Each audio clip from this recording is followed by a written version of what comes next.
the Zhongyuan Festival, also known as the Ghost Festival. As night fell, a chill wind kept gusting, and even the air felt wrapped in unease. There's an old folk custom. On this night, people draw a circle with lime in front of their doors, behind their houses, or at some secluded street corner, and burn joss paper spirit money inside the circle. The point is to honor the ghosts who wander the underworld, so they'll have money to spend down there, maybe even enough to buy some candy. After graduating from college, Li Shi went back to his hometown, a small town, and worked as an attendant at his uncle's internet cafe.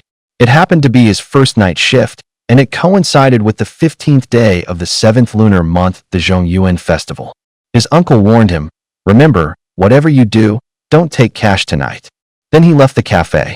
Eyes locked on the screen, Li Shi was seconds away from pulling off a clutch steal on the crystal, and didn't he take his uncle's words to heart. It was late, already midnight.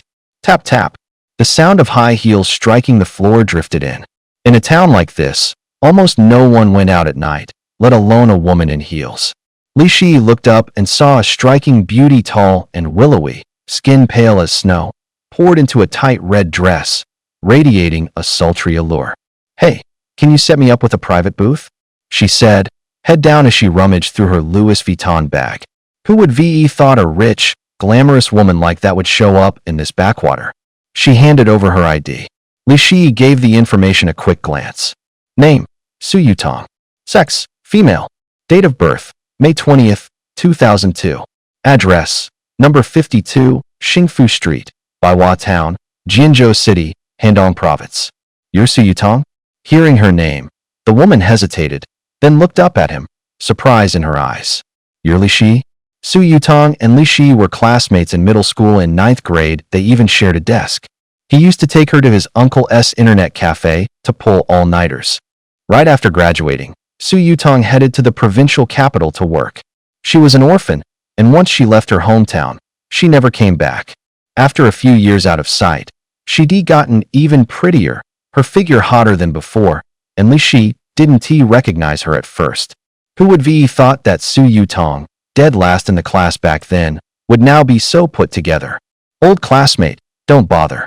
She pulled a 100 yuan bill from her bag and gave a faint smile, a smile that made his heart skip, then headed straight upstairs to a private room like she knew the place by heart. Watching her graceful silhouette, Li Shi felt his heart sink. He thought back to the night before she left town, when the two of them had done that thing right here in this cafe. Seeing her again now, he couldn't help wondering if this was about to lead somewhere. When he saw on the front desk monitor that Su Yutong had logged into room 1, he grabbed a bottle of soda and went upstairs. He pushed open the door to find Su Yutong deftly pinching a cigarette between her slender fingers, eyes fixed on the screen. When someone came in, she hurriedly closed the browser, like she had a secret. He handed her the drink and grinned. Su, you stunner, I hear you're killing it in the provincial capital. What brings you back to our crummy little backwater? She leaned into the sofa, eyes intoxicating, blew a smoke ring, and arched a brow. If I said I missed you, would you buy it? Heat surged through Li Shi. Young and full of hormones, he could hardly take that kind of teasing. The next morning, Li Shi felt like he'd been hit with a sledgehammer, aching all over. Half awake, he heard his uncle roar, "You little punk. I hired you to keep the cafe running, and you go and fall asleep upstairs." Uncle slammed a bright red bill onto the table, seething. "Is this the money you took in last night?" Li Shi squinted at it. It was a 1 billion note issued by the Bank of Heaven and Earth. He jolted, flustered, and blurted, "Uncle, I never took anything like that last night." His uncle went pale and demanded, voice sharp, "What exactly did you run into last night?" Li Shi racked his brains, a growing knot of dread in his chest. Could it really have been Su Yutong last night? "Uncle, you remember Su Yutong, right? I did take cash from her." His uncle froze. "Su Yutong? Didn't she die last year?" Li Shi was so stunned he could barely breathe. "She died? How could she be dead? How could I be mistaken?" The news was all over town back then. I even sent one of her distant relatives to the provincial capital for the funeral. Li Shi's mind spun. "Uncle, don't scare me." His uncle was rattled too. Keeping his voice low, he said, "Last night was the Ghost Festival. Some things just can't be explained by science." He hauled Li Shi to the front desk and pulled up the login records from the night before. When the name Su Yutong appeared on the monitor, they traded a look. His uncle's voice shook as he said, "You might run into a ghost last night. Rumor has it that on the Ghost Festival the gates of the underworld open, and long-confined spirits come out to wander the human world for a short while." The reason Uncle Wu Ti let Li Shi take cash that day was because he was afraid ghosts would be spending hell money among the living. He stared nervously at Li Shi, then pointed at the dark circles under his eyes. "You didn't do anything with Su Yutong last night, did you?" "And no, nothing. We just, bumped into each other." His uncle's face darkened. "You've got some damn nerve. Don't you know the living and the dead don't mix? The fact you made it back alive might just be dumb luck." Feeling a little wronged, Li Shi protested. "How was I supposed to know she was a ghost? Running into a ghost is no small matter." His uncle tried to comfort him. "All right, I'll give you a few days off. Get some rest. Don't dwell on it. Remember, keep a clear conscience, and you won't have to fear ghosts knocking on your door." Li 11 nodded. As he stepped out of the internet cafe, the morning sun made his head swim. He forced down the discomfort and headed home. The things that had happened last night kept replaying in his mind. Just as he was about to head back, a figure suddenly appeared ahead of him, blocking his way. He looked closer and saw an old Taoist priest with a scruffy beard and wild, matted hair. The old priest smiled at him and said, "Kid, looks like your luck and love has been pretty strong lately." Li 11 had run into plenty of charlatans like that before and wasn't he about to engage. Seeing him stay silent, the old priest shook his head. "Your luck and love may be flourishing, but you've got something nasty clinging to you. If I'm not mistaken, you had a run-in with a ghost last night, didn't you?" Startled, Li 11 stared at him. "How do you know?" The priest gave a slight smile. "I can read the signs, believe it or not. Kid, your luck and love really is hot these days." Li 11 thought it over and said, "If a female ghost counts as luck and love, then what you're saying makes sense." Unhurried, the old priest went on. "For most people, running into a ghost is a grave omen. But you're different. Tell me your birth date and hour. I want to see what kind of tricks you've got up your sleeve." Li 11 recited his birth date. The old priest counted on his fingers and said, "Your 4 pillars are pure yang, and you were born at midday in the summer pure yang of the purest kind. With a fate like that, you're a magnet for een spirits. Looks like a female ghost has taken a shine to you." Uffed. He thought it through in a heartbeat and let it go. Sure, Su Yutong was a female ghost, but her figure put those Japanese porn starlets to shame. Running into a ghost like that was actually pretty sweet. While he was dazing out, the old Taoist pulled a white porcelain vial and a paper talisman from his robe and said, "Kid, keep these on you. When it counts, they could save your life." "Save my life? You mean that female ghost is going to hurt me?" The old Taoist didn't explain. He just said mildly, "You'll know when the time comes." Li Shi took the vial and asked offhand, "Do I need to pay for this?" The old Taoist waved it away. "Of course not. If you run into trouble you can't handle, come find me at Baiyun Temple." Half skeptical, Li Shi pocketed the vial anyway since it didn't cost him anything. His phone rang just then. A voice said, "Ms. Bai and I will be passing through town at noon. Be on the roadside on time." Ms. Bai? That was the hottest teacher on campus. The caller was Zhang Xiaopeng, nicknamed Fatty, a childhood buddy who'd grown up with Li Shi. Fatty was 2 years younger, about to be a junior, majoring in architecture. Today the school was organizing a sketching trip to an old place called Luohua Village. The two of them had grown up in Luohua Village and knew it like the back of their hands. Since the faculty lead had a last-minute issue, Fatty suggested bringing Li Shi along so he could show the underclassmen the ropes. Around noon, Li Shi waited by the roadside as agreed. The school bus rolled up slowly, and, oddly enough, a Maserati was following behind it. He climbed aboard and glanced around. The back rows were packed with students. The only empty seat was beside the trip leader, Bai Wenxin. She'd only finished her graduate program last year and had supervised Li Shi's senior design project. Fair-skinned and stunning, she stood out in both looks and poise, and her figure needed no help from words. She fit that old line about ridges and peaks, curves no matter the angle. She caused a stir the moment she set foot on campus. The college's older single male teachers were like alley cats catching the scent of fish, all flocking over to ask about her. But none of them seemed to have bewitched her. She turned every last one down. Today she was in a loose white t-shirt, and even that couldn't hide her eye-catching figure. As soon as Li Shi sat down, he caught a faint whiff of gardenia. He said, "Ms. Bai, I remember you used a different scent before. This has to be the new Chanel, right?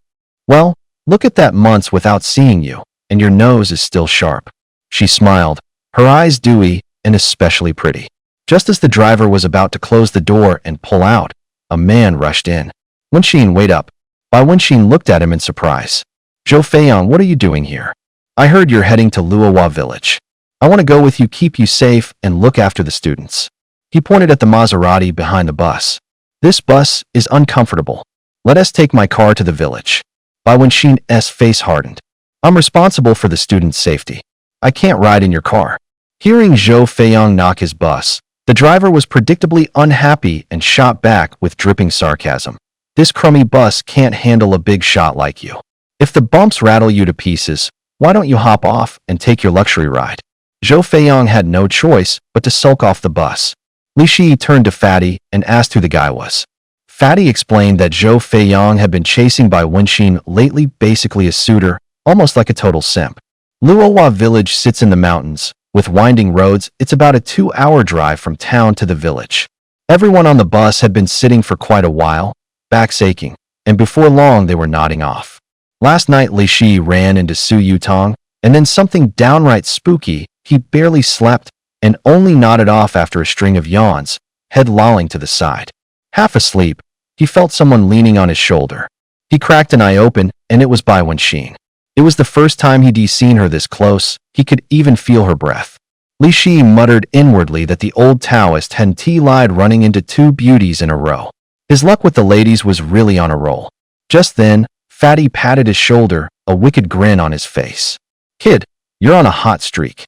All those guys at school can't even get nearby, the campus beauty, and you just scored a freebie." He put a finger to his lips, signaling him to keep quiet. If he woke Bai Wenxin, the good thing would be over.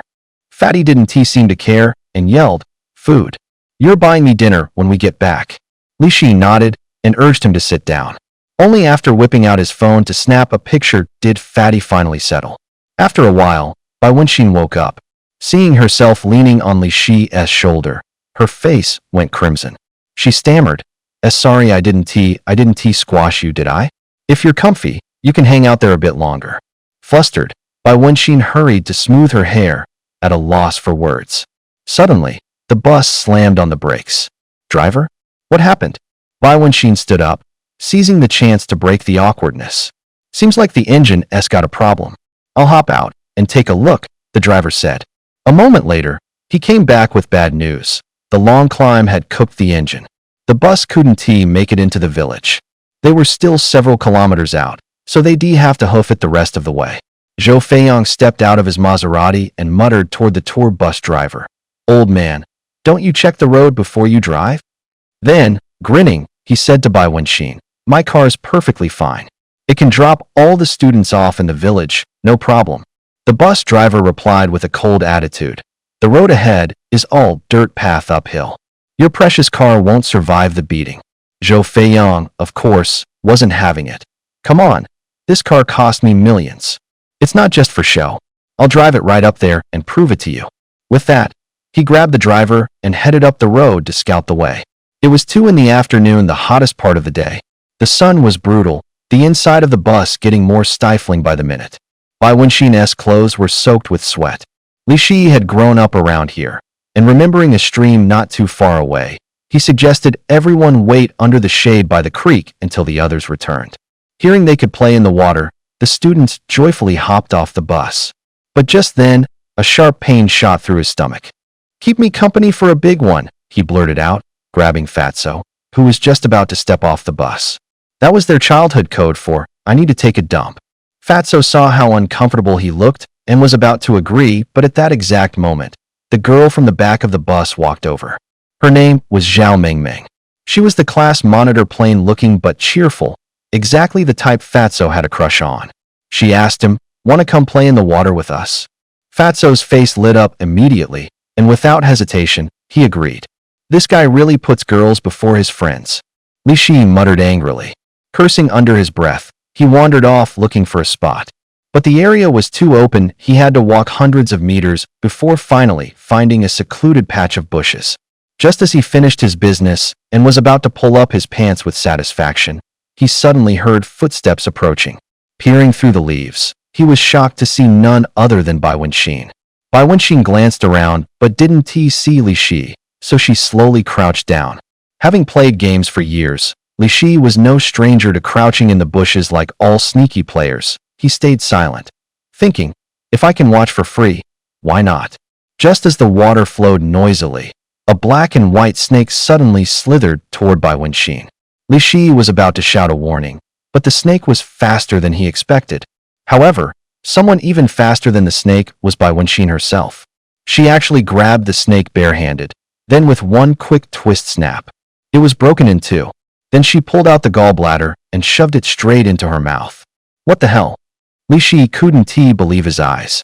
The girl who seemed so gentle and refined on the outside was actually this ruthless in secret. Done watching? Bai Wenxin slowly turned her head toward where Li Shi was hiding in the grass. Bye-bye, Laosher. I really didn't mean to spy. Li Shi quickly stood up and started explaining frantically. Since you saw everything, don't blame me for not showing mercy. From her originally gentle gaze, Bai Wenxin's eyes suddenly filled with a chilling, murderous intent. In an instant, sharp claws over 10 centimeters long shot out from her delicate fingers. Her right hand became a claw, her figure flickering like a ghost. In the blink of an eye, she had already grabbed Li Shi by the throat. They had been dozens of meters apart, but she had floated over in a flash. You're not human. Choked into silence, Li Shi desperately gripped Bai Wenxin's right hand, struggling to break free. Bai Wenxin let out a bone-chilling laugh and said coldly, That's right. I mean spirit. By spirit, she meant exactly what people commonly referred to as a ghost. Li Shi's head buzzed like a gong had been struck. His hair stood on end as he stammered. How is this possible? It's broad daylight, how can a ghost even appear? Bai Wenxin lifted her face to the blazing sun and said coolly, You're talking about ordinary shades. With my cultivation, I can move freely even in daylight, though my power is limited under the sun, otherwise I wouldn't have taken this long to notice you hiding in the grass. Li Shi felt like he could barely breathe. Suddenly, he remembered the talisman the old Taoist priest had given him. Maybe that thing could save his life. Luckily, he stuffed it in his pocket. With life or death on the line, he had no choice but to gamble. Gritting his teeth, he mustered the last of his strength, yanked out the talisman, and slapped it hard against Bai Wenxin's chest. The talisman burst into a blinding golden flare, its fierce light carrying a heavy, crushing pressure. At the same time, an invisible force seemed to flick Bai Wenxin's hand away. She jolted, let go, and crumpled to the ground as if her strings had been cut.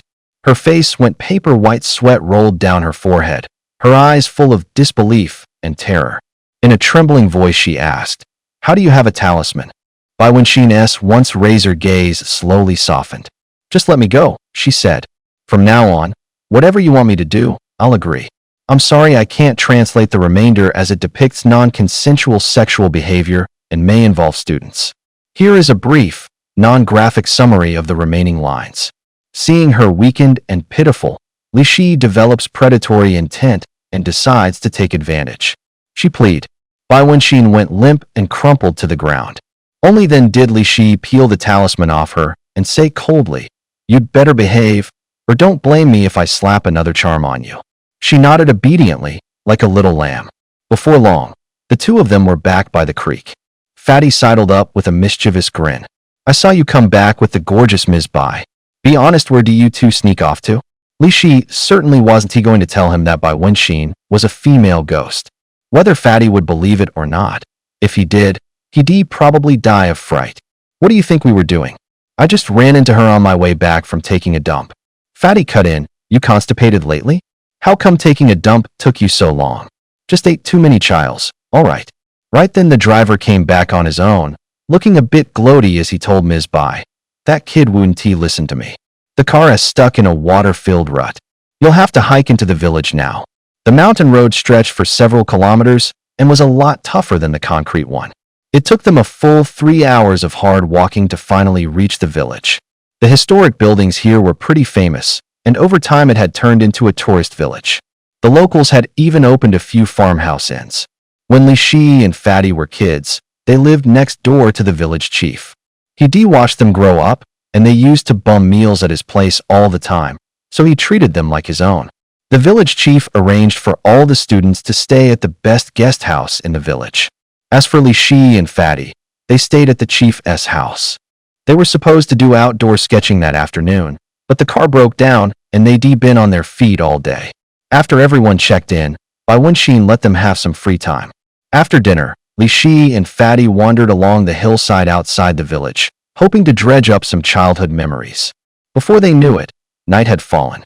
When they decided to head back, something felt off. Though they were sure they knew the way.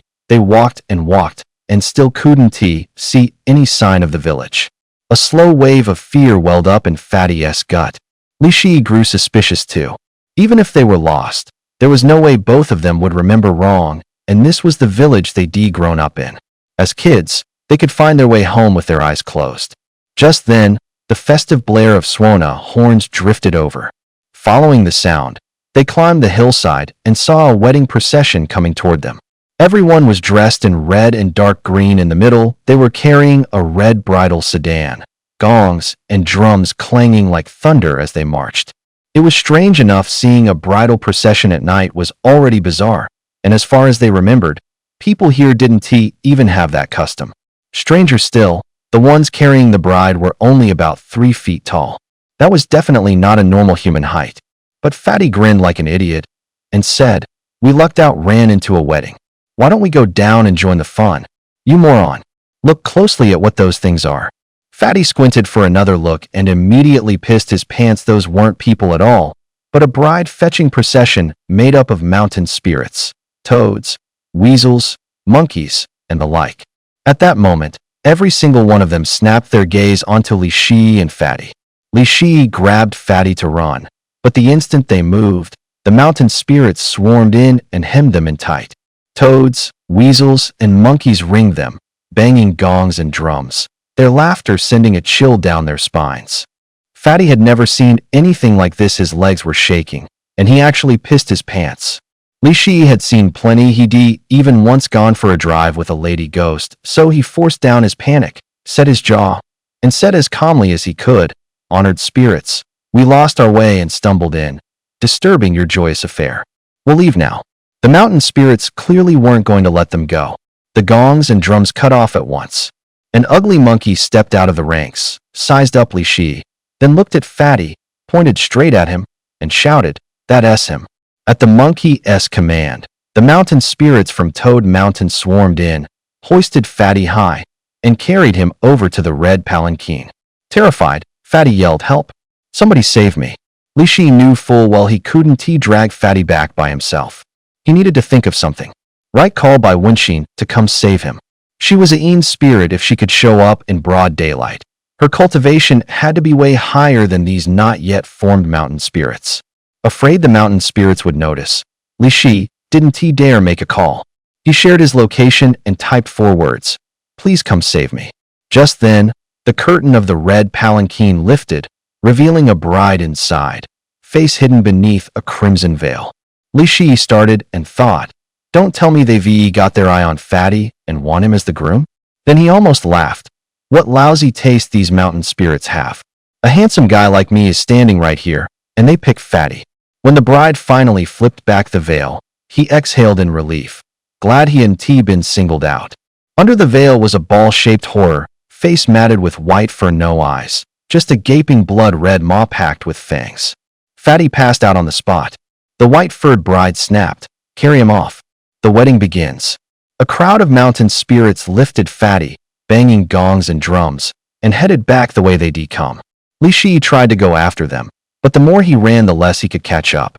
They seemed to be moving slow. How did his attitude suddenly do a complete 180? He fought not to be swayed by her looks and reminded himself in secret, "Li Shi, don't let your mind run wild. You brought her here to save Fatty. Focus on the real business." After a moment of silence, having pieced it all together, Bai Wenxin smiled. "Li Shi, you really lucked out. Running into those things counts as luck." Bai Wenxin shook her head. That is not what I mean.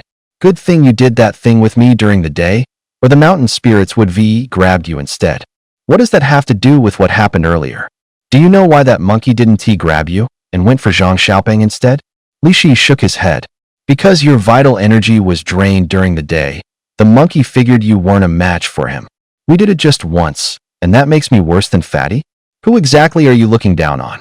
Bai Wenxin snorted a laugh.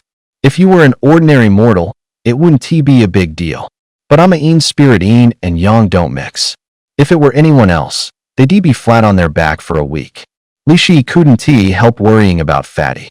That bride just now is scary as hell. He is not in real danger, is he? Not life-threatening. At worst, he won't be getting out of bed for a week. Li Shi couldn't help feeling sorry for Fatty. As the old saying goes, die beneath the peony, and even as a ghost you'll have lived in style, but getting laid up by mountain spirits is just a raw deal. Can he still be saved? Bai Wenxin nodded. I'm his counselor, after all. If something happens, I won't escape blame.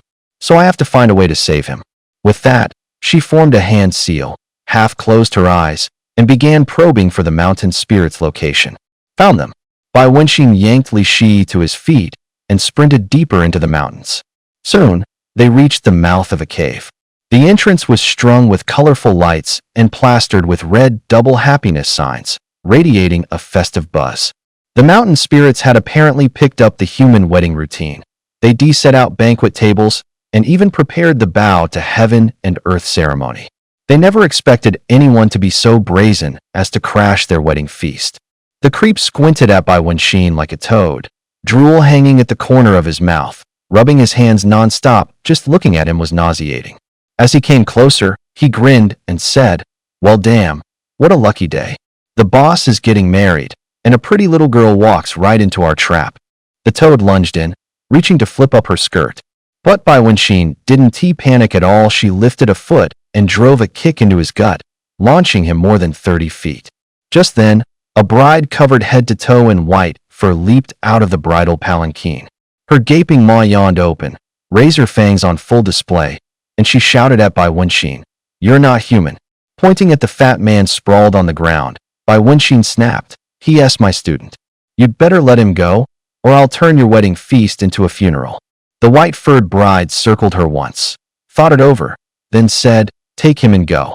A mountain sprite hurriedly shouted, "Boss, we can't just let that punk go. Let us all rush her who is afraid of one little girl." The white-furred bride turned back toward the cave with a helpless sigh, tossing over her shoulder, "I said let them go." On the way back to the village, Li Shi asked, "Just how strong are you to scare them off like that?" Bai Wenxin said coolly, "You'll find out sooner or later.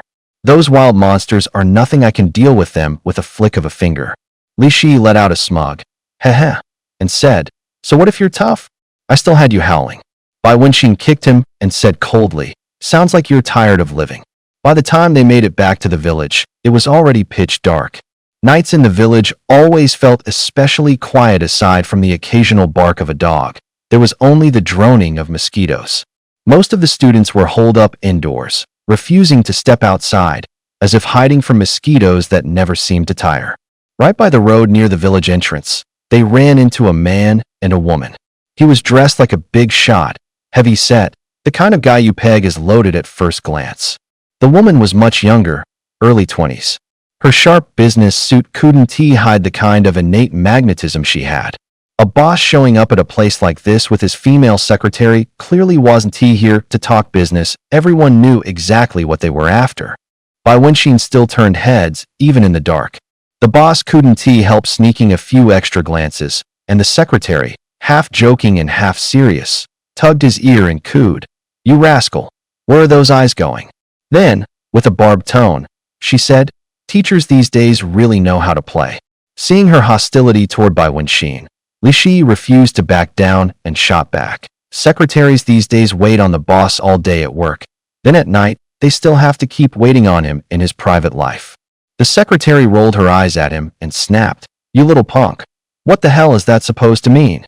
Li Shi just grinned, chuckled, and said, "You know."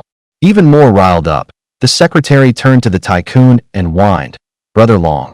He is picking on me." The rich man pulled her into his arms and, in slightly southern accented Mandarin, said, "All right, don't fuss with the youngsters." Then he gave Li Shi a thumbs up and praised him. "Kid, you're something else way better than I was when I was your age. Keep it up." They headed for a guest house and went straight in. Seeing no one around, Bai Wenxin, the village chief, had worried about them all night and hadn't he slept a wink when he found out they'd run into a mountain spirit. His face was full of regret. "I should have warned you. 10 years ago, strange things started happening in the back mountain.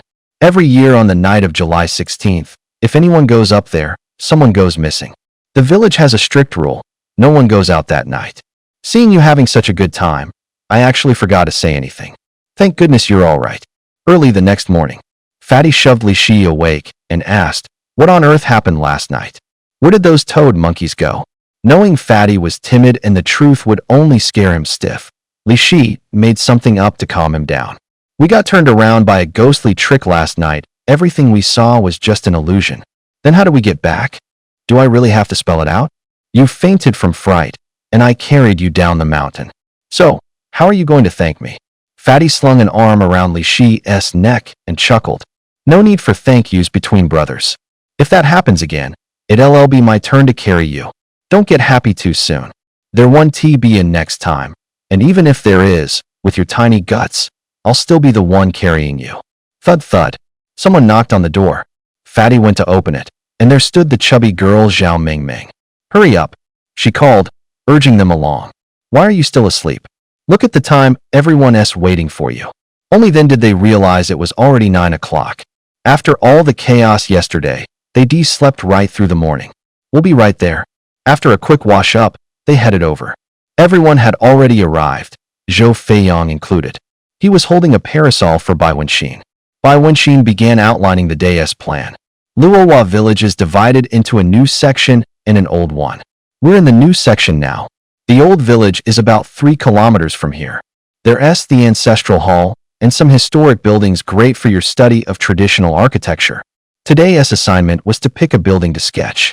The bus that had broken down yesterday was thankfully fixed, so they wouldn't have to trek on foot again. The classmates filed onto the bus, and the same old problem popped up.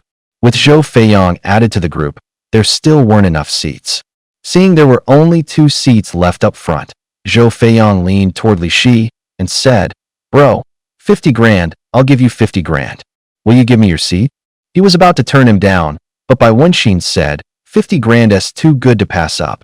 Just give him the seat. The driver wasn't having it. Because Zhou and the driver had butted heads yesterday, the driver wasn't about to make it easy for him. He snapped, "Zhou, this bus has a passenger limit. If you get on, we're over capacity." Zhou Feiyang hurried to placate him, grinning. "Look, it's remote out here, no cameras. Just let me on, okay?"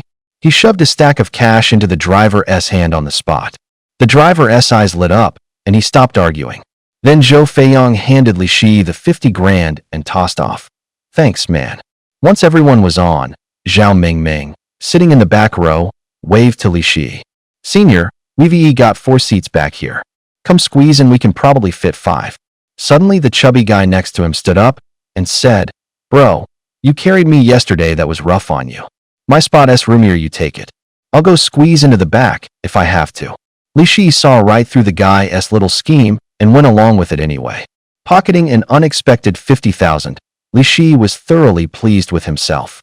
If he could hit him up for another chunk when they got back, well, that wasn't out of the question. But what happened next blew his plans to pieces. They arrived at Luohua Old Village.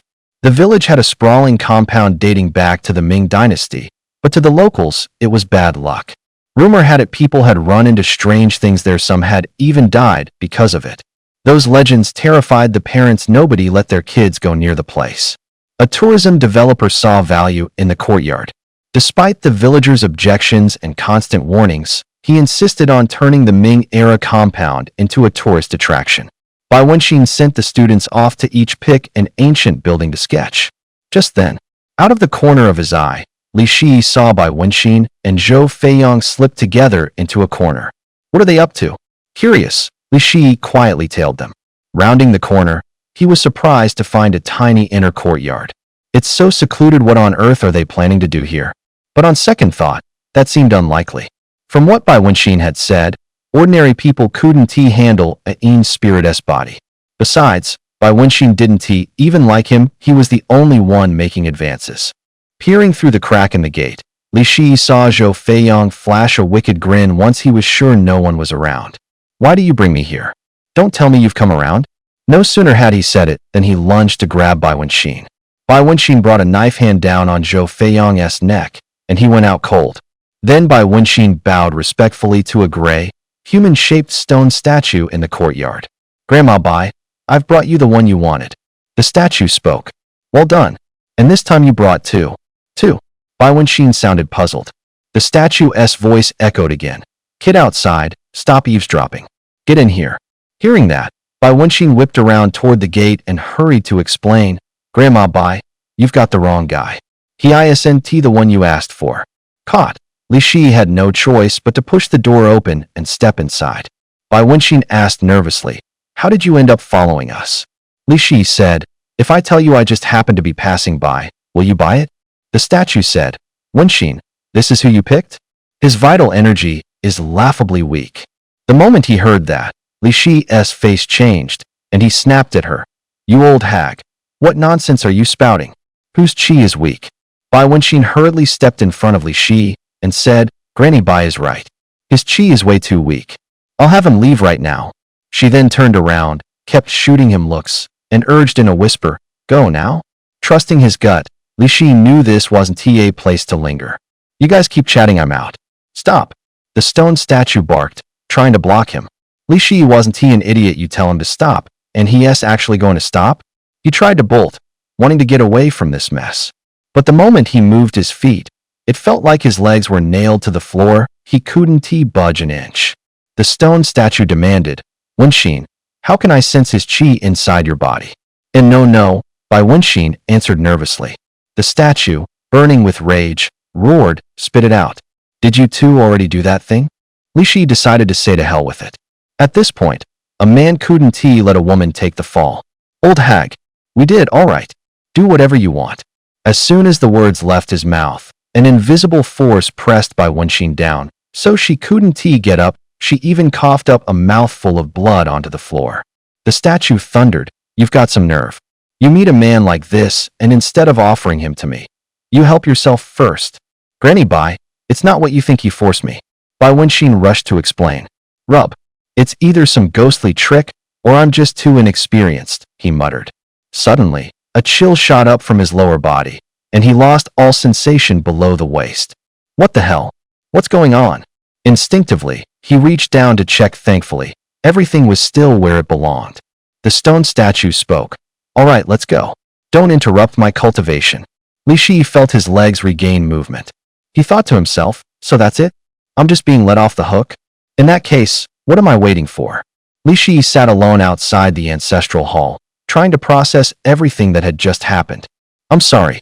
It's all my fault, Bai Wenxin said as she approached, and then she began recounting the whole story. It turned out that the old woman earlier was named Bai Ling. She was a spirit from the Ming dynasty. Back in the 1970s, she had been sealed inside this stone statue by a Taoist priest from Mount Longhu. A few years ago, Bai Wenxin had just become a spirit herself when she was unfortunately pursued by an evil ghost trafficker. She fled all the way here and was eventually taken in and protected by Bai Ling. When they discovered they shared the same surname, Bai Ling happily accepted Bai Wenxin into her fold, adopting her as a spiritual granddaughter and teaching her the path of cultivation. That's how Bai Wenxin's spiritual powers advanced so rapidly. To repay this kindness, Bai Wenxin would return every year to find a suitable man for Bai Ling. This year, she had chosen Zhou Feiyang. Once Bai Ling successfully absorbed Zhou Feiyang's essence, she would be able to break the seal and regain her freedom. What the hell? Are you telling me I almost married that old hag? Don't worry about that. Even if she does absorb Zhou Feiyang, it'll still take her another year to fully recover. Li Shi exhaled in relief. So, I've got a year to figure out what to do. There's no way I'm sticking around with some old lady. Bai Wenxin couldn't help but laugh. So I guess that means you're not interested in being with Grandma Bai? No kidding? Who in their right mind would want to do that with an old woman? Bai Wenxin gave a mysterious smile. Don't regret it later. If I regret it, I'm a punk. She spent a long while in the ancestral hall steadying her breath before she finally came around. Call the police now. Huh. Li Shi couldn't figure out why she asked for that the students were still outside. But he went ahead and did it. He wrapped her up in a tight hug. What are you doing? Bai Wenxin shoved him away. Weren't you telling me to hold you tight? Yushi was so angry she couldn't even get the words out. I told you to call the police. What for? She explained. Everyone knows Zhou Feiyang came here with us. If he dies here and we want to cut ties, we have to get ahead of it and report first. Dead? You mean he is going to die? Bai Wenxin nodded. Granny Bai's power runs deep. Anyone whose life force she drains 1T survive. Just in case, Li Shi decided to check on Zhou Feiyang first. If they called the cops and he wasn't dead yet, that would be awkward. The two of them crept to the gate and peered through a crack.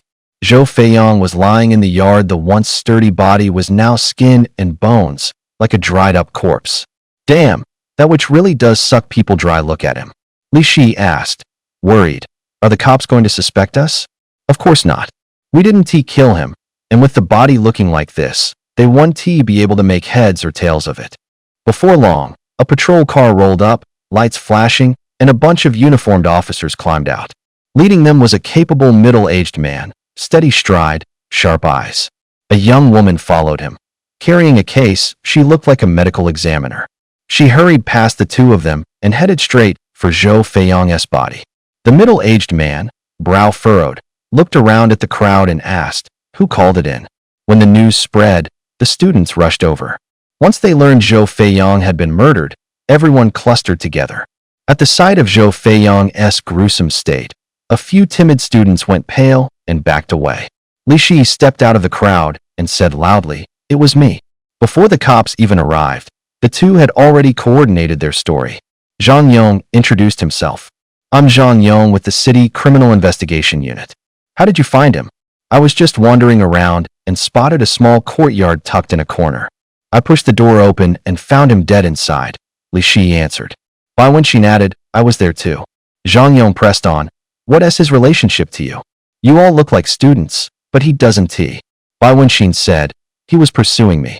He knew I was bringing students here for an internship, so he followed us. The female medical examiner finished her check and walked over. Captain Zhang, I've examined him.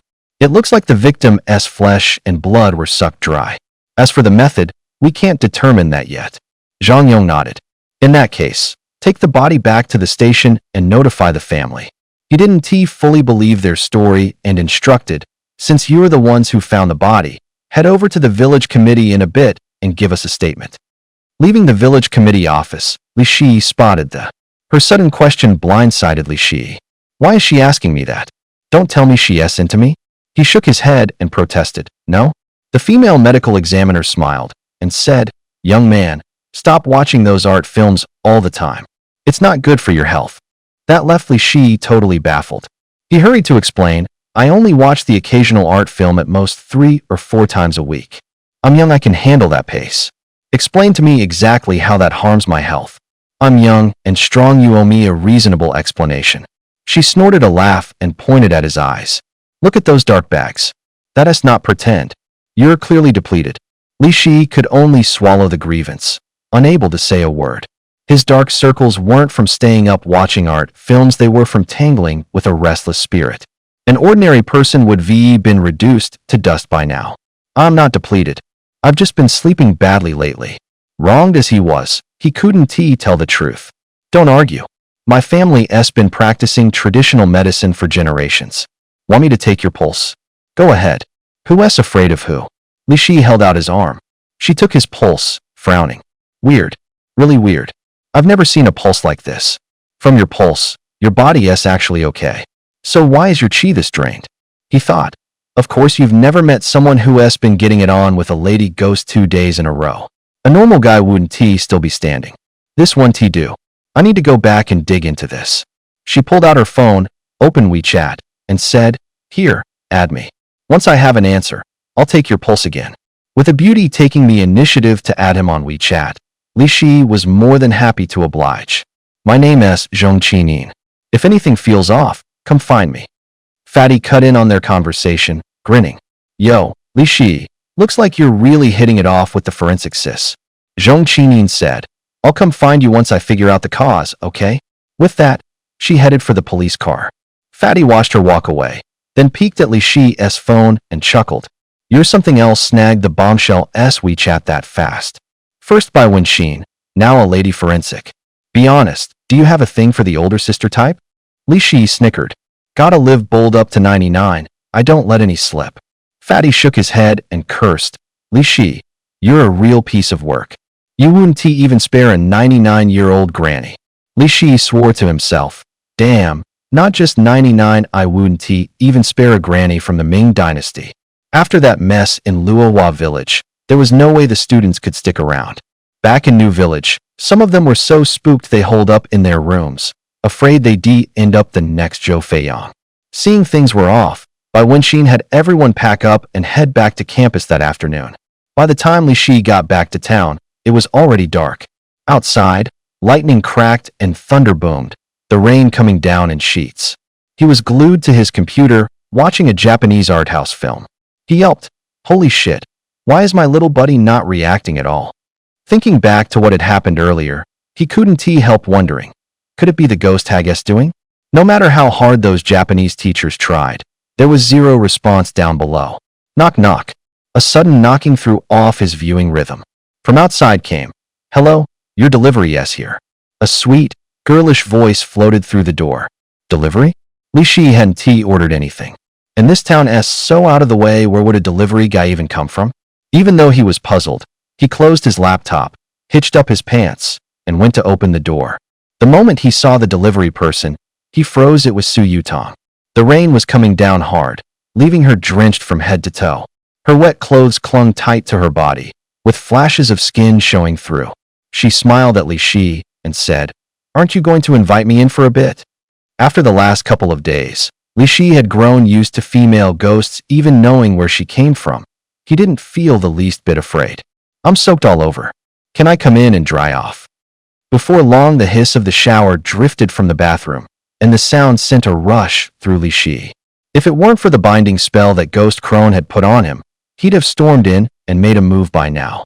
From inside came Su Yutong's coy voice. "Do you have any clean clothes I can borrow?" "Hang on, I'll see what I can find." He went to the door with a white t-shirt. A slender, delicate hand slipped through the crack and yanked him inside. They locked eyes. It was unnaturally quiet all around, save for the shower beating against the tiles. Seeing no response from him, Su Yutong eyed Li Shi in confusion, then slid her hand downward and exclaimed, "What happened to you? You were fine just a few days ago." Li Shi, as if acting, suddenly grabbed her in a tight embrace. She cried, "You have to save me. A ghost crone has set her sights on me." He asked, "A ghost crone? What exactly is going on?" So Li Shi told her about running into a ghost crone in Luohua village, throwing in a few extra details. The moment she heard the crone had put a binding on him, she crouched down and started thinking it through. Clinging to a sliver of hope, Li Shi asked, "Do you have a way to break it? Maybe the stimulus isn't enough." Su Yutong said, and bit down hard. But there was no reaction at all. "That crone spell is really damn strong." Suddenly, as if something had clicked, she asked, "Have you already figured out who I am?" Li Shi pulled out the cash issued by the Heaven and Earth Bank and said, "This thing is pretty hard not to get noticed, huh? You're not scared at all." Thump thump.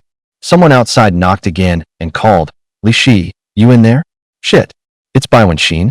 I thought she went back to school. Why did she come to my place again?" Su Yutong asked, "Who is here?" "It's a teacher from my old school."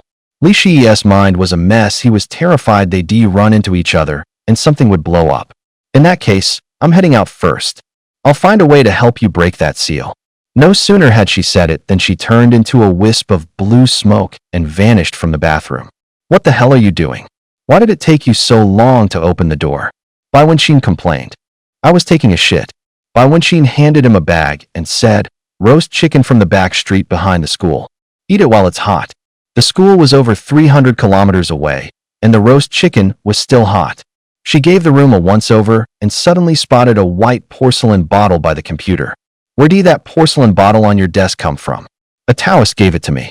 She twisted the bottle open, leaned in for a sniff, and said, "Try taking the pill inside." After he swallowed it, warmth flooded his whole body. A surge of strength rose from his lower abdomen, and the seal actually unlocked.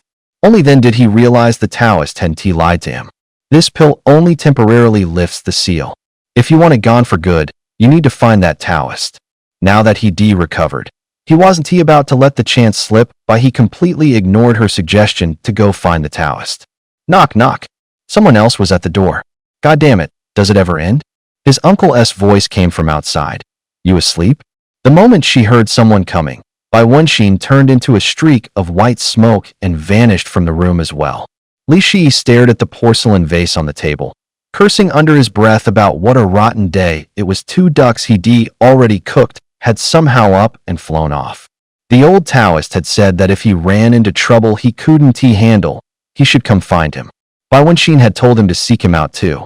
It seemed that if he wanted to fully lift that ward and deal with the ghost hag, he'd have to go to White Cloud Temple.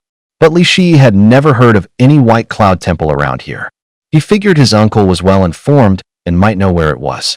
As his uncle pushed the door open, Li Shi hurried to ask, Uncle, have you heard of White Cloud Temple? White Cloud Temple. That place is really run down, just one old Taoist lives there. Why are you asking about it? His uncle replied. Li Shi brightened. That old Taoist, does he have a scruffy beard, around 60? His uncle shook his head. Can't say about the scruffy beard, but he is definitely over 60. Perfect. I'm saved for real this time. Li Shi let out a breath. His uncle, thinking his nephew had been scared senseless by that she ghost last night, asked anxiously, Shi, you okay? I'm fine, uncle. I'm asking you for a few days off, Li Shi said quickly. The next day, toward dusk, Li Shi arrived at White Cloud Temple. White Cloud Temple sits halfway up White Cloud Mountain, about 60 miles from his home. It was a small Taoist temple. He'd expected it to be shabby, but it was even worse if not for the sign over the gate that said White Cloud Temple. He would doubted anyone actually lived there. Past the main gate was a courtyard. Straight ahead stood the main hall, with a plaque that read Hall of the Three Pure Ones. The hall was just as dilapidated, but kept fairly clean, with 3 deities enshrined. The primeval Lord of Heaven, the Lord of Numinous Treasure, and the Lord of the Way and its virtue. On either side of the Hall of the Three Pure Ones were 2 rows of rooms, 3 to a side, 6 in all. Anybody here? He called. No one answered. He opened every room, still no one. He muttered to himself, is this not the temple where that old Taoist lives? Though Li Shi had his doubts, he decided to stay after all. The sun was about to set, and there was no way he could get down the mountain in time to find a room in the nearby town. Luckily, he'd come prepared. Worried the food here would be lousy, he'd brought a whole box of instant noodles, and he hadn't expected they'd come in handy so fast. Out of 6 rooms, only one showed signs of anyone having lived in it. By the time he finished a cup of instant noodles, it was fully dark.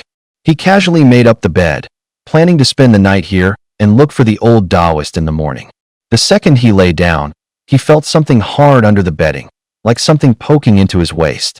He pulled the covers back and found a book underneath. The title on the cover read Compendium of Thunder Arts.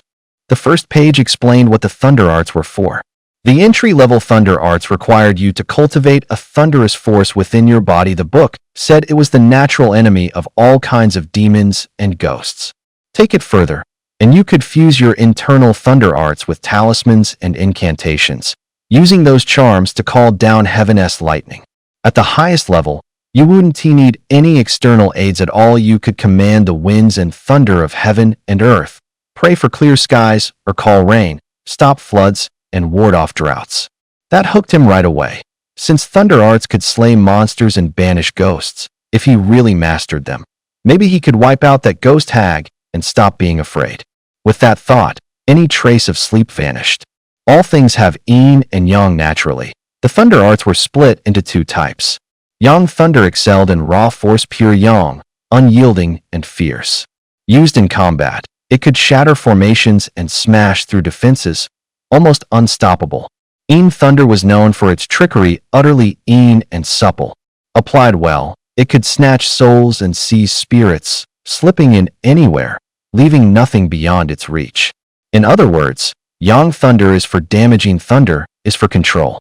The book started with Yang Thunder, so Li Shi followed along and cultivated Yang first.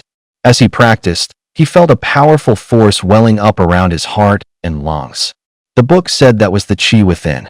He guided that chi into his palm, and sure enough, a crackling ball of lightning sprang to life across his hand.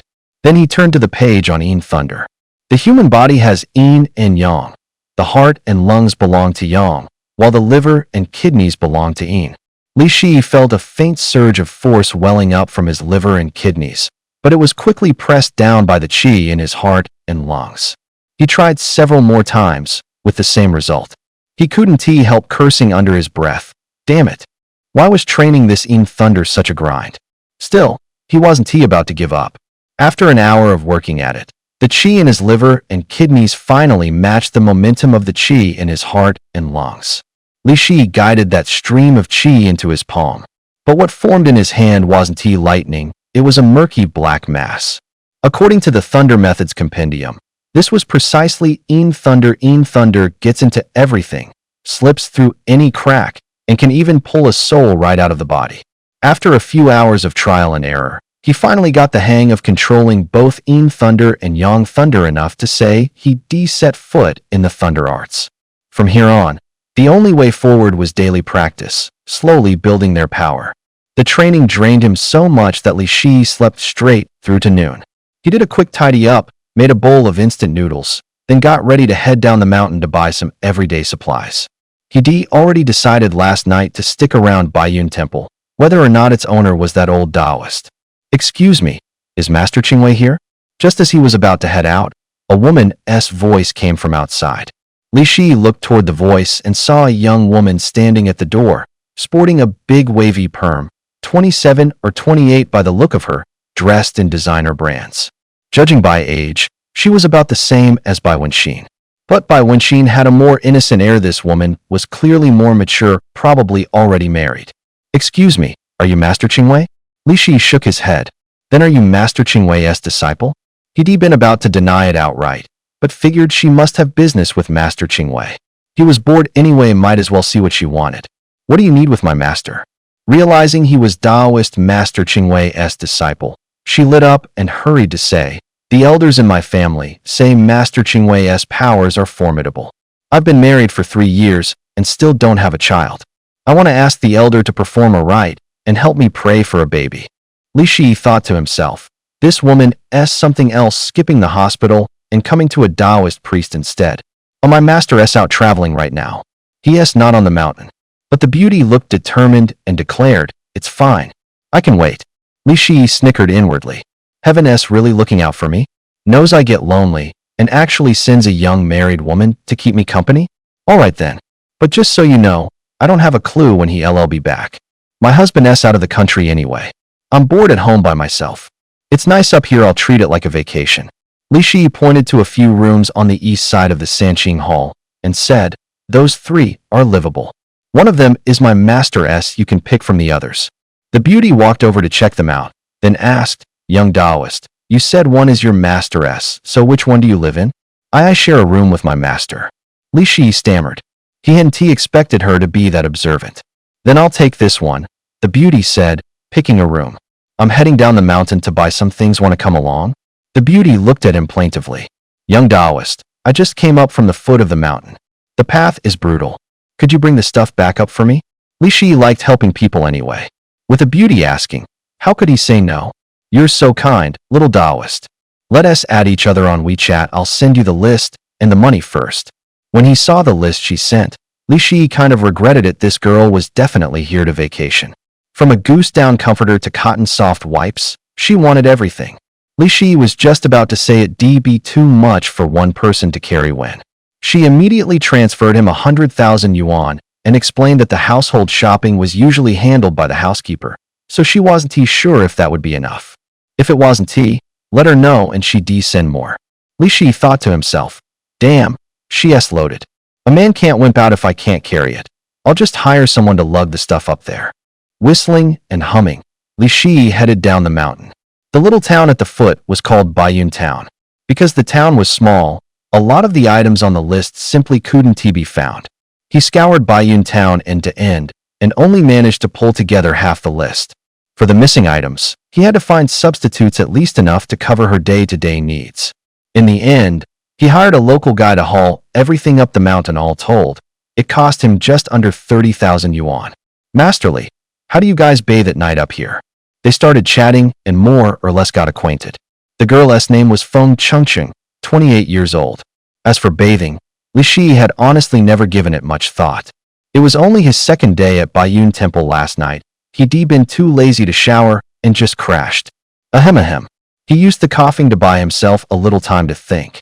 He remembered the pool beside the temple and explained, normally my master and I bathe in the pool next to the temple during the day.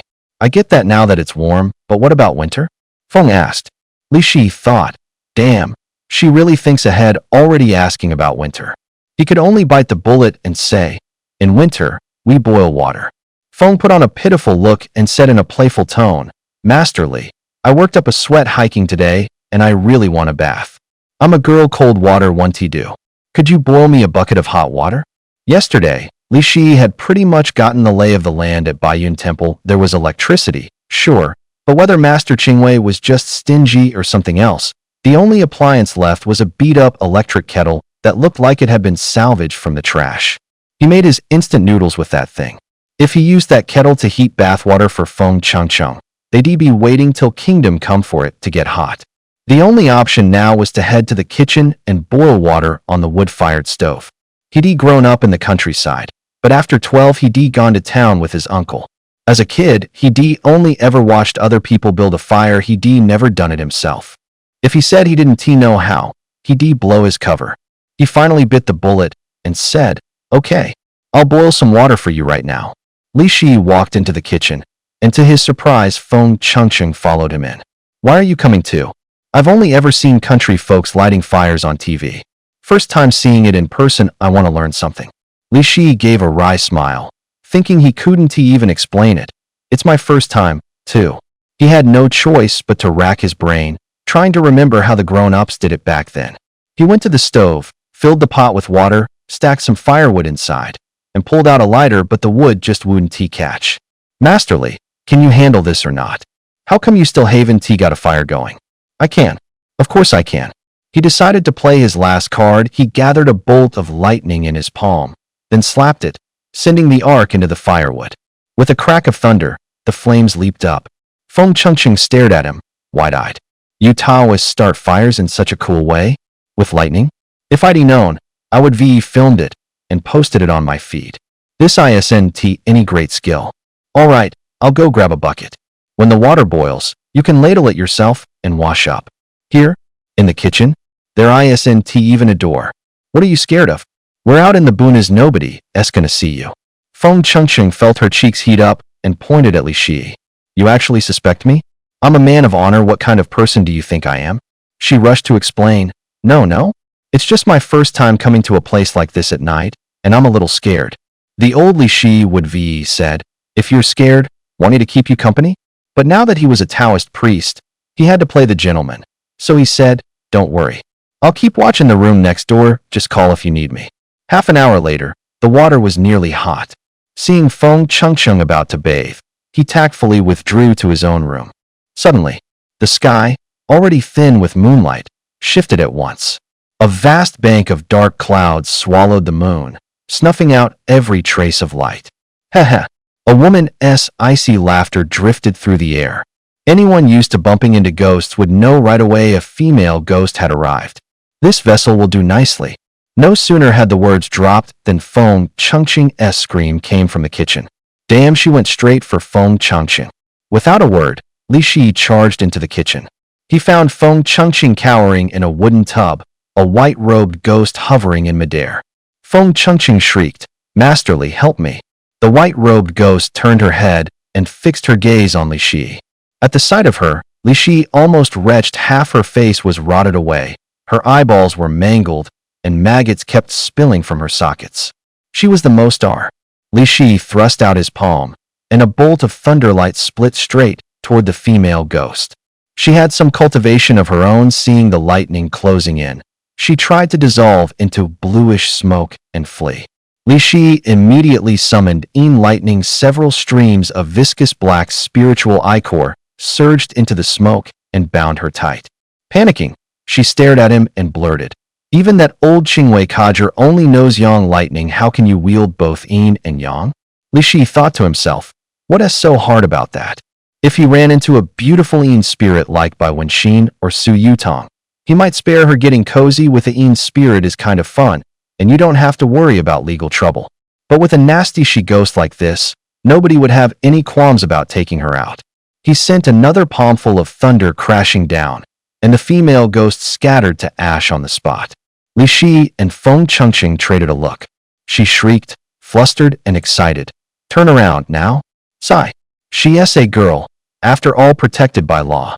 Which is why Bai Wenxin and Su Yutong are still the better option if he ran into either of them right now. Li Shi definitely wouldn't let her slip away. Li Shi turned to leave. Feng Chengqing hurriedly shouted, don't go. Stay? Why? He shot back. She stammered, what if another female ghost shows up? You need to stay and protect me. Heaven and earth move of themselves, foul chi disperses. Within the cave, all is mysterious, shining with the great origin. Mighty gods of the 8 directions, aid my natural way. By the spirit treasure talisman decree, proclaimed to the 9 heavens. An old man wobbled in, humming a little tune as he slowly entered the temple. Li Shi recognized him at a glance. It was the old Taoist he'd run into before.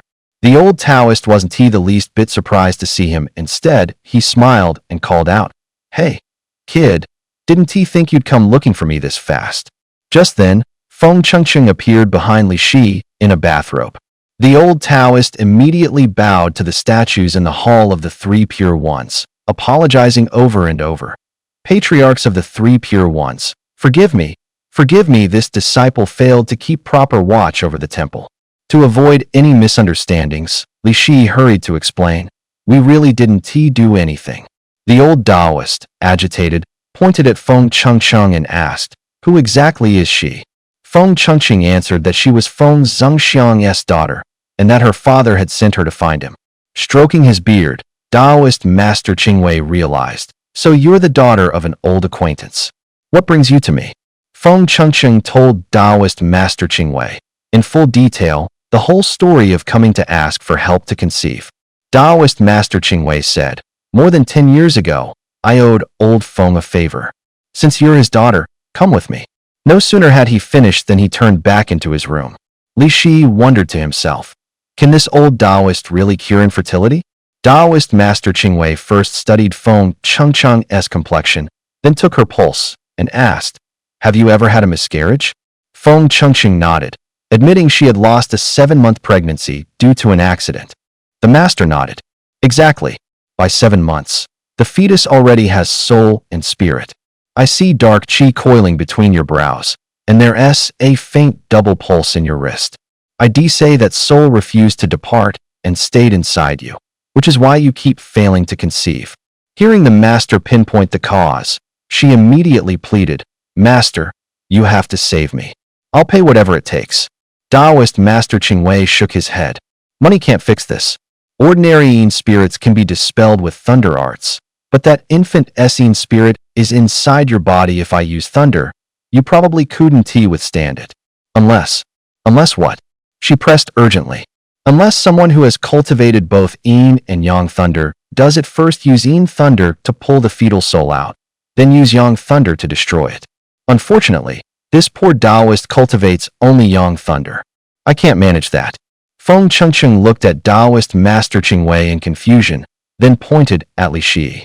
Isn't your apprentice versed in yin-yang twin thunder? Didn't he just use both to wipe out a female ghost? Damn it. Busted. Li Shi was about to wash his hands of the mess and leave, but Taoist Master Qingwei stopped him. You come with me.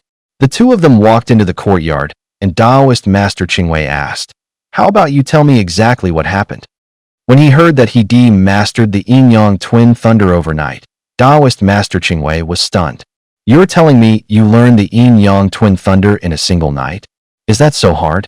Taoist Master Qingwei was beside himself. A genius, an absolute genius. I spent half my life grinding away at that thunder art, and only managed the yang thunder no matter what I did. I couldn't cultivate the yin thunder. And you pulled it off in one night. I've searched half my life for a successor and never found one. I never thought heaven would drop a disciple in my lap.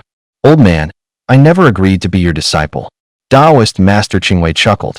You spent the whole day parading around under my name, bluffing and scamming. Want me to go explain that to the young lady?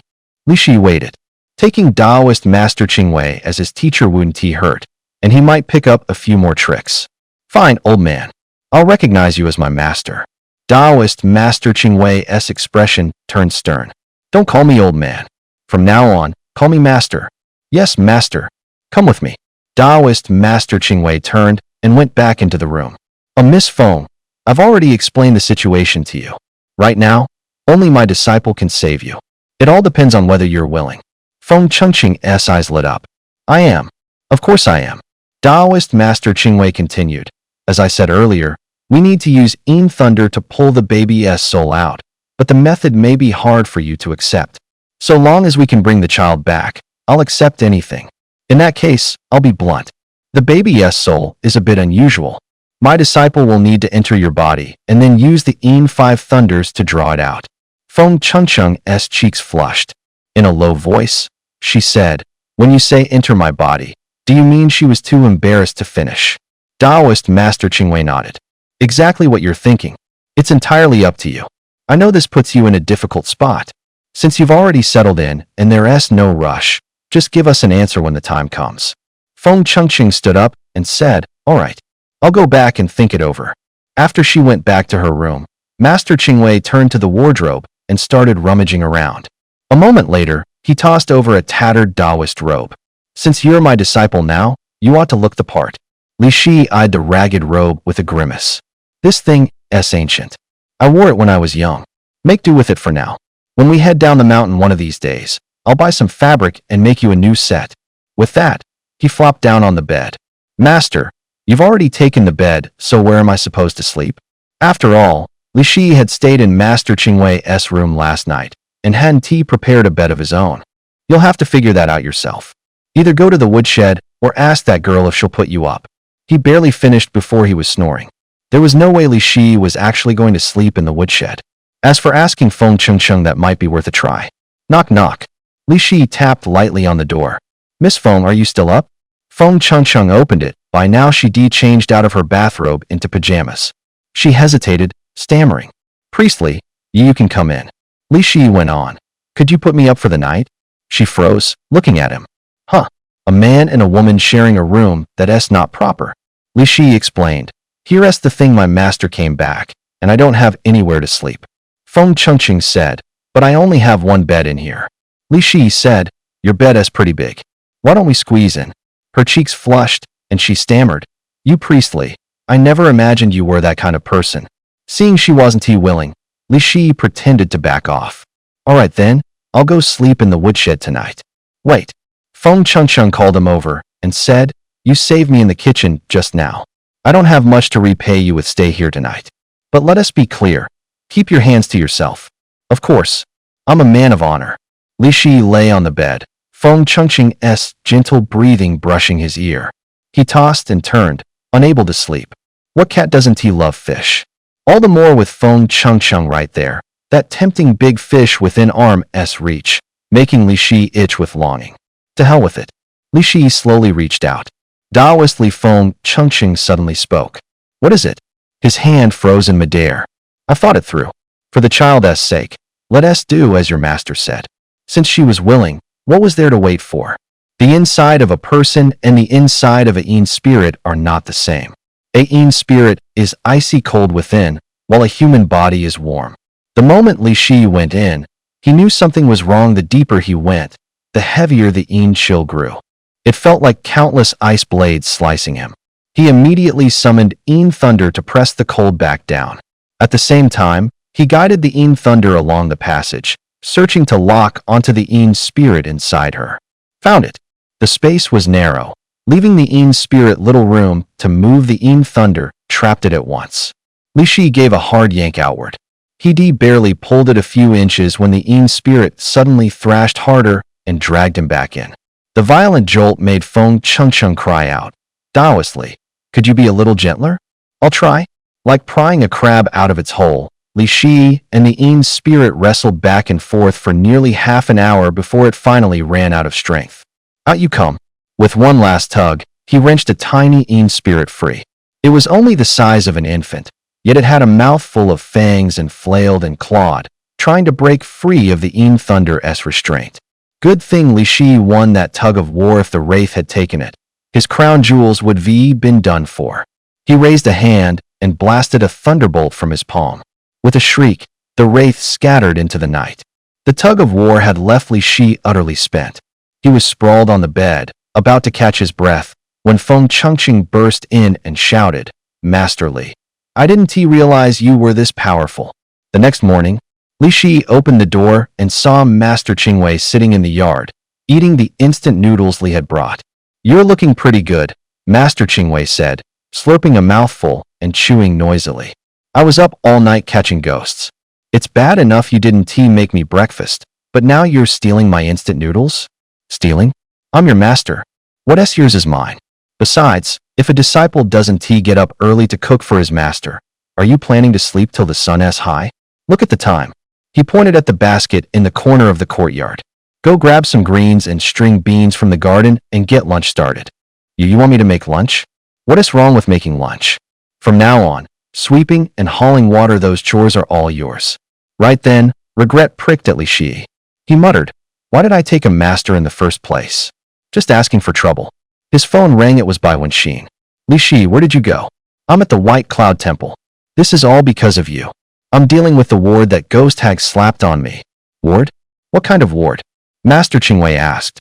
Yesterday, Li Shi had only skimmed over what happened afterwards, and Han Ti explained why he'd come. Now he laid out, detail by detail, how he'd run into the Ghost Hag. He followed up, "Master, do you have any more of those elixir pills? I really think they work." Master Qingwei rapped him on the head. "Elixirs, elixirs. You think alchemy is easy? I spent 3 years rounding up a dozen odd rare medicinal herbs, then simmered the brew for a full 3 months to refine this pill. That old crone has probably reached the wicked spirit rank. At best, this elixir will keep the binding inside you suppressed for a few months. If you want it gone for good, we'll have to find another way." Wicked spirit? Is that supposed to be powerful? There are countless Een spirits in this world.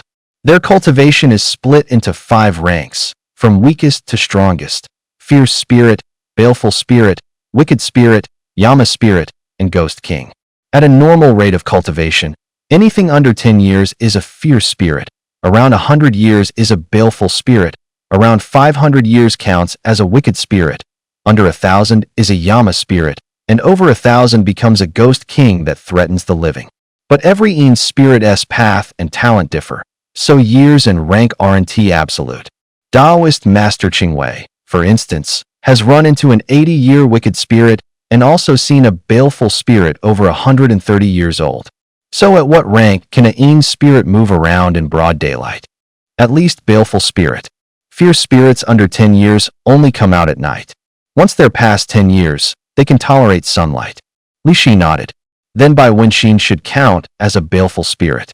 As for Su Yutong, I've never seen her in the daytime. She might just be a fierce spirit. He went on, "Master, if you can refine a pill that suppresses wicked spirits, your skills can't be weak. Why not lend a hand and help me take that old ghost hag out?" Taoist Master Qingwei cleared his throat a few times and gave an awkward smile. "Well, disciple, that wicked spirit you mentioned traces back to the Ming Dynasty, at least 400 years old. I haven't been around nearly that long." Li Shi snorted. "Humph, I thought you were some big shot. Turns out you can't even handle a measly wicked spirit." Feeling his disciple was underestimating him, Taoist Master Qingwei grew a bit flustered. "What do you mean I can't take down a measly wicked spirit? Back in the day, I blasted a 200-year wicked spirit to dust with a single palm. I've been roaming the world these past few years, let my cultivation get a bit rusty, and you've been tangled up in that obsession for too long. So I can't say I'm 100% sure. So do you or do you not have a way to completely suppress that seal?" Taoist Master Qingwei handed the empty instant noodle cup to Li Shi and said, "Go get lunch ready. This afternoon I'll lift the seal for you." Hearing there was a way, hope flashed in Li Shi's eyes. "As long as you can get rid of that old witch's seal for me. Never mind one lunch, I'll cook your dinners for the rest of the year." All right. Quit yapping and go start the food." Just then, Feng Chengcheng came out after tidying up. Taoist Master Qingwei asked, "Has the Yin spirit inside you been removed?" Feng Chengcheng nodded. "All thanks to Taoist Li stepping in to save me. Since your issue is resolved," Taoist Master Qingwei said, "when are you planning to leave?" Feng Chengcheng didn't answer. She just glanced at Li Shi, reluctance written all over her face. Li Shi muttered, "Master, aren't you basically kicking her out?" "I'm doing this for your own good," Qingwei replied. "Otherwise, I'm afraid you two will have this place turned upside down tonight." He told Li Shi to make lunch, but when the Taoist saw the first dish he turned out, he was at a loss for words. "Disciple, be straight with me, have you really never learned to cook?" "I really haven't tea." "Then stay out of the kitchen. It's a miracle these dishes have made it this far intact, don't go ruining all of them." After they tasted Taoist Master Qingwei's cooking, they understood that from now on, the cooking would have to be left to him. Simple home-style dishes like eggplant and green beans, in Taoist Master Qingwei's hands, could rival anything from a five-star hotel. After lunch, Taoist Master Qingwei called Li Shi out to the courtyard, where bamboo mats had already been laid out. "Lie down. Take off all your clothes." Li Shi asked in surprise, "Master, you don't have any weird habits, do you? And even if you did, there are other people around." "I said take it off, stop talking nonsense." Although Li Shi didn't quite understand what Qingwei Taoist priest was up to, he obeyed anyway.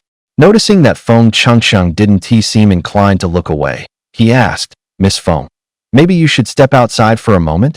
But to his shock, Master Qingwei didn't care at all. In fact, he said, "You two were so loud last night I could hear you through the wall. If you've already seen each other naked, what's the big deal now? How could that possibly be the same thing?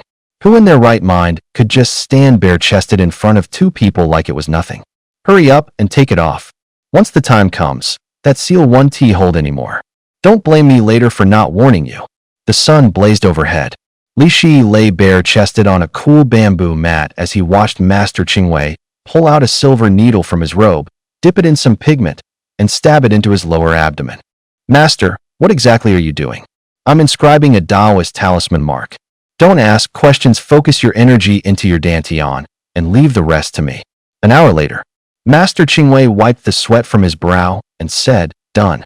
You can get up now." Li Shi looked down and saw what looked like a 10-centimeter long needle embedded in his skin, coiled around by a tiny dragon. "This," Qingwei explained, "is the heaven connecting mark. It's especially effective at suppressing evil spirits and demons." "That's it? We're done?" "Of course not. Next, you have to go to the Xiantian Grotto on Mount Longhu and activate the mark." "So all this effort, and I still have to go to Mount Longhu? Besides, they don't even know who I am, why would they let me in? An ordinary person definitely couldn't get in." "But next month, Mount Longhu is hosting the Xianmin Martial Gathering. I've got one spot in the competition, you can sneak in under that cover and find your chance to get into the cave." The Xianmin Martial Gathering? Although Li Shi had no idea what this was all about, since things had gotten to this point, he could only go along with their arrangements. "Hey, what are you people doing?" A shriek rang out from outside the temple. Just then, Bai Wenxin stepped into White Cloud Temple. She covered her eyes and pointed at Feng Chengcheng, shouting, "Li Shi, who is she? You're sitting there stark naked, aren't you ashamed?" Master Qingwei shook his head helplessly and, muttering as he headed back to his room, said, "Great. Here comes the first headache." "The first headache? What headache?" Bai Wenxin hurried over in a few quick strides, yanked the clothes by the edge of the bamboo mat, threw them over Li Shi, and urged, "Hurry up and put them on. How did you get here? You still have the nerve to ask me that?" She pointed at Feng Chengcheng and demanded, "Who exactly is this woman?" "She came to ask my master for help conceiving. Who goes to a temple to ask for a child? If you're going to lie, at least make it believable." Bai Wenxin, a little angry, said, "You're lying there with not a stitch on, letting her look, how is that appropriate?" While Li Shi hesitated, then explained, "It's just a guy. Being looked at isn't going to cost me anything. Please. You are just incorrigible, still ruled by lust." Feng Chengcheng looked worldly enough that the scene didn't rattle her. She stayed calm. "Taoistly, didn't expect you to be such a charmer. You even know a stunning beauty like this. Aren't you going to introduce us?" Li Shi hurried to explain, "Sister Feng, you've got it wrong. She's my university professor." Bai Wenxin, worked up, said, still calling her sister Feng? Li Shi, unbelievable, 2 days away, and you've already found yourself a sister? Only now did Li Shi understand why Master Qingwei had wanted Feng Chengqing to leave earlier. If she'd actually gone, none of this would have happened. He pulled Bai Wenxin aside and said, just hear me out first. She's here to ask Master Qingwei for help having a child, and I've got something I need Master Qingwei's help with too. The thing she asked Taoist Master Qingwei to do, I'm the only one who could make it happen. So I took care of it for her first, and only then did Master Qingwei agree to help me. You follow? Bai Wenxin shook her head. Are you reciting a tongue twister? Li Shi thought. Why am I even explaining this to Bai Wenxin? There's nothing between us. If anything, it's just that teacher-student thing and that one night. Exactly. I don't owe her an explanation. He fixed his eyes on Bai Wenxin, a sleazy grin on his face. Don't stick your nose in this. Don't make me whip out my talismans. Bai Wenxin instinctively clutched her collar. Li Shi, what are you trying to do? I'm warning you, this is a temple, no funny business. With the talismans in hand, he felt untouchable. Heh, or you could try me, see if I dare. What rotten luck, knowing you. Fuming, Bai Wenxin stormed off toward her room and slammed the door. Master Qingwei added, keep it down when you close the doors. This temple's old, the doors aren't sturdy. Feng Chengqing walked over with a laugh. Not bad, Li Shi. You work fast, already got that girl wrapped around your finger. Girl? You mean her? Li Shi thought, sure, Bai Wenxin looks a little younger, but who can say how old she really is? Ghosts don't age. He chuckled. Come on, it's me we're talking about, Li Shi. Getting a woman to come around is no big deal. But I'm telling you, you'd better not mess with her. Why not? What is she gonna do to me? He had no intention of telling Feng Chengqing that Bai Wenxin was a ghost. Just take my word for it. When trouble hits, don't say I didn't warn you. She didn't buy it and walked straight into the room anyway. A few minutes later she came running out, face white as a sheet, and threw herself at Li Shi. Help me. A ghost, there's a ghost. I've been telling you don't mess with her. Feng Chengqing stared at Li Shi in shock, stammering. You actually know she is a ghost? Li Shi just gave a slight nod. She pressed on. Won't she be gone soon? This is a Taoist temple, aren't you afraid Taoist Master Qingwei will catch her? Truth be told, Li Shi found it strange himself. With Master Qingwei's level of cultivation, he should be seen by Wenxin's true nature, yet he still showed no intention of acting. Taoist Master Qingwei came out holding the Compendium of Thunder Rites and said, my good disciple, come practice with me. Practice? Practice what? Yang Thunder, of course. The weather is perfect today, the Yang Qi is booming. Don't waste it. With that, he strode out of the temple. Feng Chengqing glanced at her room, then at the desolate temple. Only she and that female ghost were there. She didn't dare stay alone and hurried after him. Master Qingwei walked to a wide, open clearing. The spot had the mountain at its back and water before it. Sunlight refracted off the surface, gathering in a way that felt especially pleasant, exactly the qi field feng shui talks about. Master Qingwei had never seen Li Shi use thunder arts before, so he told him to demonstrate, to see just how far his thunder skills had come. One yin and one yang, one black and one white, 2 arcs of lightning danced in Li Shi's palms. Master Qingwei shook his head. Still too small. This yin-yang lightning is fine for ordinary malevolent spirits, but against a Sha spirit, it's almost useless. He added, still, it's no easy feat. You learn dual yin-yang thunder in just one night. Talent like that is rare. Master Qingwei sat cross-legged and said, I'll pass on the Xingqi method I've distilled over decades. Train it my way, and cultivating yang thunder will be twice the result for half the effort. Clouds fly into sudden motion, the boundary fires swiftly draws tight. Mysterious thunder calls the rain like a dragon. All things receive water, and the common folk have their fill. Following the mnemonic formula and mimicking Taoist Master Qingwei, Li Shi began to practice. As time went on, he felt growing warmth in his dantian. His qi became much purer, and the ball of lightning he conjured with yang thunder was over twice as big as before. Before they knew it, the sun was about to set, and everyone packed up to head back to the Taoist temple. Taoist Master Qingwei walked in front, with Li Shi and Feng Chengqing following behind. Be straight with me, are you really Taoist Master Qingwei's disciple or not? After spending some time together, the more Feng Changcheng observed, the stranger it seemed this master and disciple didn't he look familiar with each other at all. Why yeah, of course I'm his disciple. You saw it yourself, didn't you? Li Shi felt a pang of panic, afraid his lie would be exposed. Please, Li Shi, I knew something was off this morning. If you're really his disciple, how come you can't even cook? And I don't recall him teaching you any thunder arts, either. Hearing the exchange behind him, Taoist Master Qingwei deliberately quickened his pace. Not wanting to get involved, getting caught lying by a woman was no joke. Li Shi had wanted to ask for help, but when he turned around, Taoist Master Qingwei was nowhere in sight. He cursed the old man inwardly for being so untrustworthy, running off at a critical moment. With no choice, he braced himself and said, "Come on, don't be mad. I didn't mean to trick you. If I hadn't said I was his disciple, would you have stayed?" She burst out laughing. "You little priest, you're pretty calculating." She hooked her arm through his. "Come clean, were you taken with me the moment we met?" When she switched from Taoist Li to little priest, Li Shi felt a weight lift. He was in the clear now. Grinning, he said, "You're so gorgeous, of course I like you. I'm a married woman." "Yeah, so what if you're married? My idol is Chao the Thief." "Chao the Thief? Which Chao the Thief?" Feng Changcheng was never much good at history. She didn't even know who Chao the Rogue was. Chao the Rogue is just that big boss from the Three Kingdoms, Cao Cao.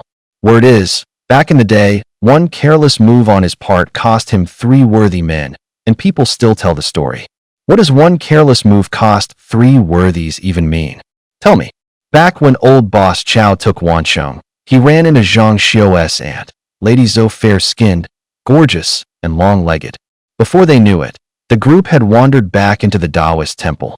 Taoist Master Qingwei glanced at Bai Wenxin sipping tea in the courtyard, then looked into the kitchen where there wasn't the faintest sign of cooking. His beard practically bristled and his eyes bulged as he snapped, "Girl, don't tell me you've been here all afternoon and still haven't made dinner." Bai Wenxin shot back, completely unapologetic, "I don't know how to cook." Master Qingwei nearly choked with rage. "Just my luck. Free room and board isn't enough, you won't even lift a finger. I used to live here alone in peace. And now I'm stuck cooking for the 3 of you." He jabbed a finger at Li Shi. "This is all on you.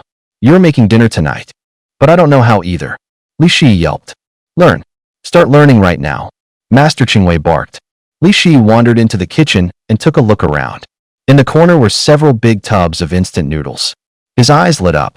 "Master, let us just have instant noodles tonight. We've even got the kind you like. And if you're too particular, you can cook your own."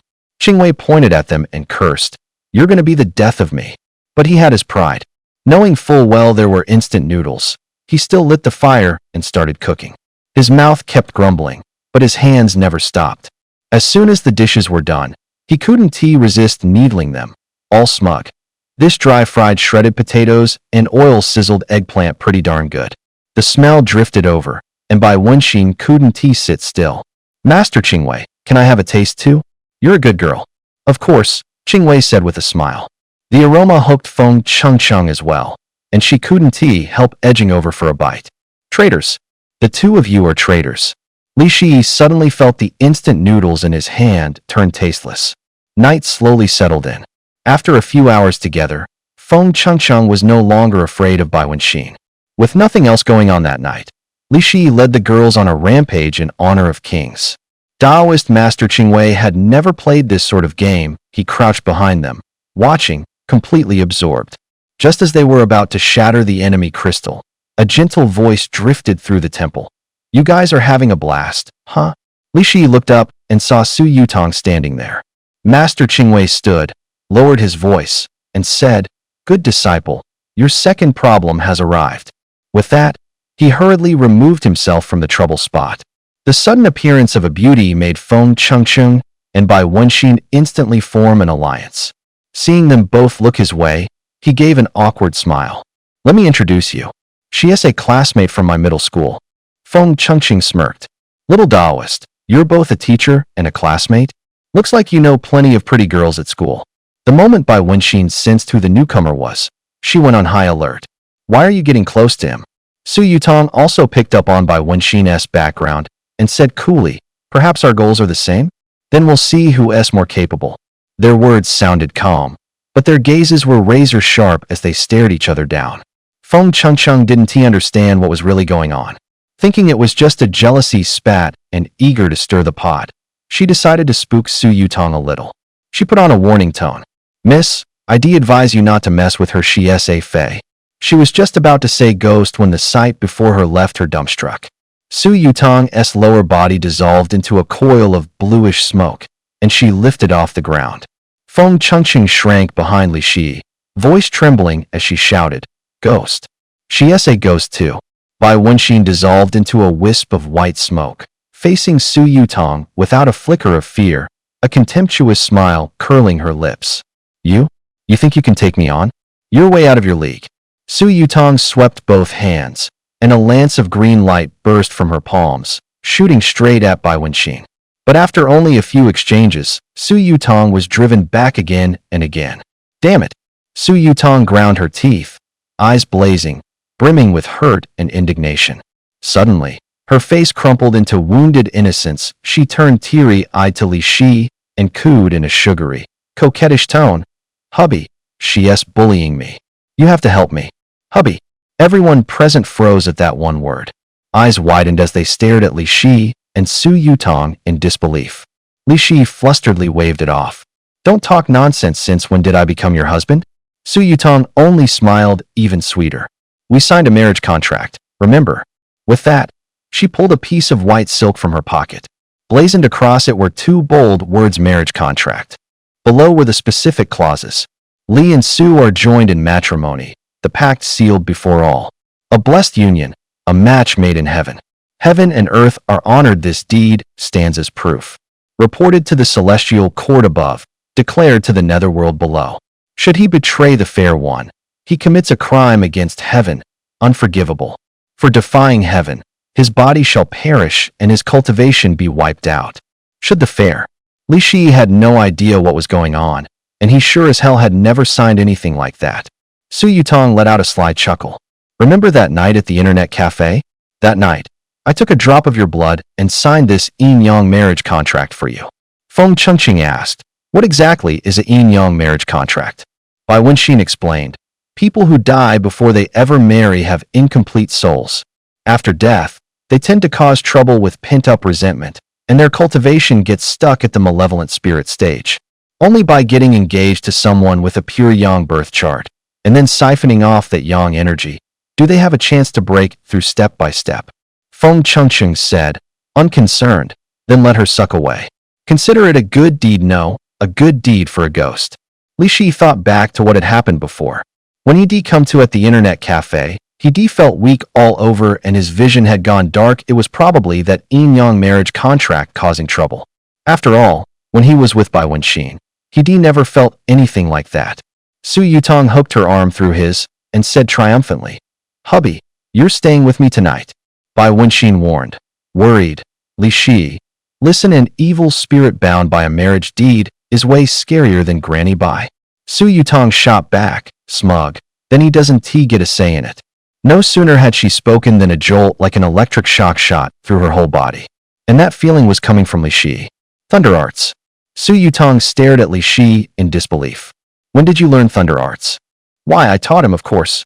A deep, resonant voice came from inside the house. You little vixen, you've got some nerve. I don't care what kind of yin-yang marriage contract you've signed, but if you dare lay a hand on my disciple, I'll scatter your soul to nothing. Su Yutong immediately straightened up, respectful. I didn't realize a master was present. This junior has offended. All right. It's late, everyone get some rest. As soon as he finished, snores drifted out from inside. With someone backing her up, Feng Chengqing immediately got tough. Let us all turn in. I've been wiped for a while. Su Yutong and Bai Wenxin asked in unison, so where do I sleep tonight? That really was a good question. People had been streaming into the temple way too fast these past couple of days. Li Shi had figured he'd cram into one room with Bai Wenxin and Feng Chengqing, just the three of them, but then Su Yutong showed up. Good disciple, bunk with me tonight. Let those three girls share a room. Taoist Master Qingwei's voice drifted over again. Are you asleep or not? How do you know everything? Li Shi grumbled, but did as he was told. Then he warned, you three, Don't mess around. Just sleep, no funny business. Su Yutong and Bai Wenxin rolled their eyes at each other, but headed for the room anyway. Feng Changcheng, though, didn't he dare sleep with those two ghost girls. In the end, after Li Shi soothed her, she went back, still trembling. In Taoist Master Qingwei's room. Why can't I crash with them tonight? Li Shi asked. You think I don't know what your deal is? If it were 3 ordinary people, I wouldn't bother. Ordinary women won't affect you. But those are 2 Yin spirits, and one of them even signed a marriage contract with you. I'm afraid even if I dosed you with elixirs, I might not be able to save you. Li Shi waved it off. It's just 2 Yin spirits. Don't exaggerate. Qingwei patted his crotch. Before the curse hit you, you could still make do. Now that it's on you, it's a win if you can function at all, and you're still thinking about that? Let me remind you, until the curse is lifted, don't do that kind of thing with a Yin spirit. Fine, I'll do as you say. It was late. Qingwei's snoring was thunderous, leaving Li Shi tossing and turning, wide awake. With a name like Qingwei, what a waste. Might as well call you Master Snore. Might as well go sleep in the woodshed. Thinking that, he threw on his clothes and slipped out of the room. Passing by Feng Changcheng's door, he couldn't help wanting to check how the 3 of them were doing. By the moonlight shining through the window glass, he saw the 3 of them curled up together, fast asleep in each other's arms. Gotta hand it to women, their moods or something else. They'd just been going at it hammer and tongs, and now they were all snuggled up, out like lights. All of a sudden, a dark figure flashed past the gate of the Taoist temple. Who'd he be out this late? Curiosity piqued, he tailed it quietly. The shadow was fast as lightning. He chased it for quite a ways and finally followed it into a mountain forest. The moment it slipped behind a big tree, it vanished without a trace. Right then, a thick fog rolled up through the woods. Lost in the mist, Li Shi circled and circled, only to realize he couldn't find his way back. Could this be like that time in Luohua village when he ran into a mountain spirit? In the fog, he suddenly heard a gentle voice ask, "Hey, handsome, do I seem more like a human or like a god? Who's there?" Li Shi snapped to alert, scanning the surroundings. Out of the dense fog, 2 upright shapes slowly emerged, their eyes gleaming oddly in the dark. Crap weasel spirits. Which meant they were here to ask for a title. People who deal with this kind of thing know the drill. Once a weasel cultivates to a certain level, it comes to a person to ask for conferment. If you say it's like a god, it might ascend to immortality, but the one it asked has to shoulder its heavenly tribulation. If you say it's like a human, its cultivation gets wiped out, and it'll make your life a living hell afterward, turning your household upside down. Usually only one shows up to ask at a time, but tonight there were 2. Just his luck. Li Shi racked his brain for a way to handle it. Are you speak English? He remembered seeing online that if you run into weasel spirits, you should pretend to be a foreigner and act like you can't understand them. To my surprise, a weasel spirit spoke up. Pretty boy, judging by the look of you, I'm guessing you didn't pass CT4, so maybe I should try. Can you speak English? Damn. Since when do weasel spirits talk like this? Another weasel spirit hurried to chime in, saying, can't be helped. A few of our companions got tricked by you humans, so before we petitioned for a divine title, we had to learn several languages. If you play mute, we can even use sign language. Looks like even weasel spirits have to keep up with the times. One of them, too impatient to wait, urged, pretty boy, stop keeping us in suspense. Do I look more like a human or like a god? I think you look more like a fur coat. There was a bang. Sure enough, that weasel spirit turned into a big yellow weasel fur coat. Another weasel spirit glared at Li Shi and gasped, you can do that? Pretty boy, I was wrong. I'll leave right now. Li Shi gave a heh and said, since you're here, don't be in such a hurry to go. Seeing it about to bolt, he quickly added, I think you look more like a woman about 5'3", 99 pounds, with blonde hair and animal ears. Another bang. That weasel spirit really did turn into a blonde, animal-eared woman. Maybe because she just turned human and wasn't used to walking yet. She stumbled and fell. Li Shi was amused by her clumsiness.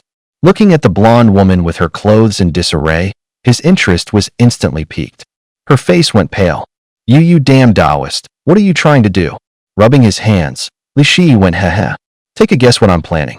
Taoist Qingwei had told him that before the restriction was lifted, he couldn't have that kind of contact with Yin spirits, but he hadn't explicitly said he couldn't have other kinds of interactions with weasel spirits. Under the cover of night, the woman kept struggling. An hour later, Li Shi draped the fur coat over her and smiled. How about coming back to the temple with me? There are 3 senior sisters there, everyone is pretty nice. Sorry, I can't translate this excerpt as is because it sexualizes minors. I can provide a sanitized translation that removes those elements. Here it is. Taoist Temple? You're from White Cloud Monastery. How come I've never seen you before? I only just got here myself. The little girl pouted and muttered, just my luck. My sister and I finally cultivated enough to petition for investiture, and we had to run into the big purr from White Cloud Monastery. Damn, she is your sister? Li Shi felt a twinge of regret if he'd known. He wouldn't have cracked that turn you into a fur coat joke. The little girl stood up and shouted at him. You lousy Taoist. Just you wait, I'm going to tell the elders back home and have them come deal with you. Kill me? Li Shi backed her up against a tree and said, listen, think this through. You're not getting away from me right now. Nervous, she immediately lowered her voice and admitted fault. I was wrong. I want to try to kill you. Li Shi grabbed her by the waist and said, be good. Tomorrow night, same time come to White Cloud Monastery. Come alone, don't bring anyone. You know how formidable old man Qingwei is, he is my master. I'll come. Can I go now? Li Shi nodded and stepped aside to let her pass. On her way out, she even snatched up that fur coat. Unsteady on her feet, she stumbled off into the night. By then the fog had lifted, and in the mountain woods Li Shi finally recognized the way home. Back at White Cloud Monastery, he heard Master Qingwei snoring. With no other choice, he lay down on the straw in the woodshed and fell asleep. Just as he was dozing off, he felt someone kicking him. Good disciple, wake up. Come do some work with me. Work? What kind of work? Someone in town called me today. Said they ran into something strange and wanted to take a look. Since you're my apprentice, come along and see for yourself. Thinking they could go into town for a better meal, maybe some fish and meat, he agreed without hesitation. When Bai Wenxin and Feng Chengcheng heard the news, they wanted to tag along too. Staying in the temple was just too boring anyway. Su Yutong, still a malevolent spirit, couldn't go out in daylight and had to remain at the Taoist temple. The 4 of them left the temple and headed down the mountain, but when they reached a 3-way fork, they turned onto a different path. Master, that road doesn't look like it goes to town. We're not going to town. Did someone in town run into something spooky? It's not someone in town. It's his family's ancestral grave that's acting up. We need to go take a look at their ancestral tomb. Li Shi grumbled to himself. If you'd said from the start we were heading to a graveyard, I never would come. Sleeping in a bit longer would been way nicer, wouldn't it? Graveyard. By now a crowd had gathered around the burial ground. Everyone knew Master Qingwei was coming today, and they pressed in, eager to see what he had up his sleeve. Master, you're finally here. You have to save me. A middle-aged man dropped to his knees before Master Qingwei, pleading desperately. Tell me exactly what is going on. Start from the beginning. Strange things keep happening at home. My wife keeps saying she has seen my dead grandpa. One night my dad was so scared he couldn't move. And my baby, he is only a few months old, starts crying as soon as it gets dark and wails all night long. The neighbors say there is something wrong with our family tomb, so I wanted to ask you to come take a look. Master Qingwei pinched his beard, thought for a moment, and said, everyone, step back for now. 11, come here. He fished 5 copper coins from inside his robe and said, these are 5 emperor coins. In a bit, lay them in a ring around the grave, then bite your finger and drip your blood onto each coin. Li Shi muttered inwardly, you sly old fox. All that talk about broadening my horizons, and it turns out you brought me here to donate blood for free. They say a drop of blood drains 10 drops of your vitality. Looks like I'm getting the short end of the stick this time. With everyone watching, he couldn't very well argue with Master Qingwei to his face, so he did as he was told. Once everything was set, Master Qingwei circled the grave, chanting under his breath. Suddenly, a red-headed centipede crawled out of the center hole of each 5 emperor coin. The crowd that had gathered around jumped back several steps in fright. Master Qingwei drew out 5 yellow talismans and slapped them one by one onto the centipedes. Each one instantly dissolved into a wisp of black smoke. Open the coffin. At his command, a few brave villagers shouldered hoes and shovels and started digging into the grave. Clods of earth flew. The weeds around the headstone were cleared away stalk by stalk, exposing the yellow soil beneath. Once they were halfway down, red-headed centipedes began crawling out from the cracks in the dirt, one after another. "Master, what is going on with this grave?" Master Qingwei frowned. This place was a feng shui sweet spot, but a malicious creature got its eye on it and wrecked the geomancy. It's trying to oust the original occupant and cultivate its power here. That fellow said his grandfather showed up to scare people. Most likely the tomb owner's dwelling was taken over, and with nowhere to settle, he went looking for his own descendants. What do we do now? Open the coffin and purge the demon. Master Qingwei's voice was steady and commanding. He then told the middle-aged man to find a big rooster, at least 5 years old, and to have it here before sunset. Finding a rooster over 5 years old is no easy task. There's an old saying, keep no chicken past 3 years, no dog past 6. Meaning, folks generally don't raise chickens beyond 3 or dogs beyond 6, keep them around too long, and they start picking up spirits and turning uncanny. But Master Qingwei wanted a rooster of 5 years or more, and that became the man's headache. Hard or not, he had to find one. His family's peace depended on it. While he was out hunting for the rooster, the others had already dug the coffin out. Master Qingwei took out a few more yellow talismans and pasted them on the 4 corners of the coffin. Everything was now ready, just waiting for the arrival of that big rooster. As the sun was about to set, someone finally brought the rooster. Night fell. Master Qingwei instructed Li Shi to bring the rooster over, slit its throat, and splash its blood in a circle around the coffin. Pung, pung, pung. Just as the chicken blood formed a complete circle, the coffin suddenly began to shake violently, and a strange noise came from inside. At the sound, everyone's faces turned pale. They all took steps back, trying to put some distance between themselves and the coffin. At that moment, the coffin lid slowly began to rise. Everyone inhaled sharply, fear surging in their hearts like a tide. Suddenly, a giant red-headed centipede shot out from the coffin. It was over 2 meters long, exuding a bizarre and eerie aura. The moment it appeared, panic broke out among the onlookers. Everyone was so terrified that they turned and ran for their lives. Feng Chengsheng was also horrified. She grabbed Li Shi's arm tightly and hid behind him, too scared to even lift her head and look. Bai Wenxin immediately took a fighting stance and said, "This centipede must be at least 200 years old. Don't take it lightly." "Then can you handle it?" Bai Wenxin shook her head. "Hard to say." Li Shi muttered a curse in his mind. What the hell was Master Qingwei thinking, provoking a 200-year-old centipede spirit? Good disciple, go in first. What? At this moment, Li Shi was so furious he wanted to stab the old man.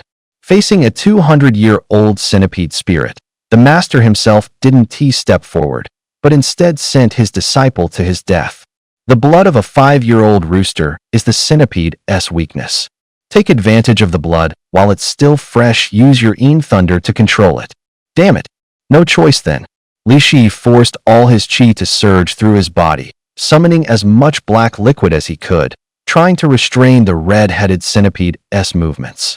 The red-headed centipede saw through his plan, spread the 2 thick mandibles at its mouth, and lunged straight at him. Daoist Qingwei twisted his fingers into a seal, and a bolt of heavenly thunder crashed down to cut it off.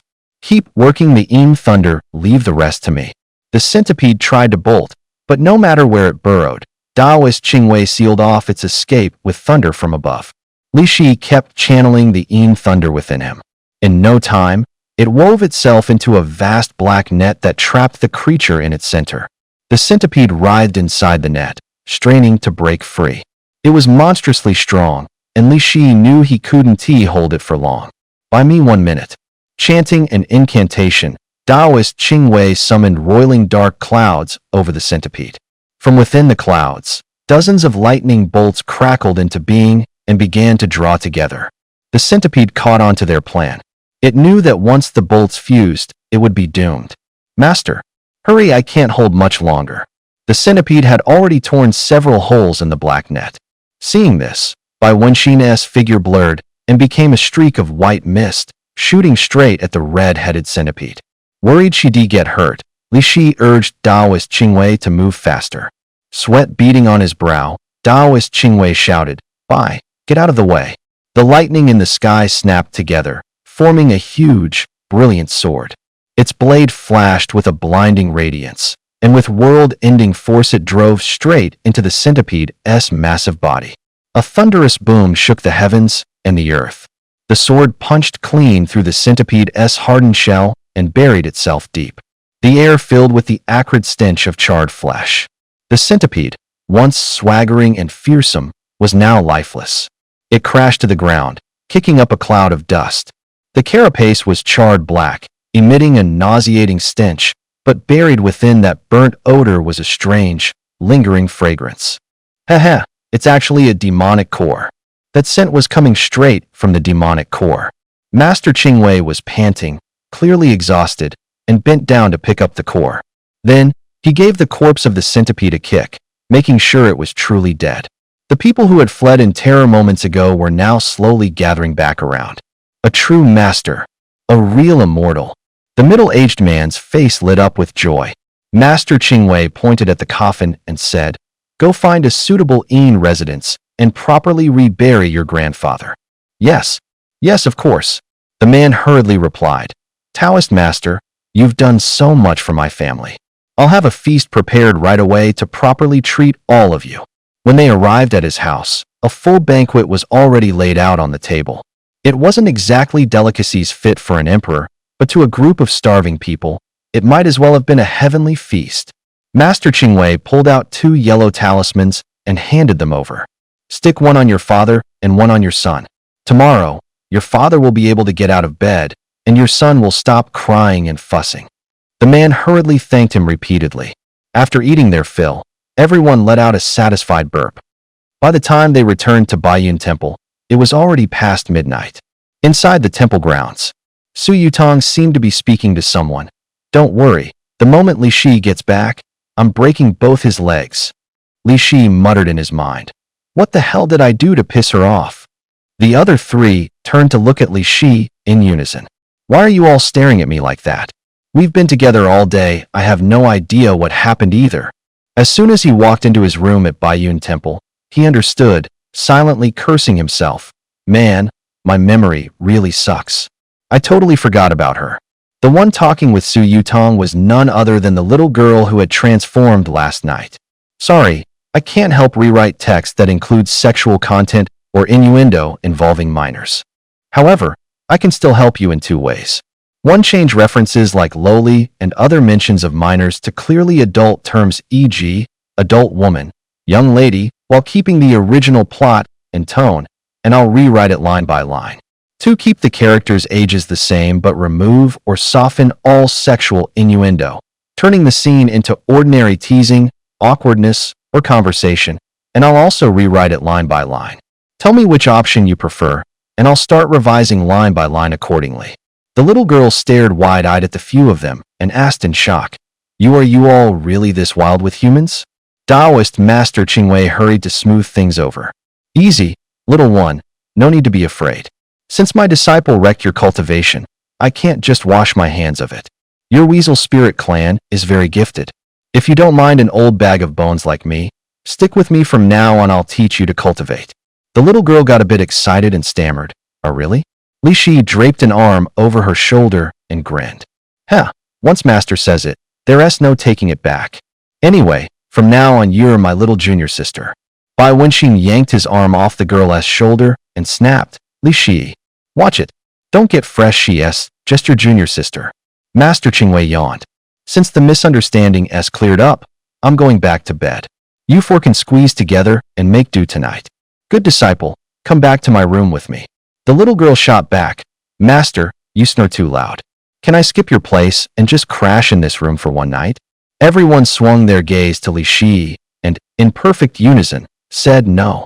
Master Qingwei added, "Better yet, go sleep in the woodshed. At first light the next morning. Senior brother, Master says it's time to train," the little girl called. Li Shi cracked his eyes open to see her in the woodshed and mumbled lazily, "What time is it? Let me sleep a little longer." He rolled over, ready to keep snoozing. The little girl threatened, "If you don't get up, I'll tell everyone you bullied me again." That snapped Li Shi awake in an instant. Ever since he'd met her, Li Shi still hadn't learned the little girl's real name. He asked, curious, do you want a human name? She smiled and explained, they already gave me one last night. I'm called Huang Xianer now. Then she urged him, come on, hurry up, don't keep master waiting. As Li Shi was about to change clothes, a message suddenly popped up on his phone. It was from the female forensic doctor, Zhong Qinin. Where are you right now? He muttered to himself, what does she want with me? Don't tell me she wants to take my pulse again. Meanwhile, Huang Xianer was outside the door, urging him along. Pressed for time, he didn't think twice. He shared his location with Zhong Qinin and hurried off to change. Master Qingwei said, a little impatiently, Li Shi, you dawdle every day. What kind of behavior is that? From now on, learn from your junior sister. Li Shi felt the way his master addressed him was a bit off before. He'd either call him good disciple or just Shi. Using his full name now sounded like he was displeased. All right, I get it. I'll get up earlier tomorrow. Seeing the temple empty, Li Shi asked curiously, Master, where is everyone? They were worried you wouldn't sleep well in the woodshed, so they went into town to buy you bedding and pillows. As soon as he finished, Master Qingwei took the two of them back to the auspicious feng shui spot from yesterday to continue their cultivation. Li Shi kept practicing Yang Thunder the way he had before, while Master Qingwei taught Huang Xianer other techniques and told her to absorb the demon core that fell from the centipede last night. Time slipped by. The sun went down. When they returned to the temple, they saw a beautiful woman standing at the gate, anxiously looking around. Master Qingwei shot his disciple a glance and asked, with a hint of reproach, is this another one you've managed to attract? Li Shi nodded, admitting it. Still, he couldn't help wondering she'd come all the way from the city. Just the bus ride took 5 hours. Did she really come just to take my pulse? Zhong Qinin stared at Li Shi, expressionless, and said, hold out both hands. Li Shi grinned. You need both hands to take a pulse. Isn't that a bit much? Right then, with a sharp click, the handcuffs snapped shut around his wrists. Li Shi's eyes went wide. He stared at Zhong Qinin in disbelief and shouted, what are you doing? You're a forensic doctor who gave you the right to slap cuffs on me? Her face went cold. That's not your concern. Be honest and tell me how Zhou Feiyang died. Li Shi looked utterly blank. Zhou Feiyang. What does his death have to do with me? Zhong Qinin fixed him with a hard stare and said icily, still trying to argue? I went home and asked the elders. A pulse pattern like yours points to only one thing. You've had that kind of encounter with the Yin spirit. I suspect Zhou Feiyang's death was very likely the work of a Yin spirit. He never imagined Zhong Qinin could dig this deep. But Zhou Feiyang's death had nothing to do with him. There was no way he was taking that blame. He hurried to defend himself. Don't pin this on me. Zhou Feiyang's death really has nothing to do with me. I'm not taking the fall for it. Seeing things go sideways, Taoist Master Qingwei jumped in to explain, Miss, he's my disciple. He's a good kid, he'd never hurt anyone. Huang Xianer chimed in from the side. My senior brother's just a bit of a flirt. He's not bad at heart. Li Shi grumbled to himself. Huang Xianer, please don't make this worse right now. At that moment, Bai Wenxin and her group came back from town. Feng Chengcheng was taken aback. Qinin, what are you doing here? Zhong Qinin looked surprised too. The child seeking you mentioned, is it here? Realizing they knew each other, Li Shi instantly grabbed for a lifeline. Sister Feng, say something for me. Can we take these cuffs off first? Feng Chengcheng stared at the handcuffs, confused. What is going on? Zhong Qinin spoke up. I suspect he's involved in a homicide. She pointed casually at Bai Wenxin. And for all we know, she might be implicated too. Zhong Qinin laid everything out, down to the last detail. Right now it's just suspicion. If I had solid evidence, it wouldn't be as simple as me just slapping cuffs on him. You're really wronging me. I'm a victim too. Li Shi lifted his shirt, revealing a Tongtian tattoo. If my master hadn't saved me, I would been next. To shield Bai Wenxin, Li Shi said, half truth, half lie. Back in Luohua village, that ghost had tried to drain both me and Zhou Feiyang. To save me, Zhou told me to run, but she still siphoned off some of my yang energy and hit me with a binding. That's why I came to Baiyun Temple to ask my master for help. He thought to himself, Zhou Feiyang, to cover for me, you ended up dying with no one knowing the truth. Zhong Qinin shot a wary glance at Master Qingwei. Really? Master Qingwei nodded to confirm. I can vouch for this. My disciple was indeed under the old ghost woman's binding. Feng Chengcheng chimed in. Master Li's not lying. I watched that Tontian tattoo get inked. With both witness testimony and physical evidence right in front of her, Zhong Qinin felt a bit embarrassed. I was being rash. She awkwardly unlocked the cuffs. Since the misunderstanding has cleared up, let us go inside. Standing around out here is exhausting. Li Shi wore a cheerful grin, but thought, Zhong Qinin, you dare treat me like that. I might not be able to handle the Yin spirits yet, but tonight I'm definitely going to put you in your place. Master Qingwei's eyes flicked as he said, Little miss, can you cook? I'm the only one in this bunch who can, and these past few days have run me ragged. I can. Master Qingwei laughed. Finally, someone who can cook. It's late, and you can't get down the mountain, just stay here for now. Shi, I know you can start a fire, go give her a hand. By the stove, Li Shi sat there, staring at Zhong Qinin's smoking hot figure, and couldn't he help himself, his mind was in the gutter. She was practically a cop dealing with her wouldn't be easy. He'd probably need Feng Chengcheng to play along, though whether she'd be willing was anyone's guess. So he went to find Feng Chengcheng. These days he and Feng Chengcheng got along pretty well. Just seeing she stuck around told him he had a shot at getting her help. Li Shi squinted, laying it on thick. Feng, could you do me a favor? Feng Chengcheng arched a brow and chuckled. Oh please, what could you possibly ask that I can't handle? Li Shi gave a sheepish grin. Zhong Qinin's gorgeous, and I'm kinda thinking. Feng Chengcheng snorted a laugh. Thinking what? She has been my best friend for over 10 years. You want me to help that basically throwing a lamb to the wolves? Li Shi shook his head with a sigh. You're the most decent one in this crowd. You know what I'm dealing with. I was even planning to come see you tonight. If you want help, forget it. As soon as he said it, he pretended to turn away. Seeing him spin around, Feng Chengcheng hurriedly grabbed him, murmuring in a sweet voice, Hey, little bro, don't go. We can talk about anything. After dinner, Li Shi led the girls on a rampage through King's Canyon. It was Huang Xian'er's first time playing, and once curiosity kicked in, she snatched Li Shi's phone, teaming up with them to queue. That left just him and Master Qingwei, staring at each other. Boring. So damn boring. The more women, the more headaches. Suddenly, he caught a shadow flicker outside the temple, same as last night. Master Qingwei noticed it too. They traded a look and slipped after it. When they reached the same stretch of woods as last night, the shadow had vanished again. Knowing the place like the back of his hand, Master Qingwei said, Follow me. He zigzagged for quite a while, leading Li 11 out of the woods, when a graveyard suddenly came into view. Right then, 5 wraiths were clustered atop the mounds, clearly plotting something. Boss, White Cloud Temple just sent another woman. That makes 5. Why don't we split her up? I don't know what kind of dog's hit luck that kid's got women delivered to him every day. Makes a guy sick with envy. No kidding. We've been buried on White Cloud Mountain 5-6 years and haven't seen a woman once. That little Taoist's only been here a few days, and the women are showing up like it's market day, batch after batch. Tonight we rush the temple, kill those 2 Taoists, the old one and the young one, and take the women. Master Qingwei looked at Li 11 and said, Good disciple. What are you waiting for? Make your move. Since they're here for those 5 little girls, I want to interfere. Perfect.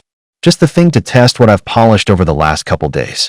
Li 11 strode up to the graves and shouted, Hey, you dirty old pervs, your grandpa Li is right here. That's him. He asked the little Taoist. Since he delivered himself to our door, don't blame us for being rude. Boys, get him. Kill the little Taoist and split his women. The 5 lechers charged as one, faces twisted with vicious malice. To Li 11's eye, they were at best fierce wraiths, their cultivation not even on par with Su Yutong's. He curled his lip in contempt. With power that pathetic, you've go. He snapped the thunder whip again, crack, crack, and in a few strokes the 5 lecherous specters turned to smoke and blew away on the wind. Taoist Master Qingwei clapped, satisfied. Kid, you've got real talent. 3 days in, and you can already give lightning a shape. Give it another month when the Taoist sect martial meet on Longhu Mountain rolls around, you might even place. Don't underestimate me. I'll bring you back the championship. Talking about placing after just a month of practice? You'd be dying if you couldn't brag, huh?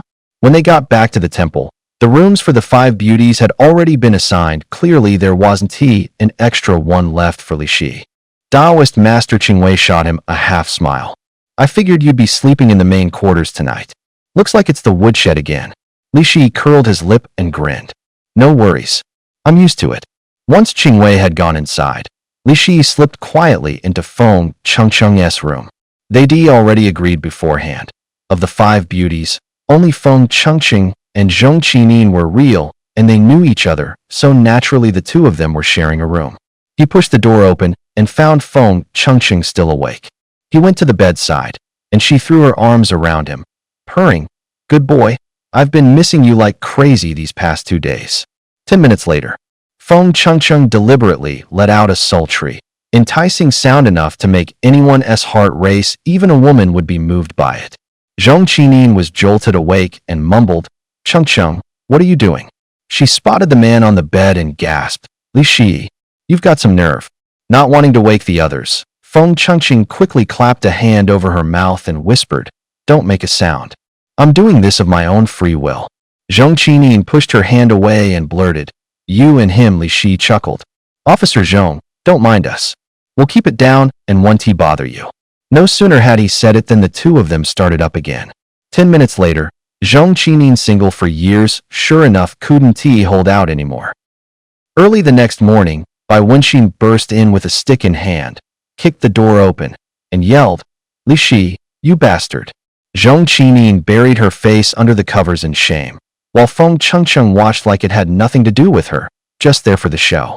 Li Shi sprang up from under the blanket, dodging the stick as he yanked on his clothes, then bolted outside. He laid low for quite a while, and only when it was mealtime did he sneak to the temple gate and crane his neck to see what was going on inside.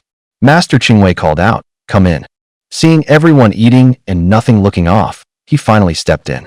Master Qingwei went on, "We just talked it over. You can't stay here anymore." Li Shi looked puzzled. "How come?" Master Qingwei explained, "It's for your own good. With things the way they are, no matter how tough you are, this will wear you down. I've decided you're coming down the mountain with me this afternoon. First, to keep you from running into them. Second, book learning can't beat seeing the world. Hitting the road with me will do more for your cultivation." Li Shi asked, "You all agree with this?" Feng Chengcheng, though reluctant, couldn't bring herself to say anything. After all, she wasn't supposed to be here to begin with. Zhong Qinin, who acted on impulse last night, now hung her head like a child who done something wrong, saying nothing. Bai Wenxin shot him a vicious glare. Only Huang Xian spoke up. "Senior brother, just listen to Master. I already know what's going on with you. If you can activate the Heaven Link mark and lift the seal, I'll be the first to go with you." Li Shi ruffled her hair. "Knew it, little junior sister is the best. The rest of you are heartless." Master Qingwei said, "Since that's settled, pack up. We're heading out in a bit." Su Yutong, who couldn't step outside during the day, heard the news and called Li Shi into her room. She took a simple, antique-looking Hetian jade pendant from around her neck and said, "When I was alive, I paid over 10 million for this at an antique shop. Now that I'm a ghost, it's no use to me. Since we've entered into a marriage between the living and the dead, I'll give it to you." Li Shi was over the moon. Hetian jade worth over 10 million? This marriage contract is a real score. By afternoon, master and disciple boarded a long-distance bus heading out of town. Dusk was falling. With a dozen or so kilometers left to go, Daoist Master Qingwei asked the driver to pull over to the side of the road. Looking baffled, the driver asked, "Master, are you sure you want to get off here? This is the middle of nowhere. There isn't even a place to stay." They stood by the roadside, but Master Qingwei showed no intention of leaving. Unable to hold back, Li Shi asked, "Master, what are we doing here? Getting blasted by the wind, or planning to waylay a female ghost?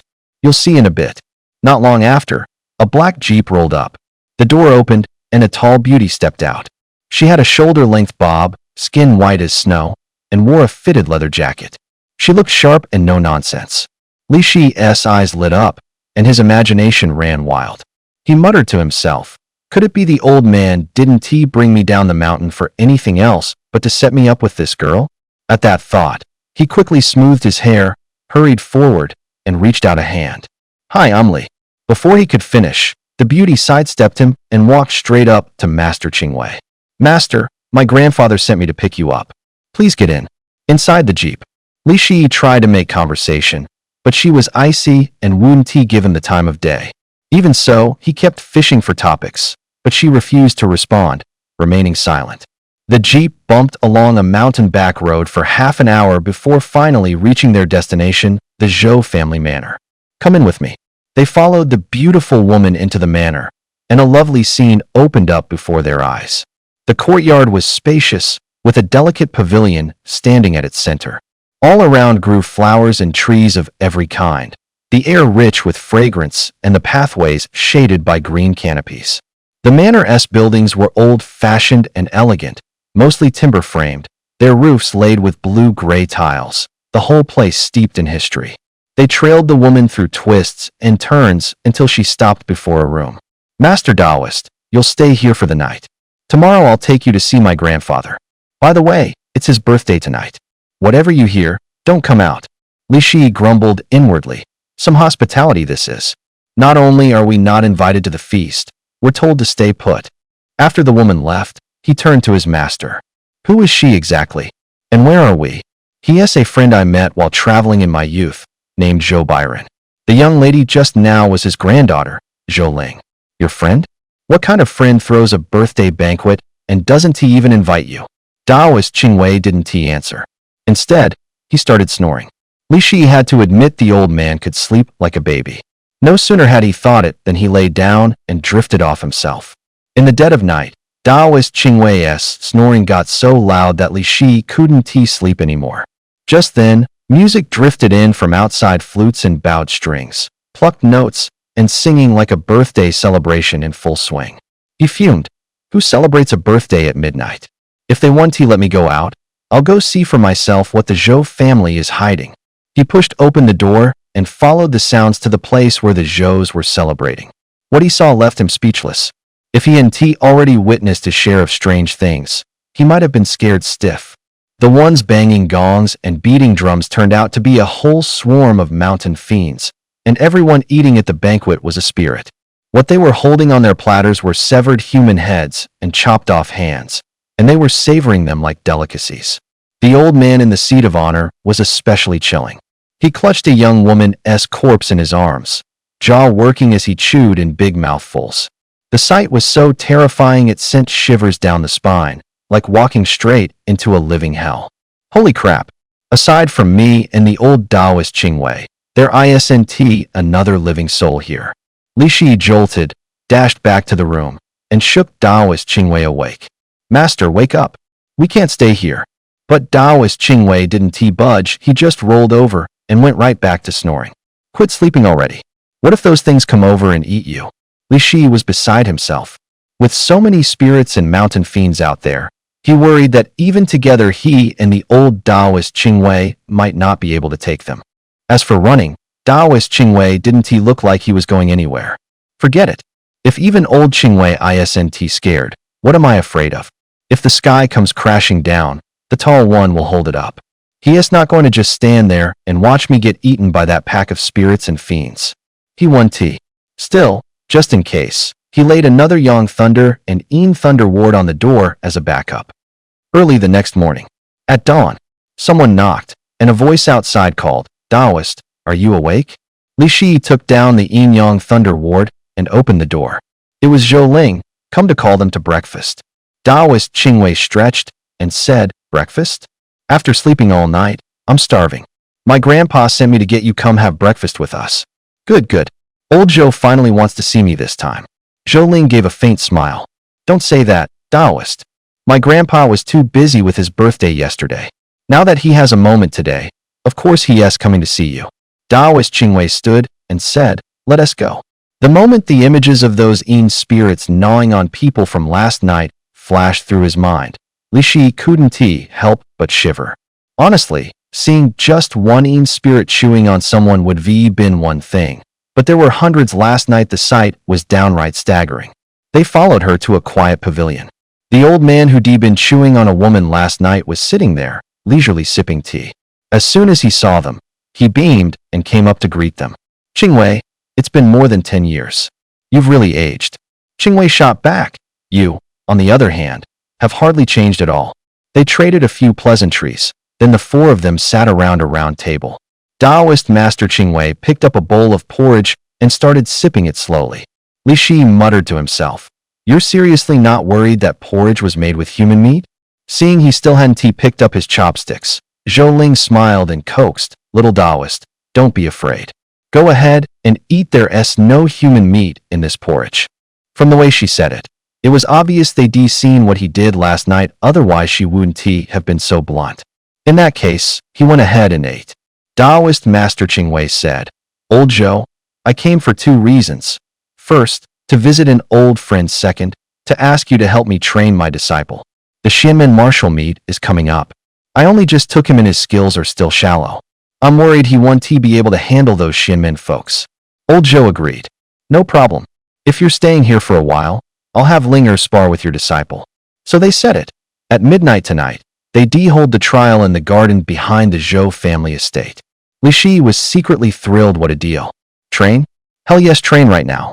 Maybe he could even cop a feel while he was at it. Back in the room, Li Shi asked Taoist Master Qingwei what was really going on. Only then did he lay out the truth. He had known all along that Zhou Bairen was a Yin spirit. His cultivation already at the level of a malevolent spirit, the Zhou family excelled at the paper effigy arts, able to turn paper into all sorts of things that looked real. This entire Zhou family estate had actually been crafted single-handedly by Zhou Bairen with those paper effigy arts. In other words, this manor wasn't an ordinary building at all, but a residence for the dead. As for why this Taoist priest kept such close company with spirits, everyone found it strange.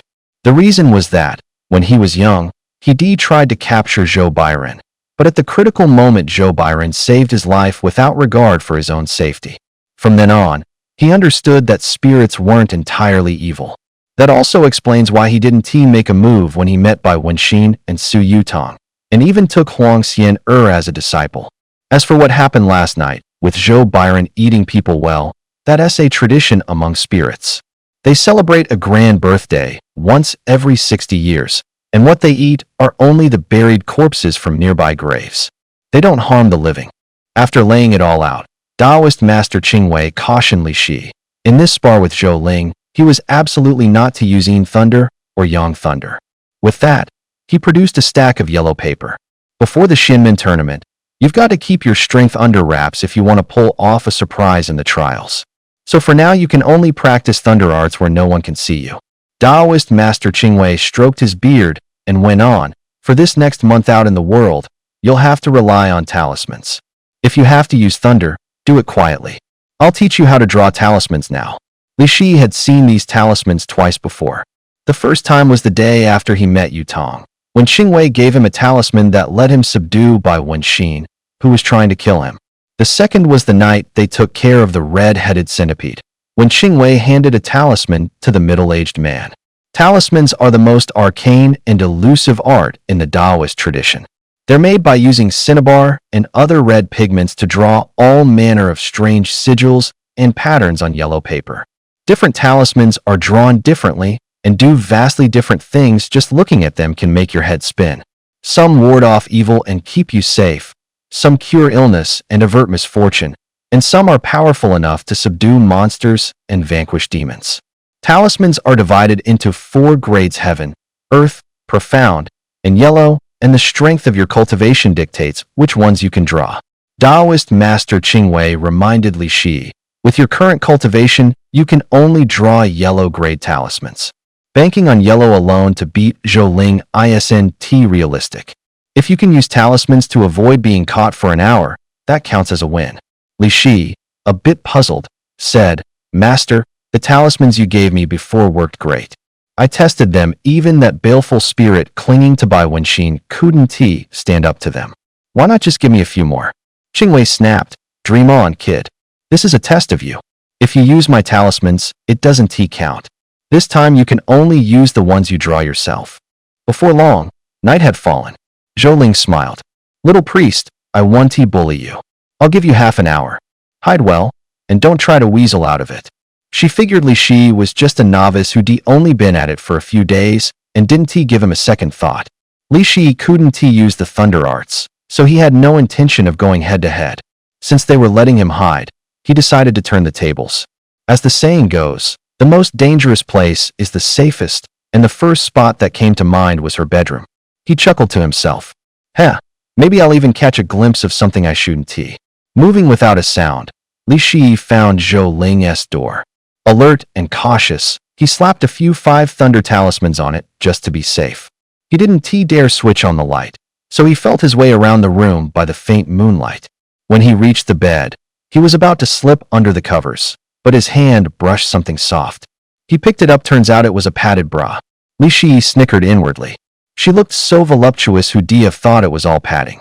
He was just about to crawl under the blanket, then realized it would be too obvious. He changed his mind and decided to hide in the closet instead. He opened it to find ice silk nightgowns of every style hanging inside. He couldn't help imagining what that icy beauty would look like wearing them. But as it turned out, Li Shi had been thinking far too simply. The Zhou family was no ordinary household. Everything seemed connected to their art of paper crafting, and it was nearly impossible for anyone to enter their home without being sensed. Right on cue, Zhou Ling was standing at the door. Damn Taoist! How dare you enter my room? Furious, she kicked the door open, triggering the 5 thunder talisman he had placed on it. Boom! After a deafening explosion, the talisman blew the door to smithereens. Li Shi's little trick had thoroughly enraged Zhou Ling. She roared, Damn Taoist, don't let me find you, or I'll skin you alive. She marched straight to the wardrobe and said in an icy voice, You'd better come out on your own. Only then did Li Shi realize that hiding in the wardrobe was a terrible idea. He was a sitting duck with nowhere to run. He frantically racked his brain, trying to figure out which of his prepared talismans could get him out of this. Seeing his silence, Zhou Ling ripped the wardrobe doors open and yanked him out. Li Shi seized the opportunity, slapping a talisman onto her chest. He was surprised by the softness of her body as his hand made contact. Her figure clearly wasn't just padding. What did you do to me? Zhou Ling felt as if she'd been nailed in place, unable to move a muscle. Li Shi chuckled. Miss Zhou, how do you like this immobilization talisman? You despicable Taoist. Let me go now. Just call me your dear brother, and I'll let you go. How about it? In your dreams. Zhou Ling snapped. Ooh, feisty, aren't we? Li Shi said, slowly reaching his hand toward her. Zhou Ling cried out nervously. Damn Taoist. What do you think you're doing? Get your filthy hands off me. Just then, a sudden gust of wind blew in from outside, peeling the immobilization talisman right off her. Crap, it was his first time using one, and he hadn't stuck it on tight enough. Damn Taoist. You're dead. Zhou Ling was truly furious now. Her fingers suddenly elongated, her nails sharpening into deadly claws. Holy hell. Since he couldn't use the lightning arts, there was only one of the 36 stratagems left, the best one. Run for it. Sensing things were going south, Li Shi hurriedly pulled out an invisibility talisman. In the next instant, he vanished into the darkness. You stinking Taoist, get out here.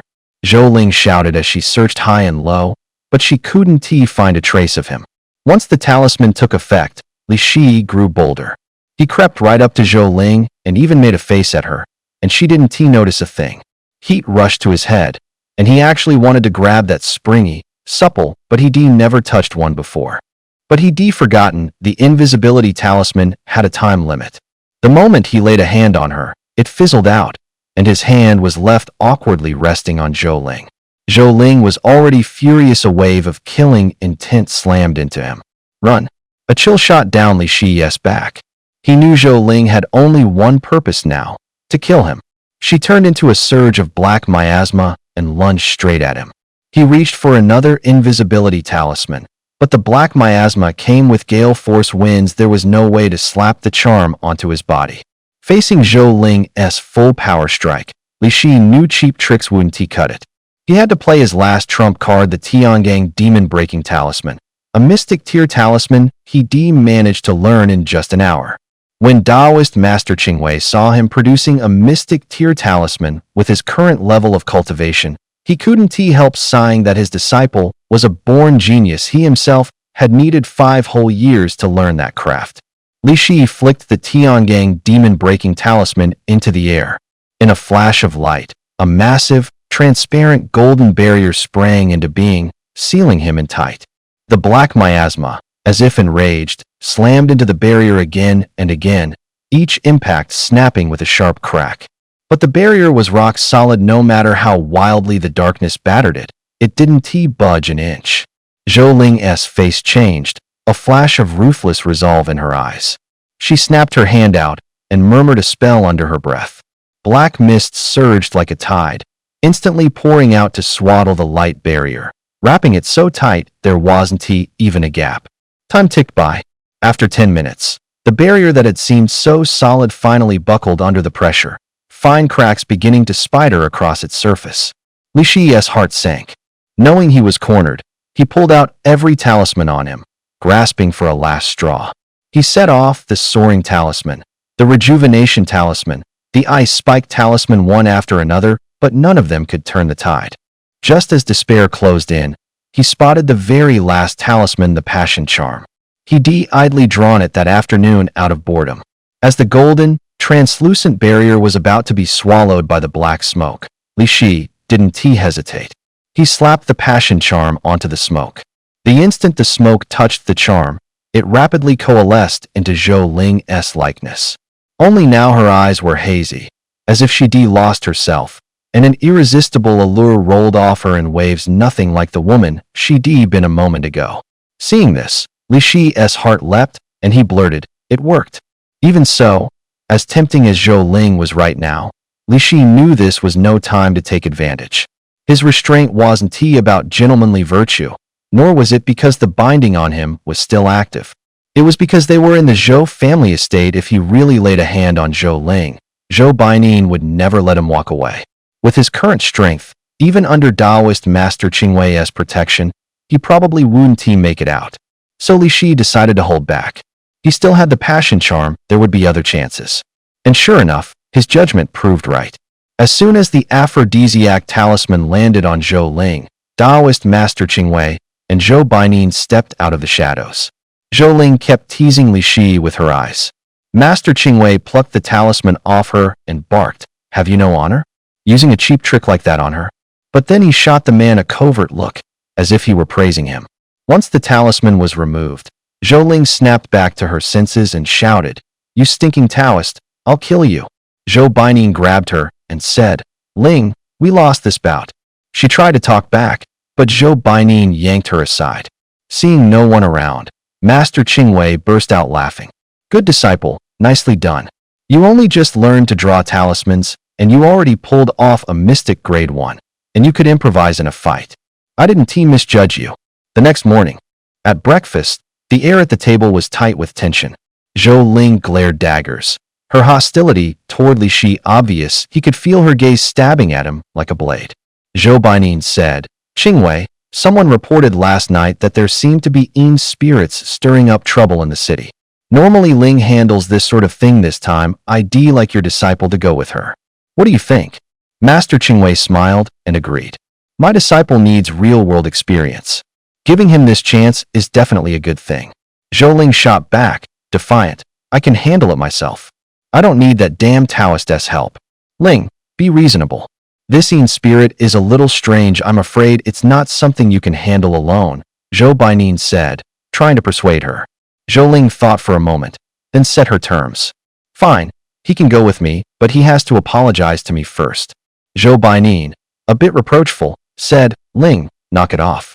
You lost, accept it fair and square." But Zhou Ling started to argue, and Zhou Baining silenced her with a single look. Seeing that, Li Shi hurriedly apologized. "Miss Zhou, last night was on me. I was too reckless."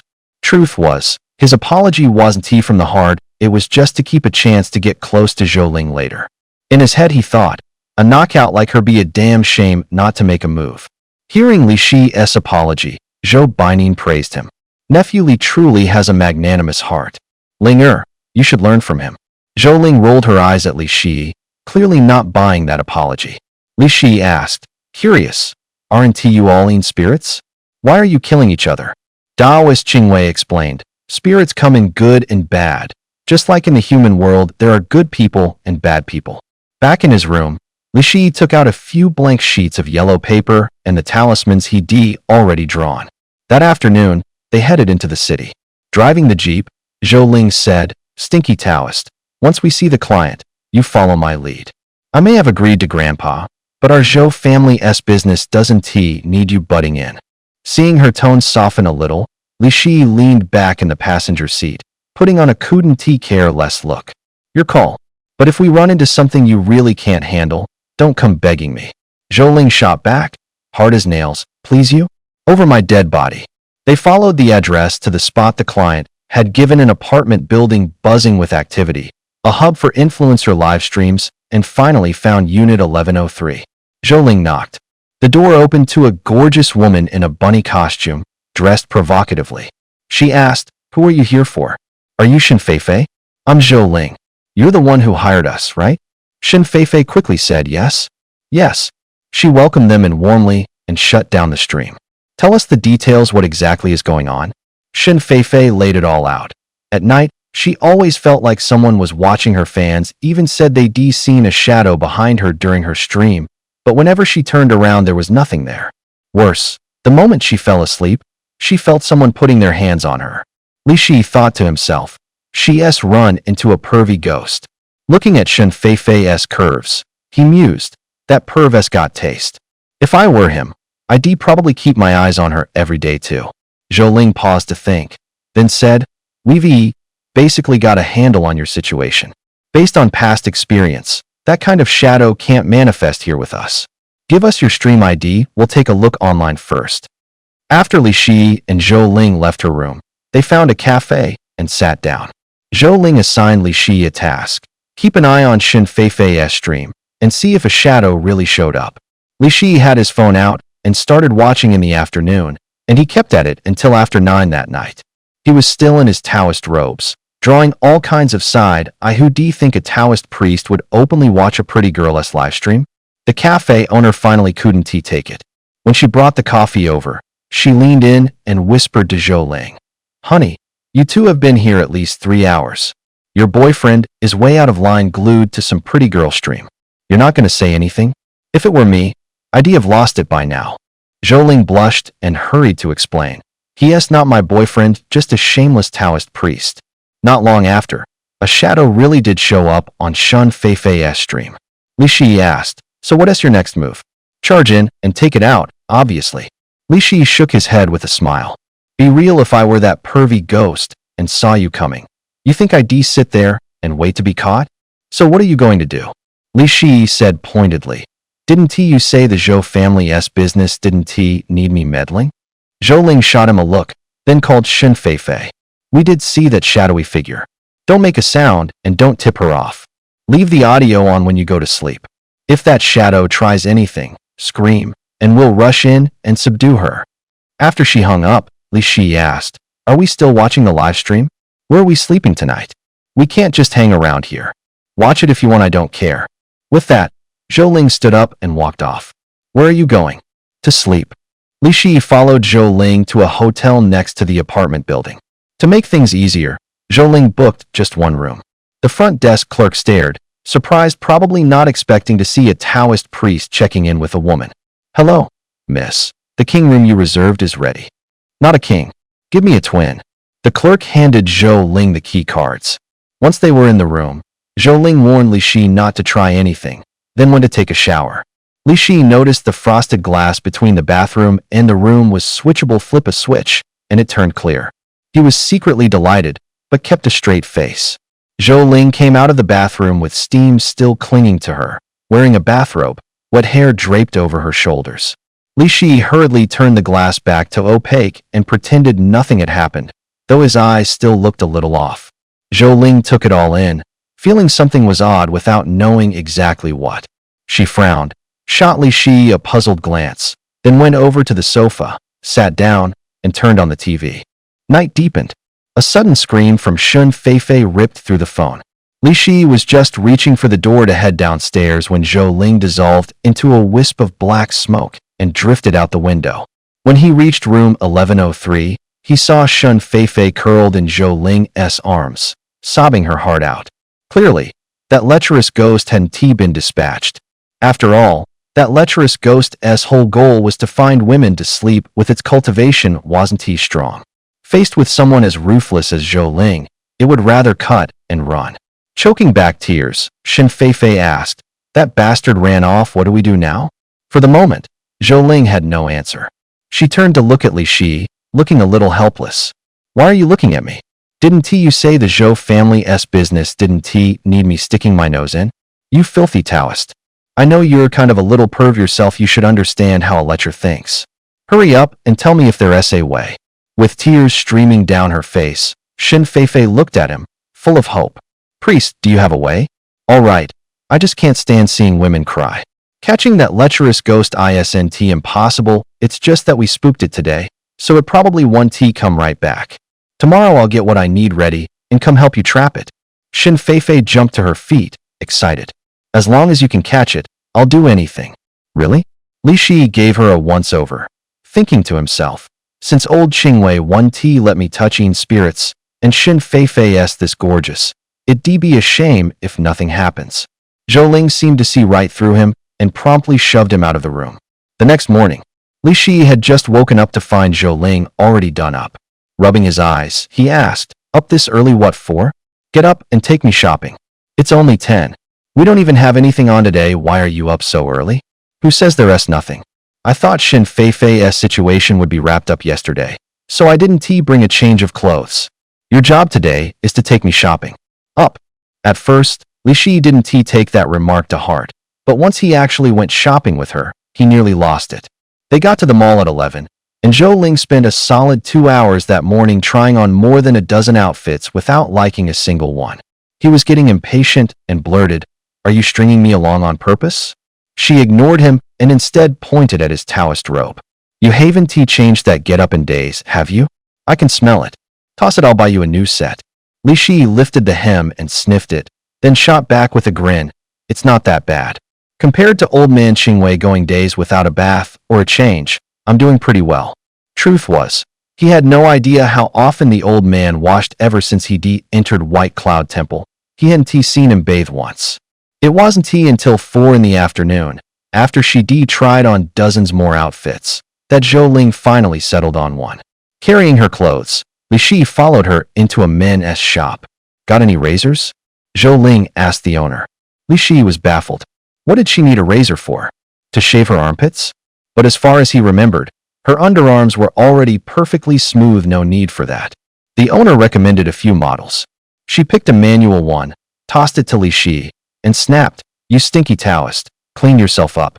That scraggly beard, every day I'm embarrassed to be seen walking with you." He hurried to defend himself. "I haven't shaved much since I joined White Cloud Temple, sure, but I wouldn't call it sloppy." Inwardly, though, he thought, this brat clearly cares, but she has to act like she doesn't. Then Zhou Ling dragged him into a men's clothing store and picked out an outfit for him. They finally stopped in front of a women's lingerie shop. Women really do go through a lot of underwear, he thought, and a picture of Bai Wenxin and Feng Chengqing back at White Cloud Temple bras and panties hanging out to dry every day popped into his head. While Zhou Ling was trying on lingerie, Li Shi started picking things out too. Of course, he wasn't picking things out for Zhou Ling, but for the 5 young girls back at the White Cloud Temple. After all, he couldn't go back empty-handed. Li Shi picked out 5 sets of lingerie based on their individual styles and sizes, a move that stunned the sales clerk. "Hey, young man," she called out. "You do know lingerie comes in different sizes, right? The ones you're holding don't look like they'd fit the young lady with you." The clerk had pegged him as a total amateur. But he was no rookie, he was a seasoned pro. He could guess a woman's size with a single glance. "Enough talk," he said. "Ring up those 5. And while you're at it, add the one she just tried onto my tab." Seeing what a big spender he was, the clerk beamed as she bagged everything up. "You really know how to spoil a woman," she said, still packing. "Whoever marries you will be one lucky lady." When Zhou Ling came out ready to pay, she was stunned to find Li Shi had already settled the bill. She stared at him, wide-eyed. "This stuff isn't cheap," she said. "I thought you were just some poor Taoist priest. I guess you've got a few tricks up your sleeve." The clerk quickly chimed in. "Miss, you've really got yourself a keeper. You just bought 8 whole sets." "What? No way," Zhou Ling protested. "I only tried on 3 sets." Li Shi grabbed her hand and pulled her out of the store before another word could give the game away. By the time they got back to the hotel, it was nearly dusk, a little after 6. Li Shi pulled out a sheet of yellow paper, dipped a brush in cinnabar ink, and began to paint a talisman. It finally dawned on Zhou Ling. This was the method he'd been talking about. He was going to use talismans to deal with the lecherous ghost. She had witnessed their power for herself. Even a simple immobilization talisman, combined with a 5 Thunders talisman, could blast the spirit into complete submission. While he was busy drawing the talisman, Zhou Ling, unable to stand another moment in clothes she'd worn for 2 days, grabbed a change and slipped into the bathroom. Naturally, Li Shi wasn't about to pass up the chance for another look. Ah, Zhou Ling, he thought to himself. So cold as ice when we first met, but it looks like you're finally starting to warm up to me. She walked out of the bathroom and saw that Li Shiwu still hadn't finished drawing the talismans. Smiling, she asked, how hard can it be to draw a few talismans? Li Shiwu couldn't exactly admit he'd forgotten to draw them while watching the show. So he replied, you've seen Taoist magic before, do you really think it's that easy? At 10 o'clock at night. As soon as Shen Feifei ended her live stream, they went to find her. Master Dao, what exactly do you plan to do to catch that pervert? Li Shiwu pulled out several talismans from his pocket and said, stick these on your body when you go to sleep tonight, and I guarantee that pervert will be sealed away tight. She asked, where exactly should I stick them? Obviously on the places where the pervert might enter your body. That's the only way to catch him off guard. Shen Feifei took the talismans, turned slightly, and tried to tuck one under her skirt, but found it wouldn't stick. Confused, she looked at Li Shiwu and said, Master Li, it seems like the talisman just won't stick. That's impossible. Let me check. Li Shiwu responded. He stepped closer, adjusted the edge of her skirt, and after inspecting, half-jokingly said, your weeds are growing too thick here. That's why the talisman won't stick. Shen Feifei looked troubled and asked what she should do. Li Shiwu suddenly remembered the razor Zhou Ling had bought before, pulled it out, and said, just shave it all off, that'll fix it. Shen Feifei took the razor, tore off the packaging, and seeing it was manual, quickly said, I've only ever used electric once. Can you do it for me? Since she had asked so directly, Li Shiwu couldn't easily refuse. Alright, fine. You should have some lubricant at home, right? Apply some first, then I'll help you shave. 10 minutes later, everything was ready. Li Shiwu first stuck a ghost-repelling talisman on her, followed by a talisman to immobilize spirits. These 2 talismans were specifically designed to deal with malevolent spirits and were harmless to ordinary people. He also gave her an additional thunder talisman and a concealment talisman, just in case. But he warned, whatever you do, don't stick the thunder talisman on yourself if it goes off and hurts you. That'll be a huge problem. He made 2 teleport talismans, and he and Zhou Ling each took one as soon as he sensed any of the other talismans being triggered. He could use the teleport talisman to jump over, no more running a long way like yesterday. Once the prep was done, Li Shi and Zhou Ling headed back to the hotel. The instant any one of the 4 talismans was tripped, Li Shi would feel it immediately. It was already 1 in the morning. Li Shi suddenly sensed that the ghost banishing and immobilizing talismans he'd set outside had been triggered. He knew at once something was off, so he hurriedly shook Zhou Ling awake, pulled out the teleport talisman, and the 2 of them teleported straight into room 1103. They stepped inside and saw a middle-aged man frozen by the bed, while Shen Feifei was curled up in the corner, trembling.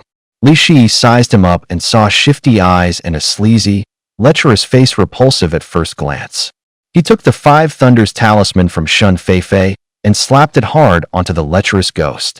A few crackling blasts went off, and the creep was blown to ash, scattered to nothing. Still shaken, Shen Feifei whispered, he won't come back, will he? Li Shi patted her shoulder and reassured her, don't be afraid. His soul has been scattered, there's no way he's coming back. She finally let out a breath at that. Gripping Li Shi's hand, she said excitedly, Taoist master, thank you so much. If it weren't for you, I don't know how much longer I'd have had to live like this. I said I'd repay you if you need anything. Just say the word. Looking at the scantily clad Shen Feifei, Li Shi swallowed hard. With Zhou Ling right there beside him, he tamped the thought down and said, it was nothing, just lending a hand. No need to repay me. A flicker of disappointment crossed Shen Feifei's eyes, and Li Shi felt a twinge, thinking, "Cutie, don't hang your head just yet. When Zhou Ling's not around, I'll make it up to you. Then tomorrow I'll treat you guys to karaoke." Heh, perfect chance, right? With Zhou Ling's ice-cold temperament, odds are she doesn't even like karaoke. If she doesn't go, it'll be just me and Sun Feifei, then I can do whatever I want. Li Shi was already savoring the plan, but Zhou Ling said, "Sure, we're free all day tomorrow. Hit us up then." "Damn it, are you trying to cockblock me?" In the dead of night, Li Shi and Zhou Ling got back to the hotel. They'd originally been sharing a room to deal with Sun Feifei's situation. Now that things had paused for the moment, there wasn't much reason to keep rooming together. He knew splitting up was only a matter of time, but since Zhou Ling and brought it up, he had no reason to be the first. The past few days had worn him out, so he figured he'd grab a hot shower and change into the new clothes he'd just bought. He was humming a little tune under the spray, letting the hot water pour over him, when Zhou Ling suddenly shoved the door open and scared him half to death. He smirked to himself, thinking, maybe spending this time together made her catch feelings for me? If it's urgent, don't worry, I'm almost done. But Zhou Ling wasn't amused. Her face was ice cold. She grabbed him by the ear and yanked him out of the bathroom. Pointing a, Li Shi panicked and glanced left and right. He was completely naked at the moment. "Dear older sister, please open the door. If anyone sees me like this, I'll be totally humiliated." But from inside the room came a cold reply. "Aren't you the one who likes watching others? Then let others take a good look at you too." Li Shi knocked again, but there was no response. Luckily, it was the middle of the night, and the hallway was completely empty. He carefully made his way to the hotel lobby to ask the front desk clerk for help. The female clerk at the front desk saw his naked state and immediately covered her eyes, letting out a startled shriek. "What do you think you're doing? I'm calling the police if you keep this up." He hurried to explain. "It's me. Just look carefully." She recognized him and blushed slightly. "Why aren't you wearing any clothes?" "There's no time to explain that now. Can you at least give me a towel?" After the clerk handed him a towel, he quickly wrapped it around himself and then requested a room. "I'm sorry, but the hotel is completely booked tonight." Her response left Li Shi feeling utterly hopeless. He thought to himself that even if she had opened the door earlier, the outcome probably wouldn't have been much better. So he decided to go find Sun Feifei instead. After all, she had once said she wanted to repay him. Wrapped in just a towel and moving like a thief in the night, Li Shi crossed the street and arrived at Sun Feifei's apartment. He knocked on the door. "Who is it?" Sun Feifei asked cautiously. "It's me." She recognized his voice. "Li Daoshi, what are you doing here?" Li Shi pushed the door open, walked in, and gently pressed her against the wall. "You wanted to repay me, right? Well, today, Master Daoist is giving you that chance." There was no denying it. Sun Feifei was the most fun he'd ever had with any woman he'd met. Even Feng Chengqing couldn't compare. It seemed like female streamers really did have their own special skills. The next morning, Sun Feifei woke up in Li Shi's arms and softly asked, "Daoist Master, are you really that eager to have Zhou Ling? Is it that obvious?" She shook her head. "It's not like that. Zhou Ling is gorgeous and has a great body. What man wouldn't be tempted? You got a plan?" Sun Feifei smiled. "Before I became a streamer, I worked at a karaoke bar nearby for a while. The creeps there always tried to get women by getting them drunk. I think you could try that trick." Li Shi thought it over. "That could work. But after how things went yesterday, will she even come?" "Then let me help you try it." Li Shi stroked her cheek and laughed. "Never thought you were so good at scheming. So, Master Li, are you going to reward me?" Around noon, Sun Feifei called Zhou Ling. "Zhou Ling, didn't I say I'd treat you guys to karaoke today? I booked a private room. It's right downstairs from the apartment building. Be there at 7 sharp, okay?" Zhou Ling hesitated. "I'm fine with it. The problem is Li Shi's gone." Feigning ignorance, Sun Feifei asked, "Aren't you two together? I kicked him out last night. He is probably mad." Speaking for her, Sun Feifei said with certainty, "He must be done something bad to make you angry." Zhou Ling thought for a moment and started to feel she might have been in the wrong. "I'm not even sure he did it, but thinking about it now, throwing him out of the room naked last night was definitely out of line. Do you think, him being out there naked by himself, something could have happened? Could the police have taken him for some pervert and hauled him off?" Hearing that, Li Shi said in surprise. Zhou Ling is so proud, and she is actually willing to admit she was wrong and even worry about me. All right then, Sun Feifei said. I'll go ask Master Li where he ran off to. After she hung up, Sun Feifei shot Li Shi a wicked grin. Congratulations, Master Li. Li Shi looked baffled. Congratulations on what? Why are you so dense? If a girl takes the initiative to apologize to a guy and looks after him that carefully, it definitely means she likes him. You're saying Zhou Ling has a crush on me? Sun Feifei gave a small nod. Who would have thought getting kicked out would come with a bonus? No wonder she went out of her way to buy me clothes and even a razor. Crap, my phone is still with Zhou Ling. If you need me, how are you supposed to reach me? Li Shi blurted out. Easy. I'll just say you've got nowhere to go and you're not going back. Just come find me here this afternoon. Look at me, usually quick on the uptake, but today I'm slow as molasses. I think you're just drunk on happiness. Sun Feifei went downstairs and bought Li Shi a set of clothes. That night, the two of them went to a KTV. Shi said she worked at a KTV before, and sure enough, it showed people kept greeting her non-stop from the entrance all the way to their private room. Before long, Zhou Ling showed up too, carrying Li Shi's clothes. Guess she really was worried he'd have nothing to wear. Li Shi, I'm sorry. I shouldn't have kicked you out of the room. Seeing how guilty she was, Li Shi came clean. Honestly, I did peek at you in the shower. Smack. Her palm cracked across his face. You perv. As soon as she said it, she turned to go. This was nothing like what Li Shi had imagined. In TV dramas, when something like this happens, doesn't the heroine usually throw herself into the hero's arms and coo? Ugh, you bad boy. But in his case, all he got was a slap in the face. Sun Feifei grabbed Zhou Ling's arm and said, Okay, sis Zhou, don't be mad. I know you like Daoist Li, and he likes you too. If you're going to be family sooner or later, him peeking at you in the shower isn't that big a deal. Who would like him? Who would want to be family with him? Zhou Ling denied it, but she still sank onto the couch, and the stiffness in her voice wasn't quite so resolute anymore. Sun Feifei kept lifting her glass, pushing Zhou Ling to drink one after another. Before long, the two of them were about equally hammered. Zhou Ling was so drunk, she blacked out. Li Shi thought to himself that Sun Feifei wasn't just pretty, she was loyal. Definitely someone worth keeping close. Just then a wave of urgency hit him, and he had to run to the restroom. When he came back, he heard shouting in the private room. He shoved through the crowd and saw a scar-faced bruiser pawing at Sun Feifei. About to lay hands on Zhou Ling's son was being pinned, yet she was still yelling, Don't touch Zhou Ling. Stop. Li Shi barked at the scarred man. I'm here having my fun with these women. Who the hell are you to get in my way? Li Shi wasn't even afraid of ghosts. Why would he fear some two-bit punk? You want to know who I am? I'm your granddaddy Li. The scarred guy smirked, not quite losing his temper, and sneered, Kid, you must be tired of living, as he swung at Li Shi. Ever since he trained in the Thunder Arts, Li Shi's body and reflexes had shot through the roof. Normal people's moves looked like slow motion to him.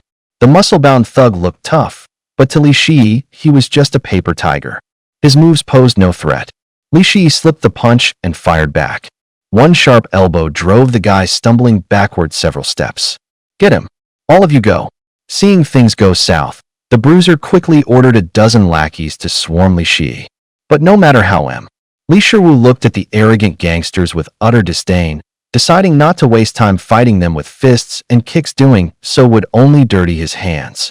He pulled out over a dozen talismans from his chest, each specially prepared and inscribed with mysterious runes capable of casting various spells. One by one, he slapped them onto the gangsters' foreheads and began chanting incantations. The moment the talismans stuck, the thugs instantly lost all sense of self, moving like zombies. Their eyes were hollow and lifeless, their bodies stiff as they automatically lined up in a row, and to everyone's shock, they started hopping forward in unison. Li Shiwu nodded in satisfaction at his masterpiece, knowing full well that these men were now completely incapable of resistance. All that remained was to wait for the police to arrive and hand them over. Truth be told, this was a hopping charm technique he had learned out of boredom one day, and now it had finally come in handy.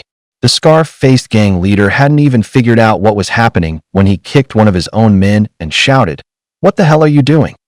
Get the fuck at him." Li Shiwu, fingers holding a magical seal, manipulated the possessed thugs to surround the scar-faced man. What the hell do you think you're doing? I'm your damn boss. But now, those underlings only obeyed Li Shiwu's commands. They immediately threw punches and kicks, beating the scar-faced man so badly he couldn't even defend himself. In no time, his face swelled up like a pig's head. Kneeling on the ground, he kowtowed to Li Shiwu, begging for mercy. Big brotherly. No, wait, masterly. Please spare me. I swear I won't dare again. Li Shiwu, worried they might actually kill the man and leave him with some explaining to do to the police, pointed at Sun Feifei and said, begging me won't help. You need to ask her if she'll let you go. Instantly, the man turned to Sun Feifei, kowtowing again and pleading, Feifei, please make this masterly spare me. Sun Feifei did seem genuinely afraid of him. She didn't say much, but gave a quiet nod indicating that the thug could be released. Li Shiwu asked, you seem pretty scared of him. Just who the hell is he anyway? Sun Feifei slammed the private room door shut and said, that guy just now, we all call him Scarface, he works for Brother Long. The karaoke joints and bars around here are basically under his thumb. I'm telling you to get out while you can. Don't cross him. I'm afraid he'll come after you. Li Shi wasn't worried about petty thugs coming after him, he was more concerned that if he left, Sun Feifei's life would get even harder. So he asked, who exactly is Brother Long? Sun Feifei said, Brother Long is the chairman of Tianjiang Group. In Tianjiang City, he practically calls the shots. Both sides of the law danced to his tune. Li Shi's lips curled. Smiling, he shot back, and what if I don't leave? Sun Feifei's eyes went wide. She stared at him in disbelief and shouted, are you crazy? Do you even know what you're saying? Li Shi patted her shoulder and said softly, don't be scared. With me here, nobody dares lay a finger on you. Warmth bloomed in Sun Feifei's chest, but she still shook her head. You don't understand Brother Long's reach. He doesn't let people off easy. Li Shi laughed. Then let him run into a brick wall. I'd like to see just how tough he really is. No sooner had he finished than he carefully scooped up the drunk Zhou Ling and slipped off toward the hotel.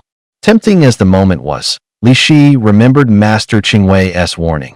Until the ward is lifted, don't get too close to a ghost. Zhou Ling's alluring figure stirred him, but he did his best to tamp down the urge. But when desire steamrolled reason, he acted on impulse, tossed Master Qingwei's words aside, and got intimate with her, throwing caution to the wind. Just as they were getting close, Zhou Ling suddenly came to. Fueled by alcohol, she turned surprisingly proactive, nothing like the cold shoulder she'd given Li Shi before. Early the next morning, Zhou Ling kicked Li Shi right off the bed. Wrapped tight in the blanket, she demanded, you damn Taoist. What did you do to me? Li Shi scrambled up bare-assed, gave a sly chuckle, and said, what else? The kind of thing people enjoy. Didn't you promise to be my good older sister? Have you already forgotten? She stiffened slightly, her cheeks turning red, then quickly regained her composure and snapped back. You little Taoist punk. If anyone finds out what happened last night, I'll skin you alive. Li Shi still seemed to be savoring the moment and was about to dive back under the covers. Zhou Ling tried to resist, but once he pulled her into his arms, her entire body immediately went limp. Not long after, Sun Feifei's phone call interrupted them. Her voice was extremely tense. Brother Long wants to see you. Li Shi spoke in a calm tone, as if he had already expected this, asking, fine. Where and when? Noon, at the Grand Horizon restaurant. He wants me to go with you too. As soon as the call ended, Zhou Ling, now fully informed of the situation, showed a flicker of concern in her eyes. I know this Brother Long. His name is Long Qianshan. He's from the south, but built Long Group right here in Tianjiang City. He looks friendly on the outside, but is actually ruthless. The Zhou family has a bit of influence here too. I'll have lunch with you there. Exactly at noon, Li Shi arrived at the Grand Horizon restaurant with Zhou Ling and Sun Feifei. Outside the private room, two bodyguards stood by the door like sentries. Li Shi pushed open the door and entered. Surprisingly, there were only two people inside: the wealthy man he had seen in Luohua village and the man's female secretary. When he thought about it, he immediately understood. That night in the village, the secretary had even addressed him as Brother Long. What a fascinating coincidence. When Long Qianshan saw Li Shi, A meaningful smile curled at the corner of his mouth. Speaking in his accented southern Mandarin, he said, "Handsome guy, didn't expect it to be me, did you? I watched the security footage last night. I was pretty surprised too." Li Shi didn't waste words and got straight to the point. "Since we're old acquaintances, I won't beat around the bush. Did you call me here to take revenge for your little brothers?" Long Qianshan waved his hand dismissively and let his secretary light a cigarette for him before saying, "If I were here for revenge, I wouldn't have invited you so formally. I know about the Scar incident, and truth be told, he did start it." The secretary swayed her slim waist as she walked up to Li Shi, intending to offer him a cigarette. When she saw he didn't smoke, she said instead, "Brother Dragon saw how well you used your talismans and wanted to ask a favor." I didn't respond, but inside, I was trying to figure out whether this was really genuine. Long Qianshan said, "Handsome guy, if you're still mad about what happened last night, I can help you settle the score." He gave the secretary a meaningful look. She made a quick phone call, and within less than a minute, 2 men dragged Scar into the room. Long Qianshan barked at Scar, "You were clearly in the wrong last night. Both these lovely ladies are here now, so I'm stepping in and handling this according to our family rules." As soon as he finished, he threw a punch straight into Scar's face, knocking out 2 teeth. The secretary bent down, picked up the teeth, and placed them in front of Zhou Ling and Sun Feifei. "These 2 teeth are a small apology from him to you both. Is that enough to satisfy you?" Sun Feifei, visibly shaken, quickly nodded. Zhou Ling, however, remained calm and cold. "What would I want with his teeth?" she said flatly. Long Qianshan laughed and replied, Right. His mouth is filthy, he'd dirty your hands if you even touched it." He signaled to the secretary, who brought out 2 black suitcases. "This is 1 million. $500,000 each for the 2 of you, as a sincere apology from Scar." Sun Feifei opened one of the cases excitedly, while Zhou Ling simply pushed her case toward Li Shi, letting him decide. Li Shi knew perfectly well that while this was framed as a gesture of apology, it was really just payment for the job they wanted him to do. "Fine, we'll let the Scar incident drop. But you'd better explain what you want clearly. If it's anything illegal or unethical, I won't do it." "Handsome guy, you're straightforward, and I wouldn't ask you to do anything like that. This is right up your alley, professionally speaking." Long Qianshan continued, "I recently bought a complete Tonka painting from the southwest region. But ever since I set that Thanka back up at home, strange things have been happening. Every night at midnight I catch sight of a little girl pacing around the house. I asked Sun Feifei, and she told me you're a Taoist priest, so I invited you here to take a look. A Thanka is something particular to Tibetan Buddhism. In Tibetan Buddhism, there's a so-called human skin drum used as a ritual implement. They believe that only the purest offerings during ritual can win heaven's favor. So what counts as purest?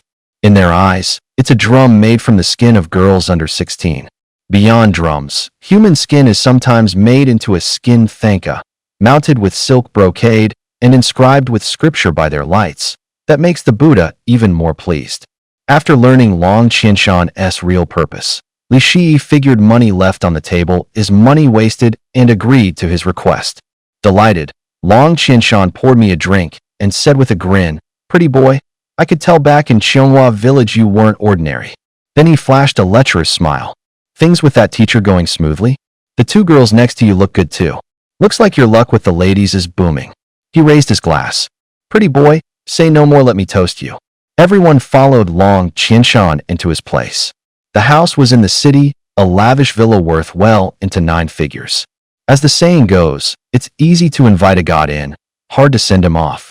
He originally kept that Thanka as an antique, but once the eerie stuff started, no matter how he tried to deal with it, the Thanka would inexplicably end up back in his hands. It seemed to have claimed the villa as its home. It was high noon in midsummer, sweltering outside, but the moment Li Shi stepped into the villa, a bone-piercing chill washed over him. He quipped, "Your AC is cranked way too cold." He knew in his gut that all of this was the work of that abomination. Long Qianshan led everyone into the study and, moving carefully, drew the Thanka from a long wooden case. It was actually a scroll. As Long Qianshan slowly unfurled it, a sheet of human skin came into view. Though centuries old, the skin was still supple and pale, as if it had belonged to a young girl. The fair hide was densely covered in writing up close. You could see the diamond sutra copied side by side in Chinese and Tibetan. Zhou Ling was a Yin spirit by nature, keenly attuned to her own kind. The moment the Thanka opened, she murmured, "There's a malignant shade attached to this. Its cultivation isn't low. Give it a few years, and it'll likely advance into an evil spirit." Li Shi asked, "Can you force it out?" Zhou Ling shook her head. "A Thanka like this is an inherently sinister artifact, with a spirit hidden inside. Forget about me, even an evil spirit or a Yama spirit couldn't do anything to what's in there." Li Shi had Long Qianshan put the Thanka away, then took him outside. "I've already looked it over. There's definitely something wicked hiding in that human skin Thanka. But if it won't show itself, there's nothing we can do. For now, the only option is for me to stay here. When it shows, I'll take it out."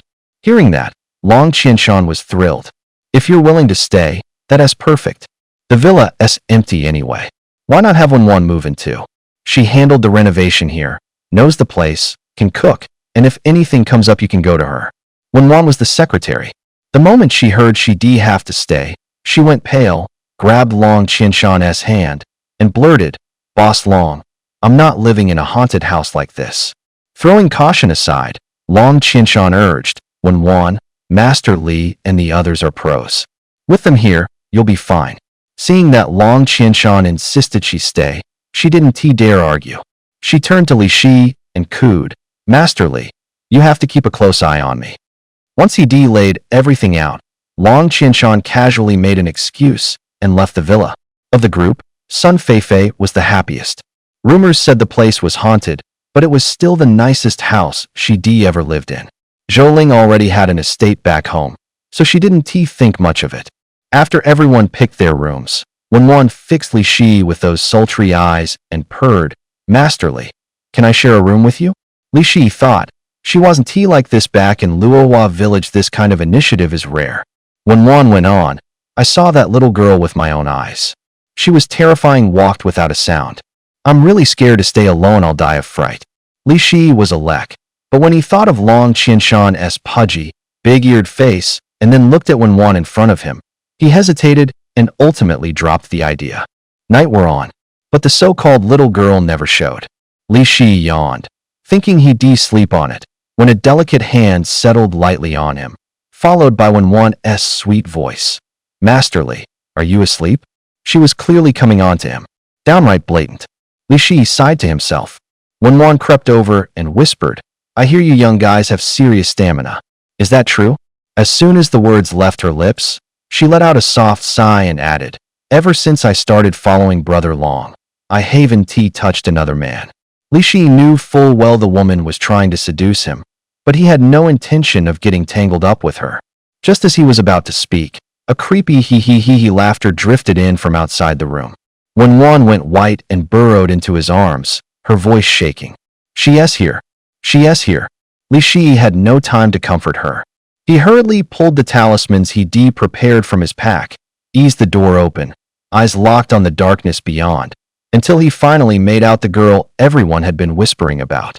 In the moonlight, he saw she was short 5 feet at most with shoulder-length black hair, dressed in Tibetan clothes. There was a strange glint in her eyes that sent a chill through him. He clenched a binding talisman in his palm, on high alert if she got close, he'd slap it on her. "Hey, mister, were you looking for me?" The girl suddenly turned her head. The crooked smile she flashed making cold creep up his spine. Li Shi drew a deep breath, tamped down his nerves, forced himself to look steady, and stepped out of the room. "Little girl, it's late. Why aren't you asleep? What are you doing out here?" He kept his voice low, trying to sound calm, but his hand was locked around the talisman, ready for trouble. He hid it behind his back, planning to edge in and stick it on her the second he got close enough. "Hey, mister, what's that you've got behind your back?" She'd seen the talisman he was hiding. "Little one, this thing's pretty neat. Want to take a look? You think I'm 3 years old? That's obviously a Taoist talisman."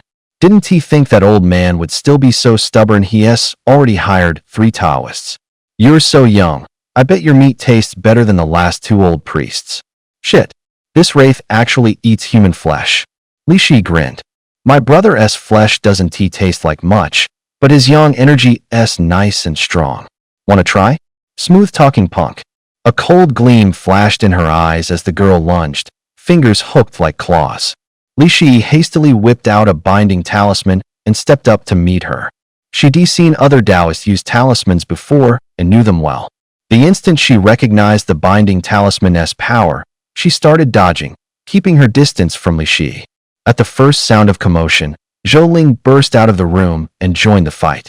The girl sized Zhou Ling up at a glance, stared in surprise, and demanded, "We're the same kind. Why are you helping a Taoist take me down?" Zhou Ling said, "Little sister, whether you're a shade or a human, harming people is wrong." As it turned out, Zhou Ling's earlier read was spot on. The girl's cultivation had already reached late-stage malevolent spirit. Even together, Li Shi and Zhou Ling couldn't subdue her. Luckily, she couldn't land a fatal blow on them either. Too bad Taoist Master Qingwei had forbidden Li Shi from unleashing the yin-yang thunder in front of outsiders. If he could used it, this wouldn't be such a stalemate. Li Shi rifled through every talisman in his pocket, hesitating over the arousal talisman. Sure, the girl was actually a few hundred years old, but she still looked underage. Screw it. Whatever. Use it first, think later. While the girl was tangled up with Zhou Ling, Li Shi circled behind her and slyly slapped the arousal talisman onto her. He had to admit, even though it was only yellow grade, against a female ghost the arousal talisman worked better than a profound grade Tiangang demon-breaking talisman. The moment it stuck, the girl went soft, the ferocity vanished, and she turned into a gentle girl next door. "What did you do to me?" The little girl tried to fight off the aphrodisiac charm, but it barely did anything. Li Shi let out a rough chuckle. "Then let us see what you think you can do to me." No sooner had he said it than a scorching, murderous glare flared from the side, like it might swallow him whole. He turned toward its owner. It was Zhou Ling.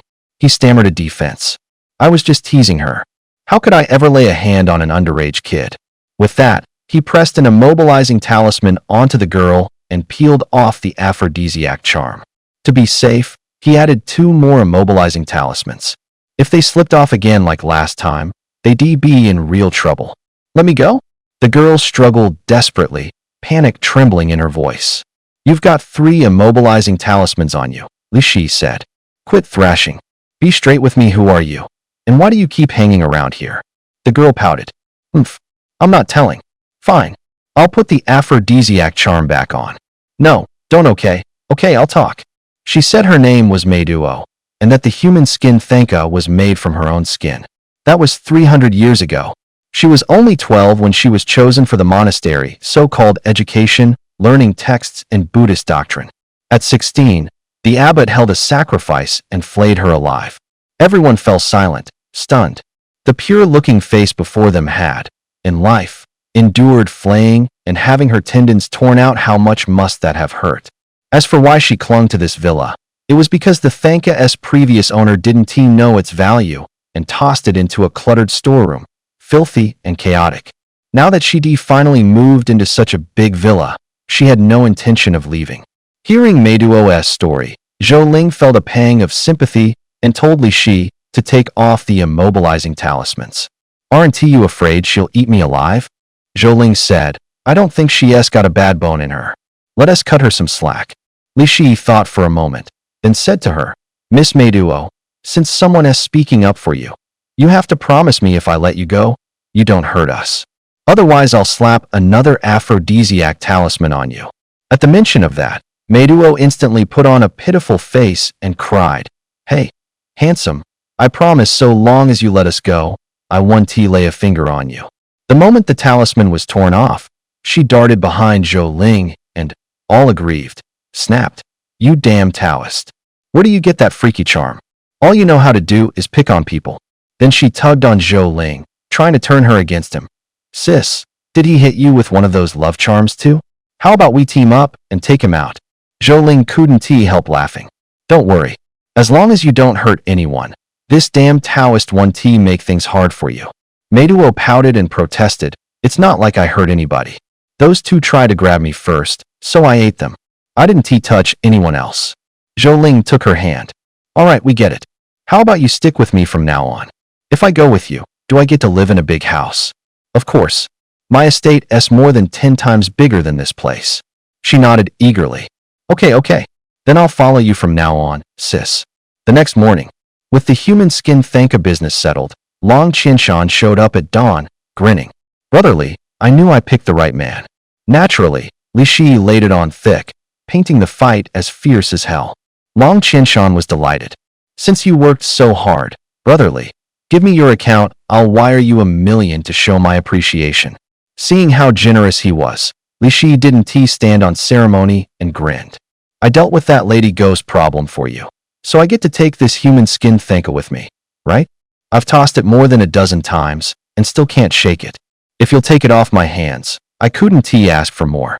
The two struck a deal on the spot, and Li Shi carried that human skin Thanka back to the Zhou household. The moment they met, Taoist Master Qingwei's face went slate gray. He barked, Li Shi, did you do that thing with a ghost again? How did you know? You're asking me how I know? Look at your brow, it's pitch black. You little punk, be honest. Which spirit have you been tangled up with? Zhou Ling. Qingwei shook his head helplessly. How is it you run into spirits wherever you go?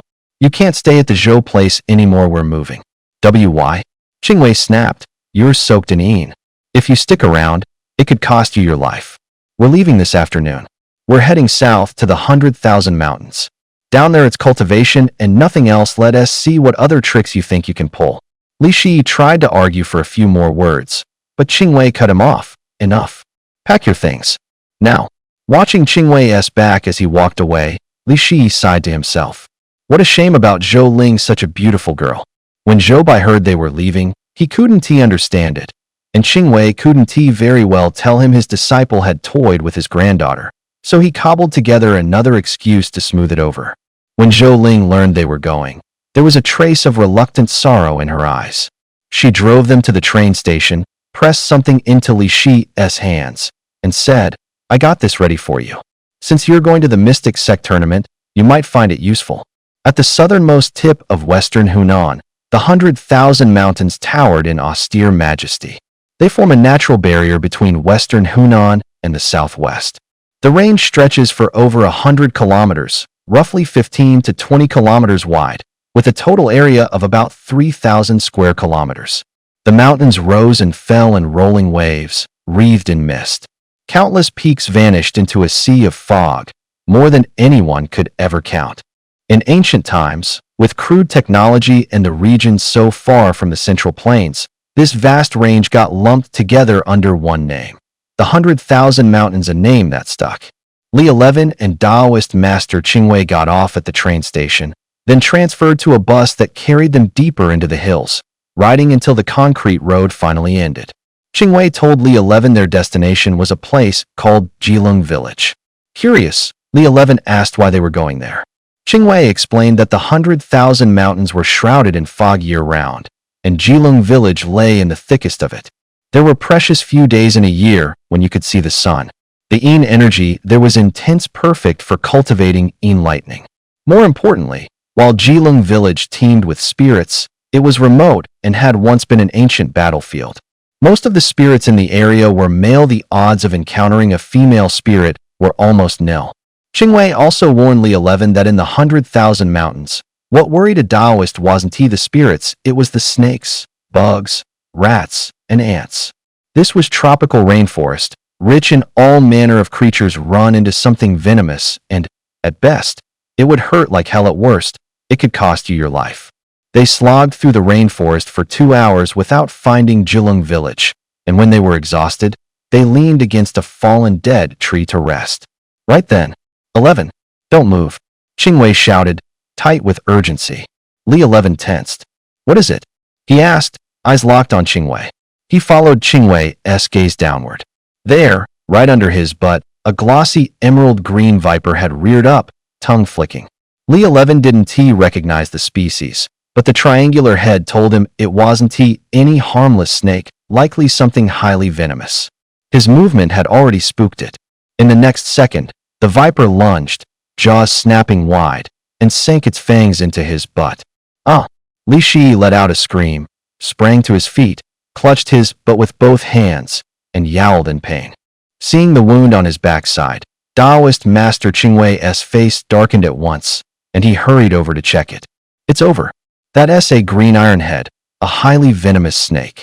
If no one treats you within 10 minutes, your blood pressure will crash, your heart rhythm will go haywire, and in severe cases you could die. Panic hit Li Shi. What do we do? We're in the middle of nowhere. Where are we supposed to find a doctor? His whole backside felt hollowed out. Numbness spread until he couldn't feel a thing. Master Qingwei let out a long sigh. Disciple, you're going to owe me big for this. Hurry up and take off your pants. Li Shi didn't understand why his master would say that, but he didn't think too hard about it. He did as he was told and stripped off his pants. A sudden warmth ballooned across his butt, and Master Qingwei's stubbled mouth pressed against the wound. He felt a hard suction clamp onto his flesh, and only then did he realize his master was drawing the venom out for him. The blood Master Qingwei spat onto the ground had already turned pitch black. After spitting a dozen times, the color of the blood gradually returned to red. Hey, what are you doing? A shout came from afar. Li Shi looked up and saw two hunters approaching. They wore tiger pelts, bows and hunting knives slung across their backs, radiating a formidable air. The older one frowned and asked, "What are?" There's an old saying, where you find deadly poison, you can often find the antidote within 5 paces. Exaggerated as it sounds, it speaks to the way everything in nature checks and balances everything else. The older hunter said, "I'll go find you an herb that can draw out the poison." Taoist priest Qingwei hurried to thank him. The hunter waved it off. "Don't mention it. There's no greater merit than saving a life. But don't go wandering into these woods again. There's danger everywhere. An outsider shouldn't be poking around."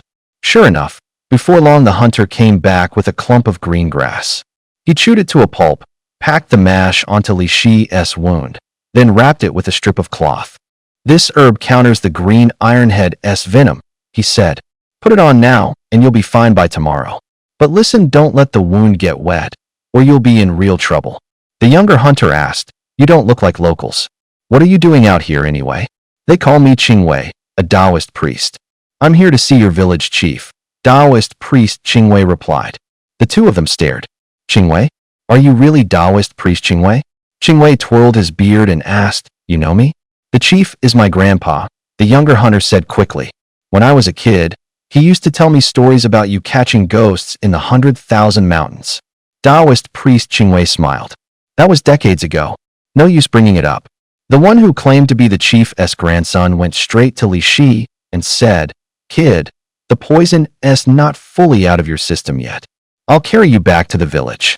The older hunter added, "It's getting dark. If we don't make it back before nightfall, the fog will roll in, and it's easy to get lost in the mountains. That'd be bad." Li Shi rode on the man's back for over an hour, and they made it back to Jilong village just before dark. The village chief, a man in his 70s, looked stunned when he saw Taoist priest Qingwei. He had never imagined he would see him again in this lifetime. The village chief immediately told his grandson to butcher the wild pheasant and rabbit they'd just caught and turn them into dishes to go with the drinks. That night, everyone sat together around the table to eat. The ache in Li Shi's but had eased a lot, so he asked, "Chief, your village has a pretty odd name. Why do they call it Chicken Coop Village?" The chief explained that the forest here is dense, the village tucked beneath the canopy, with trees and vines like a cage wrapping around it. And because there are so many centipedes, scorpions, and other venomous critters, every household keeps a big rooster, hence Chicken Coop Village. He also warned Li Shi not to move rocks or poke around in the brush. There's a good chance centipedes or scorpions are hiding underneath. Their bites won't kill you, but the pain will torment you for 10 days to 2 weeks. He stressed over and over. Once it gets dark, don't leave the village. When Li Shi pressed him for a reason, the chief said ghost lights flare up around here at night. Run into them, and you'll either get hurt or end up dead. What people call ghost lights are a mysterious, frightening phenomenon, but they aren't flames lit by actual spirits. They come from the phosphorus in skeletal remains. As a body decays, it produces phosphine gas, which has an extremely low ignition point in summer heat. It's even more prone to spontaneous combustion.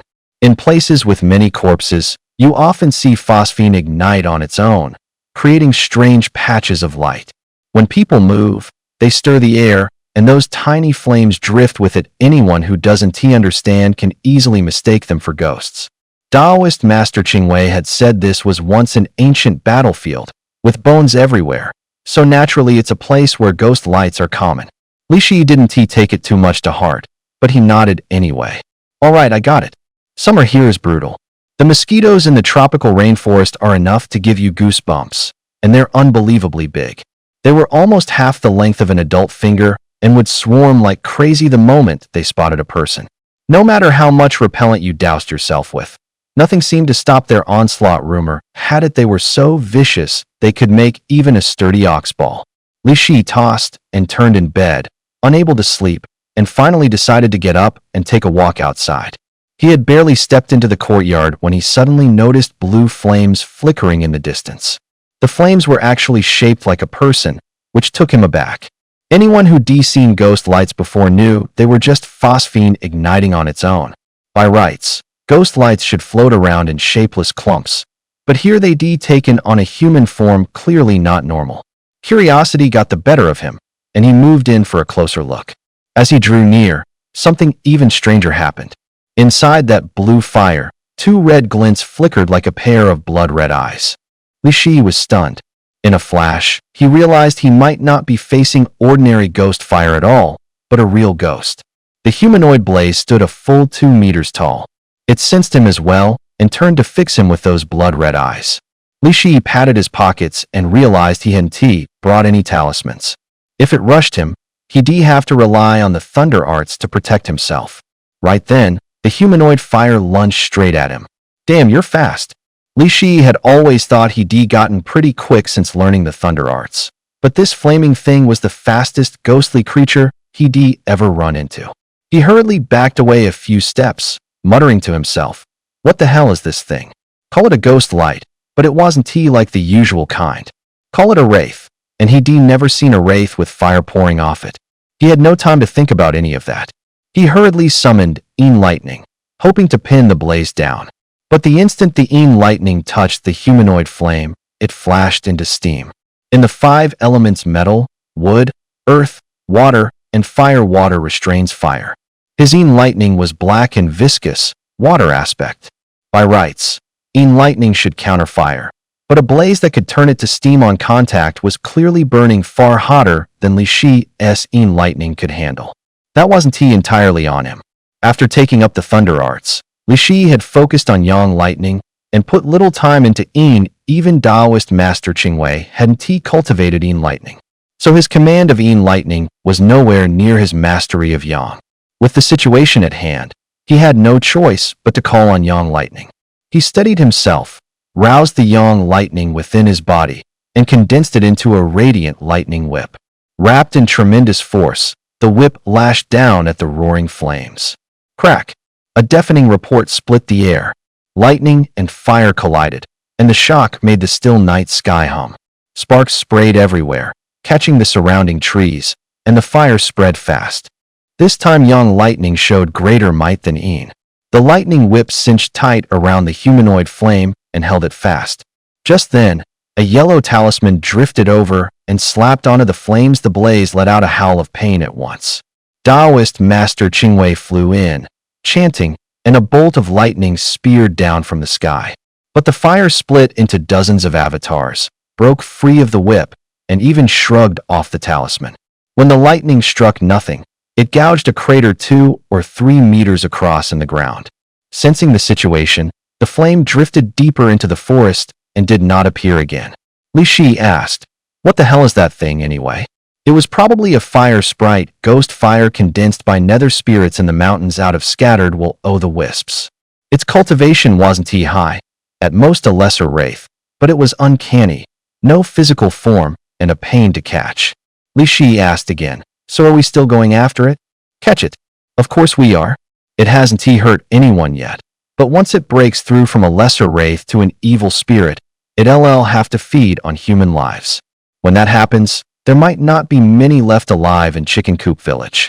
By now the villagers had heard the commotion and were coming out of their homes to see what was going on. Taoist priest Qingwei looked at the growing crowd and asked, "Have any of you ever seen a will-o'-the-wisp shaped like a person?" A villager stepped forward and said, A few years back, old Louis boy went out hunting, and didn't he come back till deep into the night. Next morning someone found his body outside the village charred black, nothing left but white bones. I figure it was that ghost fire that did it. Taoist priest Qingwei thought for a moment, then asked, that ancient tomb a few dozen miles from your village still holding up? The village headman replied, ever since you reinforced the seal last time, the tomb hasn't caused any trouble. It's been quiet. But about 10 years ago, lightning split open the burial chamber and left a big hole. Taoist priest Qingwei gave a slight nod. If you ask me, that human-shaped ghost fire most likely came out of the tomb. Tomorrow my disciple and I will go take a look. The villagers thanked him one after another. We really appreciate it. It's just that hardly anyone from our village goes to the tomb anymore, and the old path has gone to seed. If you're heading out, let a Yong guide you tomorrow. He hunts around there a lot and knows the way. Early the next morning, a dark-skinned man came over to find them. This was a Yong. A Yong said it was roughly 60 li of mountain road from the village to the ancient tomb, no way to make it in a single day, so they need to pack several days' worth of dry rations. But they had to reach a temple about 40 li away before sunset, spend the night there, and only then continue to the tomb the next day. They never imagined visiting the tomb would be this much trouble, but they already talked big, so they had no choice but to grit their teeth and go. Once they packed up, the three set out, heading toward the tomb. The villagers were right. Hardly anyone used this path. Wild grass on both sides had nearly swallowed the already narrow trail. If a Yong hadn't known the route, Li Shi and Master Qingwei might never have found the tomb. With frequent stops, they trudged on by sundown. They finally saw the temple a Yong had told them about. It was a small temple, its ancient walls furred with moss, the roof tiles mottled and worn. Weeds choked the gate, and inside it was desolate, the grass up to a man's waist. A Yong pulled out a sickle, cleared a patch in the main hall, then lit a campfire. They sat around the fire, and Li Shi couldn't help asking, curious, out here in these deep, empty mountains, how is there even a temple? More than 200 years ago, this wasn't a temple at all. It was, in every sense, a cursed grave. A cursed grave? Li Shi asked, intrigued. So are there female ghosts here? Master Qingwei, incensed, gave him a kick. Female ghosts. That's all you ever think about. One of these days a female ghost will be the death of you. Li Shi snickered. Better to die beneath the peony, be a romantic even as a ghost. If a female ghost does me in and I come back as a male ghost, wouldn't that be even handier? Master Qingwei sighed, utterly at a loss for words. A Yong couldn't make out what they were saying. He simply laid out the origins of the temple and that cursed burial ground. A little over 200 years ago. Back then the place was desolate, and the imperial court had stationed few troops here. Over time, the villagers grew restive and defiant, gathered more than 10,000 people, and rose in arms against the court. The court wasn't about to sit idly by. It immediately dispatched 30,000 elite soldiers and fought a pitched battle with the insurgents in the region of the 100,000 mountains. The fighting was brutally savage. Rumor had it both sides took staggering losses, and corpses carpeted the fields. After the locals were defeated, thousands were taken prisoner. They refused to submit, so the court buried them alive on this spot. Those soldiers died with their eyes open, their resentment slowly congealing into vengeful spirits. The place became a vast graveyard, and the dead began to wander the depths of the 100,000 mountains. Some of those resentful spirits, trying to grow stronger, started hunting and killing nearby villagers. A few years later, a wandering eminent monk came through, declared the 100,000 mountains an accursed ground, and built this temple to keep the spirits suppressed. Taoist Qingwei pointed at the stone statues around them and said, ordinary temples enshrine Buddhas and Bodhisattvas. But look here, what you see are the 10 courts of hell and the underworld as constables. It's obvious this place was built to pin vengeful spirits down. After hearing that, Li Shi looked around at the statues of the 10 courts. In the moonlight, the air grew even heavier, darker, more terrifying. It was deep into the night. The mountainous day-night temperature swing was brutal, and it was even colder now. The three of them had no choice but to huddle around the fire, using it to ward off the chill. Suddenly, a blast of wind slammed the temple gates open with a bang. The temperature inside plunged. Knifing gusts poured in from outside, colder than midwinter and cutting to the bone. Li Shi, who was no stranger to strange happenings, felt his heart sink. He knew something was about to go wrong again. Sure enough, faint hoofbeats drifted in from afar. As they drew closer, a rolling thunder came with them, hard and resonant, heavy with momentum, the cadence tight and uniform, like a formation marching on a drill field. The noise jolted the other two awake as well. The three of them stepped out of the temple together to see what was going on. Not far off, a column of riders was approaching, dressed in traditional minority garb, closing in bit by bit. They were on horseback, weapons in hand, looking imposing. For all their numbers, there wasn't another sound, only hooves and footsteps reverberating through the empty air. Daoist Qingwei frowned and murmured, "In soldiers, borrowing the road." The so-called In soldiers borrowing the road refers to routed armies from battles across the ages. After catastrophic losses, their dead, unwilling to accept their fate, refuse to disperse, the baleful energy congeals, and their spirits linger, circling the old, killing grounds. These In soldiers think they haven't died at all. They're still fighting, holding the last shred of a soldier's honor by staying at war. Face grave, Daoist Qingwei warned the other two. Remember, don't provoke them. Individually, they're not that strong, but there are a lot of them, and in life they were drilled to perfection. They're not something we can mess with lightly. Before he even finished, a vast column marched in lockstep past the temple gate, end to end with no tail in sight. It took a full half-hour for the entire procession to pass. That alone showed just how enormous the army was. It was jaw-dropping. Li Shi thought to himself, this place is fucking cursed. First ghost lights. Now In soldiers borrowing the road, one wrong move, and we're done. I'd be better off back at the Zhou place, with that beauty Zhou Ling keeping me company. Just thinking about it feels damn good. Just as they were about to head back, a clamor of gongs and drums suddenly drifted over. The moment Li Shi heard it, he knew wasn't this the same mountain spirit wedding he and Fatty ran into in Luohua village? But the scene now was a bit different from back in Luohua village. Back then, most of the wedding escort were towed like monsters. The procession before them, though, was something else, nothing but beauties, draped in gauzy silk, long legs bare, willowy figures you couldn't tear your eyes from. If the escorts looked this good, wouldn't the bride be a celestial stunner? Holy crap, what a treat, perfect timing. Daoist Qingwei knew exactly what Li Shi's weakness was. He said sternly, I'm warning you, keep it together.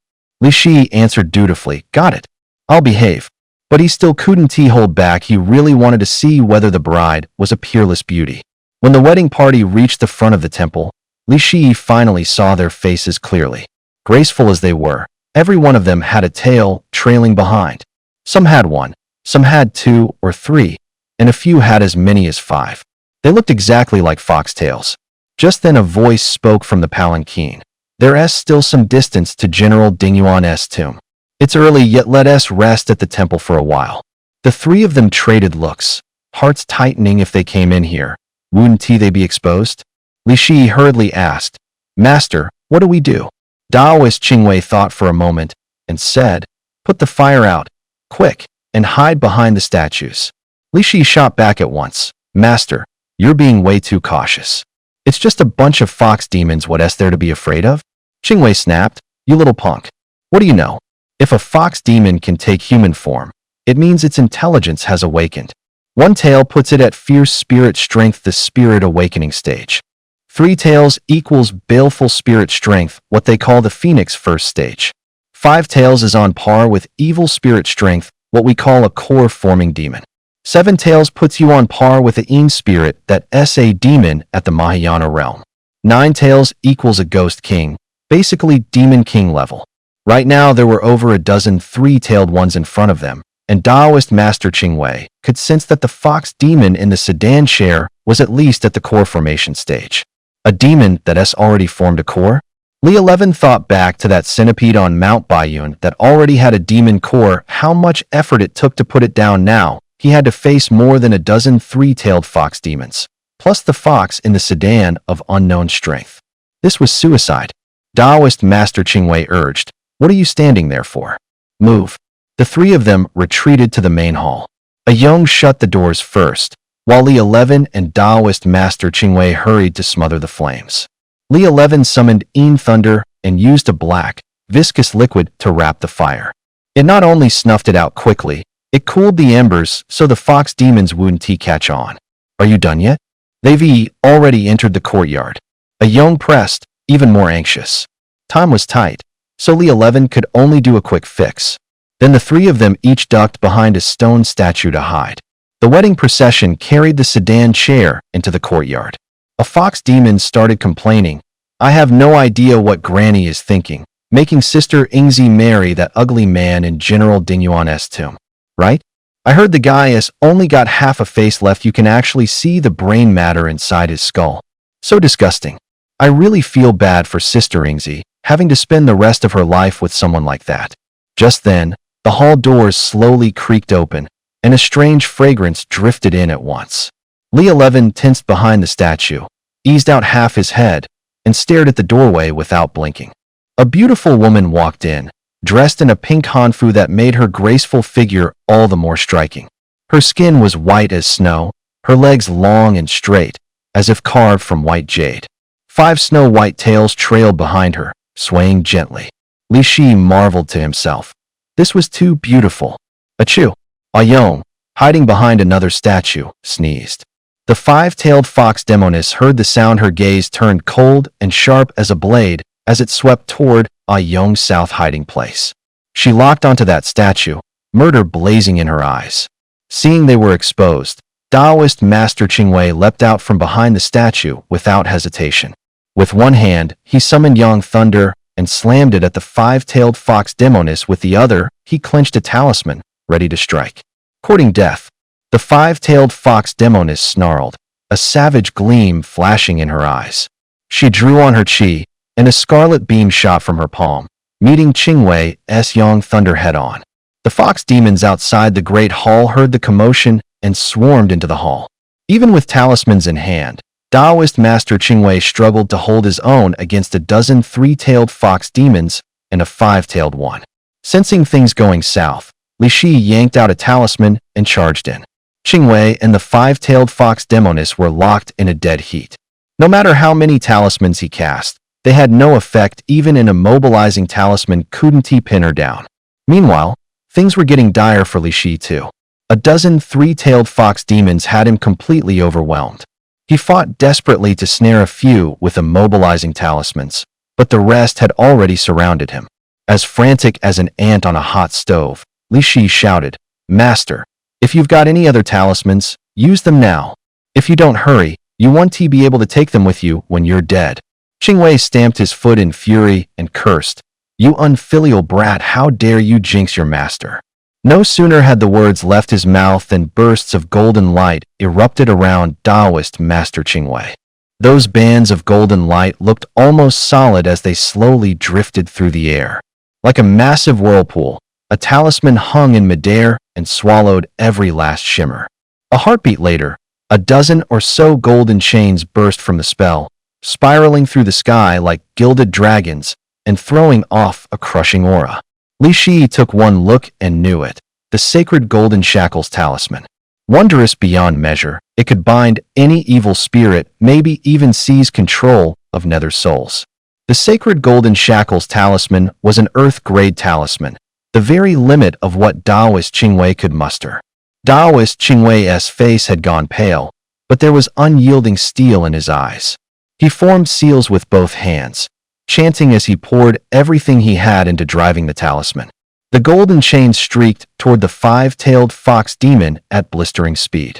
Sensing the talisman's terrifying power, the fox demon didn't dare take it head-on and could only keep dodging. But there were too many chains, and they were too fast. She couldn't avoid them all. Just then, a strange red glint flared in the fox demoness eyes. Li Shi met her gaze for an instant, and it was like dropping into a bottomless abyss. His head spun, he crashed hard to the ground. He looked around and realized that, somehow, he was standing in a grove of peach blossoms. From deep within the trees drifted the lilting notes of a zither. Following the sound, he saw the 5-tailed fox demon, her back to him, playing. An illusion? This isn't bad. A moment ago, there were too many eyes on us. Now it's just the two of us. Can I do whatever I want? Yeah, no wishful thinking. The five-tailed fox demon whipped around, petals flocking to her. She pointed, and the petals surged straight at Li Shi. Damn it. She really is trying to kill me. Li Shi didn't dare slack. He reached for Yin Thunder, but there wasn't a shred of chi he could sense in his body. If you ask me, you stinking Taoist spells are totally useless. Fine, you win. A smart man knows when to cut his losses. Since he couldn't beat her, Li Shi could only try to talk his way out of it. Gorgeous lady, I was wrong, please don't kill me. The fox spirit was taken aback, clearly not expecting him to blurt that out. She thought this little Taoist would keep butting heads with her. His reaction caught her off guard. A teasing smile tugged at her lips. You've got some nerve, little Taoist, already begging for mercy? Seeing the peach blossoms around them come to a stop, Li Shi gave a sly chuckle and edged closer to the fox spirit. His expression turned slick and ingratiating, as if the tension from moments ago had never happened. Come on, don't say that. You're drop-dead gorgeous. How could I possibly lay a hand on you? The fox spirit fixed her eyes on him, a faint crease forming between her brows. There was something odd about this guy. But his words got to her, and her guard loosened a notch. Smooth talker, she scoffed, though the wariness in her heart had already eased. Sensing she wasn't happy about the man she was supposed to marry, Li Shi decided to pile on the honey and distract her. Seriously, you've got me all wrong. A peerless beauty like you down among mortals, they pamper and dote on you, and you'd want for nothing. A flicker of feeling crossed her eyes. She thought of the ugly man she was about to marry, and a wave of sorrow welled up. Oddly enough, Li Shi's words gave her a touch of warmth. You really mean that? Her voice softened, and her gaze lost its edge. Of course. Put a beauty like you among mortals, and they treat you like a treasure, cradle you for fear you'd fall, spoil you rotten for fear you'd melt. Li Shi was getting into it now, ready to lay on even more honeyed words to sway her. By now, the two of them were already very close. Li Shi whipped a yellow talisman out from behind his back and slapped it onto the fox demon in a blur. He let out a triumphant laugh. Huh, let us see you act tough now. What he used was an aphrodisiac charm, the kind that sent people into a delirious, lovesick fog. He chuckled and leaned in. So, Fox Demonis, how do you feel now? Li Shi figured he had it in the bag and could do whatever he wanted next. But the fox demon smiled, slowly peeled off the talisman, and with a tug it crumbled to dust. Her voice went cold. You really don't know a yellow-grade arousal talisman does nothing to a core formation demon? She reached out her right hand and clamped down on Li Shi's neck. With the slightest pressure, his breath hitched and stuck. You little Taoists are crafty, she said coolly. Good thing my cultivation is higher than yours, or I might be fallen for it. I'll let go? He forced out with everything he had, terrified he wouldn't get another chance to make a sound. She had no intention of loosening her grip. The more Li Shi struggled, the more frantic he got, and without noticing, an old-fashioned piece of Hetian jade at his throat slid into view. It was a gift from Su Yutong. The fox demon frowned at the jade, then released his neck, snapped the cord with a yank, and lifted it to examine closely.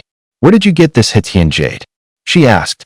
Gulping air, he said between breaths, a stunning beauty gave it to me. You got a problem with that? She leaned in, so close he could hear her breathing. Drawing in the chi around him, she said, I almost missed it. Turns out you've got a pure yang constitution, and you've even signed a yin-yang marriage pact. Li Shi remembered what Master Qingwei had once said. His 8 characters, the 4 pillars, were all yang, and he'd been born at noon in midsummer. Pure yang among pure yang. A chart like that was especially helpful to the cultivation of yin spirits. How did you know? That Hetian jade of yours is a rare treasure, condensed from a yin spirit's lifetime of cultivation. I'd guess its owner is a Yama spirit. Yama spirit? But Su Yutong was the one who gave it to me, Li Shi said curiously. And the person who brought it over was just a vicious wraith that can't appear in daylight. She explained, she probably had her cultivation crippled before. To rebuild, she poured her life's cultivation into that piece of Hetian jade. Once she breaks through to a Sha spirit, she'll find a place where extreme yin and extreme yang intersect. Use someone with a pure yang constitution to reactivate the power sealed in the jade, and ultimately become a Yama spirit. Doesn't T that mean I'm a dead man? Think about it. Hasn't T anyone told you? Even running into an evil spirit means you won't T live out the year, let alone a Yama spirit. Li Shi immediately thought of that ghost crone from Luohua village. Shit. So Su Yutong gave me the Hetian Jade for this. But then something didn't T add up. If what my uncle said was true, Su Yutong only died a year ago, how could she already have the cultivation of a Yama spirit? Not that this was the time to dwell on it. The urgent thing was figuring out how to stay alive. What should I do then? Simple. Call off the engagement before she advances to a Sha spirit, and she won't be able to become a Yama spirit. Li Shi remembered the date on the marriage contract, the 10th day of the 10th lunar month, in other words, less than 3 months away. The five-tailed fox looked him up and down and said, "A pure young physique like yours, what a waste to let someone else snatch it. Why not come with Big Sis instead?" Li Shi cursed to himself. Holy hell, they say fox spirits are born flirts. Guess that saying wasn't he wrong. I haven't even said anything and you're already getting ideas. He said solemnly, "Big Sis, I'm a decent man. You're about to get married, I'm not about to cuckold your future husband." Li Shi was hardly an upright gentleman to begin with. He knew full well even shacking up with an evil spirit would have him dead. Within a year, a core formation demonic beast was about the same. With all that in her body, if he tangled with her, he'd be a dead man. Besides, the binding on him hadn't been lifted yet, and that one night with Zhou Ling had already left the space between his brows ominously dark. Forget a core formation demonic beast being with something like that was basically signing his own death warrant. He was lecherous, sure, but he knew to take it slow and stay within his limits. The fox demon purred at him in a sultry voice. "Well now, little brother, didn't he expect you to be so straight-laced?" Her expression shifted, then she smiled. "Don't think I can't see what you're after. Messing around with a core formation spirit beast can get you killed. True, but I have a way to keep you alive. Interested? You're not lying to me, are you?" he asked. "Lying to you? I finally ran into someone with a pure yang constitution. I'm counting on you to help me break through from core formation to great ascension. If you die, where am I supposed to find another?" She shot back. With a fox demon this tempting, it'd be a shame not to make a move. If she really had a way to keep him alive, then dealing with evil spirits later might not be a problem anymore. Thinking that, Li Shi said at once, "Fine. I'm in." An hour later, the fox demon parted her lips, and a small orb gleaming with golden light slowly rolled out of her mouth. She spoke gently to Li Shi. "This is my protective golden core. Swallow it first, then use your qi to draw in the spiritual energy inside and see if you can absorb it. For a demonic beast, the golden core is its lifeline. If it's taken, even if they don't die, they lose all their cultivation and become unbearably weak." So when Li Shi heard she was going to hand him her core, he was shocked and suspicious. "Aren't you afraid I'll just take your golden core?" With a sly smile, the fox spirit slid an arm around Li Shi's neck, a shrewd light glinting in her eyes, and murmured, "You're still inside an illusion. There's no getting out of this trap." Li Shi hesitated for a moment, but in the end he chose to trust her. He swallowed the golden elixir. In an instant, a powerful surge of qi welled up from his dantian and coursed along his meridians, spreading through his whole body. The energy he'd spent communicating with the Yin spirit earlier began to trickle back. He felt reborn, strength flooding his limbs. "This feels amazing," he shouted to the fox spirit, and, unable to help himself, stole a quick kiss. With a pleading look, the fox spirit said to Li Shi, "Can you do me a favor?" Ever eager to help, Li Shi didn't refuse. "Name it. What do you need me to do?" "I don't want to marry that ugly man in General Dingyuan's tomb. Can you get rid of him?" The fox spirit said bluntly. Since they were here for General Dingyuan's tomb anyway, Li Shi agreed at once. "You're mine now. Who the hell is he? Once I'm out of here, I'll take care of him for you." Beaming sweetly at Li Shi, the fox spirit cooed, "Husband, you're the best." Wanting to understand the whole story, Li Shi asked, "Where exactly was this General Dingyuan from? Why are you being forced to marry him?" It turned out General Dingyuan was a commander who defected from the kingdom of Dian to the Ming dynasty 500 years ago. Back then, the Ming had overthrown the Yuan and taken the Central Plains, but south of the 100,000 mountains, the kingdom of Dian was still within the Yuan sphere of influence. So the Ming launched a campaign against the Yuan in the 100,000 Mountains. Fu Yud, Muing, Lan Yu, and Wang Bai led a force of 100,000 in two columns and clashed with the Yuan and Dian armies there. But the terrain was easy to defend and hard to attack. The defenders held out for half a year, and the place still didn't fall. Later, someone in the kingdom of Dian falsely accused the tomb's owner of colluding with the Ming army. The king believed his treacherous ministers, had the man's entire family executed, and the tomb's owner had no choice but to defect to the Ming. To avenge his family, he was unstoppable, always charging at the front, until they finally fought their way to Dian's capital. But the Dian folk were devious, feigning surrender. They lured him in and, with a single stroke, lopped off half his skull. After the Ming reclaimed Dian, Zhu Yuanzhang, to honor him, ordered Muing to build a tomb deep in the 100,000 Mountains to lay him to rest, and posthumously bestowed upon him the title of General Dingyuan. However, General Dingyuan's resentment ran too deep, and his soul lingered in this place. This had once been a site of auspicious feng shui, ill-suited for the cultivation of a lingering spirit. But 100 years later, a meteor struck the tomb, ruining the feng shui. The blessed land turned foul, and the tomb's owner gradually cultivated himself into a malevolent spirit. Li 11 asked, "Then why did you marry him in the first place?" The fox demon explained, "My grandmother was on the verge of a major breakthrough, about to become a demon king, but she lacked one crucial item, and that item was in General Dingyuan's hands. She asked him for it many times, but he refused. In the end, he named his price. Marry him, the most beautiful fox maiden of our clan, and he'd hand over the item as a betrothal gift. So my grandmother agreed to marry me off to him. Fine, then let us get out there and take that General Dingyuan out." The fox demon led Li 11 out of the illusion, only to find her true body still facing off against Taoist Master Qingwei.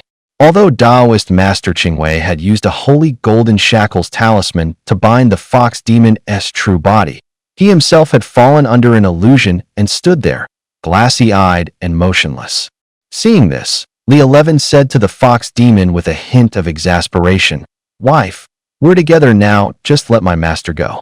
At that, the fox demon gave a gentle blink, and in an instant dispelled the illusion clouding Taoist Master Qingwei. Back at the temple, Taoist Master Qingwei's gaze turned cold and razor-sharp. Thunder magic gathered in his hand as he lunged at the fox demon. Li Shi didn't hesitate to step in front of her and shout, "Master, stop!" Qingwei stared at him in disbelief. "Disciple, what are you doing?" He hurriedly pointed at his forehead. "The spot between my brows isn't dark anymore." Qingwei leaned in to scrutinize his brow, then asked in surprise, "Kid, what on earth did you pull?" Li Shi let out a sly chuckle and spilled everything that had happened in the illusion. After listening, Qingwei's eyes went wide, then he looked a bit awkward. He stowed away his fetters, fixed his gaze on the fox demon, and said slowly, "Well, little fox, I guess it took a fight for us to get acquainted. Since you did my disciple such a big favor, we'll help you take down General Dingyuan." The five-tailed fox demon pouted coquettishly. "Little fox, I've been alive for over 300 years. I'm way older than you. I have a name, Huingzi." The other fox demons crowded in, eager to hear what had happened. Looking at the bevy of willowy fox demons, Li Shi did the math. This is a sweet deal, taking one little fox and somehow end up with a whole bunch. When I get the chance, shouldn't I try them one by one? Huingzi saw right through him, grabbed his ear, and snapped, "Listen up. If you so much as make eyes at my sisters, I'll gouge your eyes out." Another ear yanker. Li Shi thought to himself, "I won." Huingzi said, "We have to head to the general's tomb now. If he realizes I haven't shown up, he'll definitely go looking for Grandma." She then instructed the other fox demons, "Stay here and wait. Once we take care of General Dingyuan and find Grandma's things, hand them over to her." After all, going to General Dingyuan's tomb was rife with danger. Taoist Master Qingwei also had a young stay behind, because this wasn't something a hunter could take on by himself. They followed a winding path as Huingzi led Li 11 and Taoist Master Qingwei to the ancient tomb. Taoist Master Qingwei glanced around, his expression grave. "The seal I laid earlier has been broken. Stay alert, the wraiths inside are not to be underestimated." Li 11, however, was unfazed. It's only a 500-year-old baleful spirit. With the three of us together, what is there to be afraid of? Hu Yingzi warned, don't underestimate how strange this tomb is. Even someone like my grandma, at the Grand Ascension stage, would have trouble breaking the mechanisms here. So the three of us need to proceed with caution. Heavenly thunder boomed, and a massive crater opened above the tomb. They carefully edged down along its rim into the depths. After a few minutes along a twisting corridor, they rounded a bend and entered a spacious burial chamber. The chamber had clearly been designed with care. Though it was empty, exquisite murals were carved into all four walls. There were 4 murals, one on each wall. The first showed a man in a luxurious tavern, tearing into meat and swigging wine, his face full of satisfaction and pleasure. In the second, the man sat in an opulent room, surrounded by beautiful women, playing and flirting with him. The third depicted him clutching a heap of gold ingots, his face alight with joy. In the last painting, 2 figures appeared identical, as if cast from the same mold. They were facing off with drawn swords, hacking and slashing at each other. The scene wound so tight it sent a chill up the spine. Taoist Master Qingwei said the 4 paintings depicted the 4 desires. They are drink, lust, wealth, and anger. Drink is a poison that eats you from the inside. Lust is a steel blade that scrapes the bone. Wealth is a tiger barreling down the mountain. And anger is the root of calamity. Drink is no blessing. The ancients offer grim examples. Li Bai, greedy for wine, drowned mid-river. Lu Ling passed out drunk on a barren knoll. A little drink lifts the spirits, but heavy drinking wrecks the body. Those who sink into alcohol seldom come to a good end. Lust is more like a sword hanging over your head. In history, Dong Zhuo and Lu Bu met death or ruin because of it. Its harm often proves more lethal than drink, dragging countless heroes into the mire. Wealth is the dream of many, but as the old saying goes, money is only a worldly possession and it breeds endless strife. Fathers and sons turn against one another, brothers become foes, loved ones scatter. Lastly, anger. People often quarrel in a fit of temper and even do the irreparable. Anger is like a brazier burning in the heart. Zhou Yu is a prime example of a man undone by it. Suddenly, Hu Yingzi seemed to realize something and hastily warned, don't look at those paintings directly. No sooner had the words left her mouth than Li Shi felt the portraits exert a strange pull, dragging him into a vision. He steadied himself and realized he was in an opulent room from ages past, the bed strewn with rose petals. A group of scantily clad beauties drifted in, giggling, and shoved him onto the bed. Young master, you've finally come. I've waited so long. Before Li Shi could collect himself, they yanked off his shirt. In a matter of moments, the beauties had him completely surrounded. Li Shi instantly knew something was wrong. They were clearly not ordinary women. After all, he had plenty of experience dealing with female ghosts. Since it was free, I'll take the lot. He yanked one into his arms, but immediately felt something was off. Female ghosts might be cold to the touch and otherwise not too different from ordinary people, but the one in his arms was downright strange. If something is that out of whack, there's a demon in the mix. There's no such thing as a free lunch. He pulled an immobilizing talisman from his pocket and slapped it on her. Leaning down for a look, he saw that between her legs was a ring of serrated teeth, opening and closing as if ready to tear into something at any second. Holy shit, good thing I reacted fast. Otherwise my future happiness would be been over along with my manhood. The other beauties saw this, their faces twisting into grotesque masks as they instantly turned into vicious ghosts and lunged at Li Shi with clawed hands. Looking to die? Li Shi snorted, stirred the yang thunder within him, and with a sweep of both hands, a flash of lightning coalesced into a thick thunder whip that he lashed across the vengeful spirits. They shrieked as black smoke curled off them where the whip struck, their forms slowly unraveling into nothing. Just then, Li Shi felt a powerful force crash into him from behind, like 2 invisible hands clamping down and yanking him backward. In the blink of an eye, he found himself back in the tomb chamber. Hu Yingzi stood beside him, relief written across her face. You finally made it back, Hu Yingzi exhaled. Li Shi frowned, baffled. What the hell is going on? Why did those women suddenly turn into vicious ghosts and attack me? And what was that force just now? That S, one of the tomb's wicked traps, called wine, lust, wealth, and rage. It uses a person's desires to drag them into different illusions. Years ago, my grandmother fell for this very mechanism. In the hallucination, she saw herself already at the great ascension stage, and she almost got taken out by that version of herself. There's actually a trap this nasty. Li Shi exclaimed. You guys alright? Taoist Qingwei smiled. I've been on the Tao for decades. My heart has long been still as water. Worldly desires don't exist for me anymore. Booze, sex, money, and pride don't work on me. Huingzi was a woman, and a fox demon at that. So she'd always been indifferent to booze, sex, and money, and as for pride, she hardly cared about that either. Li Shi gave a wry smile. So basically this trap was tailor-made for me?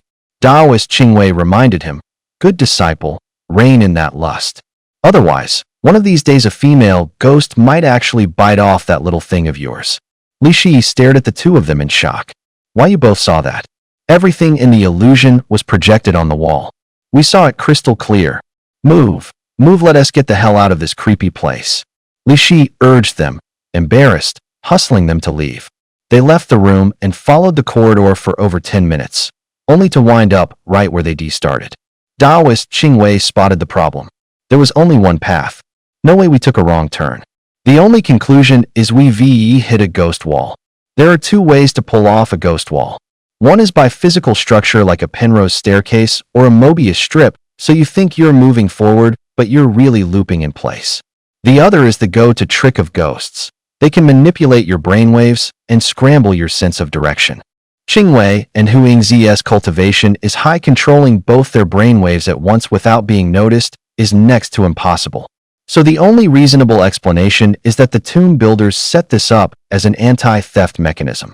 You have to hand it to the ancients for their ingenuity. With no real technology back then, they still managed to build mechanisms like this. Taoist Master Qingwei kept working his fingers, clearly running some kind of calculation. The Zhen position should be the exit. Follow me.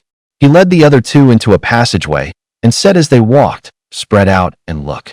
There's got to be a mechanism here. Li Shi found a hollow behind a brick in the stone wall.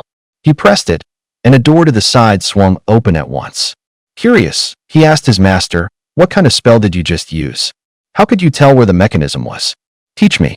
They stepped out of the corridor, only to find not a tomb chamber, but a ravine so deep the bottom was swallowed by darkness.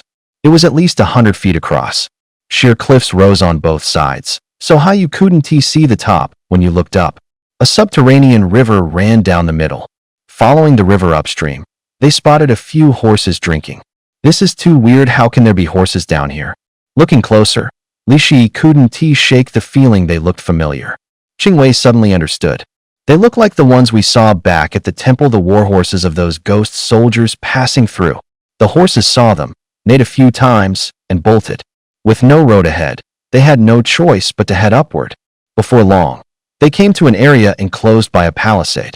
The palisade was over 10 feet high, and a banner was planted at the gate, bearing the name Yuan. Huingzi said, I heard that General's surname was Yuan. This looks like a military camp. Could this be his unit from when he was alive? Seeing no movement inside, they figured the ghost soldiers hadn't returned yet, so they slipped in only to be met by mounds of white bones. The bones wore helmets and armor, exactly like the ghost soldiers they'd seen before. Most likely, after the general died, the tomb builders set up graves here in the gorge for his men as well, so they could keep guarding their general even in death. Taoist Qingwei said, while those ghost soldiers are still out, we need to hurry up, find that general, and finish him off. Once his army gets back, we'll lose any edge we've got. Since the troops are here, the general's tomb chamber can't be far. Just then, out in the darkness, the three of them saw clusters of gleaming green eyes fixed on them. Huingzi shouted, run. Those are ghost wolves, each one's at the Sha spirit realm. Though their cultivation was only at the Sha spirit realm, there were so many it was terrifying. Judging by that swath of green light, there had to be at least 100 of them. Wolves are terrifying not just for their ferocity, but for how they hunt packs, organized, disciplined, with a whole system. They hunt with a plan, adjusting tactics to the prey. First lock onto a target with brutal efficiency, Pass the intel to the pack, and once the target is confirmed, the whole swarm crashes in. Those pairs of green eyes crept closer until the wolves themselves came into view. They were much larger than ordinary wolves' hulking bodies, glossy pelts, black miasma coiling around them. They looked less like monsters and more like spirits. Huangzi cautioned the other two. They say a ghost wolf pack is formed from the souls of wolves slain by hunters in the 100,000 mountains. The old Taoist nodded. If they're spirits, that makes it easier. He drew a stack of talismans from his robe and handed them to Li Shi. These are spirit-subduing talismans I've been saving up. Profound grade. Should be enough for these ghost wolves. The ghost wolves edged in, rumbling low, as if conferring on how to attack. Soon, a dozen of the frontmost brutes lunged at them in unison. In the dark, their eyes flashed green, like messengers sent from hell. The three tightened into a circle, watching each other's backs. The first to strike was a particularly large wolf. Li Shi stepped in to meet it, and a bolt of yang lightning speared straight through its throat. The pack didn't back off, they lunged in even fiercer. Once the first rush was beaten back, the wolves picked out the weakest of the three Li Shi. So the second wave of ghost wolves charged straight at him in unison. He couldn't help cursing in his head, son of a bitch. He nearly went on to damn their ancestors 18 generations back. More than 20 wolves flanked him from both sides. Taoist Qingwei and Huangzi tried to rush in to help, but a dozen ghost wolves locked them down and Wu Ti let up. Those wolves had clearly split up the work. They weren't aiming to finish it in one strike, just harrying non-stop, keeping the others from breaking free to save Shi. But Shi wasn't a sitting duck. He cracked his thunder whip at the encircling wolves while slapping spirit-suppressing talismans onto them, one after another. At last, a dozen-plus ghost wolves were purged, and the pack finally broke off, retreating in a rush. The three regrouped. Panting hard, Li Shi said, "Master, do you still have any of those holy gold shackles talismans from your temple? Stop fobbing me off with profound tear charms, or they're going to wear me down to death. You think earth tear talismans grow like cabbages? Use them whenever you feel like it. If you burn through them now, what happens when we run into General Dingyuan later?" The master shot back. "Handle the danger right in front of us first. We haven't even cleaned up this pack of ghost wolves. How are we supposed to have the bandwidth to deal with General Dingyuan?" Taoist Qingwei chuckled. "Good disciple, you've worked hard. You actually held off more than 20 wolves by yourself. I won't tease you anymore. I'll step in and wipe them out." "What the hell? So you were using the wolf pack to test me?" She shouted. "How are you going to improve without a little pressure? Since the pack is fixated on you, stand between me and the little fox and let them see what we can do," Qingwei said. With that, he fished a handful of glutinous rice from his robe. The village head had specially prepared it last night. Taoist Qingwei slit his palm and let blood drip onto the glutinous rice.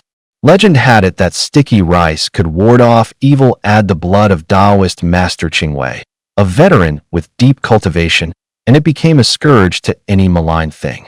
After 2 rounds of attacks, the ghost wolves had sized up their strength. Seeing Li Shi pinned in the middle, they stopped holding back and lunged in unison. Taoist Master Qingwei formed a hand seal, chanting under his breath, snatched up the blood-smeared sticky rice, and hurled it. The moment the rice touched a ghost wolf, it blew open a gaping hole in its hide, sending the beasts howling in pain. Huangzi wasn't planning to show mercy either. The 5 tails behind her instantly stretched long, lashing at the pack one by one like whips. The wolves' shrill screams echoed through the whole canyon. Realizing they were no match, the ghost wolves lost their nerve and dared not advance. They snarled at each other for a good while, then backed off, scattering as they went.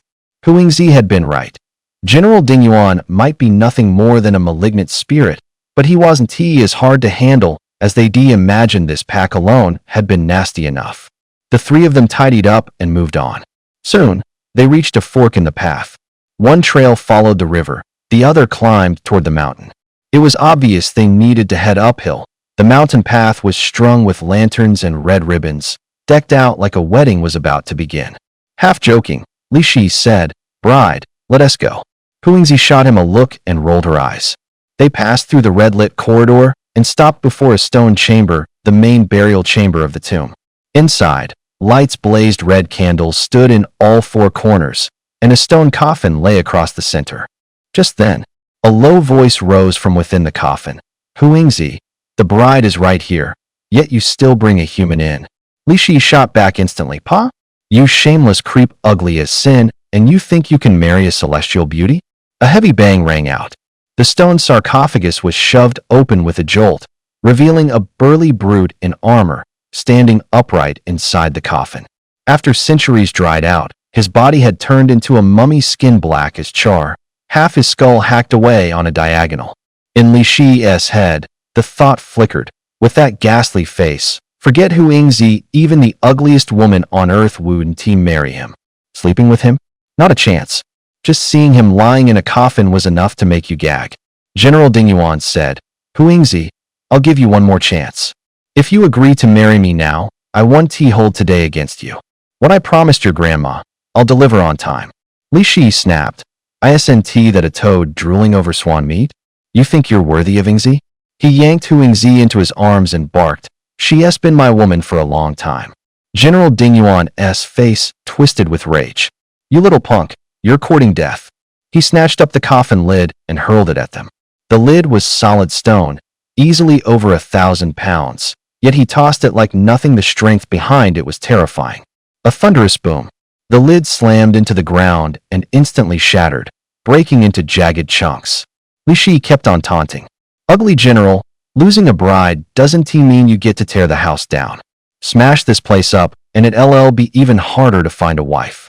We even know a wild boar demon around here that'd be a great match for you. But if you wreck your home, even the boar demon won't want to marry you. By now, General Ding Yuan was blazing with fury. He drew the sword at his waist, vaulted out of the coffin, and brought the blade down at Li Shi. Li Shi stepped back, pinched his fingers into a seal, and summoned Yin Thunder, trying to pin the general in place. Several streams of black, viscous liquid surged from his hand, wrapping General Ding Yuan tight. The general snorted in contempt. You dare play such cheap tricks in front of me? He raised his sword and cleaved, actually slicing the Yin Thunder in two. But that Yin Thunder was a liquid, after all basically just water.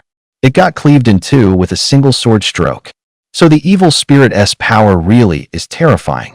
When the opponent charged in with blade raised, Li Shi summoned Yang Thunder to engage him. But when the thunder crashed into his body, the man didn't even flinch, as if nothing had happened. General Ding Yuan laughed in triumph and jeered, "Huh, kid, is that all you got?"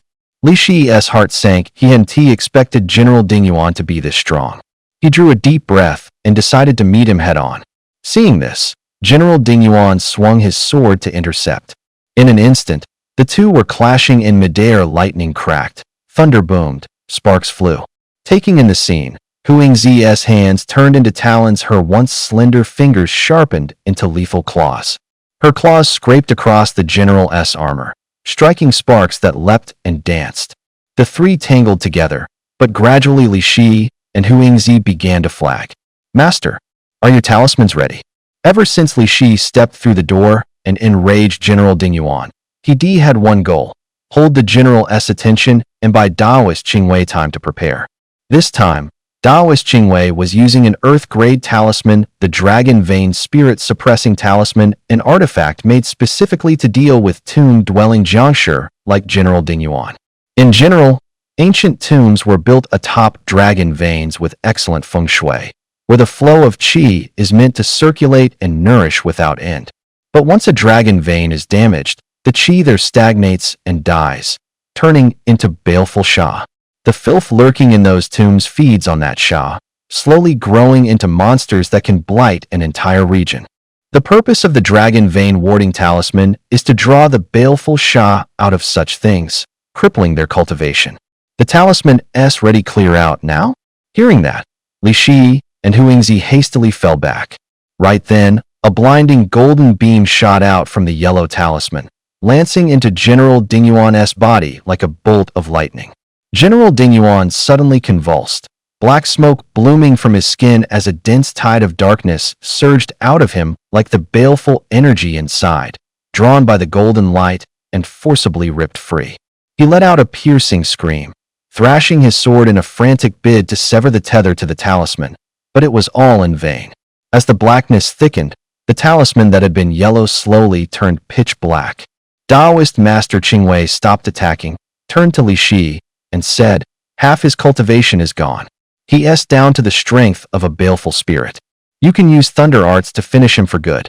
Hearing his master's command, Li Shi focused and condensed Yang Thunder into a cone of lightning like a razor-sharp spear aimed straight at General Ding Yuan's heart. Crack! The bolt tore through the general's armor without mercy and drove deep into his heart. The general went rigid, his eyes filled with despair and resentment. Then, with a heavy thud, his body slammed to the ground. Huangzi beamed, shouting, "We finally wiped out that monster." Li Shi looked at Taoist Master Qingwei and said, "Master, that talisman is no joke, but the wind-up takes forever. Without our help, it's basically scrap paper."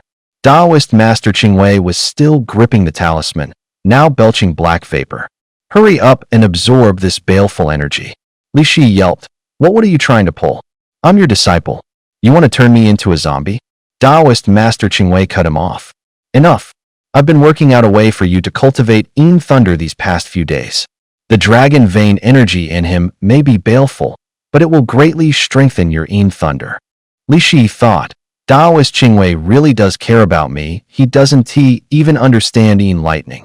Yet he has been helping me figure out a way to cultivate it. Looks like he has burned through a lot of brain cells these last few days. Since that's the case, I can't let the old man's kindness go to waste. He sat cross-legged and drew the baleful qi out of the talisman. Huangzi didn't sit idle. Either she ran to the stone coffin and rummaged inside for what her grandmother had told her to find. An hour later, Li Shi had absorbed all the baleful qi from the talisman and felt the Yin lightning in his body far more abundant than before. "Try the Yin lightning," Taoist Qingwei said, wanting to see how much he improved. Li Shi stirred the Yin qi in his body, and a blob of black, viscous liquid seeped out from under his feet. In no time, the stuff spread across the whole tomb chamber. Before this, he could only muster a puddle maybe a yard across. Taoist Qingwei nodded, satisfied. "Looks like your Yin qi and Yang qi are about on par now." He leaned in close, grinning wickedly, and lowered his voice. "Kidney qi is the source of Yin qi. With your Yin qi this strong, I don't need to spell out what that says about your kidney qi." Li Shi caught on right away and blurted, "Master, you should VE said so earlier. If I'd known, I would VE focused on Yin lightning from the start." He chuckled. "The bridal chamber is already set. Why don't you step outside and let your disciple test how well it works?" Taoist Qingwei rapped him on the head. "Did you forget the ward? A demon clan golden core can only save you once a month. But if you really want to try, I won't stop you." "What? I have to wait a month?" he yelped. Then he remembered there were 5 young ladies back at Baiyun Temple. Once he got back, he asked them all out and let them experience his newfound prowess. Huangzi had found what she needed, and dawn was breaking, so they decided to return to the temple. When they reached the spot where they fought the ghost wolf, they saw a mass of flame hovering over the ghost wolf's corpse not far away, as if it were feeding on something. Li Shi stared at the blaze, struck by a sudden sense of deja vu. Wasn't this the human-shaped ghost fire he'd run into back in Jilong village? "Hey, what do you think you're doing?" The ghost fire saw someone coming and instantly drifted, trying to slip away. "Since you're here, don't think you're leaving." With a sweep of his hand, Li Shi summoned Yin Thunder and pinned the ghost fire in place. Back then, that flame could vaporize his Yin Thunder not because the ghost fire was so powerful, but because his own cultivation in Yin Thunder wasn't enough. Now, after absorbing General Ding Yuan's baleful qi, the force of his Yin Thunder had already surpassed the ghost fire's flames. He drew his thunder whip and advanced, tightening the noose as he said, "You're the only malignant thing left in this ancient tomb. Keeping you here will only hurt people. Today I'll carry out heaven's justice. Don't kill me." The human-shaped blaze actually spoke, which was hard to believe. Li Shi froze for a beat, then studied it closely, but still couldn't figure out where its mouth was. "What the hell are you? I'm not a monster." Even as the words left it, the 2-meter-tall mass of fire shrank into a little girl about 4'3". "I'm a fire spirit, not some monster." The girl shot back, squaring her shoulders. Taoist Qingwei hurried up, visibly excited. "It really is a fire spirit. I never thought even I would be fooled. Fire spirit? What is that supposed to be? Li Shi frowned, clearly unfamiliar. Taoist Qingwei explained, when magma flowing within the Earth's crust passes through a dragon vein, it absorbs the vein's spiritual energy. After 10,000 years of accumulation, the magma gains sentience and becomes a living spirit that's a fire spirit. With cultivation, a fire spirit can even take human shape. I always thought it was just a legend, but it's real. The fire spirit huffed, you hear that? Even your master says, so now let me go. Li Shi drew back the Yin thunder and demanded, then why did you turn into something terrifying and hide in Jilong village scaring people? Hands on her hips, she snapped, humph. The 100,000 mountains are crawling with Yin spirits and mountain sprites. If I didn't look scary, they would be eaten me long ago. Huingzi sneered and said, she's not wrong. A fire spirit that only gains sentience after 10,000 years of cultivation is an exceptionally rare prize for us demons. If I could swallow it right now, I'd break through core formation and step straight into the Mahayana stage. The fire spirit cried out in a panic. What are you doing? I'm really strong if you dare swallow me. I'll burn you to ash. Taoist Master Qingwei found her both nervous and adorable and couldn't help laughing. Take this fire spirit in, he said. She'll greatly aid your cultivation down the line. And with the upcoming Xian Sect tournament, bring her along, she might spare you a lot of trouble. Li Shi nodded and asked with a smile, little sis, want to come with big brother? Pointing at Huingzi, the fire spirit said, as long as that fox demon doesn't eat me, I'll go with you. Huingzi kept up the scare, growling, if you dare go with him, I'll swallow him in one gulp too. Terrified, the fire spirit darted behind Li Shi and shouted, Master, hurry and deal with this fox demon. The three of them couldn't help laughing at how cute she was. Suddenly, they heard a familiar sound rolling in, the synchronized tramp of ranks of marching feet. The ghost soldiers were coming. Though we'd already cut down General Ding Yuan, tens of thousands of ghost soldiers were nothing to trifle with. Judging by the direction of the noise, they were closing in from downstream. If they realized the general had been slain, we weren't getting out of here. If we retraced our steps, we'd run straight into them. Li Shi hurriedly asked the fire spirit, do you remember any other way out? I've been cultivating here for over 100 years, the fire spirit said. I know this place like the back of my hand. Follow me. She led us upstream along the river. When we reached a narrow path up the mountain, we hiked for over an hour and finally came out of the gorge. Standing atop the mountain, the sky was just beginning to lighten. By the time we made it back to the temple, it was already noon. When everyone made it back safe, the whole temple lit up with joy. The fox spirit saw what Huingzi had brought back and shouted, thrilled, Sister Ingzi, you really took out that ugly general. Huingzi said, hurry up and take this stuff back, but don't you dare tell grandmother what happened here. A three-tailed fox spirit chimed in, don't worry, Sister Ingzi. We want blab when we go back. You're basically free now. After the fox spirits walked out of the temple, they noticed a Yong still staring, dumbstruck, at their retreating figures. Li Shi nudged a Yong and yelled, hey, they're gone, what are you still staring at? A Yong looked positively spellbound.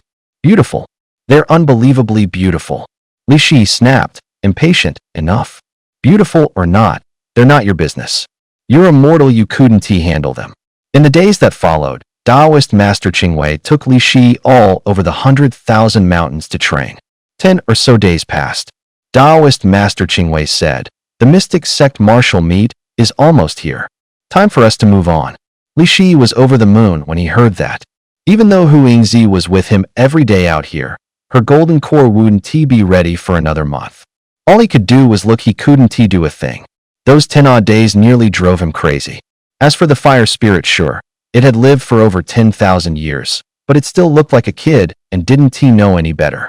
Li Shi had lines he wouldn't cross, he wasn't about to lay a finger on someone who looked underage. They left the 100,000 mountains and headed to the train station. Taoist Master Qingwei said, our White Cloud Monastery lineage hasn't entered the mystic sect martial meet in decades. You'd better do me proud. Li Shi answered, don't worry, master. I'll bring home first place. Huingzi smiled. Relax, old man. With me around, my husband will be unstoppable. Taoist Master Qingwei objected on the spot. No, you can't go. Li Shi and Huangzi asked at the same time. Why? What kind of place is Mount Longhu? It's a holy land of Taoism. You're a fox demon if you go. I'm worried those Taoist priests will wipe you out before you even reach the foot of the mountain. The fire spirit hurriedly asked, then can I still go? Taoist Master Qingwei nodded. You're a fire spirit, basically a treasure born of heaven and earth. Those Taoists won't do anything to you. Delighted, the fire spirit scrunched her face at Huangzi and hummed a tune she made up on the spot. La la la. I get to go, the bad woman can't. Huangzi didn't rise to the bait. She only asked, then what am I supposed to do?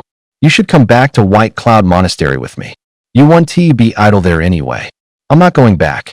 Staring at an old man all day who wouldn't be bored. Qingwei chuckled. White Cloud Monastery doesn't just have one old man like me. There are 4 or 5 young ladies there too. Huangzi stared at them in shock. Why would there be young ladies in a Taoist monastery? Are you even proper Taoists? Qingwei cleared his throat. I'm a proper Taoist, of course. As for him, just come back with me, and you'll see. Huangzi seemed to have guessed something and said provocatively, I want to see exactly what sort of improper girls he is hiding at White Cloud Monastery. What do you mean improper? They're all good girls. This was Mount Longhu. It lay in western Hunan. It was the ancestral court of Taoism. Zhang Daoling once refined elixirs here. Legend has it that when the elixir was completed, a dragon and a tiger appeared, hence the mountain's name. Li Shi brought Horlinger to the foot of the mountain. Horlinger was a name Li Shi had given her. Since she'd be sticking with him from now on, it would be inconvenient if she didn't have a name. It was summer break, peak tourist season at Mount Longhu. To ensure the Taoist martial meet went smoothly, the mountain divided contestants and tourists into separate zones. Tourists were limited to the front mountain, while the meet was held on the back mountain. Longhu Mountain put Li Shi up in a Taoist compound on the back mountain. He barely stepped in to register when a man in Taoist robes asked, Are you Taoist Master Qingwei's disciple? The man's robe wasn't the same style as Longhu Mountain's, so Li couldn't tell which sect he was from. He gave a slight nod. The man burst out laughing. Huh, Baiyin Temple really has gone downhill. I was picked as one of the standouts from over 100 disciples on Mount Qingcheng, and now I'm supposed to duel a kid who has only been initiated for a month? What a joke. Horlinger huffed. That's not true. Li Shi quickly clamped a hand over her mouth. Lose your cool over the small stuff, and the big plan goes to hell. He was here for the championship, period. To keep his strength under wraps, Master Qingwei had told him a month ago not to use thunder arts in front of outsiders. He gritted his teeth and played it low all month. He couldn't let Horlinger spill the secret. He planned to stash Horlinger in the Hetian Jade for the time being. But it was her first time off the mountain. Everything was new to her, and she flatly refused to go into the pendant. Sizing up the tiny, barely 4-foot-tall Horlinger, the man asked, Who asked the little girl? Don't tell me Master Qingwei took on a female disciple too. You bringing her out to broaden her horizons? Li Shi glanced at the name he'd written on the register. You're Lei Zhe, right? Honestly, I only started a month ago. Haven't learned any real skills, yet just picked up a bit of face reading from my master. Your brow's gone dark, looks like bloodshed is coming your way. Do yourself a favor and drop out now, before you end up getting someone else drenched in blood. Lei Zhe roared. You're asking for it. He whipped out his sword, ready to strike. But the moment his arm came up, there was a crisp ding. A 4-inch silver needle knocked the blade clean out of his hand. Pointing at the owner of the needle, Lei Zhe snarled, Sun Xiuyan, mind your own damn business. Li Shi followed the direction he pointed and saw a young woman standing not far away, idly twirling a silver needle in her hand. She was sweet-looking, about the same age as Li Shi, with long jet black hair draped over her shoulders, fair skin, and a well-proportioned, toned figure under her shorts and tank top. Holy crap, she's a total knockout. Did the heavens know I've been pinned up these past couple of weeks? Li Shi snickered to himself.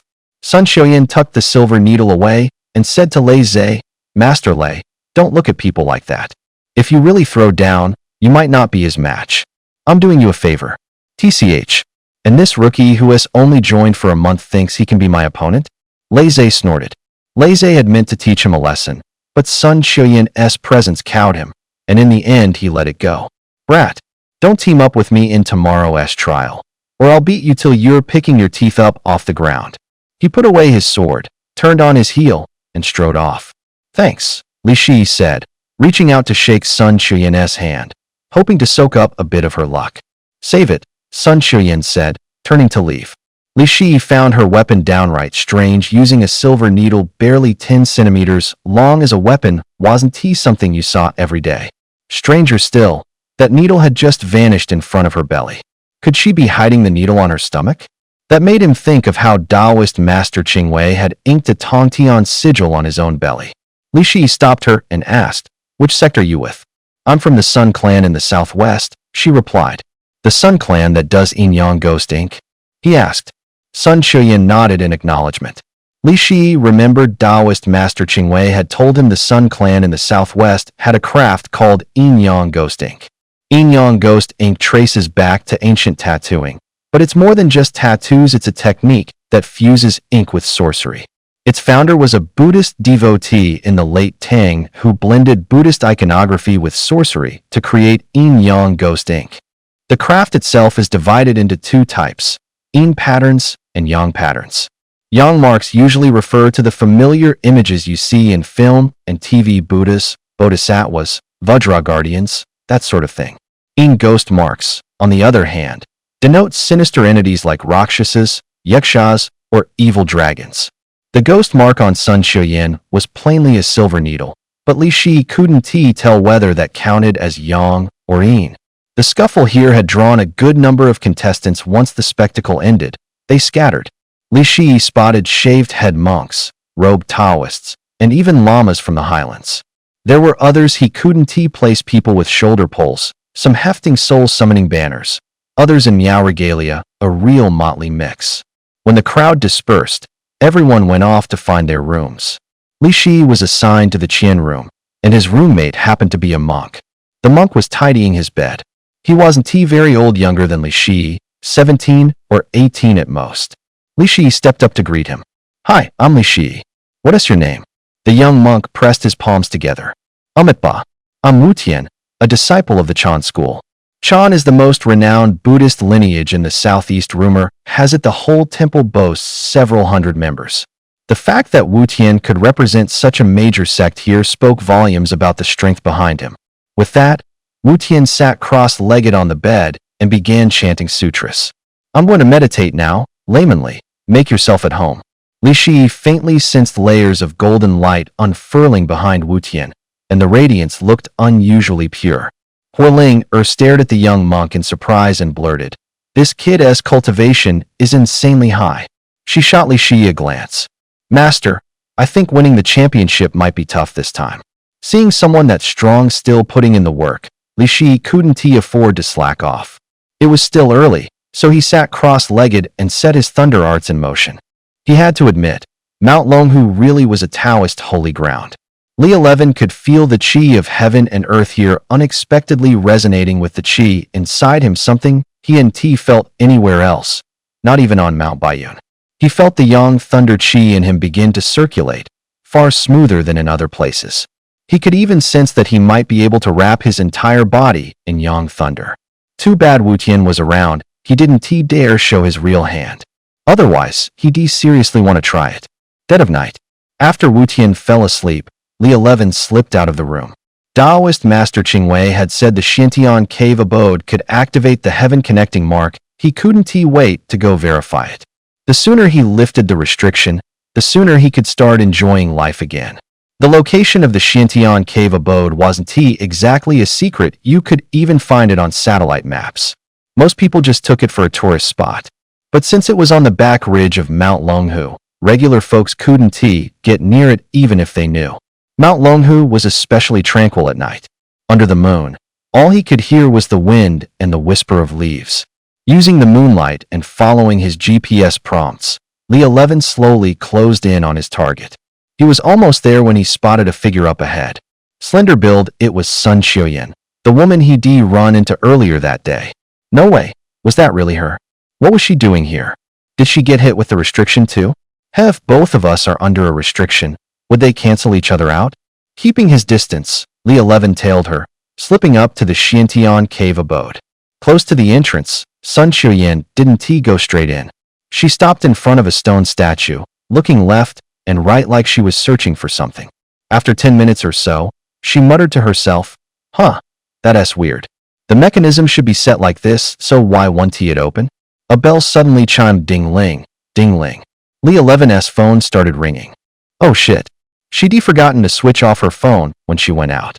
Who would be calling me this late? Turns out Taoist Master Qingwei had taken Hu Yingzi to Baiyun Temple and brought back a stunning beauty, which made someone jealous. This call was obviously just to stir the pot. Who? Sun Xiuyan looked around warily. When she spotted Li Shi, she asked suspiciously, "What are you doing here?" He certainly wasn't about to tell Sun Xiuyan the truth, so he decided to flip the script and take control. "Sun Xiuyan, I happened to be heading to the restroom tonight and saw you sneaking out.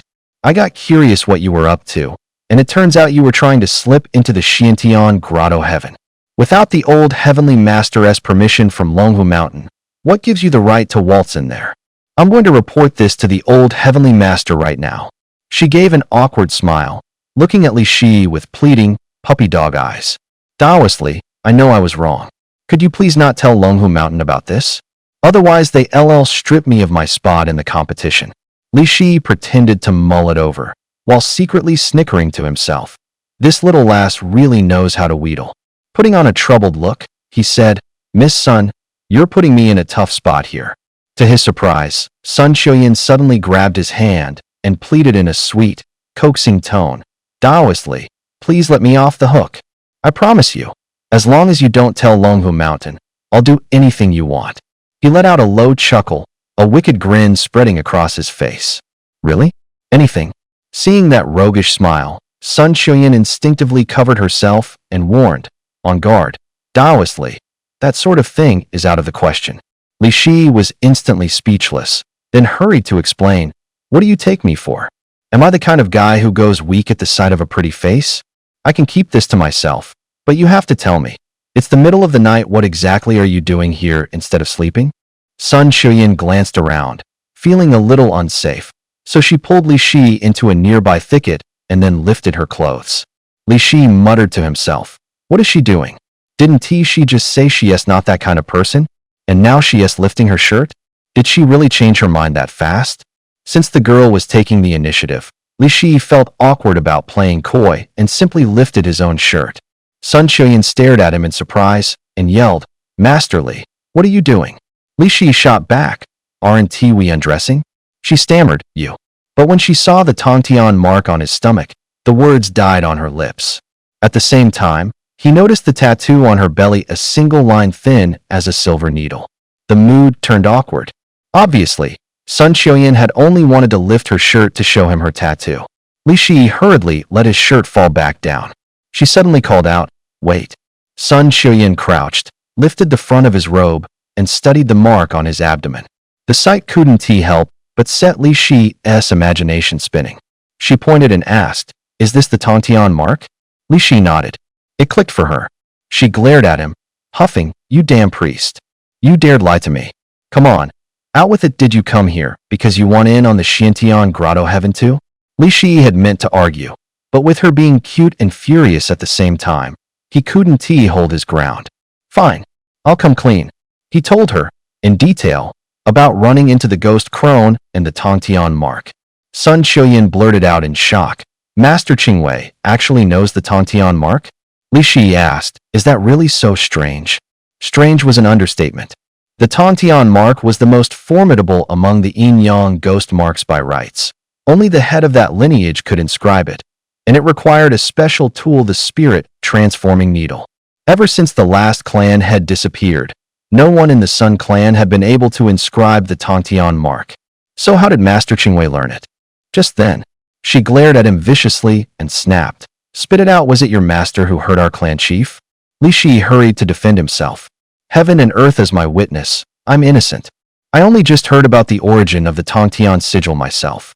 Seeing he didn't look like he was lying, Sun Xiuyan let him off the hook. Li Shi shot back, "I'm here to lift the ward. What about you? Damn Taoist. Why should I tell you?" Li Shi tried to spook her. "Aren't you afraid I'll go tell Longhu Mountain?" She jutted her lip in a haughty pout and retorted, "Go on then. I dare you. Worst case, you want to get in." Who is going to activate the Tontian sigil for you? Fine, you win. I'll give you that. Thinking about how she just cracked a mechanism and seemed to really have a way in, Li Shi grinned and said, Miss Sun, since we're after the same thing, why not tell me how to get inside? That way we can watch each other's backs. I used to know the mechanism to enter the Xiantian cave abode, but I just tried it, it's useless now. Someone must reset it. Just then, a group of Taoists rushed over with flashlights, shouting, someone tampered with the mechanism here just now.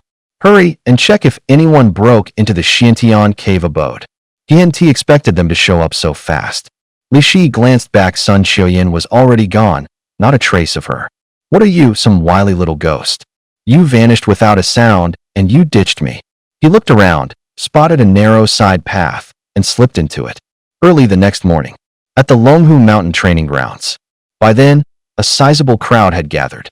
Hey, buddy, want to buy a tournament bulletin? A weaselly-looking kid sidled up to Li Shi. Tournament bulletin? What the hell is that? The kid pulled a stack of papers from his backpack. It's got the good stuff info on every participant in this round. Think about it, these people are very likely to be your opponents down the line. If you can size up their level in advance, isn't that basically knowing yourself and your enemy? Li Shi thought he had a point and asked, how much? The young man raised one finger. Just $1? That's a bargain. Are you kidding me? Not $1, 10 grand. Li Shi had already pulled out his phone to pay. Hearing that, he put it away and snapped. You gotta be joking. For a lousy newspaper you want 10,000? Why don't you just go rob someone? The kid said, do you have any idea how long it took to pull all your intel together? I ran all over the country, every mountain and river, every sect to collect this. Li Shi saw that most people in the plaza were flipping through that paper. He figured he'd made plenty off Long Qinshan earlier, so 10 grand wasn't a big deal, and bought a copy. He paid, and the guy handed him the paper, saying, hope you come out on top. Then he called over to Wu Tian. Little monk, want a copy too? Wu Tian replied, I'm a monk. I don't have as much money as Taoist Li. The young man nodded. Fair enough.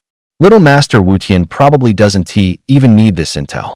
Only when Li Shi opened the paper did he realize the guy was right. The little monk really didn't need any of it. Against absolute strength, some information is meaningless, because the paper listed Wu Tian's power as rank number 1.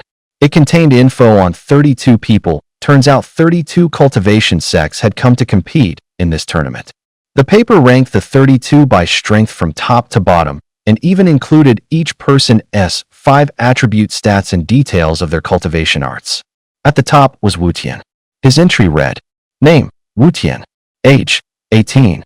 Sect, Zen. Mentored by Master Juan. Signature techniques, Buddha's radiance shining on all, Vajra of Buddha's wrath, and great compassion palm. No weaknesses listed. Looking at the 5 stats, his attack, defense, speed, stamina, and spellcraft are all maxed at 10, with an overall power rating of 50. Second place is Zhang Jiling from Dragon Tiger Mountain. His 5 stats are 9, 8, 8, 7, 8, for an overall of only 40. That kind of lopsided, crushing gap isn't something an information advantage can fix. From 3rd to 10th, the overall ratings fall between 35 and 40, and the 5 stats vary, say, attack at a perfect 10 but defense only 5, or attack at 5 while the other categories are nearly maxed. How strong they really are will come down to game day performance. By the time Li Shi reached the 20th name, he still hadn't found his profile. Only when he got to the very last line did he finally spot his own. Name, Li Shi. Age, 18. Sect, White Cloud Temple. Master, Qingwei. Specialty, Talismans. Weakness, joined only a month ago, hasn't cultivated any qi yet. Seeing his 5 stats, he gave a helpless smile. 3, 3, 3, 3, 3 across the board, for an overall strength of just 15. Li Shi thought, looks like old man Qingwei had a point telling me not to use thunder arts in public. They have no idea I can use lightning. Since leaving White Cloud Temple, he'd only used talismans in public at the Zhou household in Tianjiang City, and when he caught that lecherous ghost in the 10,000 mountains, he'd only shown them in front of Hu Yingzi and the others, and they wouldn't talk. Then Li Shi heard people nearby whispering. This time, the champion definitely Wu Tian. We can only fight for a top 4 spot. I heard Dragon Tiger Mountain gives rewards to all 4. Look at this Li Shi here to joke around. Only 15 points. Doesn't he even have chi? And he still has the nerve to enter the Xianmin tournament. Exactly. Those talismans of his can barely handle spirits. Against real cultivators like us, they're useless. What has he got to fight us with? I heard he has got some connection with Taoist Master Qing Wei on Mount Longhu, probably pulled strings to get in. I'm really hoping we draw him in the first round. That way we can save our strength for the later matches. Isn't that the truth? If we draw him as our opponent, that's the best possible draw. Off to the side, Wu Tian tried to console him. Taoistly, winning and losing isn't that important. Just do your best, don't let it weigh on you. Li Shi thought, easy for you to say. You're a lock for first place, of course you don't care. But this time, Li Shi had it wrong. Just then, Wu Tian took a call. Okay, I understand, master. I'll head back now. Hanging up, he said to Li Shi, Taoistly, I want to be able to attend the tournament this time. Good luck. What? He could basically walk away with the title, and he's just not going? I heard Mount Longhu put up their most prized treasure as the championess prize, and he doesn't want it. Li Shi was curious what on earth could make him give up this match. Wu Tian explained, my master just said an eminent monk from Southeast Asia is coming to our monastery to meditate and discourse with the abbot. I feel it's a rare opportunity, might lead to new insight into the Dharma. So I've decided to go back. Uffed. Li Shi practically coughed blood. He couldn't tell if the guy had studied himself stupid on Buddhism, or if they were just on completely different wavelengths. He bowed to Li Shi, then left the arena. Why did he leave? Sun Xiuyan had just arrived at the arena and asked, watching Wu Tian's back. Li Shi filled Sun Xiuyan in on what had happened. She sighed. A true monk, he really is a true monk. What is that newspaper in your hand? After handing the thing over, Li Shi said earnestly, the info in here is pretty objective. Seeing Li Shi's ranking, she chuckled. Your standing is hard to read. But they don't know what you're really capable of, you've got to step it up. Now that the little monk's gone, push a little harder and you might just take first. Catching that she was teasing him, Li Shi smiled. I spent 10 grand on this and shared it with you for free. And this is how you mock me. She burst out laughing. You really are generous. Everyone else refuses to share, and you're the only one who lets your guard down around people. Then she pointed at the other contestants. Most of them were holding a copy of the Martial Meat Bulletin. The contestants came from all kinds of sects and schools, and they were competitors by nature. Whoever bought one first wouldn't share the intel. Seeing that, the rest rushed to buy their own. No one wanted to fly blind. The people hawking the bulletins capitalized on that mindset and, in no time, pocketed well over 100 grand. Li Shi didn't mind. It's just 10 grand chump change. Think of it as thanks for getting me out of a tight spot last night. Sun Xiuyan murmured. Didn't he think you had that much up your sleeve, little Taoist? Can't believe that bunch of Taoists didn't nab you last night. On the main dais of the martial arena, a purple streak and 2 red streaks flashed, and 3 white-bearded elders materialized. They wore the attire of Longhu Mountain Taoists, and judging by the cut and color of their robes, their rank was anything but low. At Longhu Mountain, robe colors denote rank 7 tiers in all: purple, red, yellow, green, azure, white, and black. Purple is the most exalted, signifying supreme authority. Red is next, usually reserved for senior administrators or veteran Taoists. The one in front wore purple, very likely Zhang Yuanchu, the 99th Heavenly Master of Longhu Mountain. 2 junior brothers in crimson robes stood beside him, their status a notch below his. Celestial Master Zhang spoke. All of you are standouts among the younger generation of the Taoist world. 60 years ago, the sect set a rule, a martial tournament every 4 years, meant to lift up our young disciples. This is now the 16th. To fire everyone up, Mount Longhu has decided that the top 4 will have a chance to enter the Xiantian Grotto Heaven to seek comprehension, and the champion will receive an extra opportunity, the chance to have our sect's guardian treasure, the Yin-Yang Disc of the 6 Paths, acknowledge them as its master. It's only half a piece, yes, but its power is plain for all to see. As soon as he finished, the crowd erupted. Rumor had it the Xiantian Grotto Heaven held the laws of heaven and earth. In days past, The first celestial master Zhang of Mount Longhu comprehended the Tao there and ultimately ascended to immortality. That half of the yin-yang disk was regarded as a peerless treasure of the human realm. Celestial Master Zhang continued, "This year, 32 sects are competing 32 disciples. As usual, we'll draw lots for the bracket. 1 faces 2, 3 faces 4, and so on for the first round. Then the winner of 1 versus 2 meets the winner of 3 versus 4 in the second round, and so forth. No need to belabor it." He pointed to a black wooden box on the west side of the arena. "There are 32 wooden tags in that box. Once you've drawn, hang your tag on the rack next to it. Someone will record your match order." Celestial Master Zhang looked around and asked, "Is that clear?" Seeing no one speak up, he said, "In that case, go draw your lots." Li Shi followed the crowd to the box and reached in, pulling out a wooden tag number 2. He casually glanced at Sun Chuyan's tag, 26. Looked like the two of them wouldn't team meet before the final, assuming. Of course, they both made it that far. Everyone had hung their number token on the wooden rack except one spot remained empty. The young Taoist in charge of tallying the match order spoke up, "Who still hasn't drawn a lot?" For a long moment, no one in the crowd answered. Celestial Master Zhang asked again, "Didn't you say during yesterday's check-in that everyone was present? How come we're one short today?" The novice stepped forward and reported, "Celestial Master, everyone did arrive yesterday. As for why we're missing one today, we don't know." Li Shi called out, "Old Celestial Master, Wu Tian just said he's withdrawing from the tournament and going back to the Chan sect." Celestial Master Zhang nodded. "In that case, let's announce the matchups." The novice intoned. Number 1 was not drawn, listed as vacant. Everyone waited to see who would be the lucky number 2. The moment Li Shi's name was read, the crowd erupted. "Isn't Li Shi that kid from White Cloud Temple? Man, he really hit the jackpot. Bottom of the pack, and he still gets to advance," someone sneered. The novice continued reading the rest of the match list. Number 3, Lei Zhe. Lei Zhe glared daggers at Li Shi. "Don't celebrate yet. You get a bye this round, but next round I'll beat you to your knees begging for mercy. No one's going to bail you out on the stage."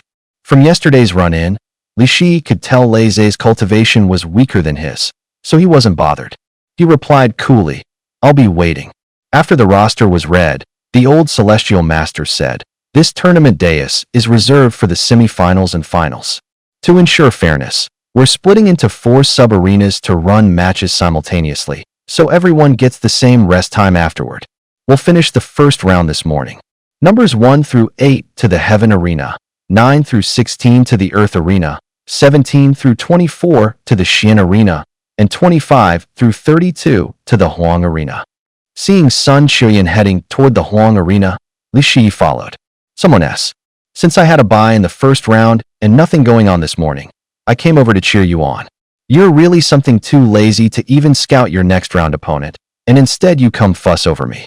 A noob like Lei Zhe? I can take him out without breaking a sweat. Watching him fight? Total waste of my time. It's you I need to study, figure out your weaknesses, in case we meet in the finals." Sun Chuyan snorted a laugh. All right. I'll take you at your word here, hoping we both make the finals." Sun Chuyan drew number 26, which meant her first match was against number 27, Lu Yinhuan, a Chumasian, a spirit medium from the northeast. Lu Yinhuan was seeded 7th. She could invite the Lu Immortal, a spirit with 200 years of cultivation, to possess her and summon it onto the field. She and 6th-seeded Sun Chuyan were evenly matched. Hard to tell who would come out on top. Once the referee confirmed their identities, the bout officially began. The tabloids said Sun Chuyan cultivated yin-yang ghost sigils, her body inscribed with the spirit-breaking needle and the dragon riding Guanyin.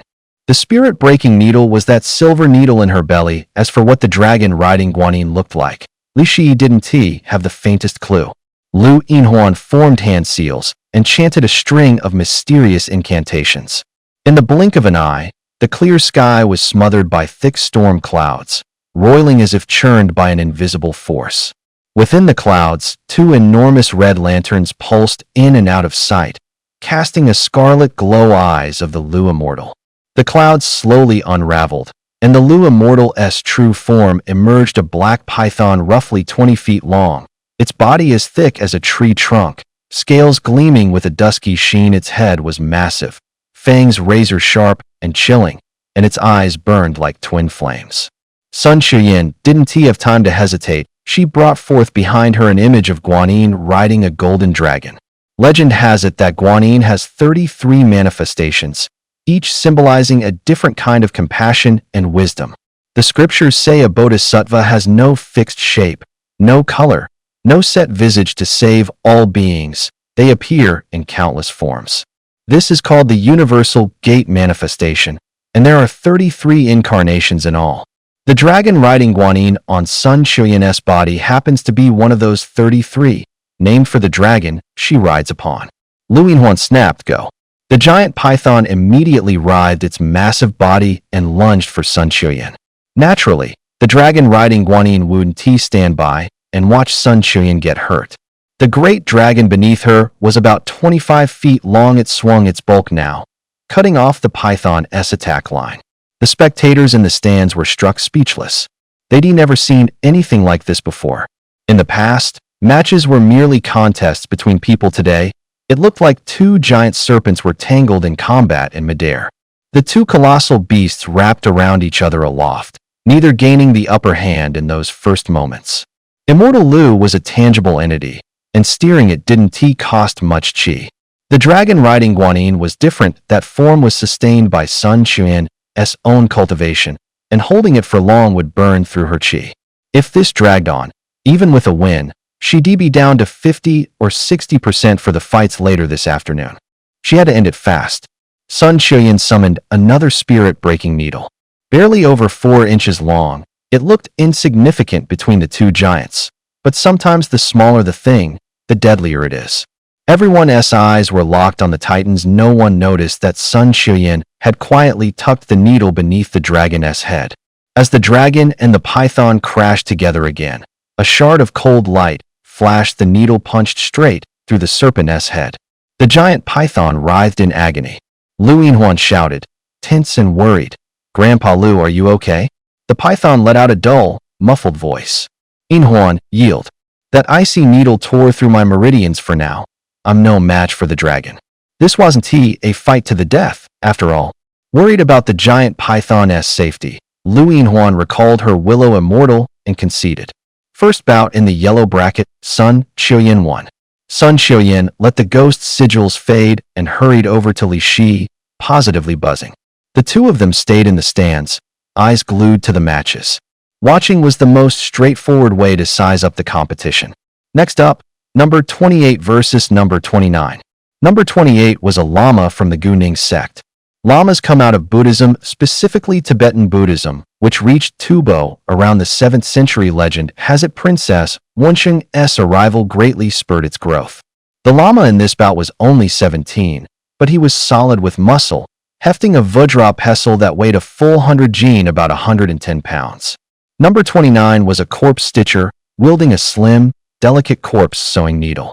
The corpse stitchers are a small sect that has been passed down across the Central Plains for over 1,000 years, tracing their line back to the Song dynasty. Back in the days of Bianjing, there was said to be a miraculous corpse stitcher who fused his sewing craft with arcane methods and could call back someone who'd been dead. Less than half an hour, rumor had it the needle in their hands could pierce the boundary between yin and yang, linking the worlds of the living and the dead. Tension hung over the arena. The lama swung his Vajra pestle and lunged at the corpse stitcher. The corpse stitcher slipped to the side. Flicking his needle toward the lama knocked it aside with the Vajra, and the two traded blows, neither gaining the upper hand at first. Suddenly, the corpse stitcher unleashed his trump card. He flung the needle into the air and began to chant. The needle spun at high speed, splitting into countless fine needles that hammered down on the lama like a rainstorm. Startled, the lama swept his Vajra in a frantic defense, but several needles still found their mark. He felt his qi draining fast, and his movements bogged down. Seizing the opening, the corpse stitcher stepped in and tapped several acupoints in quick succession. No blood was drawn, yet the lama slowly slipped into unconsciousness. A flicker of worry crossed Sun Qiuyan's face. The corpse stitcher's stitching needles were eerily terrifying, blindingly fast. My spirit-breaking needles couldn't even keep up. Even at lunchtime, Sun Xiuyan was still mulling over how to take him down. Both Sun Xiuyan and the corpse stitcher favored offense, but his moves were clearly more uncanny. Li Shi was racking his brains for a way to help her. After their bout that morning, he noticed something. The needles you two use don't seem quite the same. Of course, his are thin, mine are thicker. Smaller needles are naturally faster. Li Shi shook his head. No, that's not the difference I mean. Did you notice how each of his needles seems tethered by a hair-fine thread? That thread is probably condensed from his own. Yours don't have that. Sun Xiuyan nodded. My spirit-breaking needles are controlled by intent, so there's no thread. If we could sever that link between the corpse stitcher and his needles, wouldn't that give you a chance to beat him? Sun Xiuyan thought it over. If I catch him off guard, it's not impossible. I just don't have a way to cut that thread. When it comes to severing qi, the thunder arts work best. Thunder is the fiercest force in nature. It can split mountains and carve stone. Li Shi glanced around warily, then leaned in to whisper by her ear, if you learn the thunder arts, you can definitely pull off a surprise win. Sun Xiuyan sighed. Not to mention the thunder arts are forbidden at Longhu Mountain. Even if someone were willing to teach me, I couldn't learn them over a single lunch break. Come with me. Li Shi took her hand and led her into a small grove. Seeing no one around, he said, there's no way to master the thunder arts properly in one noon, but if all you learn is how to use them to cut qi, we've got enough time. He summoned Yang Thunder, cupped the current in his palm, and shaped it into a blade of lightning along the edge of his hand. Sun Xiuyan stared at Li Shi in astonishment. You actually know the thunder arts. Want to learn? If you're willing, I can teach you right now, but until the Taoist martial tournament is over, don't tell anyone you learned it from me. Sun Xiuyan gave a slight nod. Afternoon. This was the second bout of the Taoist martial tournament. Li Shi was only thinking about ending it fast, so he could go catch Sun Xiuyan's match. In the Heaven Arena, Lei was itching to make a move. Li Shi, relax. I'm going to work you over. No way I'm letting you lose that quick. Oh yeah? I've got things to do. I don't have time to waste on you. Li Shi replied, unfazed. Not your call. Lei drew his sword and lunged like an arrow. Too slow. Li Shi thought the guy's speed was a beat behind. He angled his body, slipping the strike, then quietly gathered a crackle of palm lightning and drove his hand straight into Lei's chest. A month of practice had made the thunder arts second nature. The lightning didn't erupt until the instant of contact, so anyone who wasn't a thunder specialist would never realize he used a thunder technique. PFF. Lei spat a mouthful of blood and collapsed in agony. The stands erupted. Someone shouted. He only joined Baiyun Temple a month ago, right? And he just dropped Lei of Mount Qingcheng with a single move? Li Shi leaned over the badly wounded Lei and said, I told you yesterday you were heading for bloodshed, believe it or don't. Judging by their weapons, Sun Xiuyan's spirit-breaking needle might only be a little over 4 inches long, but it was still much bigger than the corpse stitcher's needle, which was just an inch or 2. That left her clearly outmatched in speed and agility. On the arena floor, the steady clink of colliding needles rang out. Sun Xiuyan knew her shortcomings, so she played it defensive while trying to close on the corpse stitcher and look for a chance to counter. As she dodged, she quietly began channeling her lightning art. She hadn't studied it long. She could sustain it for maybe 5 seconds, tops. If she couldn't sever the corpse stitcher's qi within those 5 seconds, once he settled his guard, the lightning art would be useless. When they were about 10 feet apart, Sun Xiuyan deliberately left an opening. The corpse stitching needle shot for her face like an arrow loosed from a bow. She knew this was likely her only shot. She drew a deep breath, centered herself, and dumped all her qi into the lightning art gathering in her hand.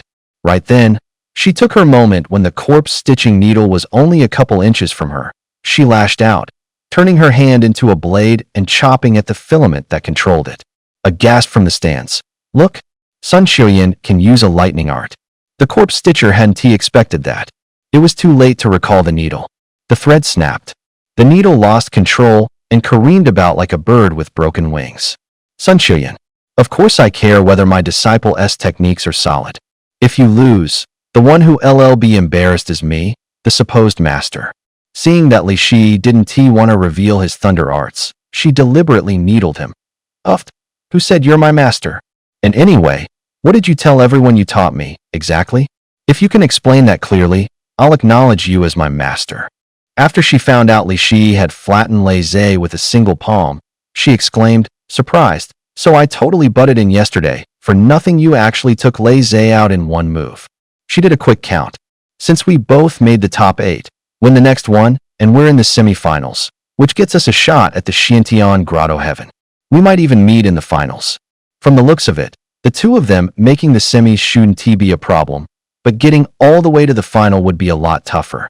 Li Shi's opponent on his side was fairly ordinary, but Sun Qian's bracket was a mess. She'd drawn a tough matchup. Zhang Zhiling, ranked second overall this time. With Wu Tian forfeiting, Zhang Zhiling, the number 2, automatically became the tournament's top seed, and he was a Taoist from Mount Longhu, fighting on his home turf. Sun Qian grabbed Li Shi and tugged him off the platform, talking as she hurried him along. Zhang Zhiling's been placed in the Xian Arena. He should be in round 2, match 2. If we go now, we might still catch it. Xian Arena. The second round was underway. This bout had Zhang Zhiling facing monk Gongxiang from the Faxiang sect. The Faxiang sect is a Buddhist school too, with techniques that skew hard and fierce. Their golden bell shield is considered one of the strongest defensive arts in the Orthodox world.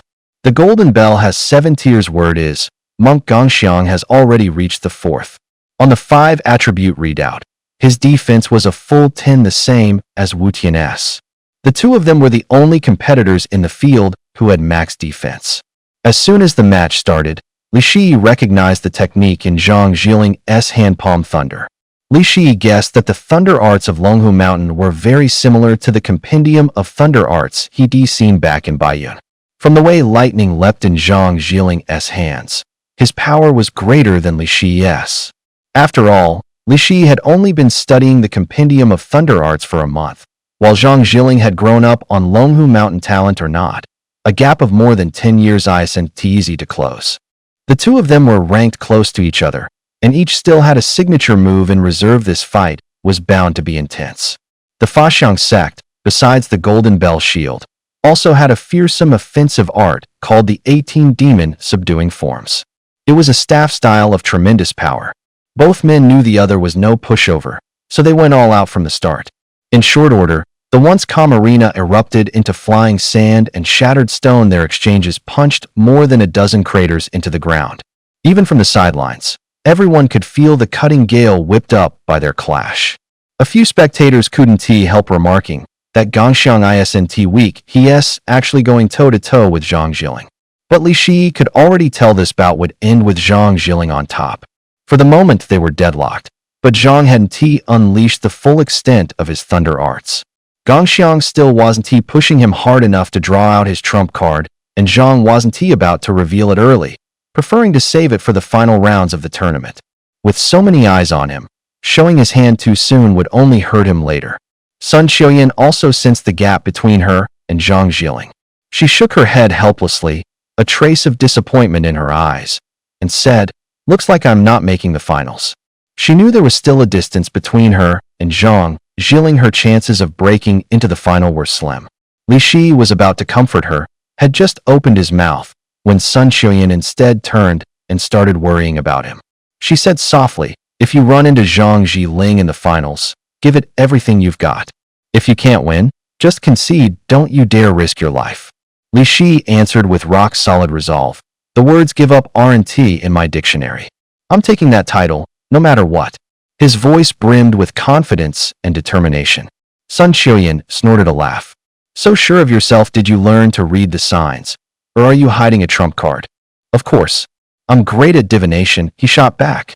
Smiling with her eyes, Sun Qian stared him down. "Since Master Li is so good at reading fates, be a dear and tell me what place I'll finish."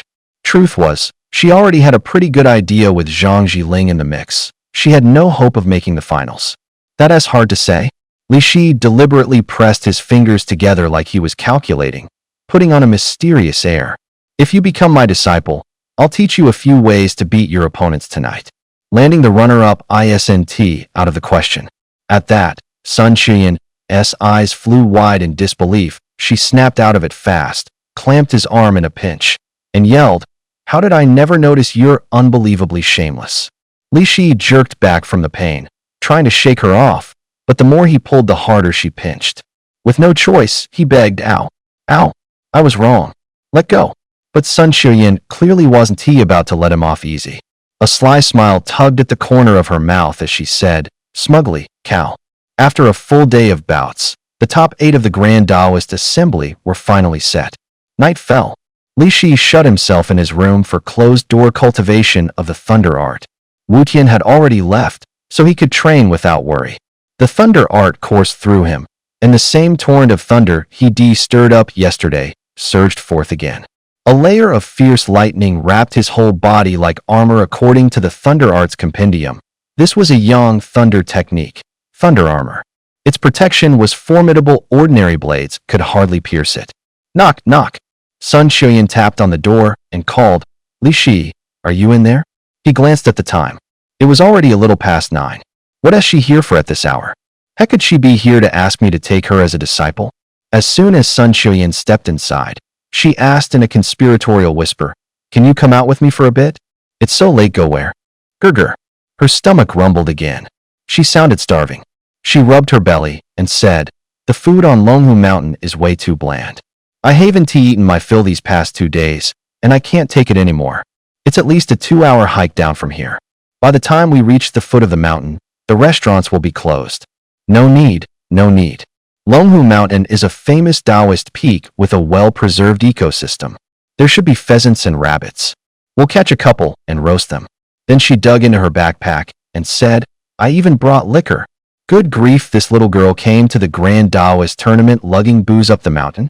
She gave a sheepish little ha-ha and said, "We're southwestern folks, we like to have a few drinks. Go a few days without, and you really start craving it. I've been holding back for ages." Li Shi had to admit the food on Longhu Mountain was pretty bland. Since she brought liquor, heading out to catch some game and roast it didn't sound half bad. The two of them first slipped into Longhu Mountain's kitchen, swiped a sack of salt, and then snuck out the back door to the rear slope. With it this dark, can we even catch pheasants? Li Shi had no experience with anything like this. He followed her out here, sure, but he still doubted whether the two of them could actually pull it off. Seasoned as ever, Sun Xiuyan smiled and said, "Just stick with me and don't make any sudden moves." Crouching low, eyes fixed on the grass, she walked him through every last trick of catching pheasants. There's a method to night hunting. Pheasants usually hunker down and stay put after dark, only now and then lifting their heads. Not like rabbits, which hop all over the place at night. The males are brightly colored and easy to spot. The hens, though, vanish into the dead grass. So you take it slow. You'll often find them around berry shrubs. The ones buried in tall grass are hard to see, better to watch the low clumps. After close to half an hour, a pheasant spooked and shot up with a whir. Quick as a flash, Sun Xiuyan flicked her spirit-breaking needle. It nailed the bird right in midair. Who would have thought the mighty Yin Yang ghost pattern would be used to bag pheasants? Judging by that practice throw, Li Shi figured this wasn't her first time doing something like that. He was just about to go retrieve the needle when Sun Xiuyan stopped him, pointed ahead, and called, "Look there." Following her finger, he saw another pheasant crouched inside a shrub. She explained, the one that flew was the male. When there's danger, the male often takes off first to draw attention, while the hen stays hidden. She looked over at Li Shi, a spark of expectation in her eyes, and grinned. "So, how about letting me see what your lightning arts can do?" Seeing her like that, Li Shi lifted his hand. A bolt of lightning leapt from his palm straight at the pheasant. It took the hit and dropped on the spot, with no time to even struggle. Staring at the scene, Sun Xiuyan couldn't help sighing. These two really met their match tonight. One fell to the Yin Yang ghost pattern, and the other lost to the lightning arts. With the pheasant in tow, the two of them found a clearing, started gathering dry wood, and got ready to roast it. Before long, they had the bird propped over a roaring fire.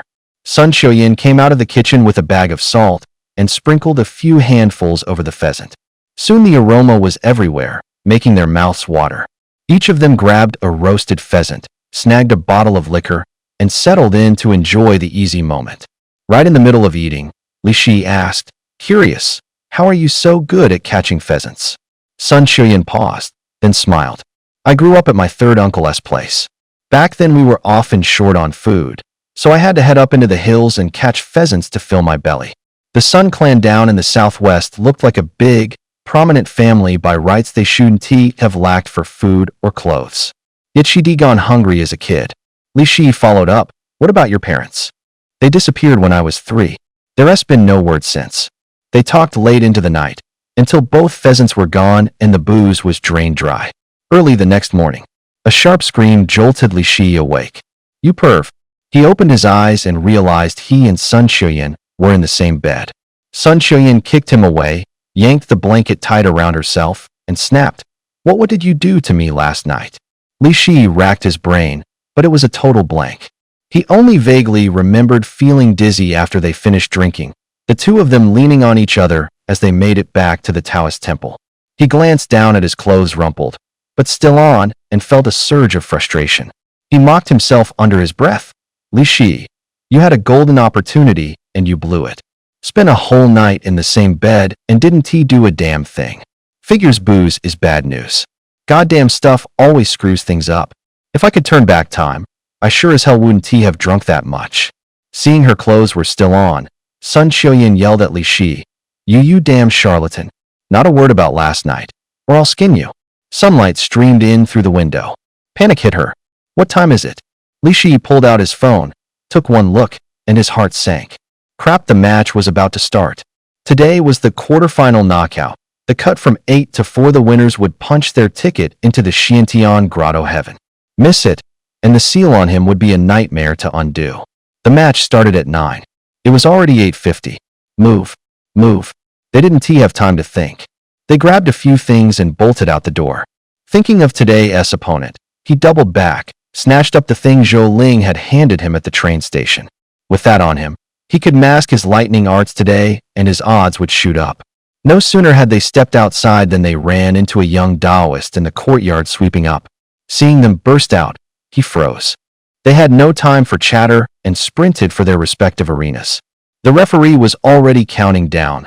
10, 9, 8, 7, 6. He burst into the venue just as the ref was about to call Li Shi's forfeit. Seeing him out of breath, the ref asked, "You still want to go on?" Bent over and gulping air, he managed a nod.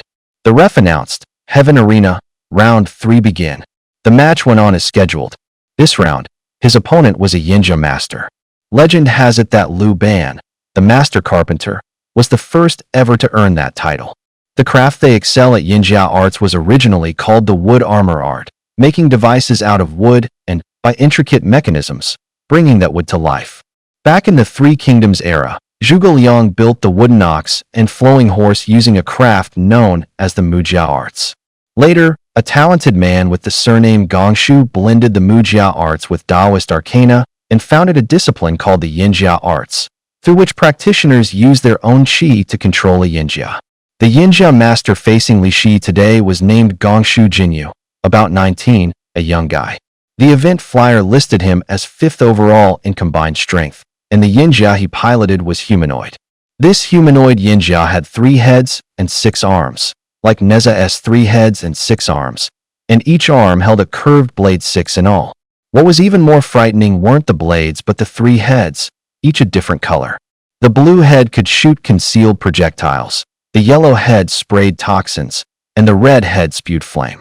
In short, this humanoid Yinjia could attack at range and fight up close, with virtually no weak points. Fortunately, Li Shi had read the flyer ahead of time and already mapped out a counter. Everyone was waiting to see how he would perform.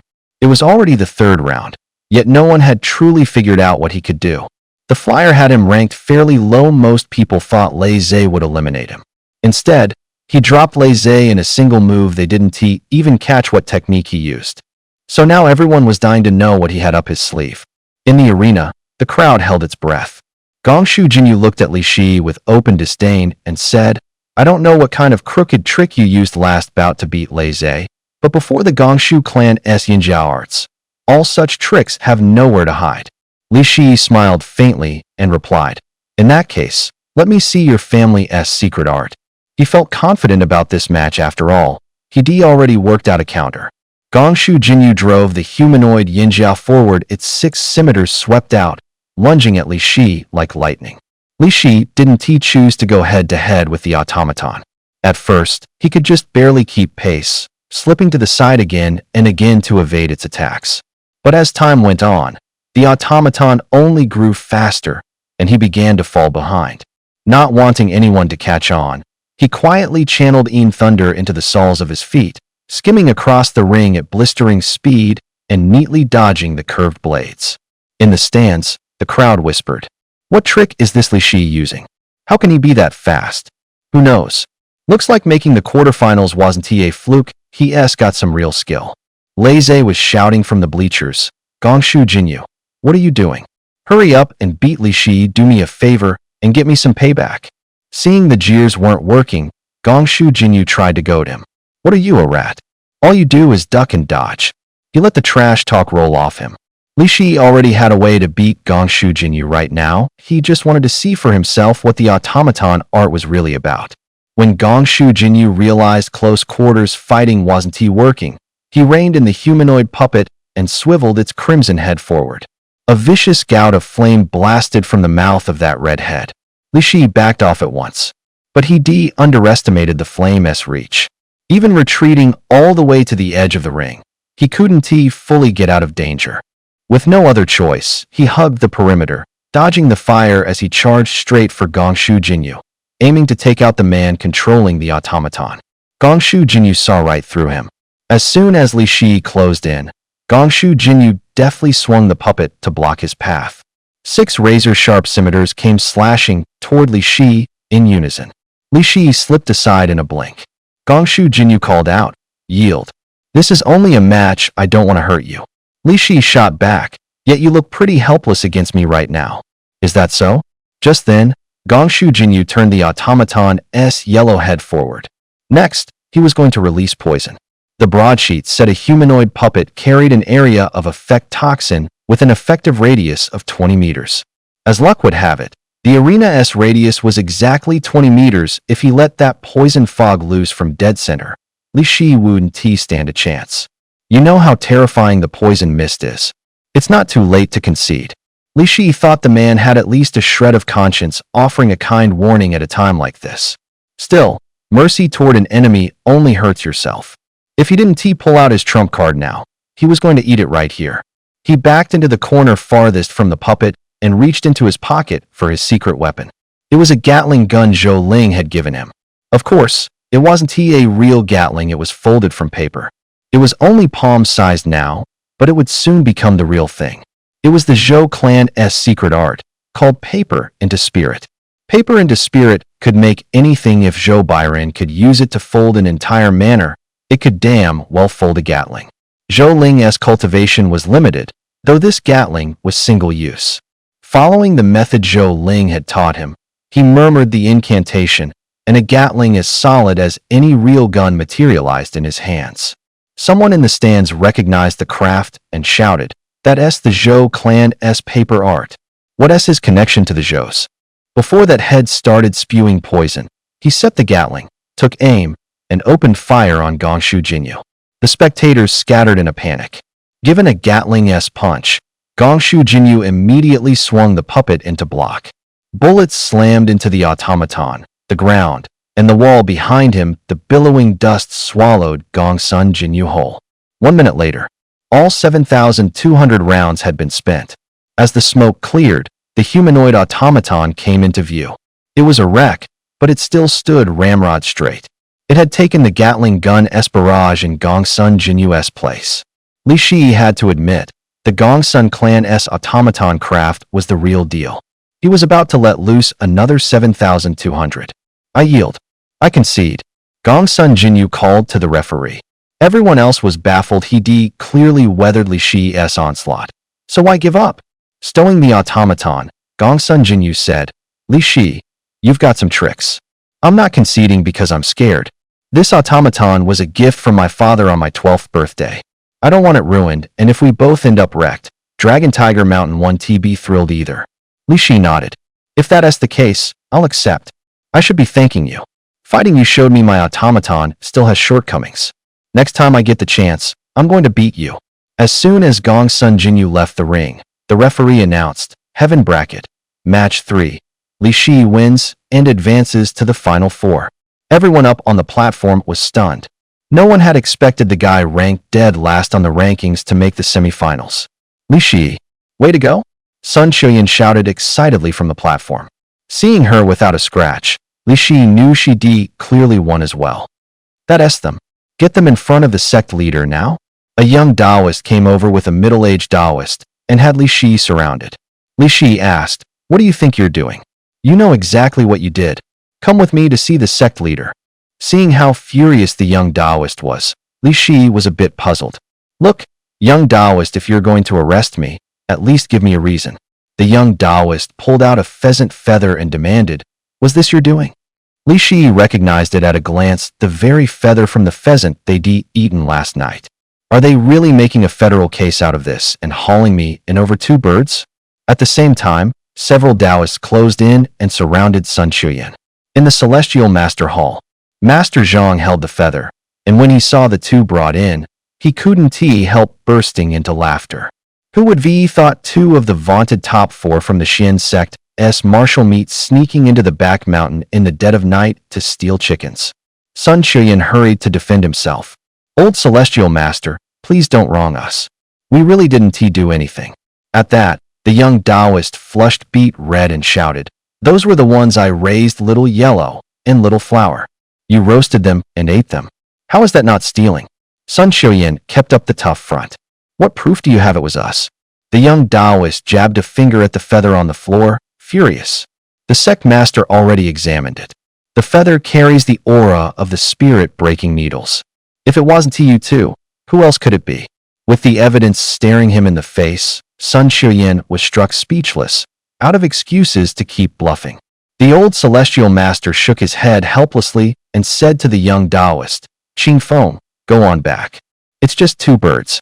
Later you and Mingwei can head to the back mountain and catch a few more to raise." The young Taoist protested, "But Grandmaster, we can't just let this slide. We can't just let the 2 of them off." "Enough, I hear you. You all can leave for now. I'll see to it they're properly disciplined." The old celestial master waved them off, signaling the young Taoist to go. Everyone filed out of the celestial master hall. Li Shi thought to himself, "Discipline us? Are they going to strip us of our qualification to enter the Xintian cavern? Losing the happiness of my whole future over 2 birds would be beyond ridiculous." But the old celestial master didn't press them about stealing the chickens. Instead, he asked, "How far along are you with the thunder arts?" The moment he heard that, Li Shi nearly jumped. Since arriving at Mount Longhu, he'd only ever used the thunder arts in secret when sparring with Lei Zhe and Gong Sun Jinyu. Otherwise, no one could tell he was sure of it. Stranger still, the celestial master hadn't even been there. So how did he know? As if reading his mind, the old celestial master smiled and said, "I've lived a bit over 100 years. If I still couldn't tell the thunder arts of the celestial master's lineage apart, what would that century have been for?" Li Shi thought to himself that he'd learned his thunder arts from old Qingwei. How had they suddenly become the celestial masteress? He had no idea what the old celestial master was really after. Still, the man was being gracious, no sense in bristling at someone who was all smiles.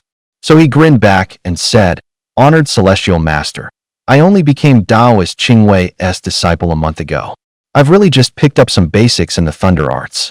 The celestial master patted his shoulder, a hint of surprise in his eyes. "You're sure it's only been a month?" "Absolutely. Only a month? And in that single month, you've cultivated both yin and yang thunder to this level. Li Shi, you're a once-in-a-millennium genius." Celestial Master Zhang beamed. "A once-in-a-millennium genius? Am I really that good?" "Back in my day, I started with yang thunder," Celestial Master Zhang said. "It took me 30 full years before I could barely manage both yin and yang. As for Qingwei, to this day, he can only work with yang thunder. If you're not a genius, what else would you call it?" Li Shi asked, "Old Celestial Master, just now you said what I practice is Mount Longhu's thunder arts. What exactly did you mean by that?" The old Celestial Master let out a long sigh. "In truth, Qingwei is my junior brother. Then why doesn't he return to Mount Longhu, and why is he at White Cloud Monastery instead?" The old Celestial Master cast a meaningful look at Sun Qiuyan, shook his head, and said, "Those are old matters best left alone. If you really want to know, Go ask your master. Even the old heavenly master was willing to say a few more words. It looks like your master is hiding a big secret. Since the conversation had come this far, Li Shi wasn't about to miss the chance to dig for more. He asked, so how is Zhang Zhiling's thunder arts these days? Master Zhang chuckled and said, you little brat, trying to snoop on someone's cultivation? Fine, I'll tell you this much. He has only reached Yang Thunder, but when it comes to controlling Yang Thunder, he is miles ahead of you. That didn't surprise Li Shi. After all, Zhang Zhiling has been training on Dragon Tiger Mountain for more than a decade. Dragon Tiger Mountain is rich in spiritual qi. If someone really stayed here cultivating for a dozen years, that qi would make anyone stronger. Seeing him go quiet, Master Zhang teased, what, scared? He shot back, playing it cool. Scared? What would I be scared of? He has just got 10 plus years on me. Once I make the finals, I'll beat him all the same. Young people being confident is a good thing. I'll be waiting for your good news. Li Shi hurried to ask, Old Heavenly Master, you want to tell Zhang Zhiling about my Thunder Arts secret, will you? I've kept this under wraps for so long. You're highly respected. Please don't sell me out. Master Zhang laughed and thumped his chest. Relax. I don't meddle in you youngsters' affairs, and I want to spill your secrets. Good. Li Shi clasped his fists in salute and prepared to leave. Just as he reached the doorway, Master Zhang spoke again. Li Shi, remember this, the highest good is like water. Water benefits all things and does not contend. If you can grasp that, I believe it'll help with your cultivation of Yin Thunder. The highest good is like water? He didn't really understand what the phrase meant. He went back to his room. Sitting there, Li Shi kept turning the old heavenly master's words over in his mind. The highest good is like water. Water benefits all things and does not contend, echoed again and again in his head. Those words come from Laozi's Tao Te Ching. In Taoist thought, water nourishes all things without competing, and nothing can truly stand against it. Water benefits all things, nourishing life without contending with it. But what does that have to do with Yin Thunder? He couldn't figure it out and had to shelve it for now. Tomorrow's match was the real priority. His opponent tomorrow was a bit of an oddball because the guy was a soul caller. Soul callers snare Yin spirits, raise the exceptionally gifted ones, and turn them into battle helpers. According to the 20 tabloid, this soul caller actually kept 5 fiend spirits inside his soul summoning banner. That little girl in the human skin Thanka was one of those fiend spirits. Li Shi had seen how nasty fiend spirits could be. He'd have to keep his lightning arts under wraps and still take out 5 of them a tall order. He couldn't exactly throw aphrodisiac talismans at 5 male fiend spirits, could he? Thinking Hualing had roamed the 10,000 mountains for years and might know how to handle fiend spirits, he called her out from the Hetian Jade. No sooner did she appear than she said, dripping sarcasm, Oh, you didn't think of me last night when you were eating roast chicken with a beauty. Now that you're in trouble, suddenly you remember me. He said, All right, if you can help me win the next round, I'll find a way to get you whatever you want to eat. Hualinger went on, I'm not into food. I'm on the verge of a breakthrough, but I'm stuck at a bottleneck. You need to find me a place thick with fire qi and help me get past this hurdle. It wasn't an unreasonable ask, so Li Shi agreed. She said, It's not impossible for us to take down 5 fiend spirits together, but it'll drain me hard. So we need to find the root of the problem first. What exactly is the root? Li Shi asked. The soul summoning banner, obviously, Hualinger answered. Without it, what is he going to use to go up against you? It clicked for Li Shi, and he blurted, You're not seriously asking me to steal his soul summoning banner, are you? Hualinger pouted. You already stole a chicken, why be scared to swipe a banner while you're at it? Looked like this was the simplest play after all. Then that settled. Li Shi nodded, agreeing to her suggestion. Hualinger snickered. I say you go find Sun Qiuyan. She is perfect for this kind of sneaky, petty job. Li Shi had been thinking the same thing. He also felt Sun Qiuyan was a great fit. No sooner had they said it than Sun Qiuyan appeared. She walked into Li Shi's room, frowning and rubbing her nose, muttering to herself, Weird. I just sneezed twice in a row. Could someone be talking smack about me behind my back? Li Shi grinned. Maybe someone was thinking about you. Sun Qiuyan shot him a dubious look. Really? I thought 1 sneeze means someone is thinking of you, but 2 sneezes doesn't that means someone is bad-mouthing me? Nah, you must be remembering it wrong, Li Shi said quickly. With that, he hurried to the door, carefully stuck his head out to look both ways, and, seeing no one, shut it at once. Seeing this, Sun Xiuyan instinctively wrapped her arms around herself and shouted, Li Shi, what are you thinking? I'm telling you, I'm not that kind of girl. Li Shi grabbed her and pulled her aside, lowering his voice. Easy, you've got the wrong idea. I've got a plan I want to run by you. Sun Xiuyan's eyes went wide as she stared at him, her voice jumping a few notches. You want me to sneak into Feng Kajin's room and steal his soul-summoning banner? Startled, Li Shi clapped a hand over her mouth, motioning for her to keep it down. That's his room, how am I supposed to pull that off? I've got it all worked out. When everyone heads to the dining hall for dinner in a bit, I'll keep Feng Kajin busy. You slip into his room, grab the soul-summoning banner, then stash it somewhere safe. Sun Xiuyan hesitated for a moment, frowned, and asked, will this really work? If we get caught, it'd be humiliating. Don't worry, I'll keep an eye on him for you. Sun Xiuyan thought it over, then finally nodded and went along with his plan. Early evening. Time for dinner. Li Shi and Sun Xiuyan showed up at the dining hall early. Seeing Feng Kajin come in empty-handed, Sun Xiuyan shot Li Shi a look, then slipped out of the hall. Once Feng Kajin had set the food out and sat down at a table, Li Shi walked over with his bowl and utensils. Brother Feng, come on, let us eat. They hadn't really interacted before, and he couldn't find much to talk about, so he had to open with that stiff line. Feng Kajin glanced around and asked, that girl didn't come with you? Li Shi feigned ignorance. Which girl? Sun Xiuyan, obviously. I've been seeing you two together these past couple of days. I heard this morning you even came out of the same room. Li Shi figured that had to be gossip the young novice sweeping the courtyard was spreading around. He let out a couple of dry chuckles. It's not what you think. Feng Kajin grinned. Masterly, you're one lucky dog only a few days, and you've already snagged such a gorgeous girl. Then he lowered his voice. Honestly, a few of the contestants have their eyes on Sun Xiuyan. Word is someone found out about you two and said that once the competition is over and we're off Longhu Mountain, they're coming to challenge you one-on-one. You'd better be careful. Are you kidding me? What year is this people are still doing duels? Still, Li Shi didn't care much about that duel nonsense among this crowd, aside from Feng Kajin and Zhang Jiling. Only those two could pose even a slight threat. The rest were no match for him. So he asked, how do you think tomorrow's matches will go? After Wu Tian withdrew, Zhang Jiling became the consensus champion. I don't think Sun Xiuyan has much of a shot tomorrow. I wasn't talking about them. I meant the two of us. Feng Kajin smiled. You sitting here, are you just trying to get me to talk? Feng Kajin had studied Li Shi long ago. To be honest, I've watched your previous matches, and the papers say you know how to use talismans.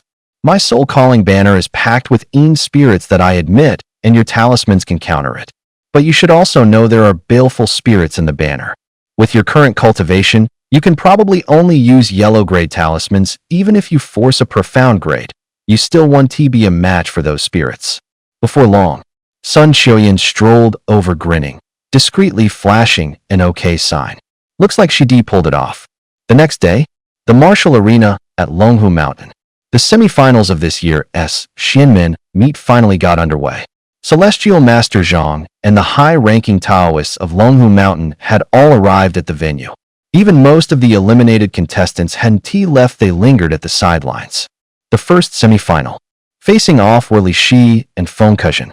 Taoist Li, I want to dwell on what happened yesterday. I hope you've got other tricks, or you want to beat me. Seeing how calm he was, Li Shi couldn't help but wonder, didn't Sun Xiuyan already pull it off? Why is he acting like nothing happened? Feng Kajin raised his soul-calling banner and said, forgot to mention, as long as the banner stays within 100 li of me, I can sense exactly where it is. Li Shi gave an awkward smile, thinking, looks like he knows. He had no choice now but to go all out. Feng Kajin planted the soul-calling banner in the ground, began chanting, then swept the pennant.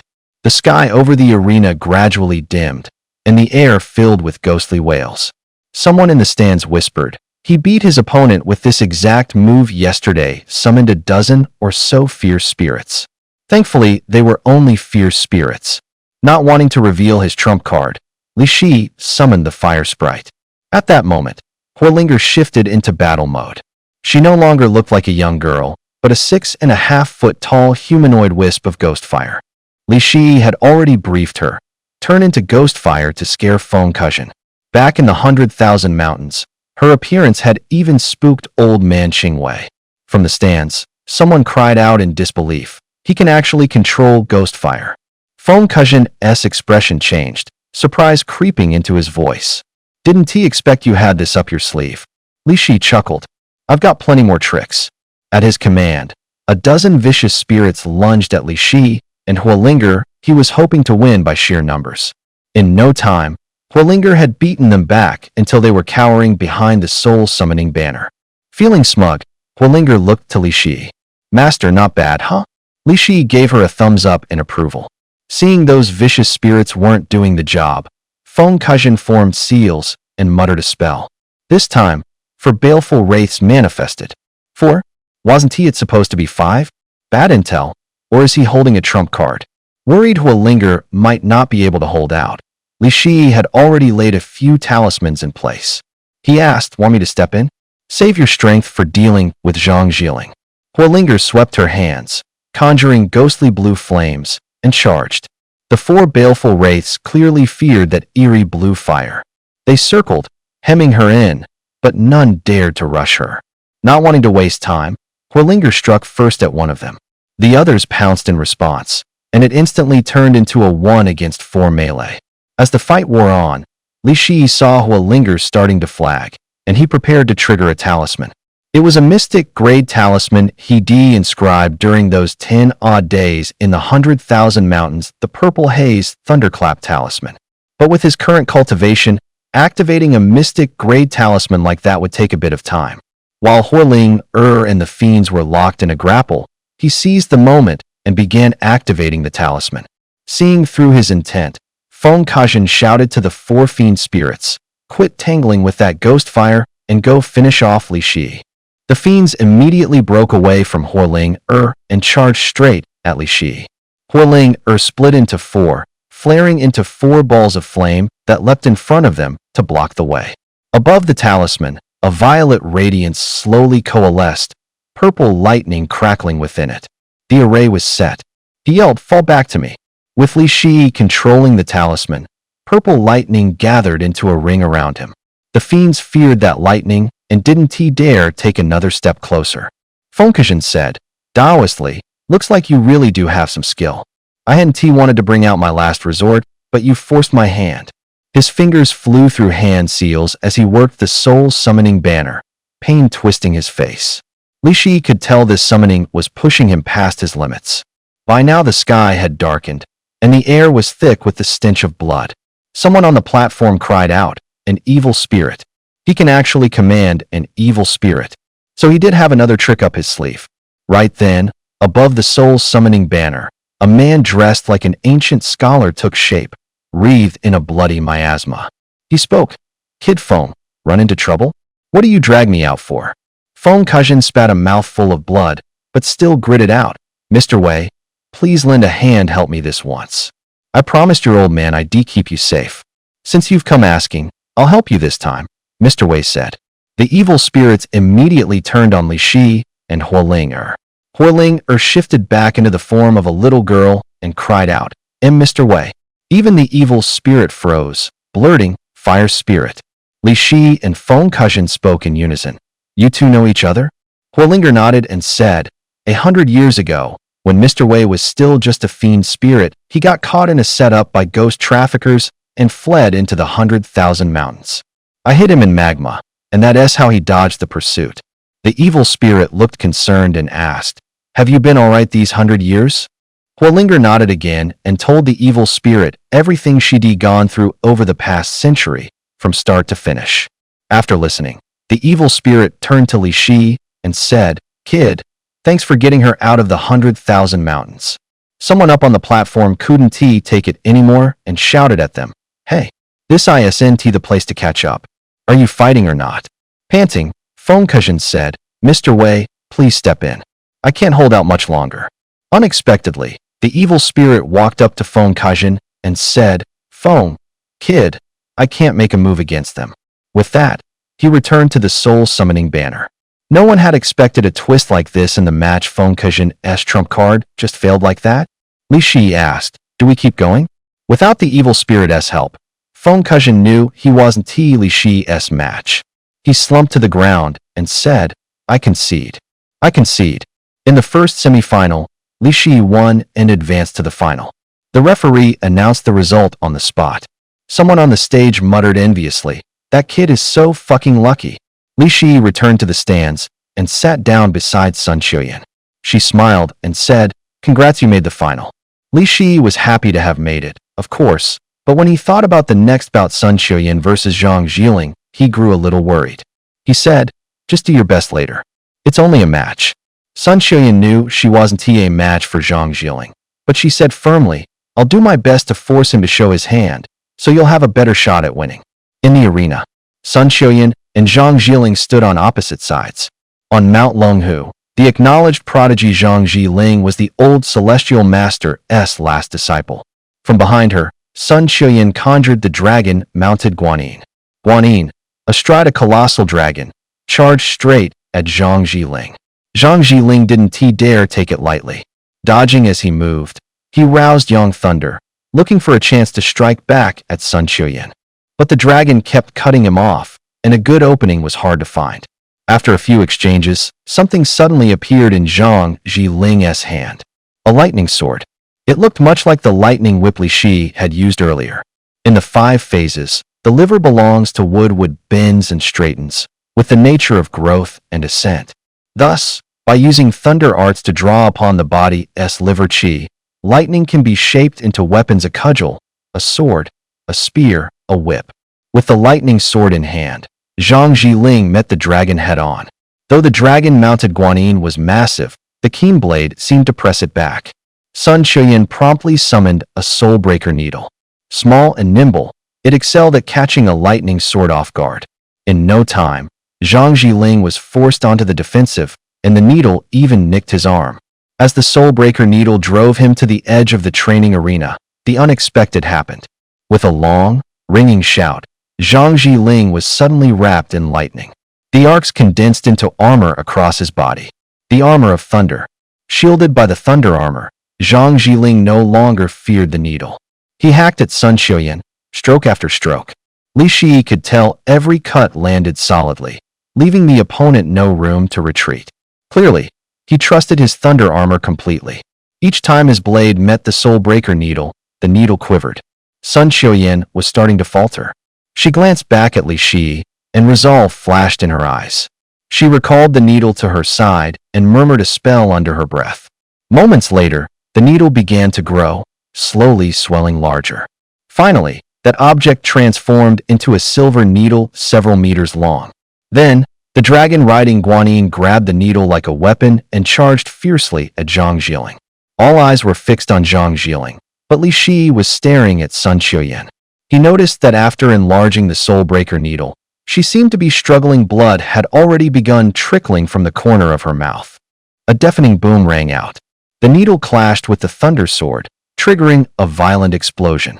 A blinding flash of light erupted, forcing everyone to shut their eyes. When the light faded, a deep crater, nearly 1.5 meters in diameter, had formed on the arena stage. Zhang Jiling lay on the ground, his sleeve burned away and blood seeping from his lips. Both his thunder armor and thunder sword had vanished, clearly disrupted by the explosion's force. Sun Xiuyan was also there, panting heavily. Unwilling to waste any more time, Sun Xiuyan prepared for one final assault. At that moment, Zhang Jiling slowly rose to his feet, his fingers forming a mystical seal as he said, I didn't expect you to push me this far.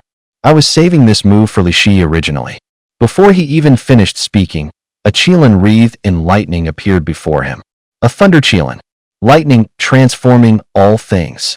That technique clearly belonged to Yin lightning cultivation, yet he only mastered Yang lightning. How could he use this move? In that moment, Li Shi finally understood what the old Grand Master had once told him. The Grand Master had spoken of 4 words. Shangshan Ruo Shui, the highest good, is like water. Water benefits all things without striving, meaning that water nourishes life. Because of water, there are forests, animals, and the entire world becomes vibrant with life. Therefore, water nurtures all things, enabling all living beings to grow. This precisely explained why Yin lightning belonged to the element of water. It was the very essence of Yin lightning. Zhang Jiling truly was a genius, able to use Yang lightning to replicate the techniques of Yin lightning. Li Shi looked up at Sun Xiuyan on the stage and shouted, "Quickly dodge. You can't withstand his next move." Sun Xiuyan merely wiped the blood from the corner of her mouth and ignored Li Shi's warning. Someone in the stands cried out, "Is she trying to get herself killed?" Only Li Shi understood she was doing it, so he could get a clear look at Zhang Jiling's techniques. By now, the Thunder Qilin had revealed its true form. It was a divine beast as tall as a grown man. "Go!" With a roar from Zhang Jiling, the Thunder Qilin lunged straight at Sun Xiuyan. Sun Xiuyan, ready to fight to the death, drove her dragon-riding Guanyin to meet it head-on. A thunderous boom. The blast hit so hard the people in the stand saw stars. The explosion tore the arena to pieces, splintering the planks from the surrounding wall and sending them flying. Inside the arena, there was nothing but wreckage. You could hardly see anything else, not even the two contestants. In midair, the old Celestial Master hovered, one hand gripping each of them. If he hadn't stepped in, that blast would have blown them to bits. The old Celestial Master shook his head helplessly. "Do young people push this hard now? If I hadn't stopped you, you'd both be dead." "Then who wins?" someone in the stands asked. After sizing them up, the old Celestial Master raised Zhang Jiling's hand and announced, "Zhang Jiling wins." "Come on, that's blatant favoritism, isn't it, Master?" someone protested. Others chimed in, their voices rising. Sun Xiuyan stayed calm. "I concede this one.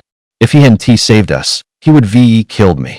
The second semi-final, Zhang Jiling wins and advances to the finals, the referee declared. Li Shi rushed onto the field, took Sun Xiuyan from the Celestial Master's hands, and blurted, "You risked your life for me." Sun Xiuyan kept up a stubborn front and rolled her eyes. "Who says I did it for you? I was respecting the match." The old Celestial Master laughed. "Huh, Li Shi, you'd better treat her right." Then he hauled Zhang Jiling off the field. After several days of bouts, the tournament finally had its two finalists. Longhu Mountain set aside a full day for them to recover so they could properly prepare for the finals. Li Shi hadn't taken any injuries in the semifinals, and he planned to spend the day figuring out how to use Yin Thunder to shape things. Thump thump. Sun Xiuyan knocked first, then shoved the door open and barged in.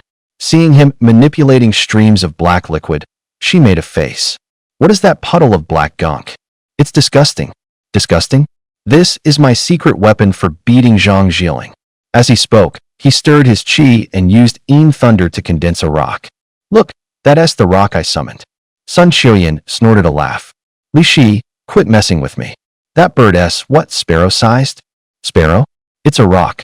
Don't mind that it's small now. Once I've got it down, it'll grow into a rock with a wingspan of several meters." The next day, the arena at Longhu Mountain. The finals of this year's Taoist tournament. Gotta hand it to them, the construction speed here is insane. The arena had been blown to bits, and they rebuilt it in a single day. It's almost a shame these Taoist priests don't work construction. Under the crowd's expectant gaze, Li Shi and Zhang Jiling walked to the center of the arena. They exchanged a polite bow, then each took their fighting stance. Once Li Shi planted his feet, he made himself the center and summoned Yin Thunder, blanketing the entire arena with it. There were two benefits. First, Yin Thunder could directly control the opponent. Second, it massively boosted his own movement speed. That was Li Shi putting the Thunder Arts on full display. Zhang Jiling stared, shocked, and stammered, "Why you actually know the Thunder Arts of Longhu Mountain?" Up in the stands, aside from the old Heavenly Master, everyone wore looks of disbelief. Someone gasped under their breath, "Yin Thunder. He actually knows how to use our Dragon Tiger Mountain's Yin Thunder." He chuckled. "Heh, you're going to see more surprises." With that, he drove the Yin Thunder to wrap around Zhang Jiling. Zhang Jiling tried to leap skyward, only to find his feet glued fast by that pool of black liquid. No matter how he struggled, he couldn't break free. Just as the Yin Thunder was about to swallow him whole, Zhang Jiling let out a burst of power. Thunder armor flared into being around him, and even his feet were sheathed in a layer of lightning. A flash severed the tether linking the Yin Thunder to him. He immediately summoned Palm Thunder and lunged straight at Li Shi. Li Shi had to admit it, this guy's Yang Thunder was the real deal. So this is the gap that comes with over a dozen years of cultivation. He didn't dare get careless. He threw up his thunder armor for defense, and, drawing on his familiarity with Yin Thunder, unraveled each strike as it came. The crowd in the stands was stunned. Yin and Yang both. Someone cried. He's so young, and he can wield both Yin and Yang Thunder. Looks like making the finals wasn't luck, another added. I wonder what other trump cards he hasn't shown yet, someone else said. Back and forth they went, neither yielding an inch. After 30 or 40 exchanges, they were still dead even. A flicker of surprise flashed in Zhang Zhiling's eyes, but mostly, it was pure confidence. He shouted, Li Shi, I don't know how you learned both thunders, but you're biting off more than you can chew. Your Yin-Yang dual thunder doesn't hit as hard as my Yang Thunder. You're not beating me. Barely had the words left his mouth when Zhang Zhiling tore his hands apart, and a blaze of lightning burst from within, spinning into countless filaments that wove together into a lightning sword. He raised the blade and brought it down in a vicious chop toward Li Shi. Seeing that, Li Shi hastily summoned a lightning sword of his own and met the strike head-on. As the two lightning swords slammed together, a smug grin spread across Zhang Zhiling's face. He guided the surge running along his lightning sword down the blade and bridged it straight onto Li Shi's sword. Li Shi jolted in shock. It was too late to let go. A powerful current raced up his arm and flooded his whole body. If not for the lightning armor shielding him, his palm would have been roasted already. Even so, his palm tingled and went numb, almost dead to the touch. After seeing the real bite of Zhang Zhiling's Yang Lightning, Li Shi stopped trying to trade blows head-on. Borrowing the glide of Yin Lightning, he skated across the ring, slipping and weaving away from his onslaught. They traded dozens more moves. Watching Li Shi slide around like an eel, Zhang Zhiling grew irritated. He fell back to the edge of the arena and started weaving hand seals. It was the very technique that could transmute all things into lightning. Li Shi wasn't about to give him the chance. He wove his own seals, and a sooty black object popped into view shaped suspiciously like an atomic bomb. It was a new weapon he cooked up last night.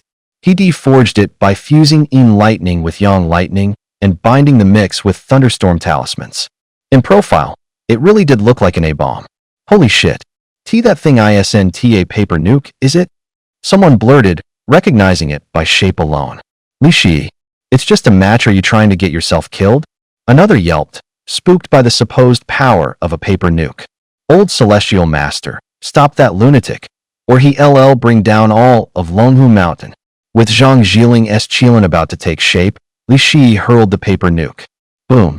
The paper nuke detonated beside Zhang Zhiling. A small mushroom cloud, laced with lightning, rose over the ring. A dozen blobs of ball lightning sprang from the blast, along with a dozen thunderstorm talismans, which triggered a secondary barrage right there in the air. The far end of the arena was blasted to pieces. Even the spectators in the stands were caught in the spillover. Luckily, the old Celestial Master moved in time, throwing a light barrier over the bleachers. Otherwise, a lot of people wouldn't have walked away. When the smoke finally cleared, lightning armor cloaked Zhang Zhiling as he spat out a mouthful of blood, his body scorched and blackened in several places from the blast. What kind of move was that? He gasped. He never expected Li Shi to pull off something this powerful with his own strength. This is my brand new invented paper bomb. How's it feel? Pretty nasty, huh? Li Shi grinned. As soon as he finished speaking, he summoned 2 more bombs. From the stands, someone screamed in shock. Oh my god, how many of those does this madman have? Everyone was stunned stiff. Li Shi hurled one of the paper bombs. Zhang Zhiling tried to dodge, but no one could outrun the explosion's rapid spread. Boom. Another mushroom cloud erupted skyward, shaking the arena. Zhang Zhiling was thrown off his feet and slammed onto the martial stage. Gritting his teeth, he forced himself back up only to cough out another violent spray of blood. Seeing that he still refused to yield, Li Shi was about to throw his last bomb when Zhang Zhiling suddenly charged forward at full speed, clearly aiming for mutual destruction. At only 4 or 5 meters apart, once that paper bomb detonated, there was no way Li Shi wouldn't be caught in the blast zone. Just as the bomb was about to explode, Grandmaster appeared suddenly between them. He conjured a glowing orb that enveloped both fighters. Li Shi, you've won this match. Zhang Jiling hurriedly called out, Master, I. The Grandmaster cut him off. I know you were trying for one last gamble, but if that explosion had gone off, you'd be dead and he'd only have walked away lightly. Zhang Jiling lowered his head silently. After a long pause, the referee finally announced, the final round winner Li Shi. Sun Qiuyan jumped up in excitement. Li Shi, you were amazing. I knew you could do it. The Grandmaster spoke loudly to the crowd. The top 4 competitors today will be allowed into the Xiantian Cave abode this afternoon for cultivation and enlightenment. As for the reward for first place, he turned his gaze toward Li Shi with a smile. Come with me. Li Shi followed the Grandmaster to a shrine. Inside were tablets honoring the past celestial masters of Dragon and Tiger Mountain. After paying respects to the ancestral tablets of the celestial masters through the ages, the old celestial master led Li 11 into a secret chamber within the ancestral hall. Inside, there was only a peachwood table. A box sat on the tabletop.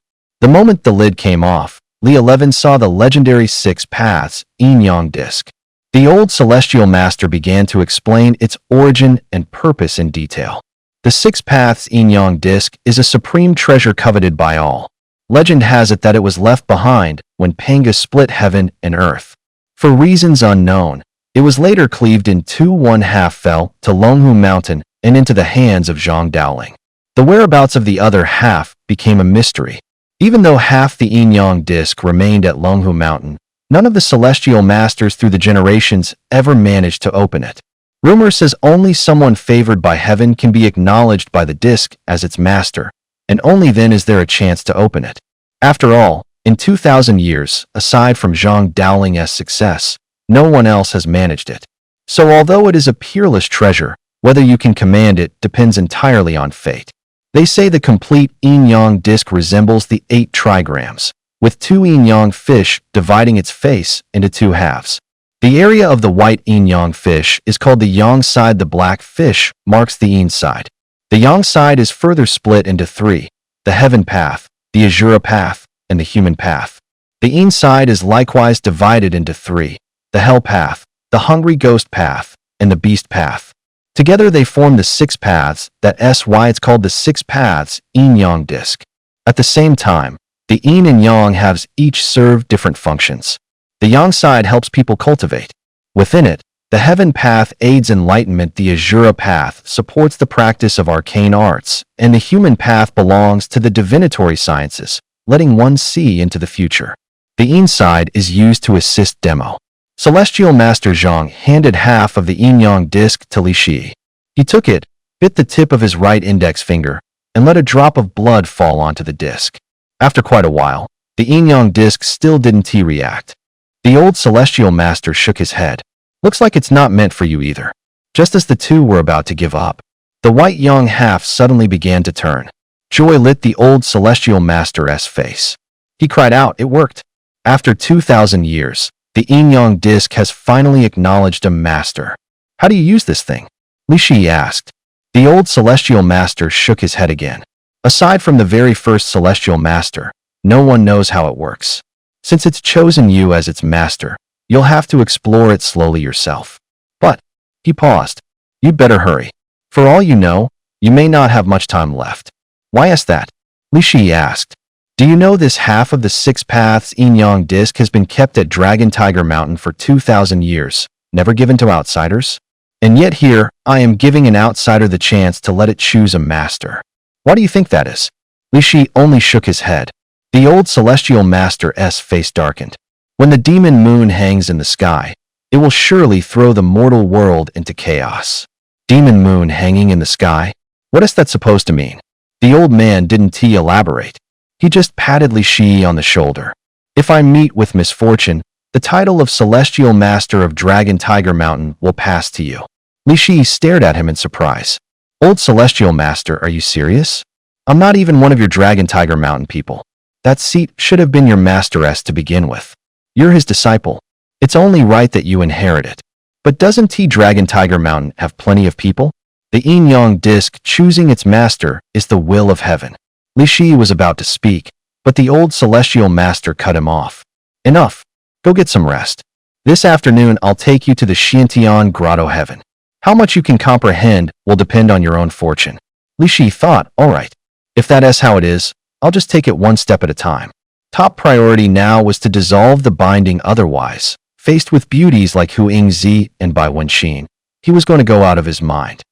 By afternoon, the old heavenly master personally led Li Shi, Sun Qiuyan, Zhang Zhilin, and Feng Kajin to the entrance of the Xiantian cave abode. Inside, it was laid out according to the pre-heaven 8 trigrams. Qian and Kuan set the north-south axis. Kan and Li set the east-west, and the 5 elements metal, wood, water, fire, and earth each occupied its own sector. Each time you entered the Xiantian cave abode, you could choose only one sector in which to seek insight. From within the piece of Hetian jade, the little fire sprite said, "Didn't you promise to find me a blessed place to cultivate? I think this spot is perfect. Go to the Li sector to meditate later." Li is the fire trigram, matching the fire sprite's nature perfectly, so Li Shi readily agreed to her request. Then he turned to Sun Qiuyan. "Which sector are you planning to take?" "My yin-yang ghost markings align with water," Sun Qiuyan replied. "I want to check out the Kan sector." Zhang Zhilin cultivated the thunder arts, so of course he chose the Jin sector without hesitation. Feng Kajin chose the Sun sector. When they heard Li Shi was heading for Li, the old heavenly master and Zhang Zhilin both looked puzzled, unsure what he was thinking. The old heavenly master frowned and asked, "Li Shi, at Dragon Tiger Mountain the thunder arts reign supreme. Anyone on the thunder path must enter the Zhan sector the first time to seek insight. Why are you insisting on Li instead?" The fire sprite popped out of the Hetian jade and yelled at the old heavenly master, "Old man, I'll go wherever I want, it's none of your business." Seeing that, Li Shi hurried to bow and apologize. The old heavenly master didn't hold it against him. The moment he saw the fire sprite, he understood Li Shi's intention. He could only shake his head and say, "Very well. Since you're willing to pass up a chance to advance your thunder arts for the sake of this fire spirit, that's your choice. I want to say more." At the old heavenly master's command, the Xiantian cave abode was opened. The 4 of them stepped inside, and each took their place. The Li sector represents fire. The moment they set foot in the Li sector, the scene around them turned upside down. They were at the mouth of a volcano, the sun blazing overhead, the glare so fierce it was hard to keep their eyes open. Li Shi stood on the rim, glanced down, and saw molten rock roiling below, ready to swallow everything. "Wow, the magma here is so pure," Huolinger shouted, thrilled. Then she grabbed Li Shi without a second thought and dove straight into the lava with him. "What the hell? Are you trying to get me killed?" Li Shi cursed inwardly. "This is it, I'm done for." He fumed to himself. "You little brat. How can you be this reckless?" After all, Huolinger was a fire spirit, born with a natural affinity for magma. Li Shi was just a mortal. Jumping in should be burned him so completely there wouldn't even be bone dust left. But once they were in, it didn't go the way he imagined. The scorching magma didn't harm him. Instead, a transparent shield rose around him, hugging him tight. "Don't be afraid, Master," Huolinger said smugly. "With me here, the magma can't touch you. I'm going to start absorbing the spiritual energy here, so you're on your own for now." Li Shi never expected Huolinger to hand him an opportunity like this. For a mortal, moving freely in magma was practically a fantasy, and now he was cultivating inside it. Even with Huolinger's shield, the blazing heat had him drenched in sweat. He shrugged off his outer robe, trying to ease the stifling heat. Suddenly, an itchy sensation stirred in his belly. Looking down, he discovered that the dragon coiled around the Tian Tong mark was actually flashing with dazzling red light. Could it be that the dragon was about to awaken? The surrounding heat began to converge toward the dragon. Gradually, the dragon seemed to come alive, starting to move. Its scales shimmered with radiant light, and its body trembled slightly, as if struggling to break free from its bindings. First, it twisted several times around the needle of the Tian Tong mark, then suddenly burst out of Li Shi's body and hovered in front of him. As time passed, the dragon grew larger and larger, until it finally stretched to a full 10 meters in length. Its entire body glowed a brilliant red, like burning flames, exuding a powerful aura. With its massive body coiling, it turned its gaze toward Li Shi and lowered its enormous head respectfully, saying, "Chi Lilihua, greetings, father." Humph. Li Shi was completely stunned by what he saw. Father? Since when did he become a dad? And not just anyone's dad, a dragon-s? Wait a second, aren't you mistaken? Could you have the wrong father? Li Shi couldn't help but ask. The dragon wagged its tail. How could I? I came straight from you. I was born and nurtured within your body. Naturally, you are my father. After speaking, the dragon suddenly acted all affectionate and cuddly. Li Shi had seen beautiful women act affectionate before it was charming and delightful. But this was his first time seeing something so massive acting so cute, and he just couldn't wrap his head around it. Looking at the dragon in front of him, he sighed helplessly and said, "You'd better explain this properly, or I really want to be able to accept this." According to Chi Lilihua's explanation, the Yin Yang ghost mark was a tattoo that could actually evolve into a Tian Tong mark, though that required the cultivator to have immense fortune and opportunity. However, the Yin Yang ghost mark that Master Qingwei had given Li Shi was created using the Divine Forming Needle. The Divine Forming Needle could only be used once every 100 years, and anything carved with it was inherently a Tian Tong mark from the very beginning. The Heaven Link mark can only be activated with the purest spiritual energy between heaven and earth. That energy can be water aspect, fire aspect, even thunder aspect. Chi Liuli had awakened by drawing on the fire aspect energy radiating from the magma here.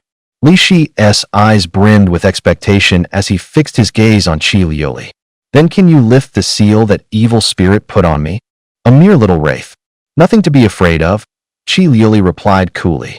No sooner had she spoken than she writhed forward and coiled around Li Shi. A blast of scorching heat washed over him. It was like stepping into a furnace. His whole body burned. His blood felt on the verge of boiling. Before long, a powerful force surged up from Li Shi's chest, endless vigor churning inside him. He felt light and strong, as if a wellspring of strength had opened within him. Chi Liuli uncoiled and hovered before him. "The curse that old hag left on you is gone." Li Shi was so happy he nearly lost it, and he couldn't help cursing. "Fuck, I finally shook off that old hag's seal." He followed up, "You just said the Heaven Link mark evolved from the Yin Yang ghost mark. So how is it different in terms of what it can do? You've probably seen the Sun Clan's Yin Yang ghost marks. The Heaven Link mark is used in much the same way, but the ghost mark relies on the tattoo itself to manifest a form with spiritual energy, and it uses the host's own chi to sustain a divine demonic form. Its power is limited. The Heaven Link mark, on the other hand, draws on the world's spiritual energy to maintain the form of us divine beasts. It doesn't drain the Master's chi." From Chi Liuli's explanation, the Heaven Link mark sounded extremely practical, more than worthy of becoming one of his go-to weapons.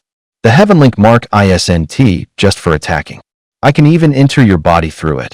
Let our chi interconnect, and you can borrow my power to raise your strength.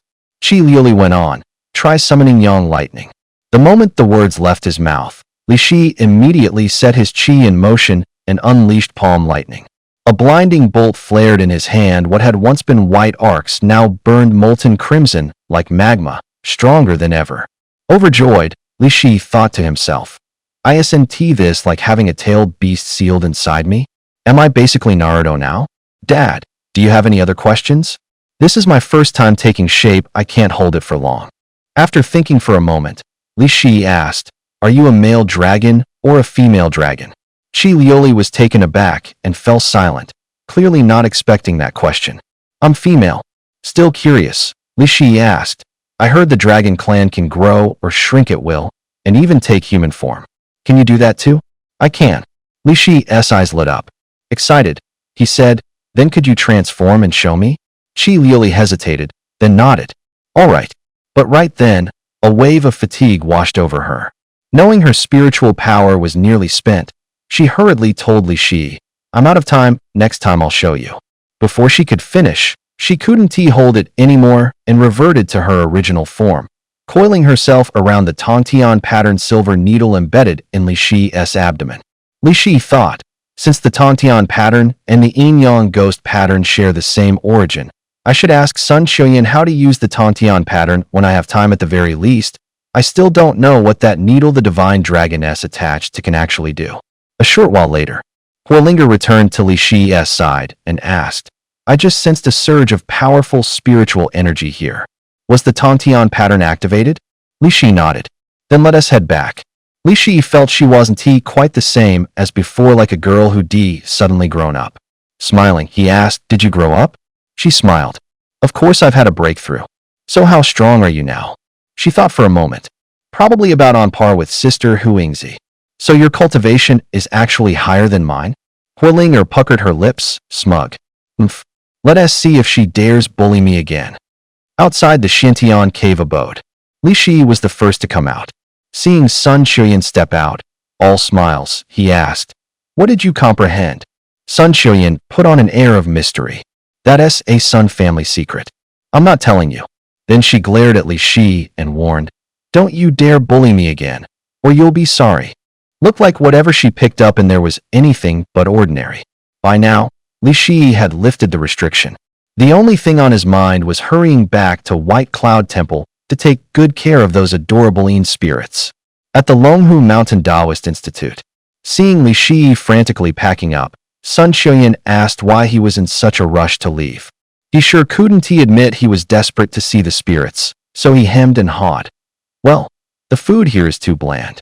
I want to head down the mountain and get something tasty. Then wait for me, I'll go down the mountain with you. Hearing that, Li Shi was over the moon.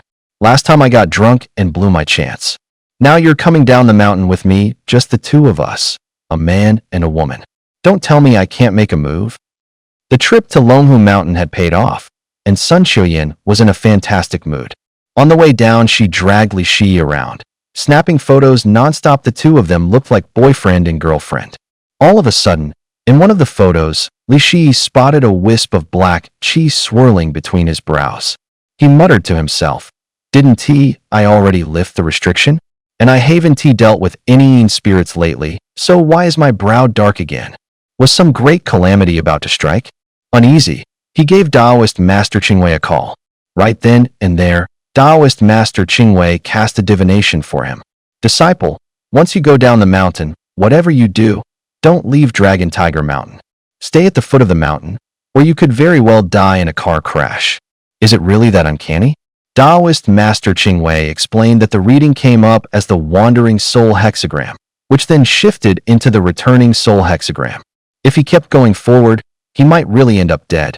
In the hexagram, the self-line that stands for you is being countered by the Mao Branch Wood, and the Baiyun Temple you're heading back to happens to be on the east side of Dragon Tiger Mountain.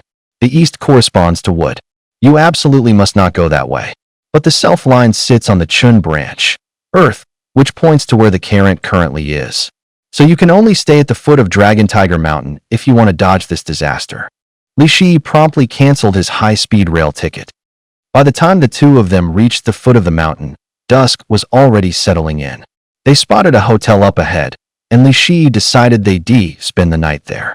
The moment they walked in, they saw two people ahead of them checking in, carrying shovels and a Luoyang shovel. Tomb Raiders, no question about it. Li Shi thought, these two have some nerve actually daring to scheme about grave robbing on Dragon Tiger Mountain. Not that it was hard to understand. Dragon Tiger Mountain is famous with excellent feng shui. Over the millennia, who knows how many high officials and nobles have been buried here, no one can say for sure. Li Shi took out his ID and said, Hi, we'd like 2 rooms. The front desk clerk said, bad timing.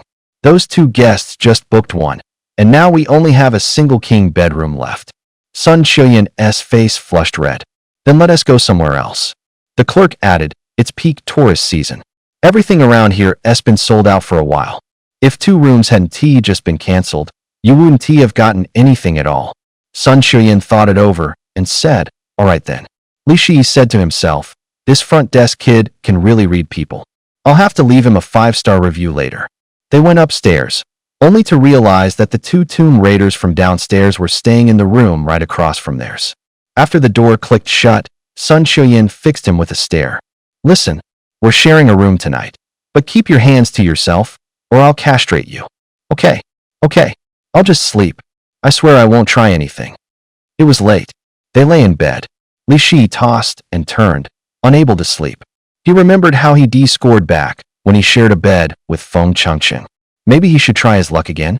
He inched that wandering hand over, slow and quiet. Suddenly, a massive ice dragon materialized above Sun Qian's head, all fangs and claws. What the hell is that? Sun Qian said coolly. Didn't I tell you not to touch me? Li Shi yanked his hand back from midair. What the hell is that thing? Is it the same as my dragon? But she doesn't have the Tongtian mark. Just then, he heard a faint rustling outside the door. He tiptoed over, quiet as a cat. He peered through the peephole, and there stood black and white impermanence. Holy shit. Did old man Qingwei botch his reading, or what? He told me not to go out, and I run into black and white impermanence right here. Li Shi looked closer and realized it was just the two tomb robbers from earlier, dressed up as them. Dressed like that this late, sneaking around heading to rob a tomb? First time I've seen that. Not sure if they're trying to scare people or stir up some evil spirit from the grave. Seeing the two of them slip out with their crew, he decided to tail them and see what was what. Sun Qian asked, why aren't you sleeping? Their essay show worth watching. You don't want to come. They tailed the black and white impermanence to a graveyard at the foot of Mount Longhu. It was obviously a fresh grave, but right beside it stood another pair of black and white impermanents. Only this pair was odd, not guys in costume, but two girls dressed as them, and with pretty nice figures to boot. Li Shi muttered to himself, maybe we've just stumbled into black and white impermanence's lair? The pair of black and white impermanents who come out of the hotel looked a little surprised too. They figured the pair by the grave were there to rob it with them. But when they saw the others hadn't started digging, doubt crept in. It was pitch dark. After all, clearly they weren't out for a stroll. The black impermanence from the hotel snorted. We staked this place out first, how can we let you beat us to it? He grumbled, all the while signaling his partner to make a move. The hotel's white impermanence nodded, then inched toward the burial ground, planning to throw up a ghostly silhouette and give them a scare. The closer he got, the lighter his steps, afraid of making a sound and getting noticed. He finally slipped into a corner and lay in wait.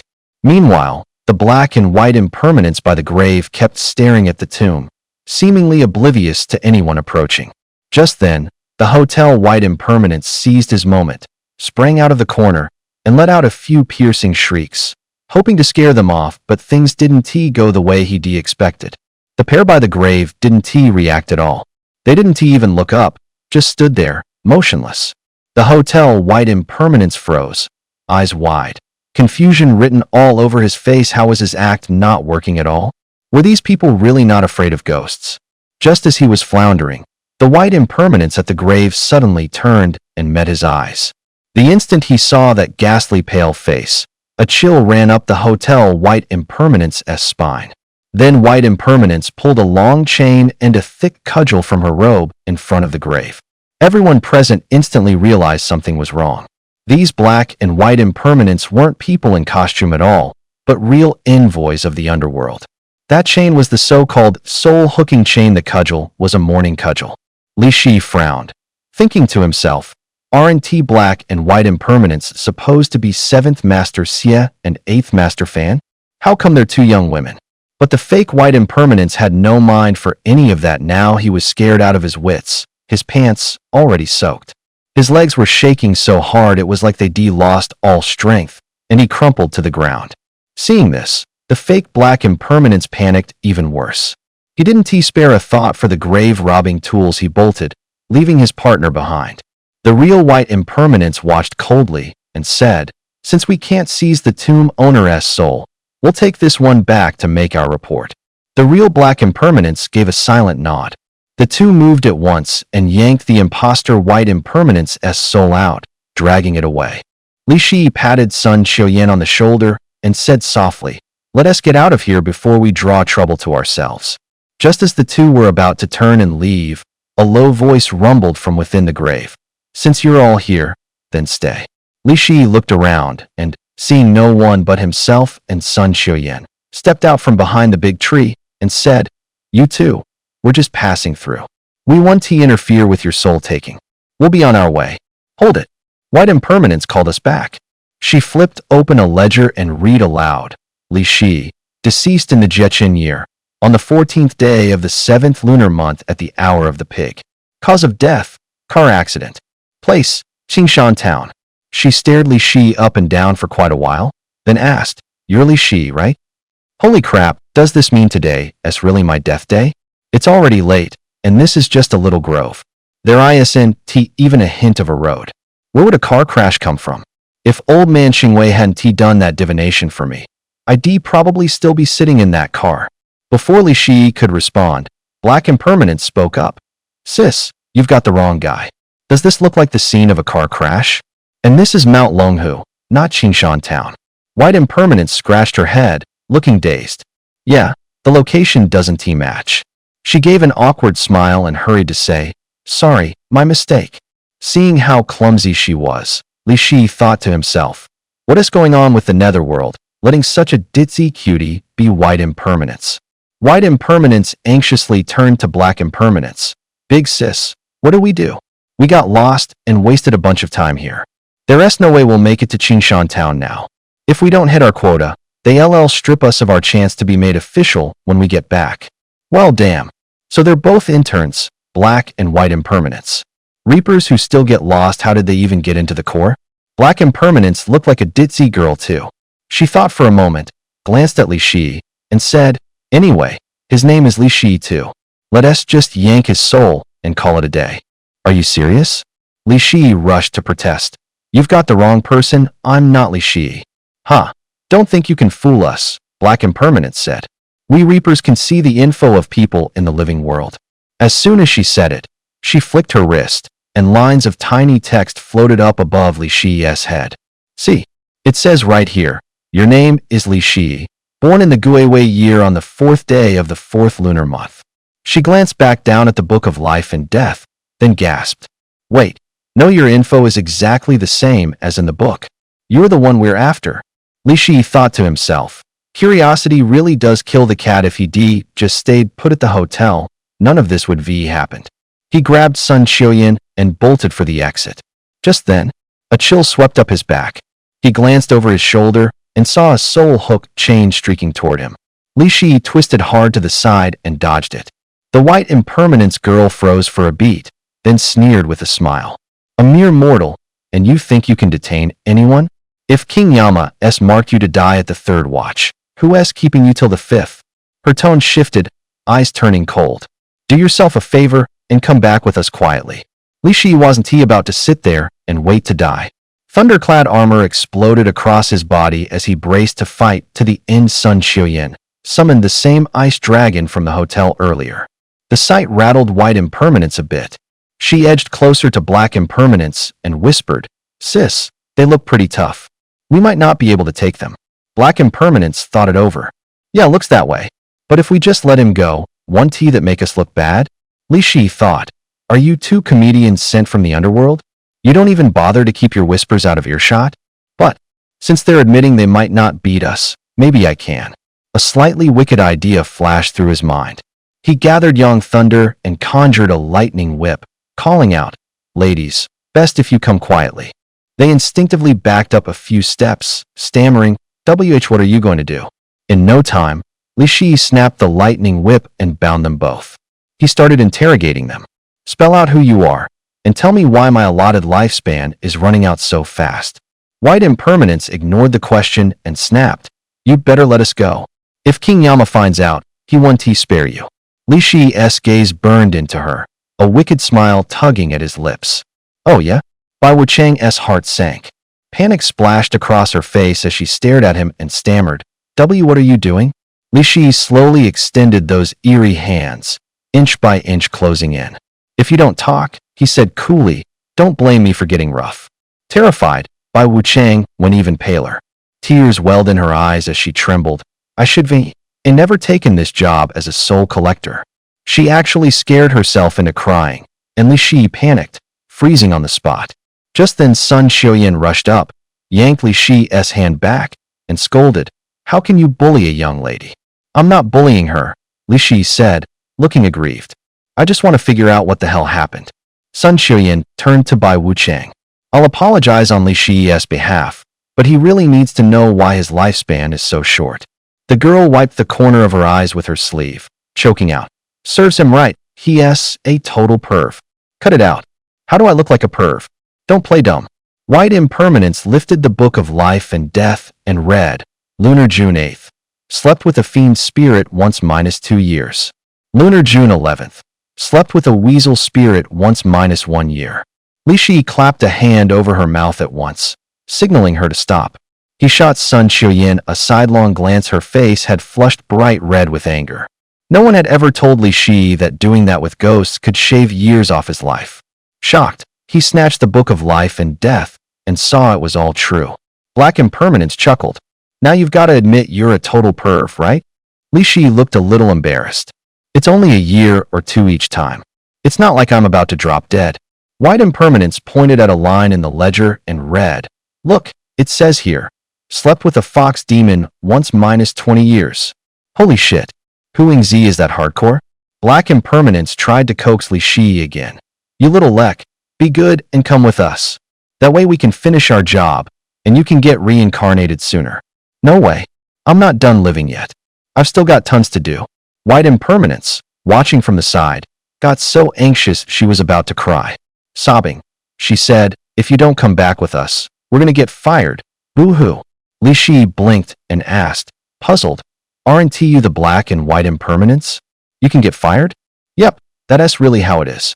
White Impermanence explained through tears. The population's exploded, people die every day. The old Black and White Impermanence can't keep up, so the underworld had to recruit spirits as interns. Our dad wanted us to land a nice, steady civil service job, so he pulled some strings to shove us in as interns. But the two of us are hopeless with directions. Whenever we go out to collect a soul, we either grab the wrong one or get lost ourselves. Huh. Li Shi's eyes went wide. There's actually something like that? Black Impermanence added, yeah. Our KPIs are nowhere near target. If we miss our quota again, we really are going to get fired. Looking at the two adorably clueless girls, Li Shi laughed. Whatever you do, don't go full-time. If you ever get made permanent, the way you nab people, you'd turn the underworld upside down. White Impermanence said, aggrieved, it's not like we have a choice. Li Shi was getting a little impatient. All right, you two head back. I'm going home to sleep. White Impermanence suddenly grabbed his hand and shouted, no. You have to come back with me. Seeing how cute she looked in her dopey way, Li Shi felt like teasing her. If you don't let go, I'm gonna make a move. No sooner had he said it than he reached out to cop a feel. She flinched back in a hurry and shouted, fuming, you filthy perv. Just wait, we'll be back to haul your ass in. After Black and White Impermanence vanished, the area fell quiet again. As soon as they were gone, the two of them got ready to head back to the hotel. On the way, Sun Xiuyan didn't say a word. Li Shi thought to himself, don't tell me she is jealous? Back in the room, she yanked the covers and burrowed under, going straight to sleep. That night, Li Shi had a pretty sweet dream. In the dream, he was cruising around in a multi-million-dollar supercar. One hand on the wheel, the other out the window, letting the wind skim his fingertips. He spread his palm, as if the wind were softly patting against it. Li Shi suddenly remembered an experiment some scientists had done. At a wind speed of 10 km/h, the sensation on an open palm feels like an A cup. At 20 km/h, it's like a B cup. At 40 km/h, it's comparable to a C cup. And at 80 km/h, an open palm feels like a D cup. The car was already doing 80 km/h. Li Shi pinched at the oncoming wind soft, about the size the experiment claimed. Guess those scientists weren't just talking big. He rubbed at it again. The wind felt almost real and pretty damn pleasant. You pervert. Sun Xiuyan had somehow appeared in the passenger seat and swung a fist straight at his eye. A searing pain flared in his vision. That jolt yanked Li Shi out of the dream. When he woke up, he realized he was holding Sun Xiuyan and one hand was planted right on her D cup. Sun Xiuyan glared daggers at him, then socked him in the other eye. Clutching his face, he howled, You hit way too hard. Sitting up in bed, Sun Xiuyan snapped, You damn perv. What the hell are you groping in your sleep? Someone once said the feelings you have in dreams are sometimes projections of real experiences. The line flashed through Li Shi's mind. Anyone who has owned a cat probably knows the feeling. When a cat falls asleep on you, that half-awake, half-asleep state feels like sleep paralysis if it's pressing on your neck. You might even dream someone is strangling you. That feeling just now was I actually rubbing her? Li Shi hurried to explain, I just fell asleep. I wasn't doing it on purpose. She snatched up a pillow and flung it at him, cursing as she threw, Bai Wucheng was right, you're a pervert. See if I don't beat you to death. Li Shi sprang off the bed and bolted out the door. He figured he'd duck into the restaurant for a while and come back around breakfast. Maybe by then she'd have cooled off. As he passed the lobby, he saw cops rush in and cordon the place off. The lobby manager hurried over, asking what was going on. The officer in charge said gravely, we just got a report. A body was found in a cemetery on Mount Longhu. Our investigation shows he checked in here yesterday. The words hit Li Shi like a jolt. A cemetery? Could they have found the fake Bai Wucheng's body? The cop went on. It's a remote spot. No cameras along the road. We'd like to pull your surveillance. See if we can identify a suspect. The front desk clerk answered with a pained look. Sorry, terrible timing. Our system shorted out yesterday. It won't be fixed until today. The officer frowned, disappointed but still insisting on seeing the dead man's registration. Even though the imposter Wucheng hadn't died by their hands, Li Shi decided to hurry back to the room, talk through a plan with Sun Qiuyan, and get their story straight to avoid trouble. After all, that fake black and white impermanence was staying right across the hall. The police would probably come ask them about it. As soon as Li Shi stepped back inside, Sun Qiuyan blew up the moment she saw him. You've got some nerve coming back, she yelled, snatching up a pillow and hurling it at him. Li Shi caught the pillow and said, dead serious, cut it out. We've got a problem. Seeing he wasn't joking, Sun Qiuyan asked, what happened? The cops are here. They want to look into the cause of death of that fake impermanence. Sun Qiuyan didn't seem bothered. It's not like we did it. What are you afraid of? We didn't kill him, but how are we supposed to explain it? Say black and white impermanence came to collect his soul? You think they're gonna buy that? The truth will sound like a lie. So what do we do now? Li Shi thought for a moment. We say we were asleep last night and don't know anything. Will that work? All the security cameras here are down. Just say you don't know. We'll be fine. Sun Qiuyan nodded. I'll follow your lead. Knock, knock. There was a knock at the door. Cops outside. Li Shi opened up and saw the captain in charge. The captain flinched at the dark circles under their eyes, then smoothed it over and said, young man, we're from the Longhu Mountain Police Station. Mind if we ask you a few questions? The officers looked the place over and didn't see anything suspicious. One of them asked, did you hear anything from across the way last night? Li Shi answered, my girlfriend and I came down from Longhu Mountain last night. We were beat, so we turned in early. Didn't hear a thing. Why? Did something happen over there? The cop didn't say much, probably didn't want to spook these two, who claimed they knew nothing. He nodded and said, nothing serious, just routine. Go ahead and get some rest. He glanced at Sun Qiuyan again and saw she looked just as clueless. He had just reached the door when he turned back, pointed at the pillow on the floor and the dark circles under Li Shi's eyes, and said to Sun Qiuyan, young lady, I know you two are having a spat, but putting hands on someone isn't right. Don't be so rough. The kid actually seems pretty decent. Sun Qiuyan started to speak, then swallowed it, afraid of giving herself away. Li Shi hurriedly covered for her. Yes, yes. Thank you for your concern, officer. Once they'd seen the officer off, Sun Qiuyan rushed over, dug her fingers into his arm, and snapped. You damn perv. Who is your girlfriend? See, even the cop got the wrong idea. Li Shi slapped a hand over her mouth and hissed for her to keep it down. The cop hadn't gone far. This place had already turned into a magnet for trouble, and Li Shi didn't want to linger. I'm heading back to Baiyun Temple. What about you? Where are you going? I'm going to Baiyun Temple too. Li Shi never expected that answer. He grinned wickedly. What? You can't bear to be apart from me. Sun Qiuyan rolled her eyes. Don't flatter yourself. I'm going to Baiyun Temple to find your master and ask why he has the Tongtian pattern that our Sun family lost ages ago. There wasn't a direct high-speed train from Longhu Mountain to Baiyun Temple, so they decided to spend a night in the provincial capital and set out tomorrow. Hendong Province. The provincial capital. It was summer break, but Fatty hadn't gone home. He'd chosen to stay on campus. No sooner had Li Shi and Sun Xiuyan stepped out of the high-speed rail station than his phone rang. Fatty was calling. "Bro, you're finally back," Fatty shouted, buzzing with excitement. "Get out here and party. How do you know I was back? You just posted on your moments." Li Shi smacked his forehead. "Right, my memory. So, where are we going tonight?" "Let us hit the bar across from campus," Fatty said. "Tonight it's on me, guaranteed you'll have a blast." Curious, Li Shi pressed him. "Since when is a tightwad like you so generous? What's the big occasion?"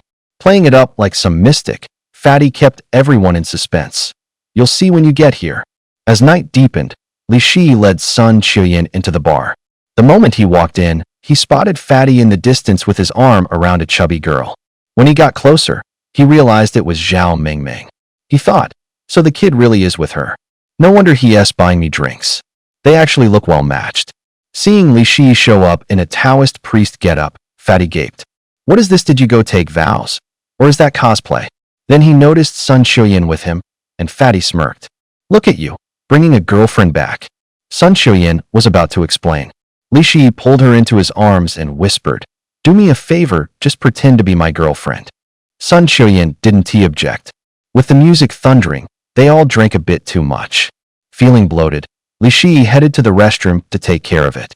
The moment he stepped inside, he froze at the sight. A wild-haired, grotesque-looking man was crouched on the floor, eating someone else's vomit. No one else could see him. Clearly a ghost. Li Shi remembered what Taoist Master Qingwei had told him about this kind of spirit of vomit eater. That kind of ghost could only eat what other people had thrown up. Even the finest delicacies, if they hadn't been puked up, would sit untouched right in front of him. Why? Because in their previous life, they wasted food. After entering the underworld, King Yama condemned them to be vomit eaters. Only after consuming a set amount of vomit could they reincarnate as human. Wait a second. Vomit eaters belong to the underworld. What's one doing here? Li Shi didn't interfere. He acted like he hadn't seen a thing. After he finished up and stepped out, a woman in a skimpy outfit shoved him against the wall. Stuff like this happens all the time in bars. Once the lonely ladies get tipsy, they'll go find a guy they vibe with and have some fun. With a girl practically handing herself over, Li Shi figured he should play the Good Samaritan and help out. So he led her to a quiet, out-of-the-way corner, and the two of them started chatting happily. Right when the conversation was heating up, Li Shi suddenly felt a wave of cold wash over him, and his life force began draining fast. Holy shit. That's a wraith that feeds on a man's vitality. The wraith seemed to realize it had been spotted. It curled its lips into a cold smile and said, "Hey, little priest, it was a pain sneaking out of the underworld. Come on. Let me have a taste, yeah?" Another spirit on the loose from the underworld, unlucky for it. It picked the wrong guy. Li Shi flipped his hand, and a streak of lightning sparked in his palm. Seeing that, the wraith went pale and babbled, pleading, "Mom master, I was wrong. I want to do it again." Too late for that. Li Shi didn't hesitate. He slammed his palm into the wraith's chest. With a piercing scream, it burst into black smoke and dissipated. The Ghost Festival ended more than a month ago, so why are there still so many spirits roaming the world of the living? Could there be some bigger plot behind them? When he got back to the table, only Sun Xiuyan was still sitting there. "Where did the others go?" Li Shi asked. Sun Xiuyan, bleary-eyed from the booze, murmured, "They left first." Li Shi helped the unsteady Sun Xiuyan up, smirking to himself. "Heh, for once I'm not the one who has hammered." He slung an arm around Sun Xiuyan and headed toward the hotel. It was edging into the small hours, and there was hardly anyone on the street. The streetlights at the intersection cast a dim, yellow glow. Suddenly, he noticed a faint flicker of fire by the roadside. Curious, he went over for a look. There was a long-haired woman crouched on the ground, burning spirit money. The light was dim, but it couldn't hide her willowy figure. The firelight hit her, and her silhouette looked painfully alone. She tossed spirit money into the flames, muttering under her breath. Li Shi felt a chill. This wasn't even the Ghost Festival. Who burns joss paper for no reason? He stepped forward and asked, "Miss, it's late. Why are you out here burning paper all by yourself?"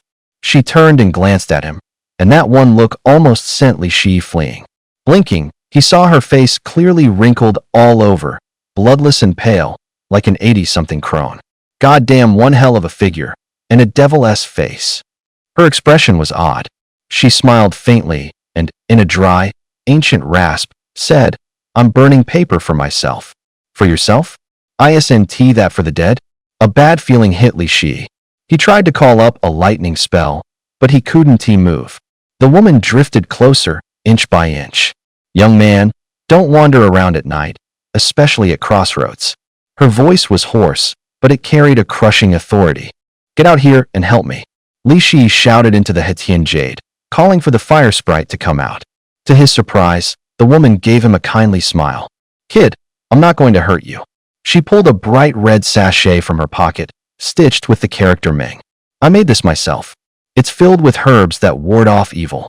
Meeting me tonight was fate, carry it, and it'll keep you safe. As soon as she finished, the weight pinning Li Shi down vanished. The woman before him unraveled into a ribbon of pale smoke and was gone, leaving only a few burned slips of spirit money lifting and scattering in the heat. The fire sprite crawled out of the Hetian Jade and let out a long breath. That old lady was scary as hell. Li Shi tapped her forehead and, putting on a scolding tone, said, That's pretty cold, your masteress in danger, and you bolt faster than anyone. Hua Ling planted her hands on her hips, lips in a pout. That old lady's cultivation is way too deep. Even Tenami going at her might not do any good. He had to admit she was right. Li Shi had thought he could wipe out a fiend spirit without breaking a sweat, but the old woman pinned him in place with a single glance. Her cultivation was downright terrifying. He stared at the red sachet in his hand, puzzled. What the hell does she mean by giving me this? Hua Ling studied it for a long moment, and said, at the very least, she probably isn't trying to hurt you. Li Shi nodded, hauled up the still tipsy Sun Qiuyan, and said, the hotel's right up ahead. Let us hurry back. Suddenly, a slender, alabaster hand grabbed Li Shi's arm. Please, help me. He snapped his head around, and it was White Impermanence, the one he'd run into last night. Her breathing was faint, she was clearly badly hurt. What happened? White Impermanence swept a wary look around. Not here. Get me somewhere safe quick. Li Shi hustled her into the hotel. She lay weakly on the sofa and began to explain. The 18 levels of hell in the underworld had gone haywire somehow, and half the vicious ghosts had broken out tonight. Every underworld enforcer had come topside to round them up. She and Black Impermanence arrived here and ran into a lecherous ghost assaulting a young woman. They moved to save her, but they hadn't expected the lecherous ghost's cultivation to be so high he was a nightmare to deal with.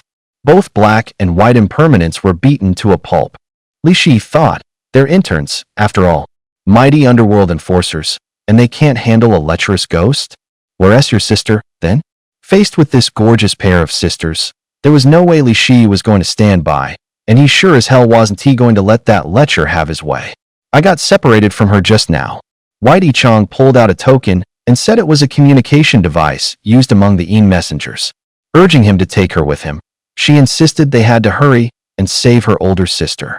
Seeing how weak White Chong was, Li Shi felt a pang of sympathy in his heart. Such a pitiful little sister, of course he had to go save her. Don't worry, little sister, I'll help you. Upon hearing that, Whitey Chong glared at him in frustration, too weak to scold him properly. Who's your little sister? Just wait. Wait till I rip your mouth off. Li Shi took the token from her hand and reassured her. You rest and recover first. We'll talk again once you've got your strength back.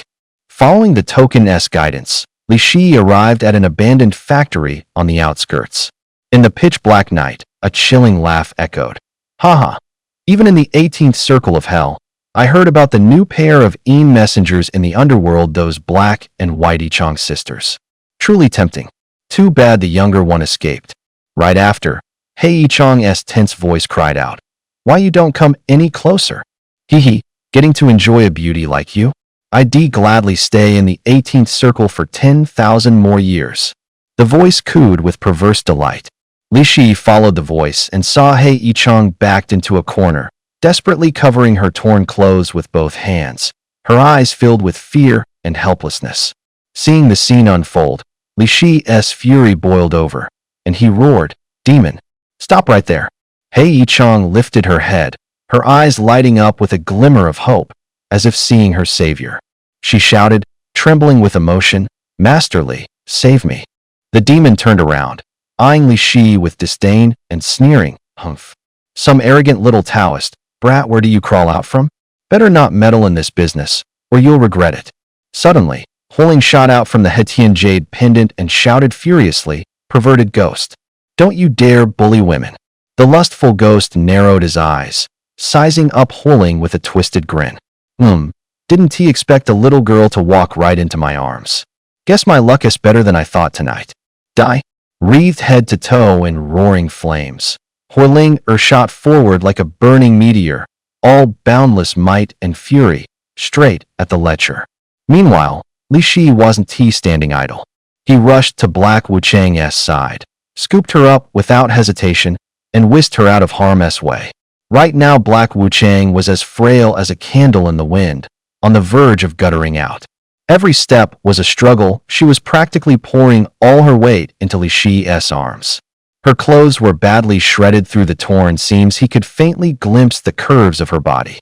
After being tempered by magma in the Xintian Grotto, Huiling's strength had vaulted to a whole new level. Compared to her days in the 100,000 mountains, she was stronger now, her flames hotter, her power more ferocious. Seeing that, the lecher knew he was outmatched. Panic hit, and he tried to bolt. Li Shi had no intention of letting him go. He immediately unleashed the Yin Thunder technique, pinning the lecher in place. Seizing the moment, Huiling became a searing sphere of fire and hemmed him in. The lecher let out a blood-curdling scream as the flames devoured him bit by bit, until he finally crumbled to ash. Black Wuchang leaned weakly against his chest and whispered, "Thank you for saving me." It was nothing. Li Shi had meant to steady her and walk her back to the hotel to tend her wounds, but she was too badly hurt to stand, so he simply carried her. Back at the hotel, White Wuchang stormed up to Li Shi, face thunderous, and yelled, "You damn pervert! Put my sister down." Amazingly, in barely an hour, White Wuchang had already made a full recovery, as if she'd never been hurt. She snatched Black Wuchang into her arms and asked anxiously, "Sis, did he bully you? You really don't know a good person when you see one." "I only brought her back because she was so badly hurt." White Impermanence shot back without an ounce of courtesy. "Humph, you big perv, what were you really plotting?" Black Impermanence was more reasonable. "Sis, if Daoist Li Henti stepped in to help, I'd probably have fallen into that lecher's hands already." White Impermanence realized she'd misunderstood and, a bit sheepish, said, "If that's how it is, then let us call it even. Anyway, for all we know he's bullied the two of us before." She urged Black Impermanence, "Sis, hurry up and get yourself healed." By a little after 3 in the morning, Black Impermanence still hadn't fully recovered. Her injuries were too severe. Li Shi thought to himself, "Why are you two still here? You're about to mess up my thing with Sun Qiuyan. It's summer dawn comes early. Once Sun Qiuyan sobers up, I'll have to wait for the next chance." By a bit past 5, the sky was slowly brightening. Black Impermanence was back to normal. She fished a talisman out from inside her clothes and handed it to Li Shi. "This is a pass to the netherworld. Keep it safe. In a month, find an earth god temple, burn the talisman, and you'll be able to enter the netherworld." "Why are you sending me to the netherworld? Don't tell me my allotted lifespan is up. You couldn't catch me, so now you want to trick me into a trap?" White Impermanence glared at him, furious. "Do you have any idea how many people want that pass? Don't be ungrateful." Li Shi muttered inwardly, "Judging by how clueless they look, they don't seem like the types who could scam me." Black Impermanence explained, "We went back last night and reported what happened at the cemetery to the King of the Dead. He's interested in you, thinks you might be suited to serve as a Reaper, so he told us to give you this pass and invite you to next month's selection." "Be a Reaper? That's just taking a job in the netherworld." "No way. I'm free as a bird right now, why would I go clock in?"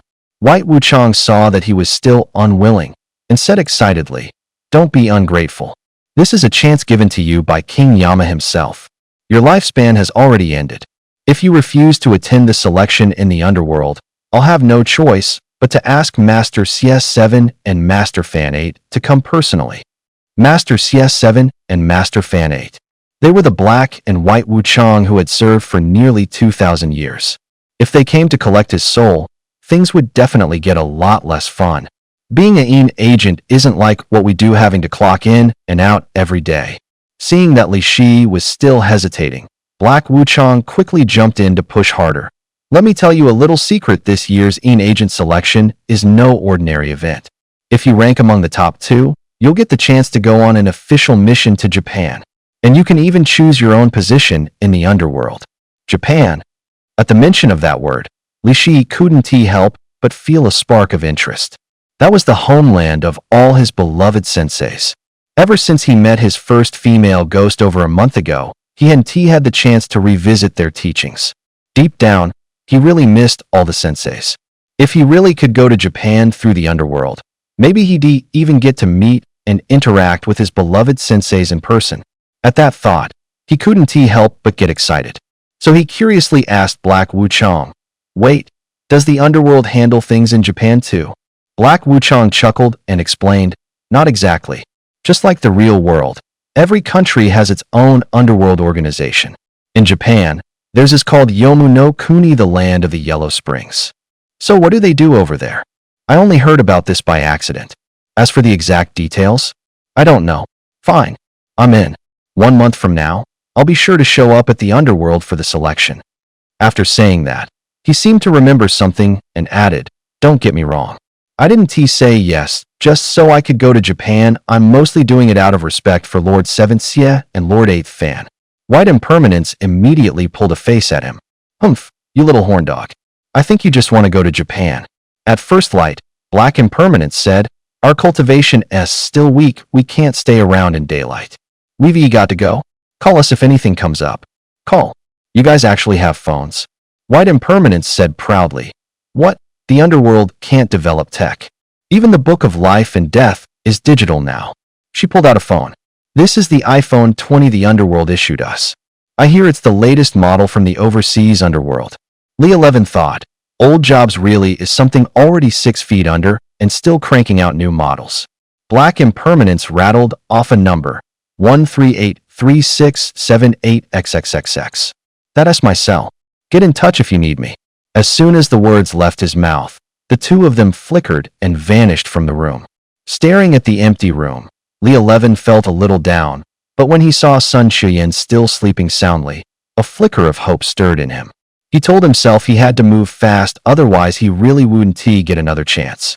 Just then, Sun Shiyan suddenly woke up. Maybe she was thirsty groggy. She sat up in bed.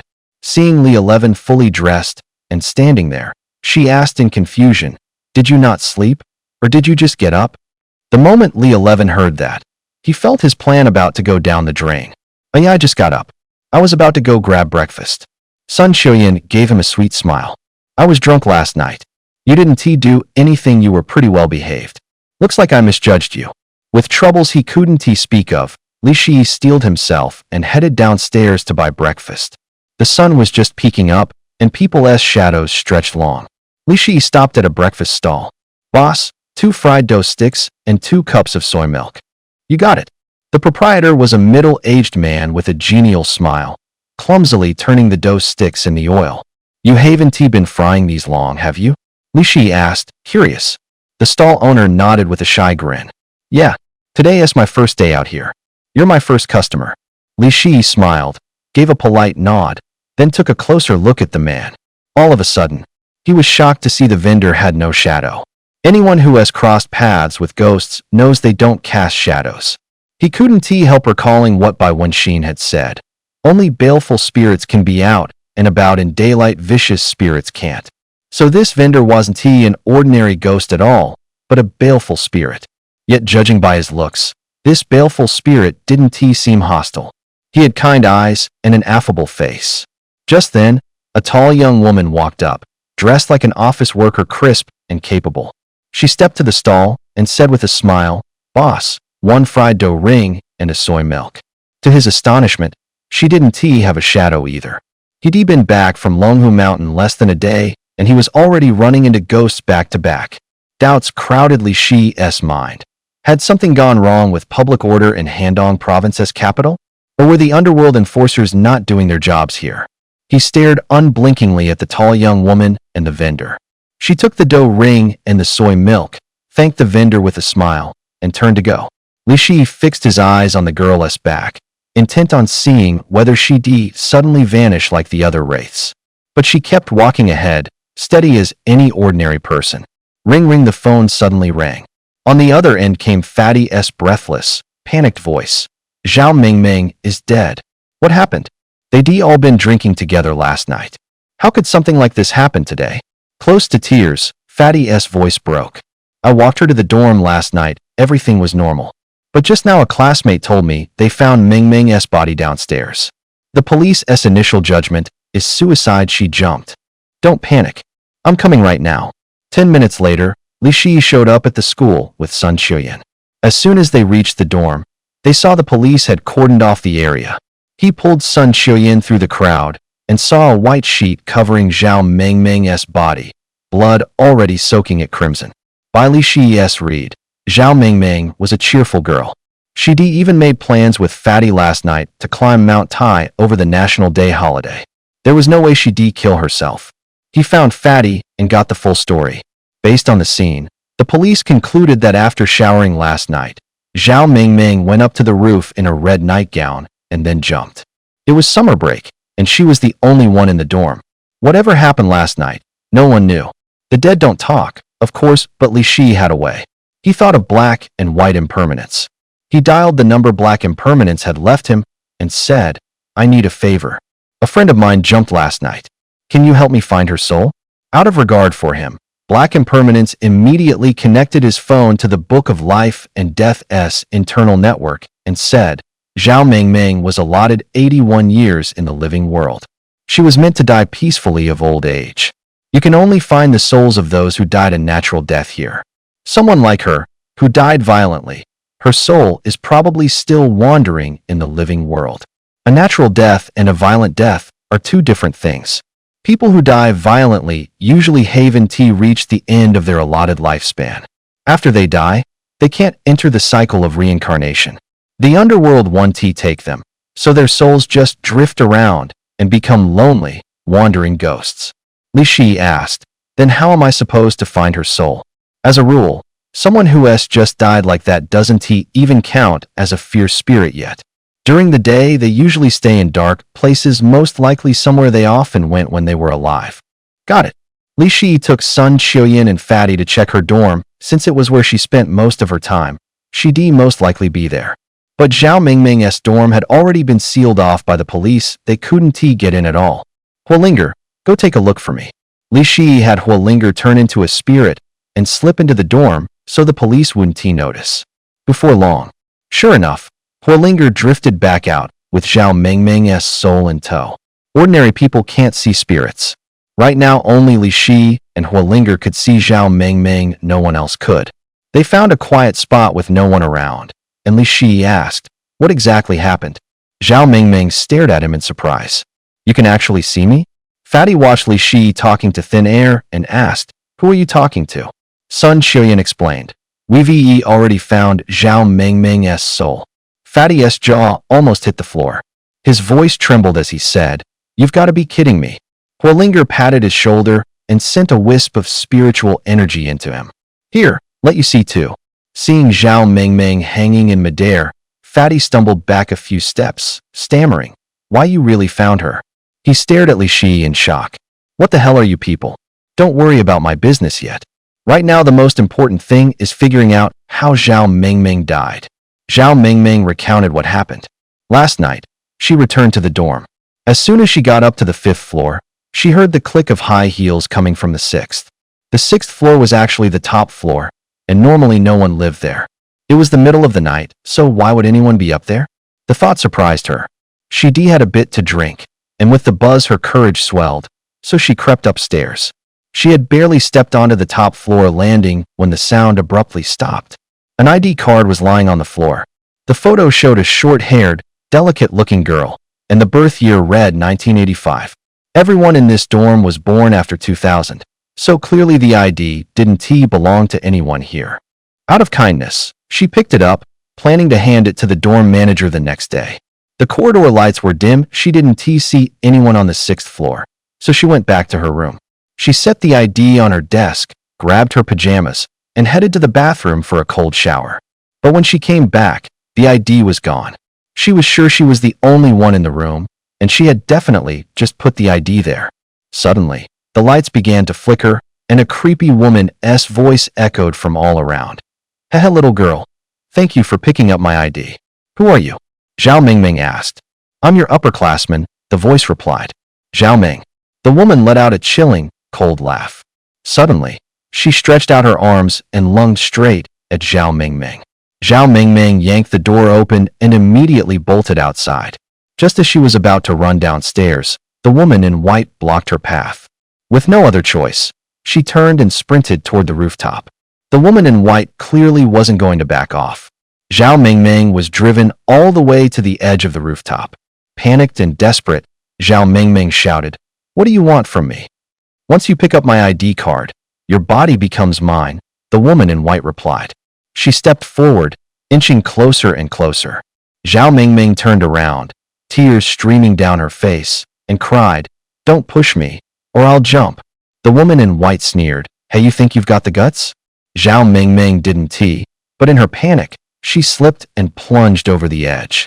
Everyone else was fast asleep, and it wasn't until the next morning that they discovered her body. After hearing the story, Huiling said, "Looks like a ghost has come to the human world looking for a replacement." Thinking about how Bai Wenxin and Su Yutong were both female ghosts who were still alive and hadn't needed replacements, Li Shi asked, "Can Yin spirits cultivate to become Sha spirits and move freely in the human world? Then why would they still need a replacement?" Of course, it speeds things up. If a Yin spirit finds a suitable human body to possess, its cultivation rate multiplies. But the catch is the person must agree. Otherwise, the possession will fail. Li Shi said, "Who in their right mind would agree to that? Who wants a ghost taking over their body?" Huiling shook her head. "Not necessarily. The person would share the Yin spirit's powers. Don't you ever dream of flying through the skies, tunneling through earth, and doing whatever you want? True enough, imagine a robber getting hold of a Sha spirit's power. It would be absolutely terrifying." Big Fatty cut in and asked, "So what do we do now?" Huilinger thought for a moment and said, "Once someone's dead, there's no coming back." Her allotted lifespan was 81 years. The underworld won't take her in for another 61. Zhao Mingming was on the verge of tears. "So I'm supposed to be alone, wandering ghost for 61 years? Fatty panicked too. "I just got myself a girlfriend. How can she be gone just like that?" Li Shi tried to comfort them. "Don't worry. From now on, Zhao Mingming can stick with Ms. Bai. With her guidance, I'm sure you won't end up a wandering ghost." The two of them stared at him, stunned. "What do you mean by that?"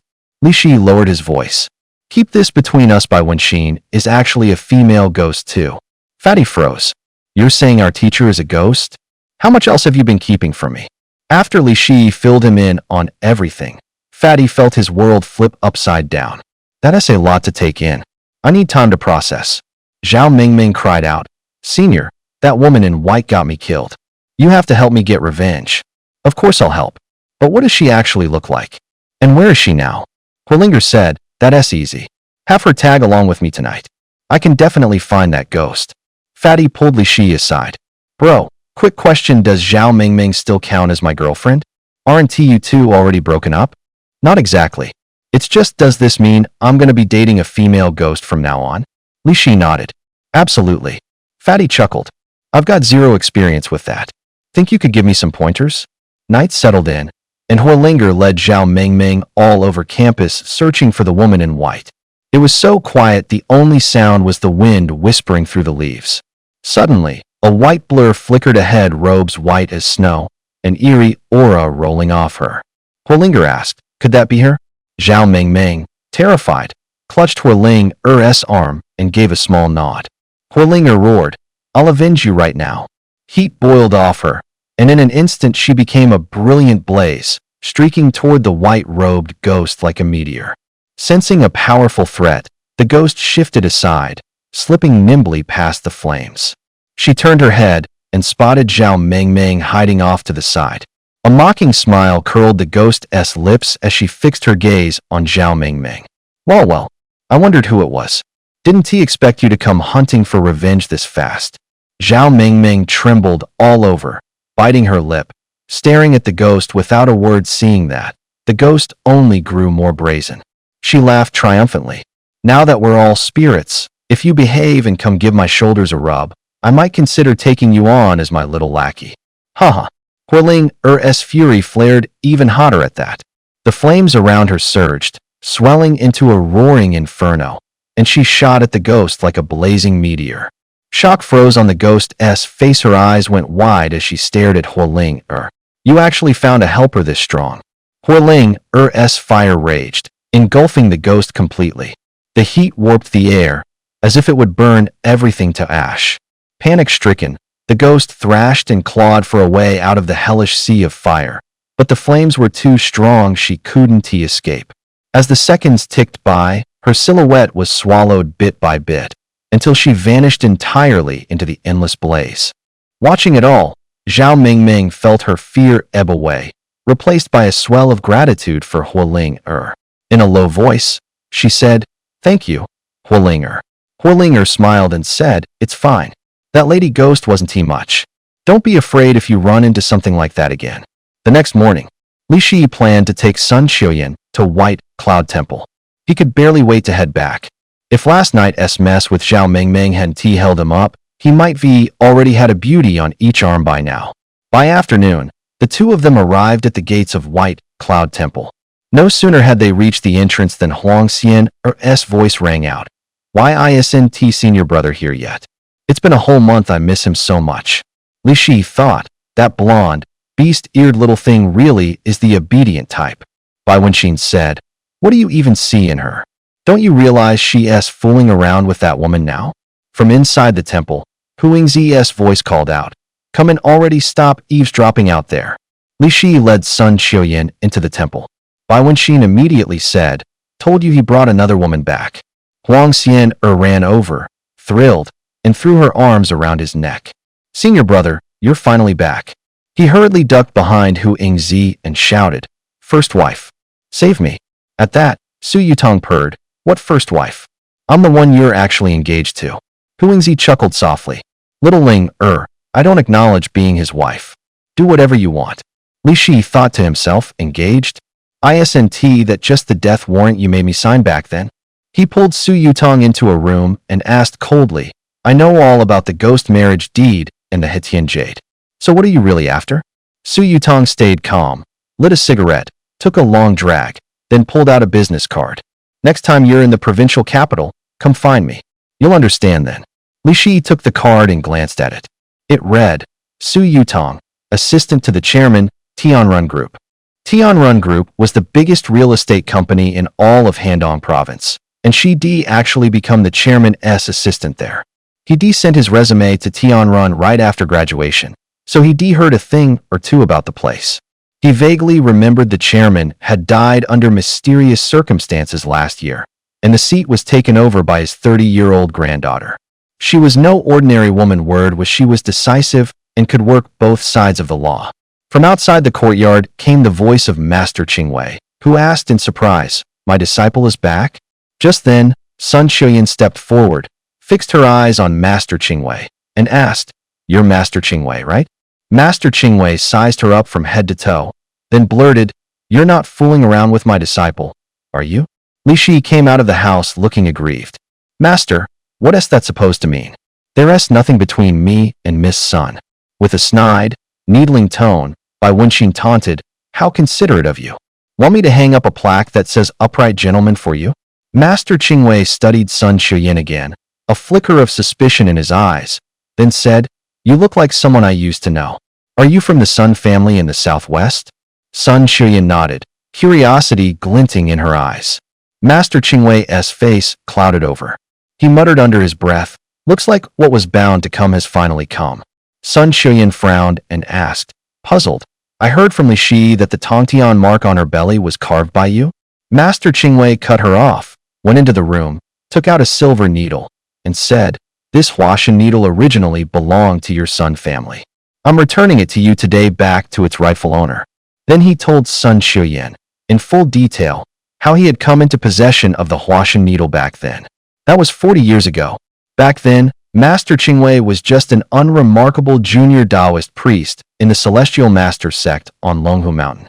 That year, He obeyed his sect's orders. The newly appointed celestial master sent him to the southwest to subdue demons and exorcise evil, so he set off. It was there that he met the Sun Clan's patriarch at the time, Sun Yi. Sun Yi was Sun Qiuyan's grandfather's younger sister. Barely in her early 20s, she was astonishingly gifted and brilliant, and thus assumed the mantle of clan head. Once she and Taoist Qingwei came to know one another, they fell in love.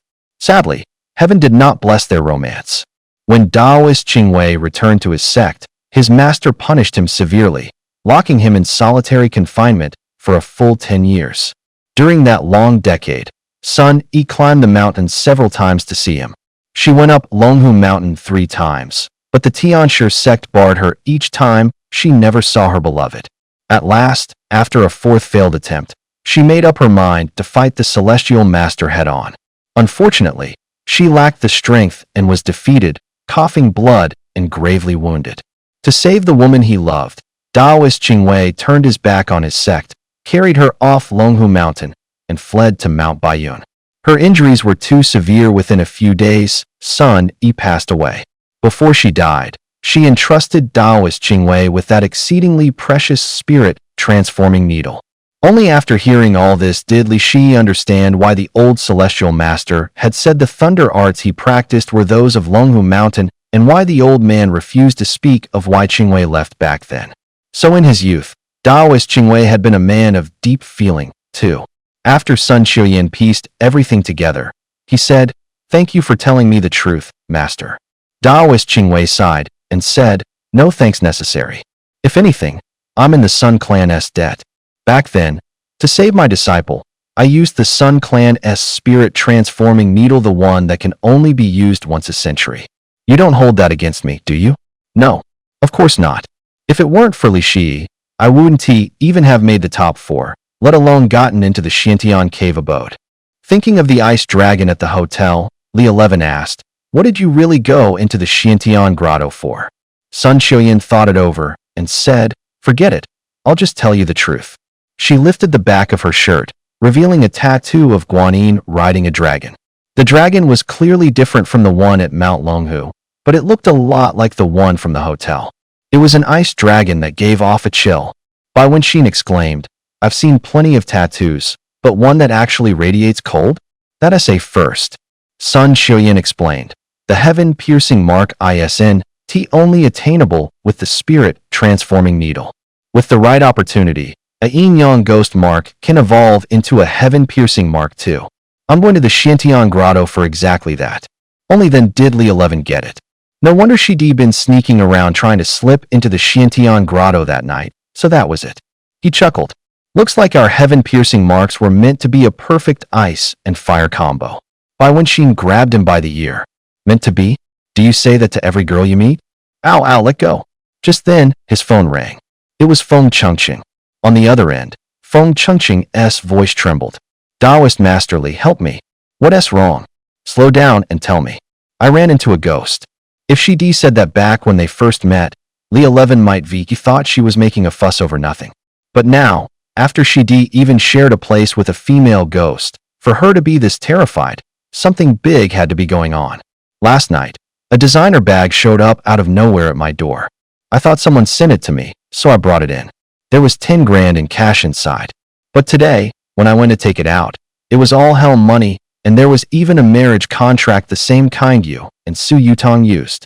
Only now did Li Shi realize how serious this was. She was being forced to sign a spirit marriage contract with a ghost, and it was happening today. "Don't panic. I'm coming to get you right now. Getting bound into a spirit marriage is no small thing." Li Shi decided to go save her himself. After he hung up, he asked Su Yutong, "You heard that, right? How does just accepting a bag end up with someone getting signed into a spirit marriage?" Su Yutong explained, "There are 2 ways to seal a spirit marriage contract. One is signing in blood like you and I did back then, swearing with blood. The other is through a bride price. As long as you accept the betrothal gifts from a ghost, it's taken as agreeing to marry it. The cash in that bag was the bride price." Just then, Feng Chengqing sent her location. It would take 4 hours by cab from here to her place. Li Shi hurriedly said, "I want to be staying here tonight." At that, everyone except Taoist Qingwei, and Sun Xian objected. Huang Xian threw her arms around him, whining, "Senior brother, don't go." Her tone was so clingy it could melt your heart. Bai Yingzi looked reluctant, too, and murmured, "Husband, you have to stay with me tonight." Her voice was so gentle it hit him right in his soft spot. Faced with everyone trying to make him stay, Li Shi gave a helpless smile and explained, "There are so many of you, there's no way you can all come with me. One car, one tea fit everybody." Hu Yingzi waved it off with a laugh. "Don't forget, we're ghosts or demons, we don't need a car." Su Yutong added, "We can hitch a ride on the Hetian Jade." Seeing how reluctant they all were made Li Shi a little moved, but he didn't want to delay any longer. "All right, let us go." As soon as he said it, they all turned into streaks of light and attached themselves to the Hetian Jade. Inside the Hetian Jade, Huolinger grumbled, "Master, so many people suddenly poured in, it's way too crowded." The others started bickering. "Move over there." "No way, no way. Huang Xian and I are getting crushed, we've got nowhere to stand." In the end, only Sun Xian stayed behind.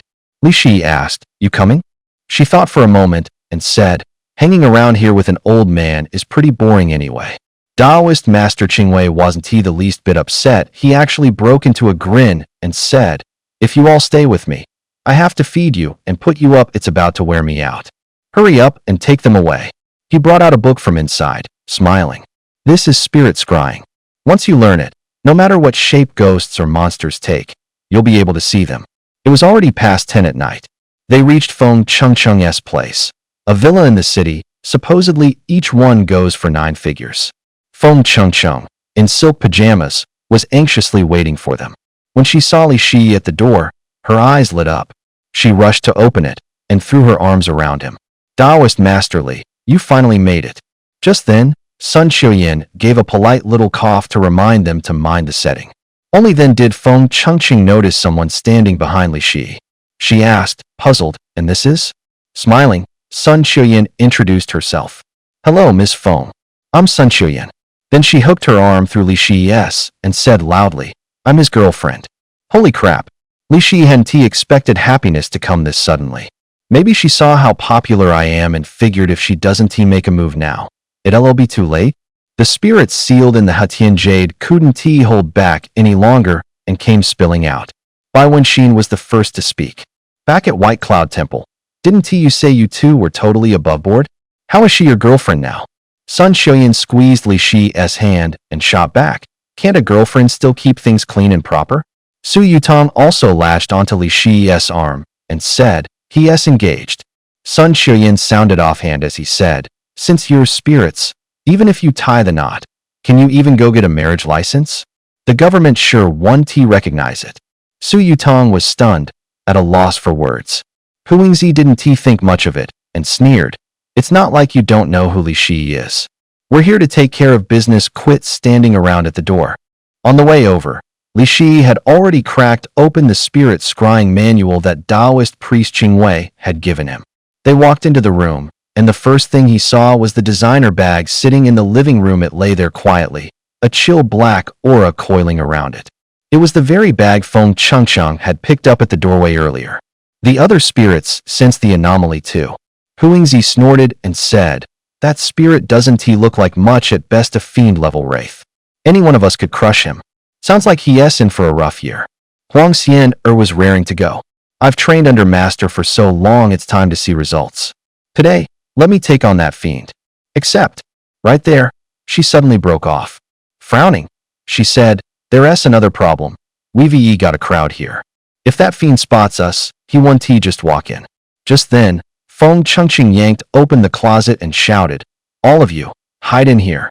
Li Shi had seen Zhou Ling's closet before, plenty of clothes, but next to Feng Chengcheng's, it was nothing. Feng Chengcheng's closet was packed with every kind of outfit imaginable, an eye-popping amount in a dizzying array of styles. You had to admit, her closet was downright over the top. Not only was there a whole heap of sleepwear, there were several skimpy lingerie sets, too. Looks like she and her husband like to keep things pretty spicy. Li Shi thought to himself, "I'd love to see her in those little outfits. Heh, if we divvied them up and gave a set to a few gals, now that would be some real eye candy." They all hid in the closet, waiting for the wraith to show. Before long, The air around them suddenly turned cold, and Li Shi felt a wave of chill rush over him. It was the telltale sign a ghost was about to appear. "Honey, I'm here." As the voice carried in, they heard the wraith come through the door, only the voice still sounded childish. Huang Xian had been itching to move the instant she heard it. She burst out of the closet. But when she got a good look at the wraith in front of her, everyone froze. Standing there was just a little boy, 8 or 9 at most. The boy was clearly startled by them, 2 eyes wide. He asked in confusion, "Who are you?" After a beat of silence, he seemed to realize these folks were no pushovers. He spun around and bolted. They'd lured him into a trap, no way were they letting him run. Everyone reacted fast and hemmed the boy in. Huang Xian clenched her fists, her gaze going cold. With a threatening edge, she said, "Kiddo, big sis will play with you for a while." The boy read the room in an instant. Without another word, he dropped to his knees with a thump and cried, all pitiful, "Sis, I was wrong." The sudden kneel left Huang Xian stunned. If he kept resisting, she wouldn't have hesitated to throw hands. But since he already surrendered, she couldn't bring herself to hit him. Li Shi asked, "Kid, at your age you think you can enter the bridal chamber? What made you suddenly decide to set up a marriage?" It was the banyan tree spirit out on the outskirts who told me." The boy explained that the whole marriage business started because, out by Great Banyan Village on 5 Banyans Mountain, he'd run into a 1,000-year-old banyan tree. Every full moon night, that great banyan would bewitch a woman and take her as a bride, using the marriage to strengthen its cultivation. After the little boy got to know it, the 1,000-year-old banyan told him about this scheme. Li Shi asked him, "Was this your first time?" He nodded frantically. "Brother, I swear, it really was my first time." Li Shi had meant to finish him off, but Huang Xian stepped in to plead, saying, "He's just a kid, and it's his first time. Let him go." Li Shi looked over at Feng Chengqing. She was the victim, after all, and felt they should ask her opinion. Feng Chengqing nodded. "As long as he doesn't hurt anyone again, let him go." The little boy blurted, "Sisters, I promise I've never hurt anyone before, and I absolutely won't ever hurt anyone in the future." "All right, you can go." The boy kowtowed to them 3 times and thanked them respectfully. "Thank you, brother and sister." They talked it over and decided to head to Great Banyan Village tomorrow. If a woman has to be paired off as a bride every month, how many lives does that cost? Feng Chengqing said, "I suggest we get in touch with Zhong Qinin." As it happened, Zhong Qinin was also looking into the situation in Great Banyan Village. Great Banyan Village was a picturesque little hamlet. At its center stood a 1,000-year-old banyan with a massive trunk and dense canopy, like a giant green umbrella shading the entire place. The village was famous for its many long-lived elders. The villagers credited the ancient banyan, revered it as their guardian spirit, and held elaborate incense offering ceremonies for it every year. But lately, this once peaceful village had been hit by a string of strange events. Several girls in the bloom of youth had mysteriously gone missing. Each girl was last seen in Great Banyan Village after that. It was as if they evaporated from the world, leaving not even a shadow behind. The police, after receiving the reports, went up the mountain to search multiple times, but they never found a single clue. Even so, the police still tried to seal off the road to Big Banyan Village to prevent more disappearances, only to face fierce pushback from the nearby villagers. They were convinced it would anger the gods and bring disaster on the village. Some even came to blows with the officers. In the end, the police had no choice but to call off the roadblock and let things run their course. It was already the middle of the night. Li Shi figured it wasn't right to bother Zhong Qinin at that hour, so he decided to rest and get in touch with her tomorrow. Just then, Feng Chengqing grabbed his hand and, in a sweet, wheedling voice, said, "Taoist Master Li, I'm scared. Will you keep me company tonight?" Seeing that, Huang Xian hurried over, yanked Feng Chengqing's hand away, and blurted, "No way. I haven't seen senior brother in ages. It should be my turn tonight." Huangzi refused to be outdone and shouted, "Oh, please. I'm the oldest here, so you all should listen to me. He ought to stay with me tonight." Naturally, Bai Wenxin and Su Yutong weren't about to back down either. Watching the scene unfold, Sun Shiyan stared, slack-jawed, and muttered under her breath, "I never would have guessed you were this popular. Have I been missing something all along?" For a moment, no one would yield. They all kept tugging on Li Shi, none of them letting go. Li Shi's head buzzed from their bickering. It felt like it was about to explode. So this is what happens when there are too many women. Trouble multiplies. Enough. Quit arguing. We'll draw lots. Whoever gets picked, that's who I stay with tonight. Feng Chengcheng responded at once. Got it. I'll get it ready. In no time, she came back with 6 wadded-up slips of paper in her hands. Our 6 names are in here. Pick one, anyone. Under everyone's expectant gaze, Li Shi casually grabbed a crumpled slip of paper. He unfolded it and saw a name written in big letters. Feng Chengcheng. She couldn't help but laugh. Huh. Looks like this is fate. I'll be counting on you tonight, Master Li. She turned to the others and said gently, my place has plenty of rooms. Why don't you all stay here and get a good rest tonight? At that, everyone lowered their heads, sullen and unhappy, and went off to choose their rooms. Once the crowd had dispersed, Li Shi, still a bit puzzled, asked, how could it be such a coincidence? Feng Chengcheng let out a mischievous chuckle, tore open another paper ball, and sure enough it had her name on it too. Li Shi instantly understood and grinned. So that is how it is. You really are a clever little fox. She gave him a playful, mock-scolding look. Humph, can you blame me? I missed you. Then her tone flipped, her face grew solemn. Master Li, I have good news to tell you. I'm pregnant. Holy shit. Don't tell me it's mine. Li Shi hadn't expected himself to be so careless. Does your husband know about this? He asked. She smiled. He came back once half a month ago and flew abroad again a week ago. He found out yesterday that I'm pregnant and he was over the moon. He even told me to go thank Master Qingwei. She placed a hand on Li Shi's chest, stroking lightly. But Master Li, the person I should really be thanking is you. The next morning, Li Shi called Zhong Qinin. Hearing his voice and thinking of what had happened before, Zhong Qinin sounded a little annoyed.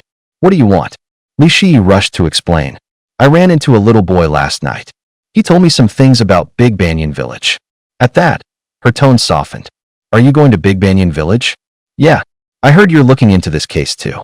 I wanted to ask if you could come with us. Zhong Qinin hesitated for a moment and said, but I'm a medical examiner. How about I ask Captain Zhang from the Criminal Investigation Unit to come along? No need. We're going to deal with a monster this time, not arrest anyone, and I don't want too many people to know. Zhong Qinin thought it over, then nodded and agreed. When the others heard they were headed to Big Banyan Village, they all wanted to tag along. But Li Shi figured 1,000-year-old banyan probably didn't have that much cultivation. After all, plants cultivate slower than animals. Animals have innate intelligence. 1,000-year-old fox demon might even form a core. But a banyan tree could take several hundred years just to develop sentience, and forming a core would be even harder. So, it was just 1,000-year banyan, no need to roll out in force. In the end, he decided to bring only Sun Qiuyan. Outside Big Banyan Village, when Li Shi saw Zhong Qinin, he realized she was still as alluring as ever. Seeing Sun Qiuyan at his side, Zhong Qinin got a little angry and asked coldly, and who asked this little thing you reeled in now? Hooking her arm through his, Sun Qiuyan said, Hi, let me introduce myself. I'm Li Shi's girlfriend, Sun Qiuyan.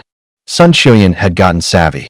She knew she couldn't be the top dog among Yin spirits, but in front of people, she could still grab the girlfriend spot. Zhong Qinin wasn't easy to mess with either. She slapped him hard across the face and snapped, Li Shi, you bastard. I'm pregnant with your child, and you're out finding another woman. Holy shit. Did it really take twice that night? What are the odds? No wonder she was so worked up when she picked up my call last night. Still, if you're pregnant, why hit me? Sun Qiuyan's face flushed red with anger. You scumbag. Just then, Zhong Qinin slipped her arm through Li Shi's and, in a sugary whine, said, Ugh, hubby, we haven't even met the parents yet. Once we're done with the Great Banyan Village mess, come home with me, okay? Then she shot a glare at Sun Qiuyan. Hearing that, Sun Qiuyan got so mad she didn't even look back, heading straight toward Great Banyan Village. Watching Sun Qiuyan's retreating back, Zhong Qinin abruptly dropped Li Shi's arm, pointed at him, and yelled, Just you wait. I'm not done with you. Li Shi, looking all innocent, asked in confusion, Weren't you talking about meeting the parents? Zhong Qinin rolled her eyes and snorted. Meet your damn parents. I was trying to piss her off, didn't you catch that? With that, she spun on her heel and left. Li Shi was left standing there alone, rattled, the wind whipping around him. They arrived at Great Banyan Village.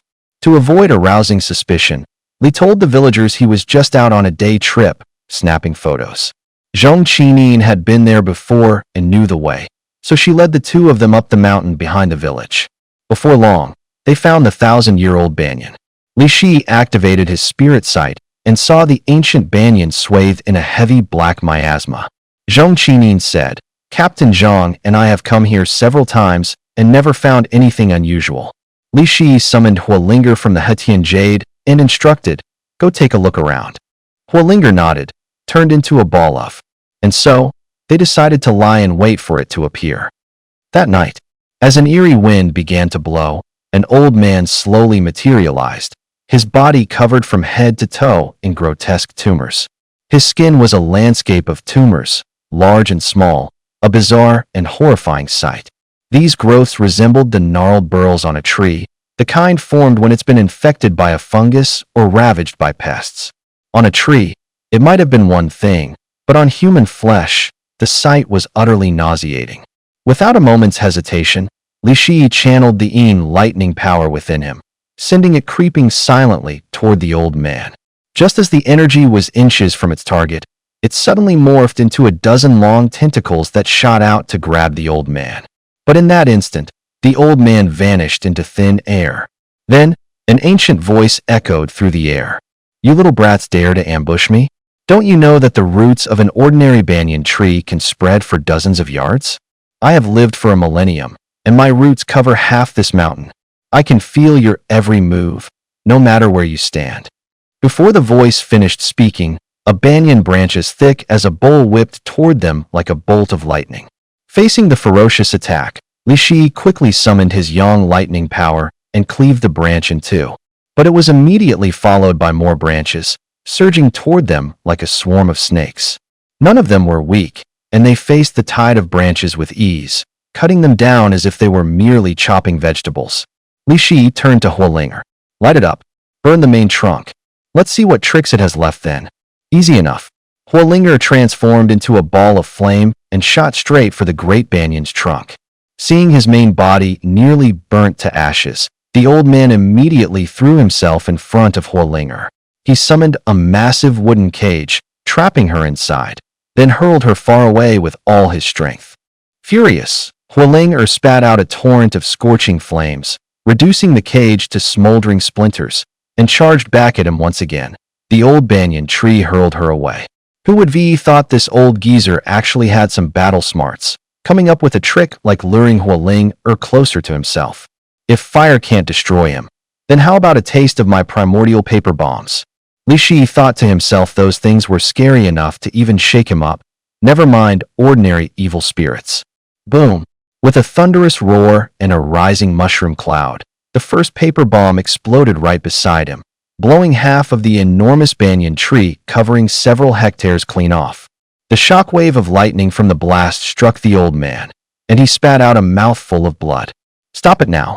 Seeing the second paper bomb already forming, the old man finally lost his composure. Too late, I'm afraid. After what he did to so many innocent people, how could Li Shi possibly let him go? The second bomb detonated, obliterating what remained of the ancient banyan, leaving only a scorched, bare trunk.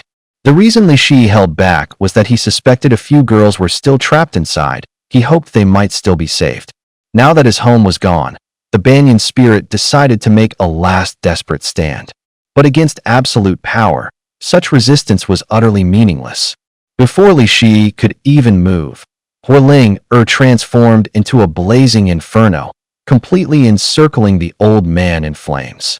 As the old man screamed in agony, villagers from the nearby settlement began to gather, drawn by the commotion. They must have been woken by the initial clash. At first, only a few showed up, and upon seeing the old man, they dropped to their knees, shouting at Li Shi. "Where the hell did you come from, you stinky Taoist priest? Let our banyan god go at once." Li Shi shook his head helplessly. These villagers were truly ungrateful, actually worshipping a monster as their deity. Brave villagers tried to rush forward, but Zhong Qinin quickly stepped in to block them. "I'm from the City Criminal Investigation Unit," she said.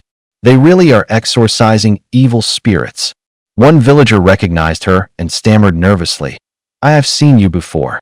Even if you're a cop, offending gods and spirits will bring disaster. Li Shi suddenly roared. Enough! His shout silenced everyone at once. Look at this, he yelled, channeling his yang lightning and splitting the trunk of the large banyan tree in two. Dozens of skeletons and several women still breathing were revealed inside. Terrified villagers dropped to the ground in fear, gasping, Dead people. Someone immediately recognized the survivors and shouted, Xiao-er? Is that really you? A villager rushed forward to check and cried out excitedly. It is Xiao-er? Xiao-er is still alive. Seeing branches pierced into their bodies, he quickly urged, Call 120 right away. The explosion from the two bombs had also alarmed the local police station nearby. To avoid trouble, Li Shi quickly took Sun Xiuyan and slipped away from the chaos. Sun Xiuyan walked ahead, with Li Shi and Zhong Qining closely following behind. Sun Xiuyan muttered angrily, You wanted to meet my parents, then why are you following me? It's already so late. My parents must be asleep. I'm going to my best friend's house tonight, okay? Meanwhile, Feng Chengcheng had already told Zhong Qining about Li Shi staying at her place. Sun Xiuyan didn't know that Zhong Qining's best friend was Feng Chengcheng. She turned around and snapped at Li Shi. Li Shi, who exactly are you going with? Li Shi scratched his head awkwardly and mumbled, Well, I don't think anything will happen, and maybe we just happen to be going the same way. Huling, clearly enjoying the drama, called out lazily, Master, let us go home already. I'm getting sleepy. Right at that moment, Zhong Qining's phone rang. The caller ID showed Zhang Yong. From the other end of the line came Zhang Yong's voice. Detective Zhong, where are you now? Li Shi immediately waved his hands frantically, signaling her not to speak and not to reveal their location.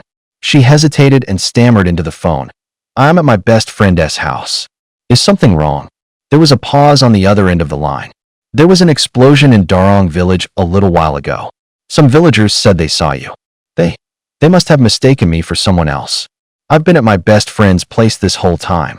All right, I got it. Zhang Yong hung up the phone. Zhong Qining motioned for us to hurry.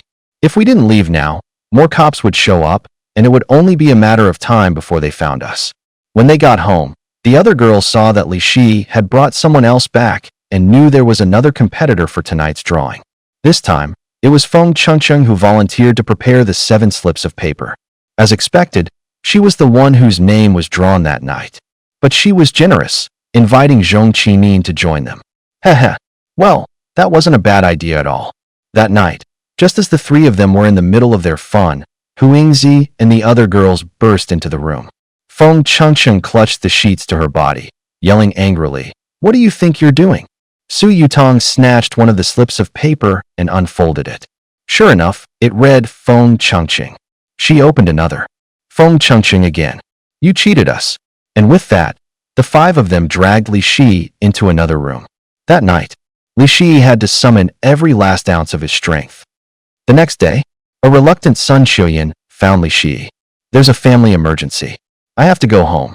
She handed him a note. I've adjusted the cultivation method for the heaven-reaching tattoo based on the principles of the yin-yang ghost tattoo. Make sure you practice it well. What's so urgent? Without another word, Sun Xiuyan turned and left. After seeing Sun Xiuyan off, Zhong Qining found Li Shi. You're coming to a lunch with me today. What kind of lunch? It's a blind date. Li Shi thought he must have misheard her. Who brings a guy with them on a blind date? My grandpa set me up with some guy, but I'm not interested at all.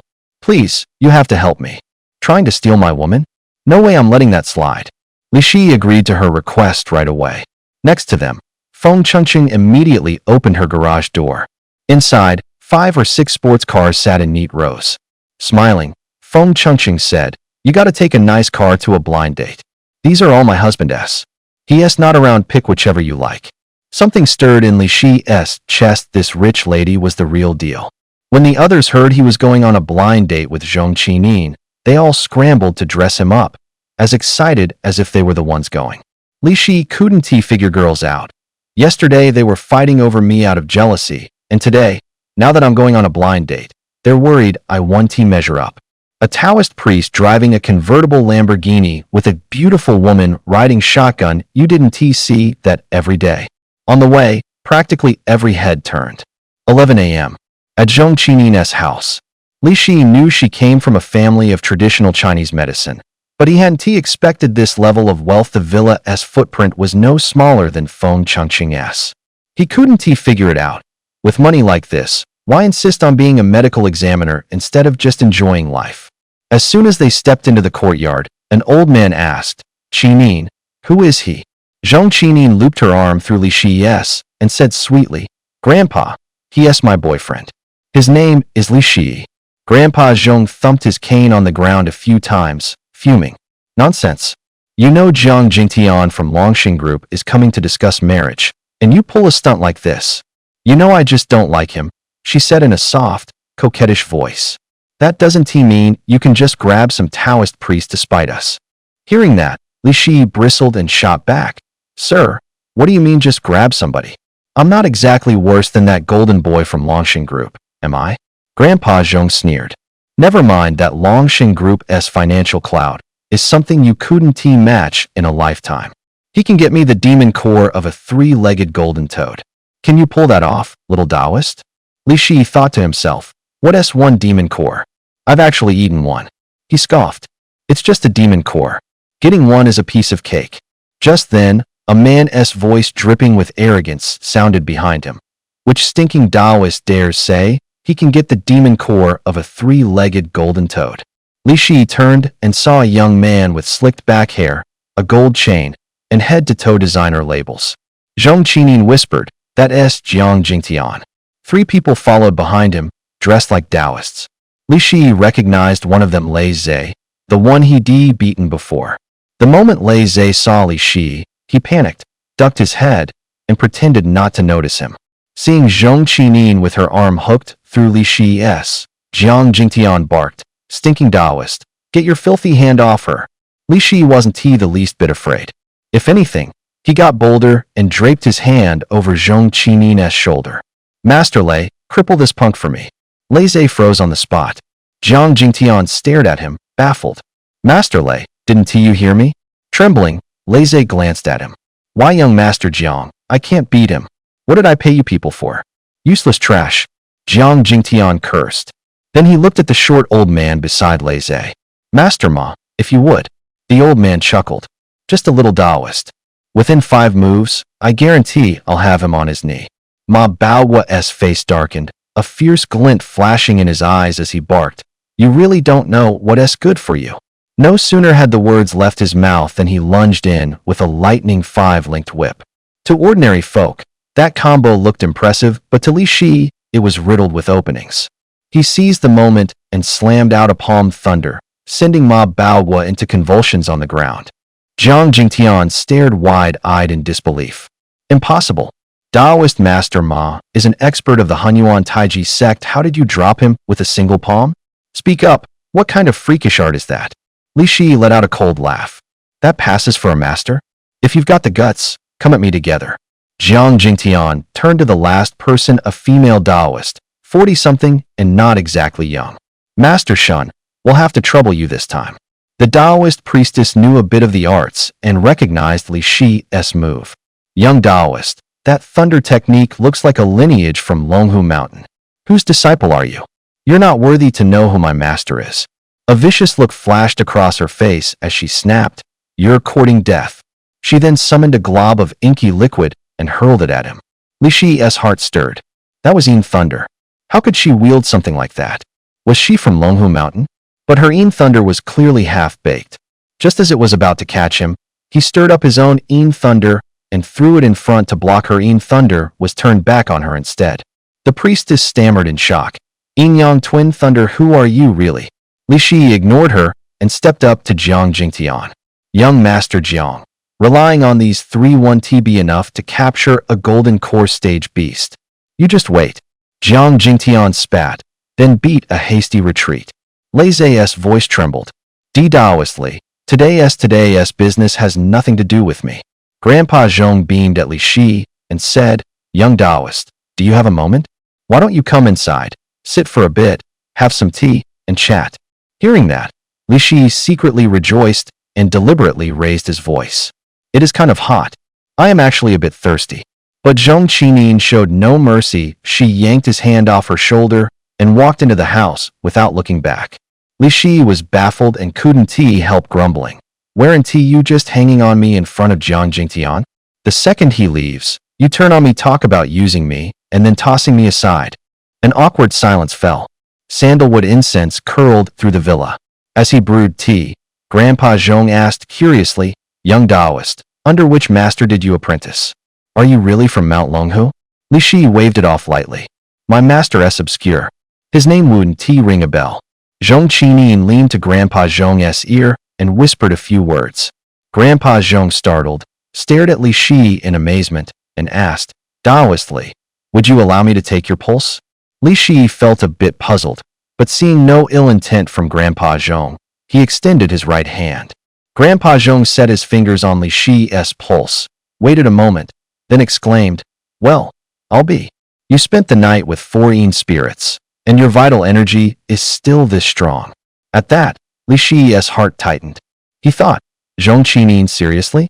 She'll say anything. Grandpa Zhong straightened and said to Li, Grandpa, how did you figure all that out? You think my 50-plus years in traditional Chinese medicine were for nothing? I happened to take your pulse the other day and knew something was off. Grandpa Zhong, if you want to marry your granddaughter to me, I'm fine with it, but there have to be strings attached, right? People like him never make losing deals. Grandpa Zhong burst out laughing. It's a pleasure talking to a smart man. My condition is simple. Within 3 months, find me the demon core of a 3-legged golden toad. Finding a demon core is one thing, the real problem is the 3-legged golden toad itself, and there are only 3 months. I've already asked around. Lately there has been word out of Japan about a 3-legged golden toad. You can check it out over there. What do you plan to do with the demon core from a 3-legged golden toad? Grandpa Zhong gave a mysterious smile. Just bring me the core. What I do with it is an old man's business. Li Shi thought to himself. Anyway, in a month I'm entering the selection for Underworld Envoys. If I place in the top 2, I'll have to go to Japan. Since I'll be heading there anyway, I might as well agree. Grandpa Zhong added, remember, you only have 3 months. If you don't find it in 3 months, the baby in Qinin's belly won't make it. Deal. I'll get it done within 3 months guaranteed. The room fell silent for a moment. By afternoon, Li Shi headed back alone to Feng Chengxing's place. The moment he walked in, the girls swarmed him, peppering him with questions about how the blind date went. After he laid everything out for them, he turned to Huang Xian and said, Junior sister, I remember you studied foreign languages. Do you speak Japanese? Forget just Japanese back then my sister and I were competing for a title, so we learned 8 languages together. Perfect. For the next month, you're teaching me Japanese. By nightfall, it was time to draw lots again. Off the last fiasco, they completely stopped trusting Feng Chengxing. This time, every name on those crumpled slips was written by the girls themselves. When she saw Li Shi holding a slip with Huang Xian's name on it, she suddenly wrapped her arms around his neck and cooed, Senior brother, you're mine tonight. Back in the room, he grinned. Junior sister, teach me Japanese tonight. No sooner had he said it than he pulled up the short Japanese clip Fatty had sent. Huang Xian watched, cheeks reddening. This is way too embarrassing. Li Shi chuckled. Hands-on practice is the fastest way to learn. Her accent was so clean, she really did have the vibe of a Japanese girl. It was late. Everyone had already turned in. Suddenly, a dull knock thumped at the door, thump thump. Li Shi opened it and found a pair of red embroidered shoes outside, mandarin ducks stitched across the toes. He didn't think much of it. Back at the bedside, Huang Xian asked, what is it? Who is knocking? No one, just that pair of embroidered shoes. They were about to sleep when the knocking started again, thump thump. Who is up in the middle of the night? Li Shi opened the door again, and this time a red bridal veil had appeared on the threshold. Who has got this much free time, pulling spooky stunts in the dead of night? He yawned, glanced down, and the shoes and the veil had vanished. You've got to be kidding me. This place is seriously haunted. Then again, he runs into ghosts pretty much every day. Right then, Bai Wenxin burst in and shouted, Li Shi, run. Granny Bai is here. What? Granny Bai? You mean that ghost hag? A familiar voice rose all around them. Bai Wenxin, you've been awfully happy these past few days. It was her the ghost crone. She found them. Weren't they saying she wouldn't break the seal for another year? Panicking, Bai Wenxin looked around and pleaded, Granny Bai, I was wrong, please forgive me. A sharp slap rang out. He couldn't see a soul, yet out of nowhere a palm smacked across his face. A furious voice shouted, For that man, you actually betrayed me. Damn you. Of course Li Shi wasn't about to sit there and wait to die. He instantly summoned the fire dragon from the Tongtian sigil, cramped by the room. It was much smaller than it had been in the Xintian grotto. The ghost hag snorted. Brat, you used that thing to break my ward, didn't you? A woman in a red wedding dress appeared in the room, a red bridal veil covering her head, embroidered shoes on her feet. He couldn't see her face, but judging by her figure, she looked like a young lady. Li Shi's heart skipped. Did I have it wrong? She isn't an old crone at all, she is a young girl? Then he remembered, you can't trust a ghost's true form. After all, that old woman he'd seen at the crossroads had an oddly seductive waistline. Bai Wenxin hurriedly cried, Granny Bai, please let Li Shi go? The ghost hag's voice went cold. This brat today I'm taking him, no matter what. As the words fell, she condensed a ribbon of red light and lunged straight at Li Shi. The fire dragon snapped into place in front of him. The collision rattled the whole room. What kind of evil spirit is this? Hu Yingzi and the others, hearing the commotion, rushed into the room. The ghost hag chuckled.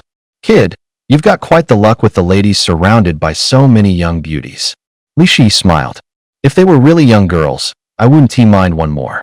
Hu Yingzi pretended to be mad. Hubby, you big flirt. Before the words were even out, she lunged forward and yanked the red veil off the ghost hag's head. Oh my god. Li Shi realized he'd been wrong. She wasn't an old crone. The ghost hag was actually a delicate, fresh-faced young woman. Only then did Li Shi remember Bai Wenxin had mentioned her name before, Bai Ling. The name really suits her vibe, she's gorgeous, and those eyes are downright lively. When she was alive, she must have been a well-bred, cultured, gentle, demure lady from a prominent family. Heh.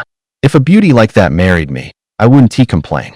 Just as his mind was wandering, Bai Ling suddenly asked, Are you a fox demon at the Golden Core stage?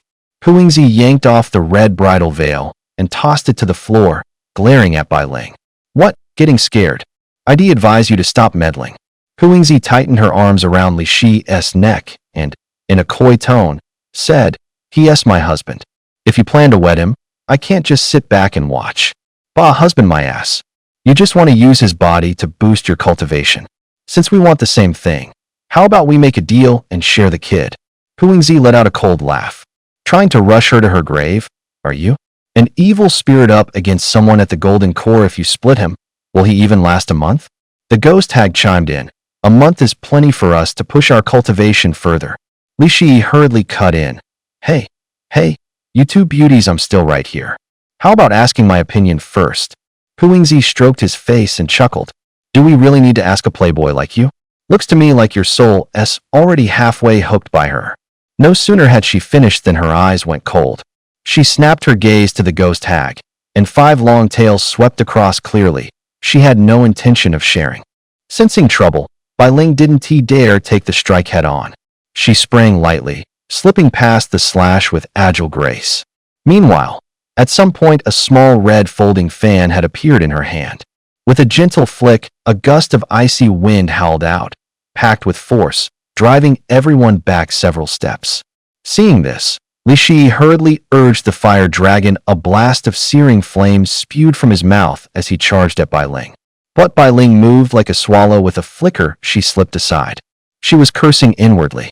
She'd never imagined that breaking her seal early to seek a young god body would put her up against a Golden Core stage great demon. What stunned her even more was how drastically Li Shi's cultivation had surged in such a short time. Knowing this wasn't a place to linger, she spun without hesitation and flew for the door. Li Shi had no intention of letting a peerless beauty slip away right in front of him. He made a snap decision and led his people in relentless pursuit. In the next breath, he circulated his true chi and loosed a bolt of Yin thunder, neatly cutting off Bai Ling's escape. The others closed in too, hemming that hag in so tight, not even a drop could slip through. Wenxin, are you going to betray me too? Only then did Bai Ling realize she was trapped, unable to break free.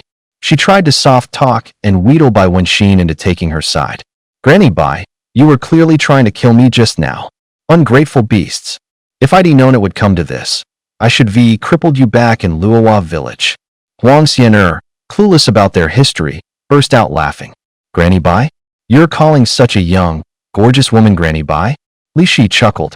Beauty, since you came all this way to find me, don't be in such a rush to leave. Stay just like they did. Bai Ling swept her gaze around. Hu Yingzi, Bai Wenxin, Huang Xian'er, Huiling Su Yutong, every one of them a stunning beauty. She couldn't for the life of her figure out why so many gorgeous women were following Li Shi. And what's more, Hu Yingzi and Huiling Er's cultivation was practically on par with hers.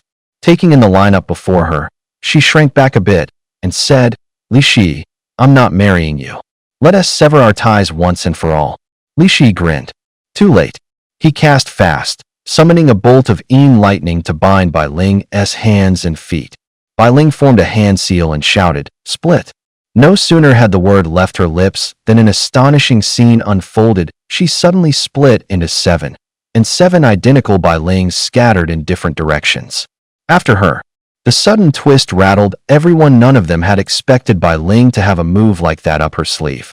They reacted quickly, but in the end only managed to beat 5 of the clones. The other 2 were nowhere to be seen. Those 5 figures dissolved into red smoke.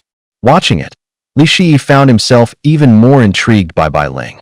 He mused, 1 turns into 7? That's basically septuplets. This is blowing my mind. Just then, Feng Chengcheng's voice came from behind them. What are you doing out here in the middle of the night instead of sleeping? Li Shi felt a twinge of envy for ordinary life. They'd just been fighting like hell, and she was only waking up now. She handed over her phone and said, Look, my husband's coming back tomorrow. Crashing at someone else's place really wasn't convenient, and he'd been away from home a long time. He was planning to head back and have a look. Feng Chengcheng wrapped her arms around him, reluctant to let go. I don't want you to leave. Hey, don't be like that. It's not like we want to see each other again. She thought for a moment and said, How about I go back with you? Don't be ridiculous. My uncle's place is nothing like your house, and life in town is rough. Could you handle it? Is there anywhere with worse conditions than Daoist Qingwei's place? Li Shi had to admit she had a point. The old man Qingwei's place was outrageously shabby. It'd be hard to find worse. He had zero intention of bringing home a married man. If his uncle found out, he might actually break his legs. Quit messing around. You're pregnant now, so just stay here and take care of the baby. Fine, but you have to keep me company tonight. The others piled on, clamoring for him too. Early the next morning, Li Shi didn't want to bring a bunch of wraiths and mountain spirits back home, so he set off alone. Su Yutong and Bai Wenxin lived in the provincial capital and went back together. Huang Xian'er and Hu Yingzi returned to White Cloud Monastery.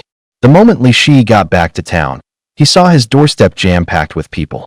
A neighbor hurried up as soon as he appeared. Li Shi, you're finally back. Your uncle's place was haunted last night. What exactly happened? Li Shi asked. Granny Li from next door shrieked in terror, The 100-eyed ghost. The 100-eyed ghost is here. A terrifying legend about the 100-eyed ghost had long circulated in the town. Legend has it she was once a breathtakingly beautiful woman, but after her lover's betrayal, she fell into utter despair. In the end, she took her own life in a derelict old house. Her resentment didn't fade, it only grew deeper, until her soul twisted into a fearsome, malevolent specter. This ghost preys on weak-willed men, stealing their eyes to fuel her power. Stranger still, her pupils aren't confined to her eyes, they're studded all over her body. And she devours souls once she sets her sights on you. Even your soul can vanish without a trace. But that was just a legend. No one had ever actually seen the 100-eyed ghost. Now, with his uncle's eyes gone, the townsfolk were convinced it could only be her. Li Shiwu burst into the courtyard. His uncle's body lay alone on the ground, his eyes gouged out, leaving behind only 2 bloody hollows. His uncle had been the only family Li Shiwu had left in this world. Now that he'd been killed by a ghost, how could Li Shiwu ever let the killer go? Overcome with grief, he asked, Granny Li, do you know how I can find that 100-eyed female ghost? Granny Li replied, I only heard it from the elders long ago. The hundred-eyed ghost woman lives in an ancient mansion deep in Tianla Mountain, about dozens of miles outside town. Granny Li suddenly gasped, Wait a second, Li Shiwu. Why are you asking about this? You're not seriously thinking of going after her, are you? Li Shiwu's eyes turned cold and firm. She dares to harm my uncle? Then I'll make sure she wishes she were dead. Granny Li quickly tried to stop him. Oh no, you'll just get yourself killed. 3 Taoist priests went there before, one named Wu Xia, another surnamed Zhang, and a fat guy. None of them ever came back alive. Thanks for the warning. I understand. Though he didn't say much more, Li Shiwu had already made up his mind. He would head to Tianla Mountain tonight and face this so-called hundred-eyed ghost woman himself. He pulled out a stack of cash and handed it to Granny Li. I didn't bring much money with me. Here's 30,000 yuan. Please take care of my uncle's funeral arrangements. Granny Li hurriedly accepted the money. We're all neighbors here. It's only right I help out. I'll go find someone to help right away. It was deep into the night now. Li Shiwu shouldered his backpack and set off alone toward Tianlao Mountain. As he walked, he couldn't shake the feeling that someone was watching him from behind. But every time he turned around, there was nothing there. When he finally reached the foot of Tianlao Mountain, the sky was pitch black. The entire mountain was shrouded in a chilling, eerie atmosphere. Though only dozens of miles from town, Tianlao Mountain had been abandoned for centuries because of the legend of the hundred-eyed ghost woman. Over time, no one dared to step foot on it, and it had eventually turned into a wild, untamed forest. The path up the mountain used to have bluestone steps, but now the stairs were choked with weeds, and a thick carpet of moss coated the stone. Li Shi stepped carefully onto the moss-slick steps, flashlight in hand, inching his way up the mountain. The silence around him was unnerving, only his breathing and his footsteps echoed in his ears. Suddenly, he felt someone yank his backpack from behind. He whipped around, but saw nothing. Li Shi invoked his spirit sight. There was a flicker before his eyes, and a pale blur swept past. He immediately quickened his pace, hustling up the steps to keep on its tail. Before long, he caught a glimpse of a faint, wavering light ahead. Lights showing up in a place this remote and wild, definitely wrong. Odds are it's the hundred-eyed ghost's lair. Li Shi drew a deep breath and headed for the old house. As soon as he pushed the door, a stale, rotten smell rushed out to meet him. He trained his flashlight around the room was thick with dust and cobwebs. In the center of the hall sat a battered chair, and on it a woman in white, her back to him. Ha ha ha ha. The woman let out a chilling laugh and said, Kid, you've got some nerve coming to Tianla Mountain alone? Li Shi snapped back. You're the one who harmed my uncle. I did take a man's pair of eyes last night. Was that your uncle? She shot back. You're asking for it. Li Shi roared, summoning a bolt of blazing yang lightning, molten like magma, and sending it searing toward the woman in white. She darted aside, eyes widening. You're a Taoist? Good. Now you know. The woman in white let out a triumphant laugh. The last 3 Taoists, I ate them all. What can a scrawny little priest like you do to me? Huolinger popped out from the Hetian Jade and cried, Master, be careful, this hundred-eyed ghost is an evil spirit. Burning for his uncle's revenge, Li Shi snarled, evil spirit or not, so what? Even if the yin spirit and the ghost king show up, I'll still wipe it out. The woman in white sneered. Kid, you've got some nerve. But once I take those 2 eyes of yours, my collection will hit 100 pairs. Then I'll break through the yin spirit realm. As her hand lifted and her sleeve slid back, a horrifying sight came into view. Where a fair, flawless arm should have been, living human eyes crawled across her skin. Under the moonlight, those eyes gleamed in a grotesque way that sent a chill down the spine. Li Shi's heart jolted. He quietly circulated his qi, condensed yang lightning into a sphere, and hurled it at the woman in white with fierce, cutting force. She didn't even flinch. With a light sweep of her arm, the eyes fired off black beams in unison, slamming into the yang lightning midair. Sparks exploded at once, and the whole house shuddered. Seeing things turn south, Huolinger seized the moment and blasted out a surge of roaring flames straight at her. But the woman in white flickered aside, easily slipping past the blaze, then shot toward Li Shi with astonishing speed. Li Shi reacted fast, twisting away while conjuring a sheet of yin lightning in his hand. A wall as unbreakable as iron rising before him. Unfazed, she turned her hand into a claw, aiming to punch through the Yin lightning and go straight for Li Shi's heart. Her hand stopped just millimeters from his heart. She tried to push farther, but it wouldn't budge. "You're just a junior Taoist. How the hell is your cultivation this strong?" The black Yin lightning slowly shifted, morphing into a pool of scalding magma. It was the crimson Liuli within Li Shi finally making its move. The hundred-eyed specter was seared by the magma and let out a soul-rending, agonized howl. Lava crept up her arm, poured over her shoulder and skull, then over the rest of her until it sealed her in completely. As the wailing faded, the hundred-eyed ghost melted away without a trace. Huiling clapped with glee and laughed. Who would he thought she'd go down that easy? No sooner had she spoken than a creepy chuckle drifted through the air. It was all too familiar, the hundred-eyed ghostess. "I have 99 pairs of eyes. I've swallowed 99 souls, which gives me 99 lives." The ghost screeched, circling brazenly over Li Shi's head as if he couldn't touch her. Huiling stared up at the ghost, face grave, brow tightly knit. "She still has 98 lives left, 98 malevolent spirits.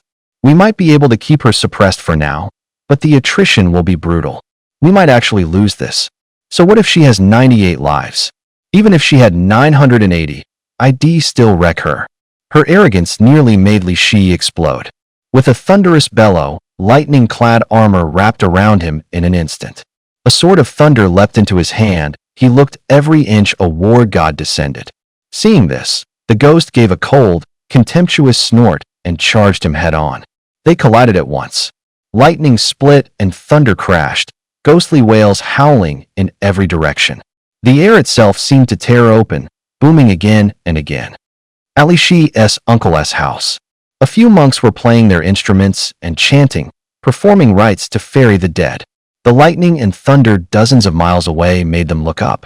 The head monk, who had some cultivation, took one glance and knew there was a fight over by Tianlao Mountain. Holy smokes!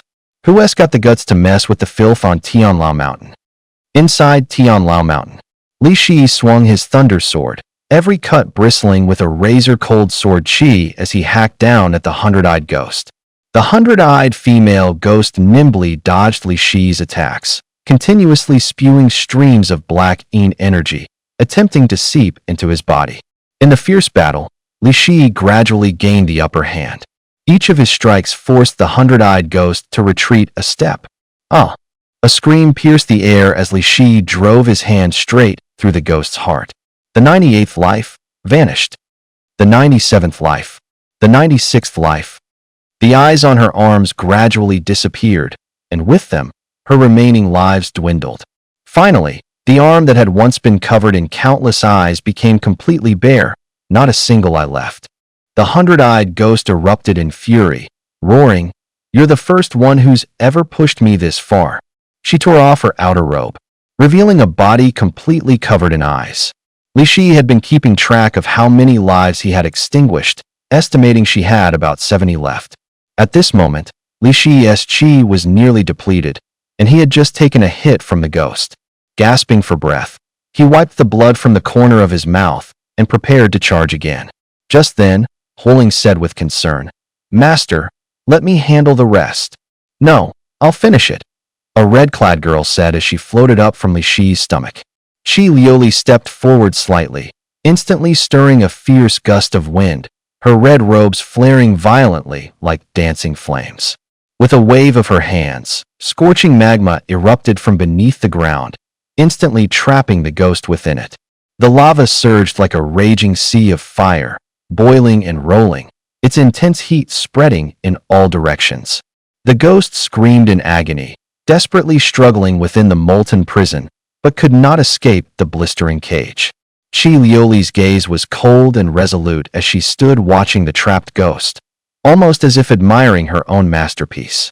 The ghost within the lava writhed in unbearable torment, but Qi Liuli had no intention of ending her suffering just yet. She turned her head toward Li Shi and said, "Since the hundred-eyed ghost girl can be reborn, why don't we just trap her instead of killing her?" Huiling stared at the two of them in shock and whispered, "Daddy? Since when did you get such a pretty daughter?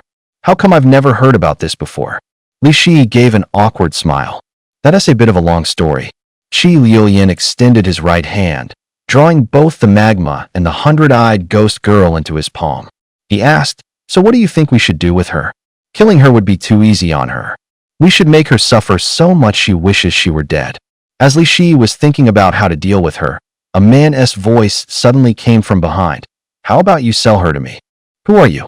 Li Shi asked curiously, wondering who this person could possibly be. The man wore a ragged cotton shirt, hunched slightly as he stood leaning on a cane, trembling as though a single gust of wind could knock him over. No one knew how he had appeared there so suddenly. He eyed the hundred-eyed ghost girl with a squint, a greedy smile curling his lips. "My name is Qian Busan. People call me Ghost Seller Qian." Huling whispered to Li Shi, "He must be the legendary ghost trafficker." "Ghost trafficker?" Li Shi frowned. He'd heard the term before, but wasn't he exactly sure what it meant. Qian Busan laughed loudly, revealing a few yellow teeth. "You fire spirits really do have a sharp eye.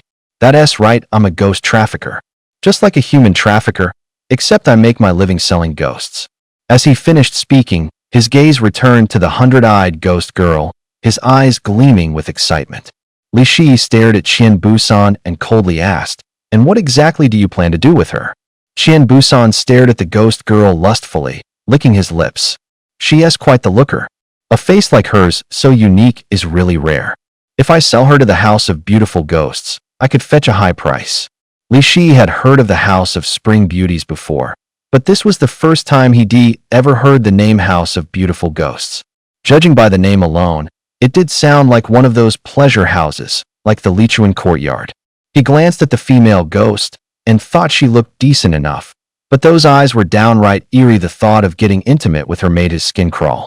There are plenty of freaks in this world among humans and ghosts. Even more, for all he knew, some ghost might actually be into that look. Thinking that if he really sent her to the ghost courtesan house, she'd suffer for it. And since he'd agreed to a ghost-selling deal with Qian the ghostmonger, but didn't he know the going rate, he asked, "How much are you offering?"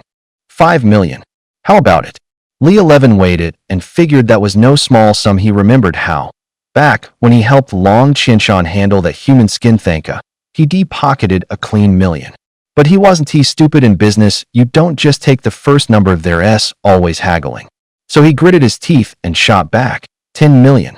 Qian the ghostmonger smiled, nodded, and answered with easy cheer, "Deal. 10 million it is. Let us call it making friends." A twinge of regret hit Li 11. He knew he'd lowballed himself, but it was too late, and he could only bite the bullet. He signaled to Qi Lioli to hand the hundred-eyed she ghost over to Qian the ghostmonger. A satisfied smile spread across Qian's face. Then, curious, he asked, "That fire spirit of yours isn't ordinary. Would you sell her?" At that, the fire spirit stiffened, instantly on guard, and ducked behind Li 11. "She is not for sale at any price." Qian the ghostmonger burst out laughing. "Easy, little lady, I'm just kidding. A fire spirit like you is rare. Who'd be willing to sell one?" The words had barely left his mouth when his figure blurred and he vanished into the night. Li 11 was startled by his speed. He figured even old man Qingwei might not have cultivation like that.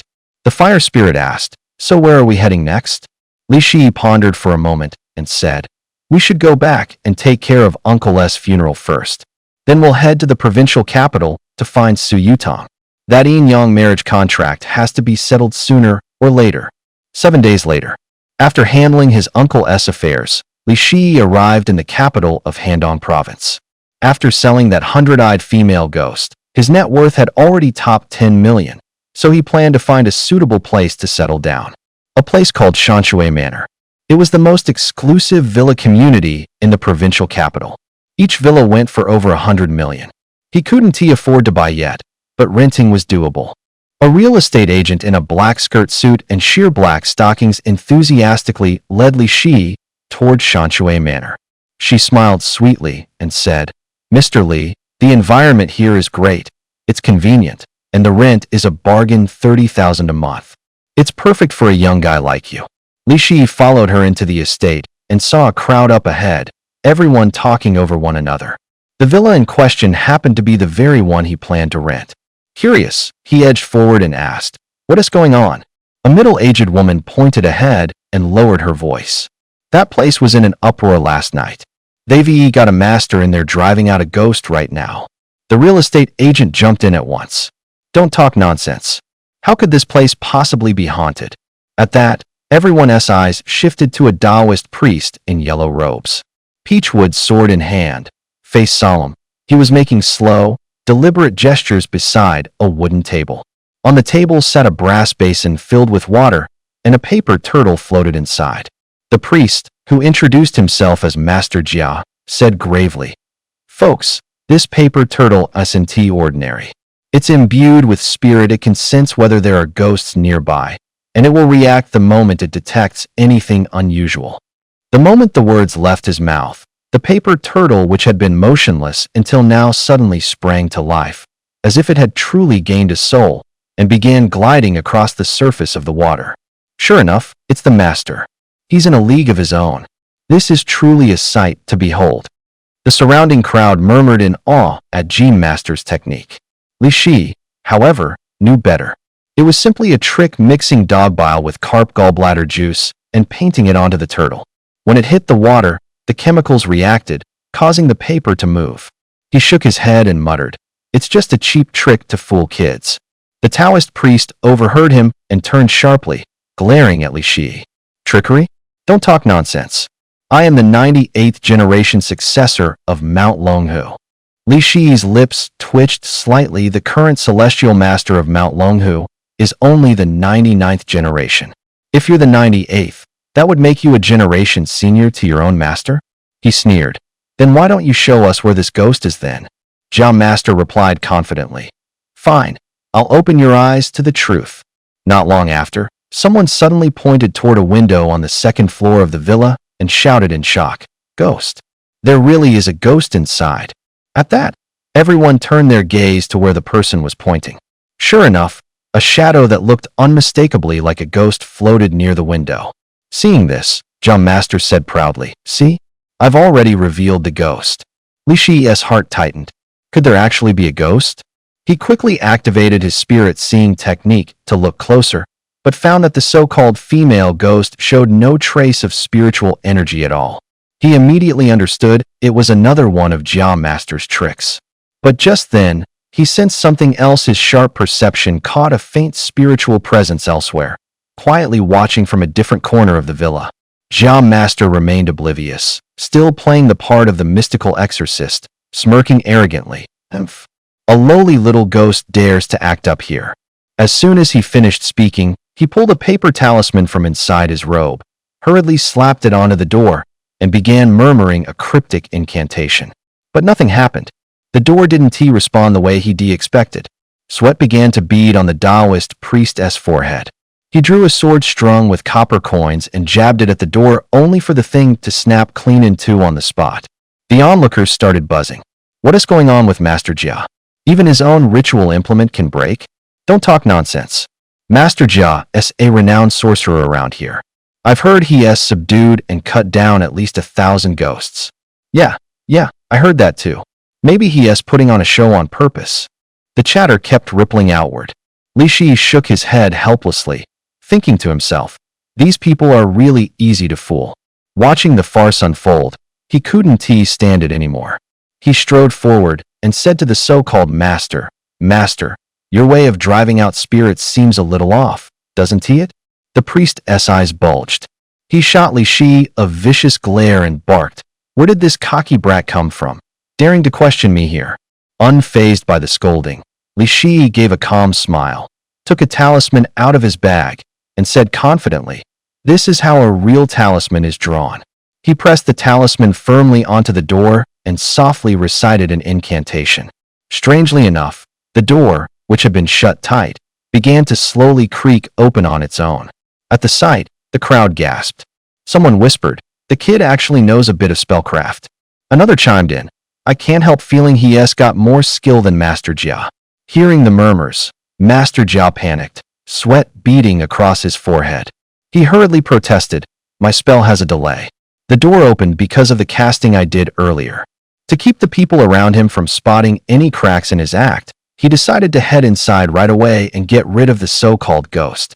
Just then, his apprentice clutched his arm, lowered his voice, and said anxiously, "Master, that door never actually opened just now. Maybe there really is a ghost in there." Master Jia dismissed it. "Quit talking nonsense. How could there be a ghost in broad daylight? It must have been a glitch in the rig we set up, and that kid just happened to trigger it." The apprentice thought it over. He and his master had gotten by on scams for years and had never run into a real ghost, only the contraptions went haywire now and then. So he said, "Master, just be careful." Everyone watched Master Jiao walk into the mansion. They stared nervously at the front door, silently praying he'd come out safe after slaying the ghost. Their eyes were full of anticipation and hope. After all, it's not every day you get to see a ghost get cut down. Seconds ticked by. Suddenly, a terrified scream rang out from inside the mansion. "There's a ghost." Then Master Jia burst out in a panic, pale as a sheet, terror in his eyes. He shouted at the top of his lungs as he ran. The apprentice wanted to ask what had happened, but Master Jia didn't stop to explain. He barreled straight through the crowd and hightailed it out of there. The onlookers were stunned. They leaned together, whispering, "What on earth is going on? What the heck was that? Is there a ghost even Master Jia can't handle?" The tension spiked. Someone turned to Li Shi and suggested, "Young man, why don't you go take a look?" Others chimed in, Yeah, you know a bit of magic, right? Go in and see what is really going on." The realtor was badly shaken. She huddled behind Li Shi and said in a trembling voice, "Mr. Li, please go in and take a look." Frowning, Li Shi fixed her with a displeased stare and asked, "Didn't you say this villa wasn't haunted?" The young realtor went pale, stammering in panic. "I'm sorry, I lied. There was a murder here in the past." He let out a helpless sigh, thinking, these people are such a hassle. Still, curiosity tugged at him. He could clearly sense a female ghost in the house. It had been a while since he'd run into a new one. Anticipation bubbled up, and he decided to head inside, hoping to befriend the mysterious spirit. The moment he stepped in, he sharply felt her presence and could tell she was just a fledgling wraith. Facing an opponent like that, Li Shi was brimming with confidence. He figured a flick of his finger would do the trick. But the ghost didn't seem hostile. If anything, she was playing hide and seek with him. She didn't manifest a body, drifting behind him in her spirit form.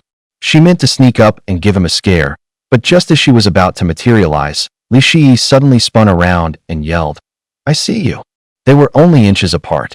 The sudden move stunned her. She screamed and stumbled back several steps. People outside the villa heard the sharp, piercing cry.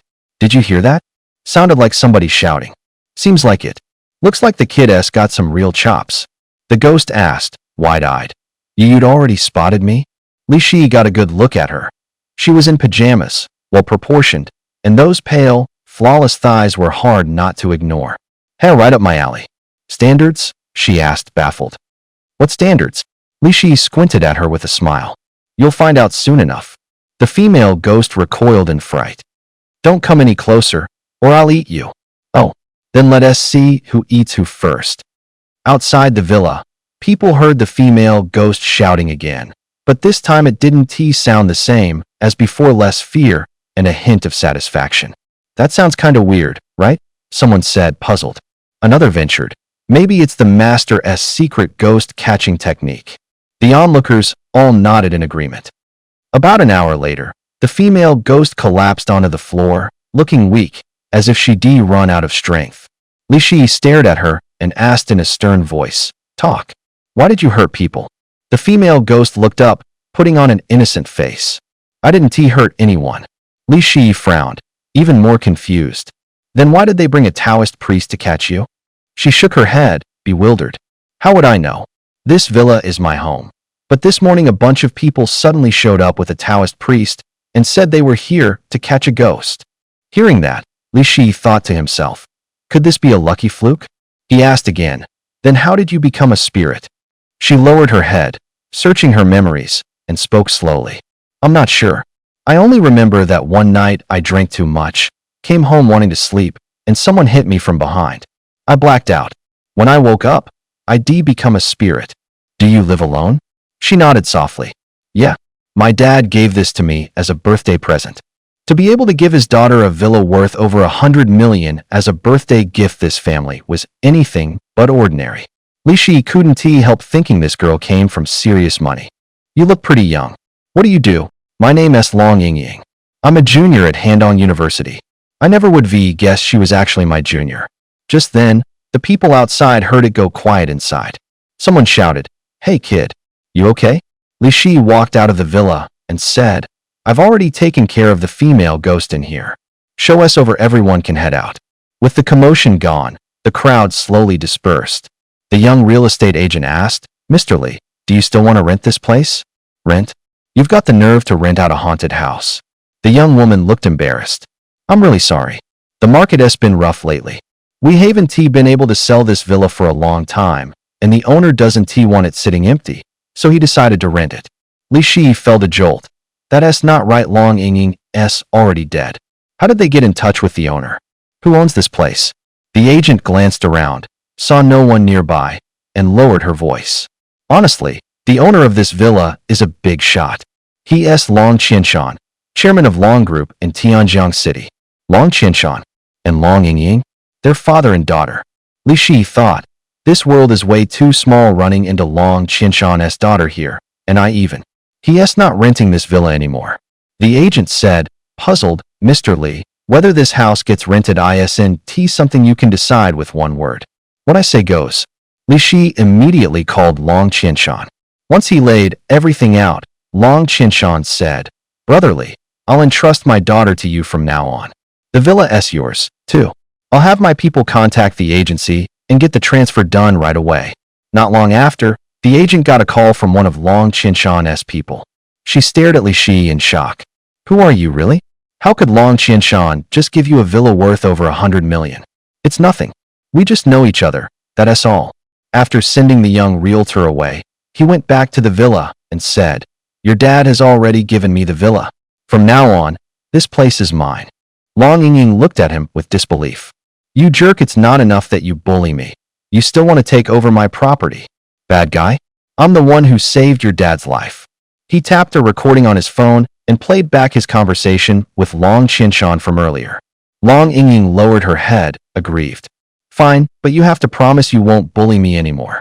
Li Shi chuckled. "With a girl as pretty as you, I can't make any promises."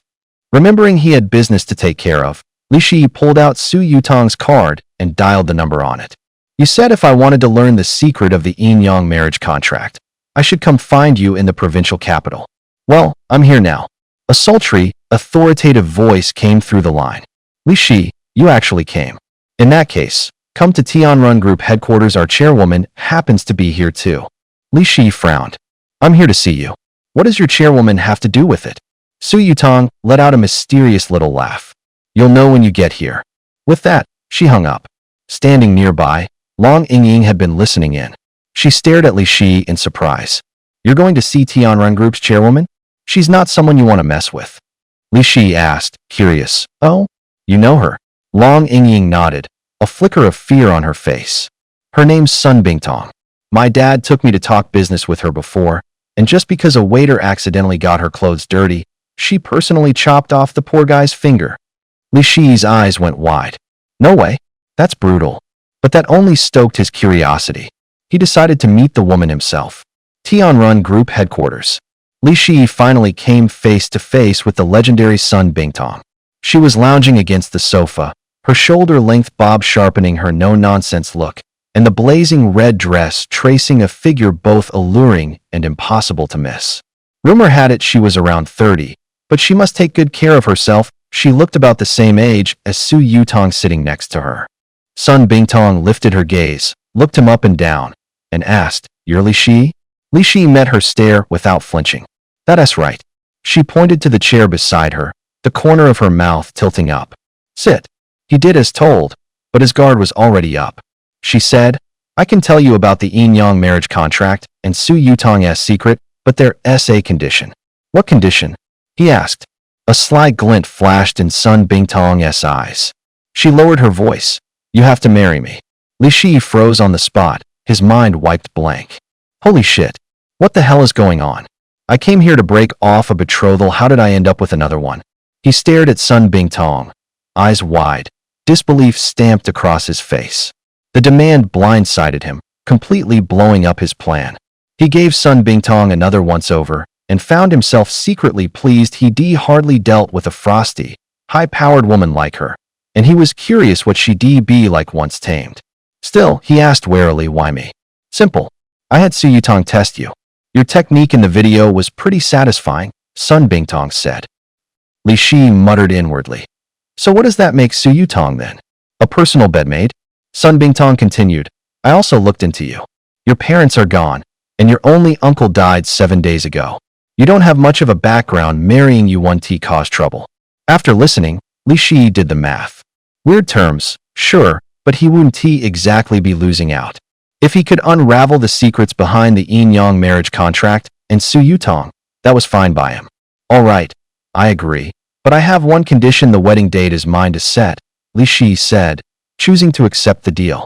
Sun Bingtong's lips lifted slightly. Fine. I hope you don't disappoint me. Now, ask whatever you want. You know Su Yutong is a malignant spirit. Why do you still have her working for you? And what's the connection between her Hetian Jade and Yin Ling? Sun Bingtong laid out the whole story.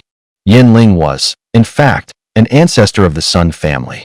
A year ago, she was hunted by Taoist priests from Dragon Tiger Mountain and almost had her soul scattered to oblivion. To save herself, she sealed all her power into that piece of Hetian Jade, leaving only a sliver of spiritual energy clinging to the freshly dead soul of Su Yutong. To be reborn, she needed the Yin-Yang marriage contract and someone with a Yang spirit body.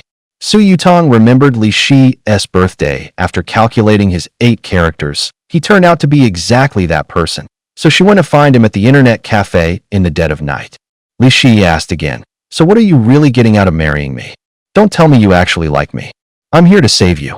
Save me? You know as well as I do at your current level, if you try to resurrect Yin Ling, you 1T live out the year. The only way you have a shot at surviving is if someone of Yin Ling's bloodline stays by your side. Li Shi felt he couldn't quite figure out this icy beauty. Long Yingying had said her heart was more poisonous than snakes and scorpions, yet nothing she was saying now sounded cruel. If anything, it sounded reasonable. Sun Bingtong went on, I've told you everything. So, when are you planning to get married? Seeing how eager she was, doubt started creeping into Li Shi's mind. He knew something was off, and until he got to the bottom of it, he planned to stall. I need to go through the ghost officer selection in the underworld first. Once that's settled, we can talk about getting married. Sun Bingtong smiled. I knew it. I didn't misjudge you. Being chosen by the underworld and becoming a ghost officer isn't something just anyone can do. Li Shi muttered to himself. If even those 2 clueless, cute black and white guards could become ghost officers, how hard could it really be to get selected? She continued, from now on, Su Yutong will follow you until she reaches the level of Xiaoling. Li Shi recalled what Huangzi had said. Once Su Yutong advanced to Xiaoling, she would be able to locate a place of pure Yang energy, and through someone with a completely Yang-based constitution, she could reactivate the cultivation power stored in the Hetian Jade, eventually becoming a Yin Ling. Is she afraid I'm going to run away? Looks like she still doesn't know me very well. Me, a guy who literally can't walk straight when he sees a beautiful girl. If someone as gorgeous as her wants to marry me, why would I run off? At the very least, I should give it a try before deciding whether to escape or not. Thinking this, Li Shi smiled and said, all right then, it's settled. The sky was still bright, sunlight streaming in clearly. Since Su Yutong couldn't go outside yet, she transformed into a wisp of blue smoke and gently floated into the Hetian Jade. Sun Bingtong casually grabbed a set of car keys and tossed them over. Now that we're family, this car is yours. Li Shi looked at the car emblem on the key Lamborghini. Looks like my future bride really knows how to treat a guy. After leaving Tianrun Group, Li Shi was deep in thought about what to do next. Suddenly, he remembered Big Fatty. Right now, Big Fatty was busy greeting new students, super excited about the fresh batch of cute female freshmen. Over the phone, upon hearing that Li Shi had come to the provincial capital, Big Fatty shouted with excitement, dude, come to campus quick. This year's batch of freshmen is so good. At Handong University, Li Shi arrived at the freshman registration desk where Big Fatty was stationed. Konnichiwa, excuse me. Is this the registration area for the School of Architecture? A soft and sweet voice suddenly caught the attention of the two. Turning toward the sound, they saw a petite girl with an innocent and charming face entering their field of vision. She was wearing a blue and white JK uniform, paired with white thigh-high socks and black leather shoes, radiating a youthful and energetic vibe. What stood out the most was her long, silky black hair cascading over her shoulders like a waterfall, shimmering with a seductive luster. Whoa! The chubby guy's eyes widened in surprise, and he couldn't help but exclaim. Earlier, they had already noticed that the girl spoke with a strong foreign accent, and her Mandarin was far from standard. Combined with her outfit, it was pretty obvious she was a cute Japanese girl. Li Shi whispered curiously to the chubby guy, "Huh? Does the school have exchange students now?" The chubby guy shook his head blankly and said, "I don't know either." They exchanged glances and immediately understood each other's thoughts. From each other's eyes, they could also see a hint of mischief. At this moment, Li Shi reacted quickly and stepped forward without hesitation to approach her. "Right? This is the School of Architecture." Just as the chubby guy felt a bit disappointed for being a step too slow, Zhao Mingming's roommate Li Manman approached from a distance. The chubby guy hurried forward with a big smile on his face. "Manman, why are you here?" Li Manman said, "I just received a message from our counselor. She said a Japanese exchange student will join our class this year, and since she was worried you wouldn't understand Japanese, she sent me here to pick her up." Li Shi quickly said, "Junior, don't bother. Actually, I know a bit of Japanese." He then pointed toward the JK girl and added, "Besides, she's already here." When Li Manman saw Li Shi, she froze for a moment and exclaimed in surprise, "Senior, why are you here?" Li Shiwu chuckled and patted the chubby guy on the shoulder. "I figured the freshman must be having a tough time, so I came over to help out with the welcome process." As soon as he said that, Li Manman fell into thoughtful memory of her own first days on campus. "Yeah, I remember my senior helped me out when I first arrived too." She smiled and turned toward Li Shiwu. "Now that you're personally here, I feel much better about things." With that, she happily turned her attention back to chatting with the girl in the JK uniform. The chubby guy nudged Li Shiwu with his elbow and whispered, "Dude, seriously, where'd you pick up that Japano-speak? Some movie or something?" Li Shiwu looked at him with genuine confusion. "Have you ever heard such clean, proper Japanese from any movie?" Scratching his head, the chubby guy thought for a second. Now that you mention it, what you just said did sound kind of foreign to me. All I could catch were words like iku iku and yamit." The two exchanged glances and kept whispering to each other. At this point, Li Manman turned serious and said to Li Shiwu, "Since you speak Japanese, I'll leave this student in your hands. Please show her to the dormitory." "Leave it to me, no problem at all." The two got along surprisingly well on the way. Li Shiwu learned that her name was Ishihara Miki. She was 19, a sophomore, and an exchange student who would be studying there for a year. Looking slightly embarrassed, Ishihara Miki said, "My Mandarin isn't very good, so I want to study Chinese while I'm here." Upon hearing that, the ever-helpful Li Shiwu immediately volunteered to be her Chinese tutor. When Miki learned that Li Shiwu had picked up Japanese in just a few days, she exclaimed in amazement, "You're such a genius. Can we exchange contact info?" Li Shiwu thought to himself, "Well, of course I learned fast. I've been practicing with Huang Xian every single day. If you practiced with me every day, you'd learn much faster." It had to be said the university really went out of its way for exchange students. At Handong University, the best dorms were usually 4-person rooms, but exchange students were given double occupancy, a privilege normally reserved for PhD students. After helping Shiraishi Mori move her things, she said gratefully, "Let me treat you to dinner tonight." Li Shi felt a quiet joy inside. He thought to himself that girls from the land of cherry blossoms truly knew how to show appreciation, just helping her move her luggage, and she insisted on paying. He took Shiraishi to a small Japanese restaurant. After all, being able to enjoy a taste of home while abroad always brought a sense of warmth. She kept praising the food for being authentic and kept refilling Li Shi's cup. Before they knew it, the night had grown deep. Shiraishi's voice was soft, almost dripping with sweetness. "Senpai, it's getting dark, and I'm a little fuzzy on the way back. Could you walk me to my dorm?" Looking at the drunken, unsteady girl before him, Li Shi couldn't help but feel a flicker of tenderness. She was being so warm and sincere and asking how could he possibly say no?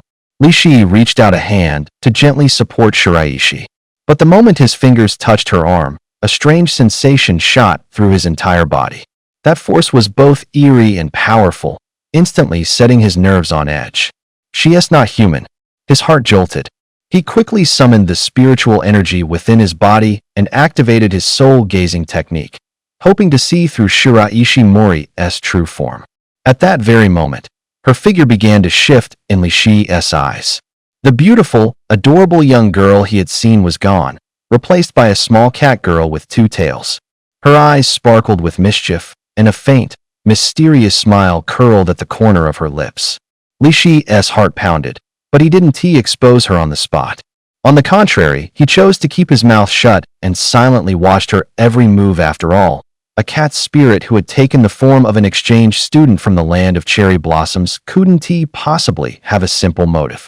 The two turned into a dark, narrow alley.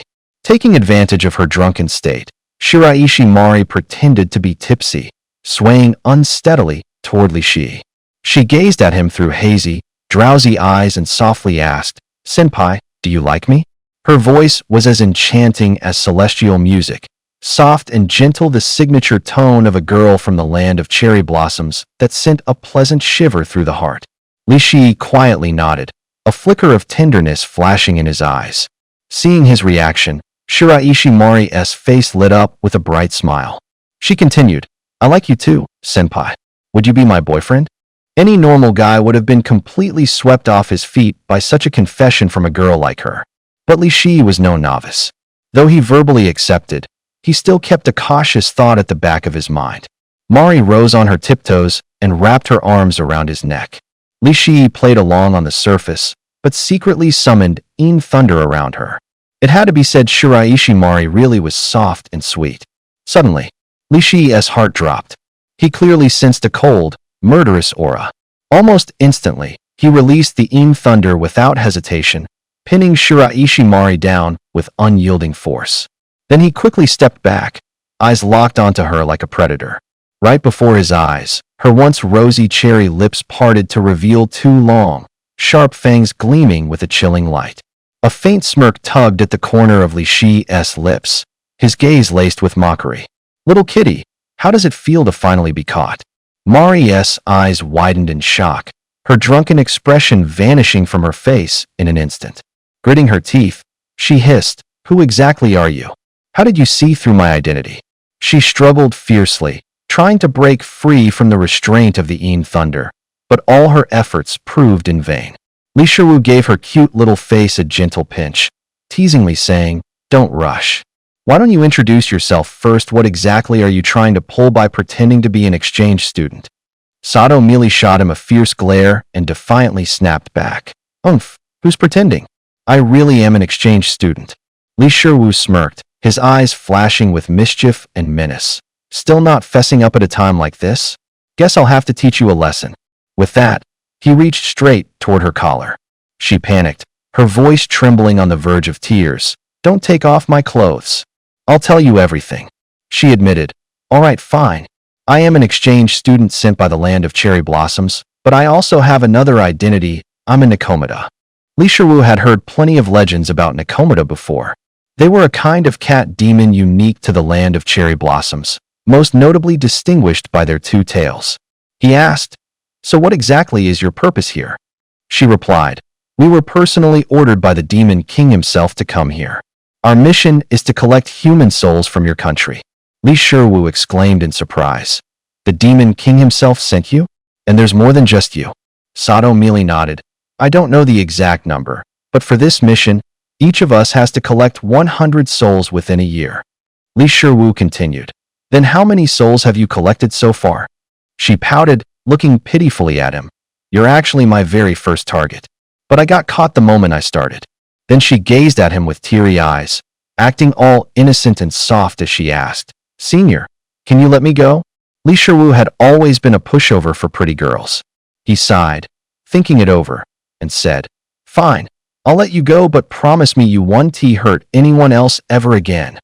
She quickly nodded, eagerly saying, I promise." Li Shiwu withdrew his hand, smirking as he stared at her. "Oh, by the way, little freshman, what was that offer you made earlier about being my girlfriend?" Sato Mealy instinctively covered herself and stammered. You don't plan to do anything to me, do you?" "Of course, that's the kind of thing couples do," she said hesitantly, glancing around before asking. "But wouldn't it be inappropriate to do this out here?" Li Shi grinned widely. "It's dark and deserted here anyway, makes it more exciting." Half an hour passed. Suddenly, a fierce commotion reached Li Shi's ears, startling Shiraishi Mealy as well. Frowning, she asked, "What is that sound?" "It sounds like a fight." Li Shi immediately became alert. "Come on, let us go check it out." But Mealy was reluctant to get up. She gently grabbed Li Shi's hand and cooed. Let us finish what we're doing first, okay?" Yet a sense of unease rose in Li Shi's chest. He couldn't shake the feeling that this fight had something to do with him. "No, I need to go see what is going on." They rushed to the source of the noise, and just as he suspected, a fierce struggle was underway. A vicious-looking monk was locked in combat with a woman, and that woman was Bai Wenxin. Li Shi flared with anger and shouted, "Damn it! How dare you lay a hand on my woman?" Without hesitation, he drew his thunder whip and charged straight at the monk. Seeing this, the monk roared in rage. "Where the hell did you little brat come from? Dare to mess with my business? You damn corrupt monk! You dare lay a hand on my wife? Are you tired of living?" The monk laughed maniacally. "Boy, if you're dumb enough to marry a ghost, then you really are asking for death." From the side, Bai Wenxin shouted, "He's a ghost trafficker. Don't waste words, just take him down." "Ghost trafficker? So he's the same kind of scum as that old man we met back at Tianlishan?" Li Shi's heart tightened. The thought of what might happen if they captured Wenxin was too horrifying to imagine. At that moment, he charged into the fray without hesitation, standing side by side with Bai Wenxin to face the enemy. Wenxin called out with concern, "Be careful, he's no weakling." Li Shiwu gave a slight nod, saying little, and activated his yin and yang lightning with both hands simultaneously, launching an attack at the wicked monk. Seeing this move, the monk's face flickered with surprise. "So you're Li Shiwu?" Li Shiwu felt a quiet confusion in his heart. Had he already become so famous that people could recognize him on sight? He shot back, "You know me?" The monk burst into laughter, his eyes gleaming with greed. "What a lucky day. Master Jiang is offering 10 million for you. Never thought I'd run into you like this." Hearing that, Li Shiwu silently cursed. So it was Jiang Jingtian. "Looks like I'm actually worth something now." He glared coldly at the monk and said, "Since you want my life, don't expect me to let you walk away either." As soon as the words left his mouth, he struck again, pushing the power of the yin and yang lightning to its peak, determined to take down this evil monk. Using the yin lightning as cover, he swung his lightning whip, transforming it instantly into a lightning sword that shot straight forward. The monk's martial technique was strange. Although he carried no weapon in hand, the prayer beads around his neck had become his deadly tool. Then came a loud clang. Li Shiwu's lightning sword struck as if against steel, blocked solidly. The monk laughed loudly.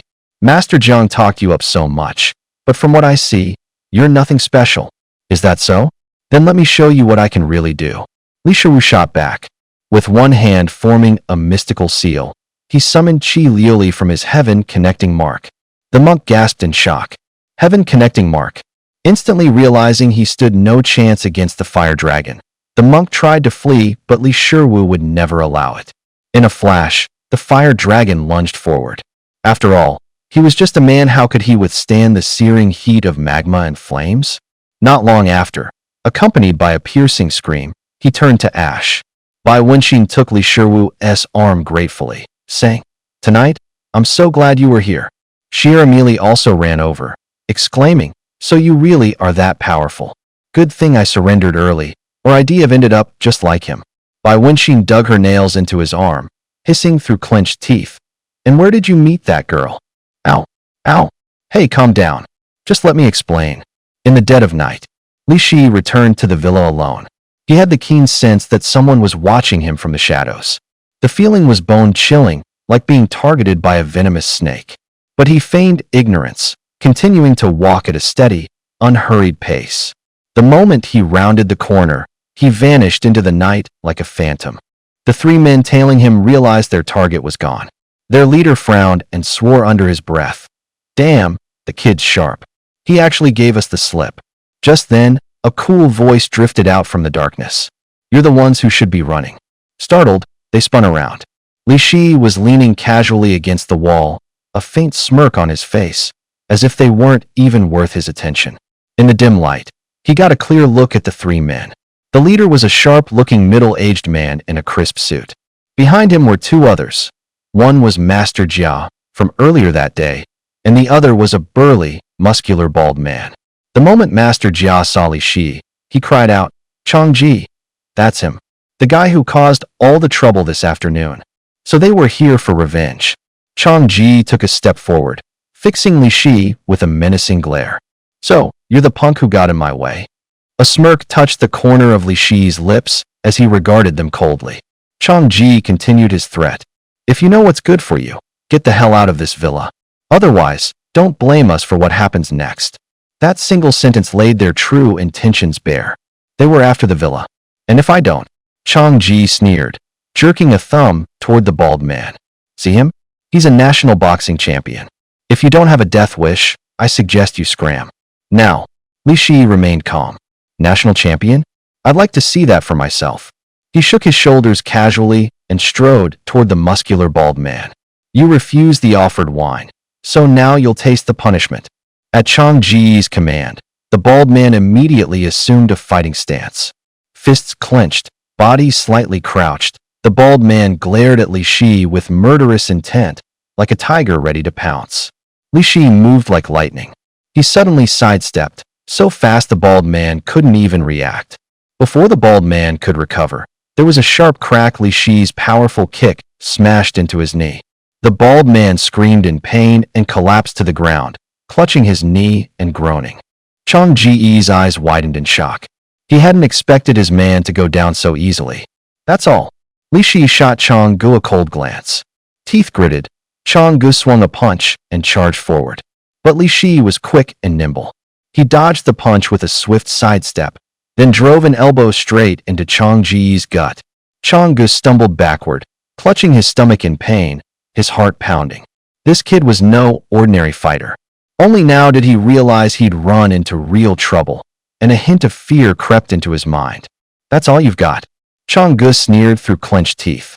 His face darkened, his expression twisted with rage. Chang Gu reached to his waist and pulled out a gleaming knife. The cold blade caught the light, sending chills through everyone nearby.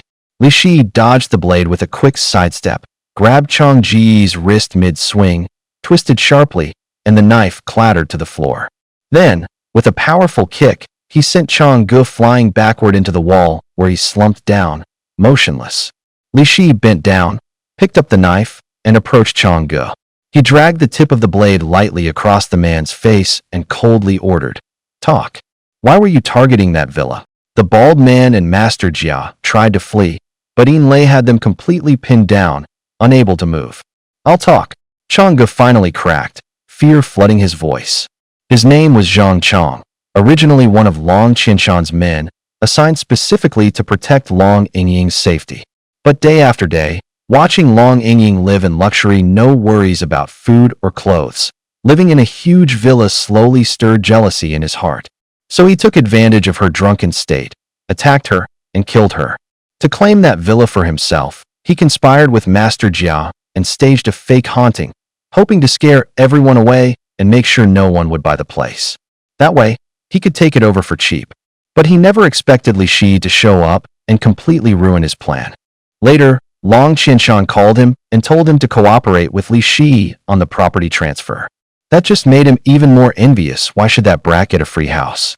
Li Shi stared at him in disbelief and demanded, "You actually had the heart to kill just for a damn villa?" Zhang Chong shrugged indifferently.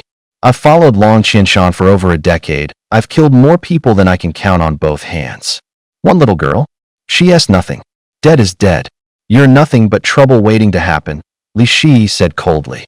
With that, Li Shi summoned Su Yutong and ordered, "I heard that a Yin spirit can gain power from a living person's soul. These three are yours." When the three saw Su Yutong floating mid-air, they froze in terror, screaming, "Ghost!" Their essay ghost. Su Yutong licked her lips, eyes gleaming with hunger. Been a while since I've had fresh souls to practice with.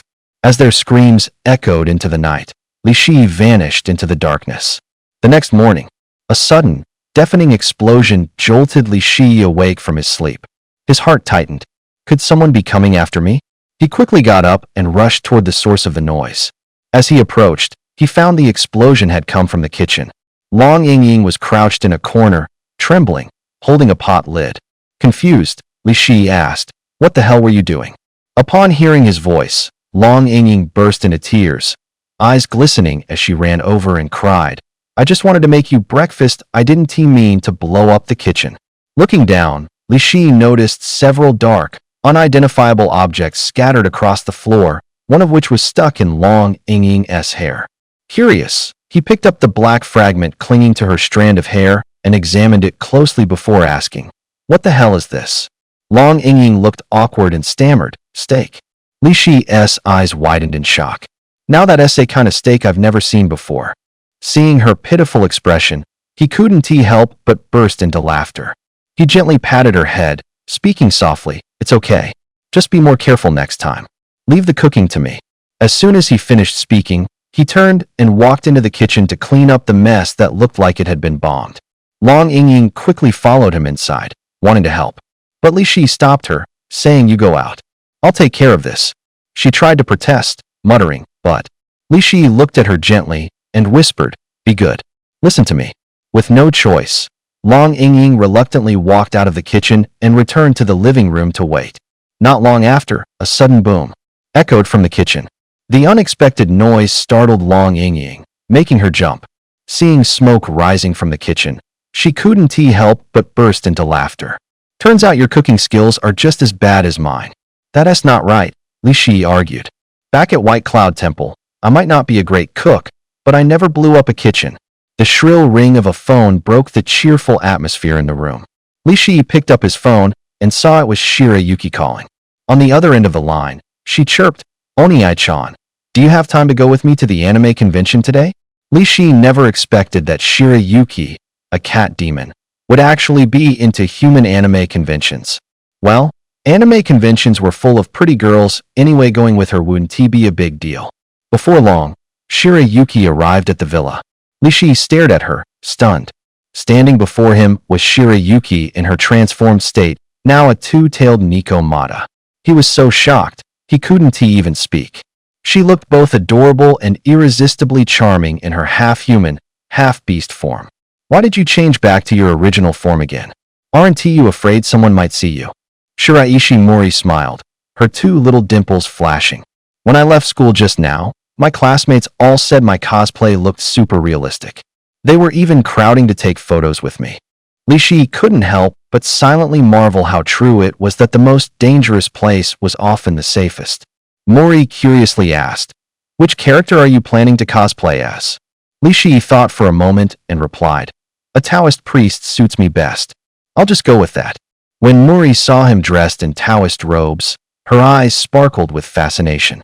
"I've only seen real Taoist priests on TV before, but you look even cooler than those on screen." This was the scene at the anime convention. Mori could name every anime character without missing a single one. As she excitedly introduced her favorites, she constantly dragged Li Shi over for photo ops. Li Shi felt like this trip was totally worth it. Nakaruru, Daji, Tingawa, Medusa, Lu Sueki, Bibi Dong. These beautiful characters from the second dimension seemed to have come to life, standing right in front of him, so real that he couldn't help but want to reach out and give them a little pinch. Just as Li Shi was immersed in the vibrant scene around him, Mori suddenly panicked. She grabbed Li Shi's hand and rushed to a corner, whispering urgently, "We need to leave now." "What's going on?" Mori replied nervously. "I saw the other monsters who came here with me." She pulled out her phone and zoomed in on a photo. In the blurry image was a woman dressed up like a spider. But unlike Mori, this one wasn't in a costume. She had transformed, just like her. "Sister, why do you always try to run away the moment you see me?" a sultry voice called from behind them. At the sound of the voice, Li Shi instinctively turned around. Standing right there was the very woman from the photo. She was dressed in an outrageously seductive manner, looking to be in her early 40s, with voluminous wavy hair cascading down her back and wearing a tight, body-hugging miniskirt. Most shockingly, 8 spider-like legs extended from behind her. Shiraishi Meili let out an awkward smile and whispered, "Wani-san, Kawashima, if you hadn't called me out first, I really wouldn't have noticed you were here." The woman's gaze swept over Li Shi, and she asked with a smile, "Is this your new boyfriend?" Meili's heart tightened, afraid that Kawashima might harm Li Shi. She quickly hooked her arm through his and pretended to stay calm as she replied, "Yes." Kawashima extended her hand toward Li Shi in greeting while introducing herself. "I'm Kawashima Aoi. Please take care of me." Li Shi, however, had no intention of shaking her hand. He simply replied flatly, "I'm Li Shi." Seeing this, Kawashima's lips curled slightly upward. "Well then, you two have fun." Before leaving, she even threw them a flirtatious glance. Watching Kawashima walk away, Li Shi frowned and muttered under his breath, "She's over 40 and still acting so shamelessly, such a disgrace for someone her age." Once she was far enough away, Li turned to Meili and asked, "Why were you so afraid of her?" "I was worried about you," Meili replied. "She's a golden core spider spirit. In Sakura Nation, she's already killed many men. I was afraid she might go after you. Just a golden core cultivator? If she dares to cause trouble here, I'll make sure she won't leave alive," Li Shi scoffed coldly. Meili grew more nervous. She's not just an ordinary spider spirit. She belongs to the Jorigane clan. Jorigane? What exactly is that? Li Shi asked, puzzled. Meili explained that Jorigane were a kind of venomous spider. During the day, they seduced young men, usually playing with them for about 3 days. Then, at midnight on the night of the full moon, they transformed back into their true form, sucked the men's blood dry, and even cut off their heads to devour them whole. And tonight happens to be the 15th day of the lunar month. Then wouldn't she end up hurting people? Said Yuan Meili. Forget about her. She's definitely looking for some young guy right now. Let's just go. Li Shi glanced back and sure enough, saw her chatting up a young man. He muttered to himself, "She's already this old, seriously. Is there anyone who doesn't have standards?" Suddenly, a thought hit him. If there are already 2 yokai here, like Yuan Meili and Kawashima Aoi, could there possibly be others too? He immediately activated his spirit scanning technique. Don't panic now, but when he looked, nearly a quarter of the cosplayers at the event had transformed into yokai. Holy crap. People always say the cosplay scene is wild, but I never thought it'd be this messed up. Li Shi spent hours wandering all over the city with Yuan Meili, not getting back home until after 11 p.m. As soon as he opened the door, he saw Bai Wenxin sitting on the sofa. Oh no, did she find out about me and Yuan Meili? He turned to sneak away, but Bai Wenxin grabbed him and pushed him down onto the couch. She didn't seem angry at all. Instead, she looked at him with soft, seductive eyes and asked, "Did you have fun today?" Li Shi thought to himself, why is she suddenly so sweet? Did she get possessed by Su Yutong again? Now it was time to act. He said, "Fun? I was out hunting yokai today. You guys wouldn't believe it, I ran into one from the land of cherry blossoms, called a Nuracabe, super powerful, and it could even spit poison." Bai Wenxin watched his little performance without a word. Then she pretended to be worried and asked, "You actually fought a yokai that strong? Did you get poisoned? Should I suck the poison out for you?" Li Shi chuckled with a mischievous grin. "My lower body seems to be poisoned." At that, Bai Wenxin instantly flew into a rage, grabbed his ear, and scolded him. "Like hell I'm sucking on your, be serious. Tell me what you two really did today." Confronted by Bai Wenxin, Li Shi frantically waved his hands. "I swear to God, I didn't do anything," he protested, his voice laced with injustice. Just then, Huolinger popped out of the Hetian Jade. "I can testify," she said with a wicked grin. Other than consorting with a cat demon and checking out girls at the anime convention, he hasn't done a single other thing. Li Shi nearly passed out. He was dying inside. Of all the things he'd planned for, he'd completely forgotten that Huolinger was still hiding in the Hetian Jade. Li Shi scrambled to explain, yelling, "Listen to me. I only went to the convention to enact justice." Hearing that, even Huolinger was stunned into silence. What on earth did those two things have to do with each other? Japan has sent over 100 spirits and demonic beasts. It looks like they're about to make a big move. Li Shi sent the photo he had taken of the spider demon to Bai Wenxin. Bai Wenxin stared at the photo, her brow furrowed in thought. This does remind me of something, she mused. It's rare for a country to send such a large number of Yin spirits across the border all at once. Could Japan really be plotting something? Seeing her reaction, Li Shi's heart leaped. So you believe me now, don't you? He said quickly. Bai Wenxin glanced at him and sighed. All right, I guess I wronged you. Get some rest. With that, she turned to leave the villa, but Li Shi blocked her way. Early the next morning, while Li Shi was still deep in a dream, he was jolted awake by a frantic knocking at the door. He rubbed the sleep from his eyes, shuffled irritably to the entrance, and opened the door, only to freeze on the spot. Standing outside was a young woman in her 20s. She was tall and slender, with fair skin and glossy, jet black hair that cascaded over her shoulders. A faint, sweet fragrance seemed to emanate from her. She was wearing a sheer nightgown, and the outline of her body was faintly visible underneath a sight that made his pulse quicken. Panic was written all over her face, and her large, beautiful eyes were wide with helplessness and fear. Li Shiwu stared at her, unable to look away in time. Just then, the young woman suddenly grabbed his hand, trembling as she cried out, "Master Li, please save me." Snapping back to reality, Li Shiwu asked, "Do we know each other?" The woman, desperate and anxious, replied, "You exorcised ghosts here 2 days ago. I was standing right there watching. I know you're powerful, that's why I came to you." Li Shiwu nodded slightly and asked, "I see. So what brings you here?" "Master, something terrible happened at my house, please. You must help me." "What kind of problem? Let's talk inside." At that moment, Bai Wenxin also came downstairs wearing pajamas. Seeing the young woman dressed so provocatively, her expression darkened. She quietly pinched Li Shiwu's arm and whispered, "You better have a good explanation." Li Shiwu winced from the pinch and quickly defended himself. "Don't jump to conclusions. She really did come here for help." Bai Wenxin shot him a glare and said, "Who comes to someone's house in pajamas during the day?" Seeing the misunderstanding, Wenxiang quickly explained, "Sister, please don't misunderstand. I was just so terrified I didn't even have time to change clothes." She introduced herself as Wenxiang and said she also lived in this villa community. The previous night, when her husband didn't come home, she assumed he was busy with work and went to bed early. In the middle of the night, she heard rustling noises downstairs. When she went down to check, she saw a huge black spider. That spider was enormous, filling half the living room with legs stretching several meters long, and it was chewing on her husband's body. Wenxiang had been so terrified by the sight that she fainted on the spot. She didn't wake up until just a short while ago. As soon as she thought of how Li Shiwu had exorcised ghosts before, she rushed over without delay. "Let's go check it out." Based on Wenxiang's description, that black spider was almost certainly the Japanese yokai known as the Ama no Jaku, also called the new spider wife. As Wenxiang led the way, she stayed close to Li Shiwu, trembling with fear, terrified that the giant spider might suddenly leap out from somewhere.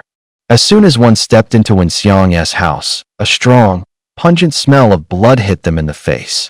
On the living room sofa lay a man, his head savagely mangled beyond recognition. The scene was a perfect match to the description Shi Yuan Meili had given about the killings by a new Rufu, a recently deceased female spirit bent on vengeance. Li Shiwu glanced at Wenxiang, then at her husband, muttering inwardly, "This doesn't make sense. I've seen that new Rufu before. Sure, she had a certain charm, but she was already in her 40s. So why would he throw away this fresh young flower at home just to chase after that old weed outside?" Under Li Shiwu's gaze, Wenxiang instinctively covered her chest with her hand. Li asked, "How old was your husband?" Wenxiang replied, 50 already. Li mentally cursed, "Damn it, so that acid old man feasting on tender young grass. With his age, it's no wonder he went for a Rufu in her early 40s. Suddenly, someone screamed, "Dead body." A sharp cry came from outside. A neighbor, curious why there were people gathered at the door, had come over only to be met with the sight of the corpse, and screamed in terror. Before long, a large crowd had gathered around, all craning their necks to get a look. One of them recognized Li Shiwu immediately and asked in shock, "Isn't that Master Li? You're here too? Does that mean something supernatural is going on again?" Wenxiang, visibly nervous, quickly explained, "It was a spider. A spider spirit came into my house last night." As soon as she said it, someone nearby gasped in fear and pressed for more. "So it really was a spider spirit last night?" When Xiang gave a slight nod, the person continued, "I got home pretty late last night, and I thought I saw something huge inside her house, something with lots of legs. I figured it was just a shadow cast by the light on the wall. Who'd have thought it was actually a spider spirit?" At this point, someone shouted anxiously, "Well, what are we waiting for? Call the police already." Another person scoffed, "What is there to be scared of? Master Li is here, ismthe? That's all the protection we need." But just then, a sudden commotion broke out in the crowd. As a result, the onlookers suddenly felt dizzy and nauseous, their bodies swaying involuntarily. Their faces turned ghostly pale, beads of sweat the size of soybeans popping out on their foreheads, as if affected by some inexplicable force field. Some even collapsed to the ground unconscious. Li Shi cried out in alarm. "Oh no, it's the spider's poison."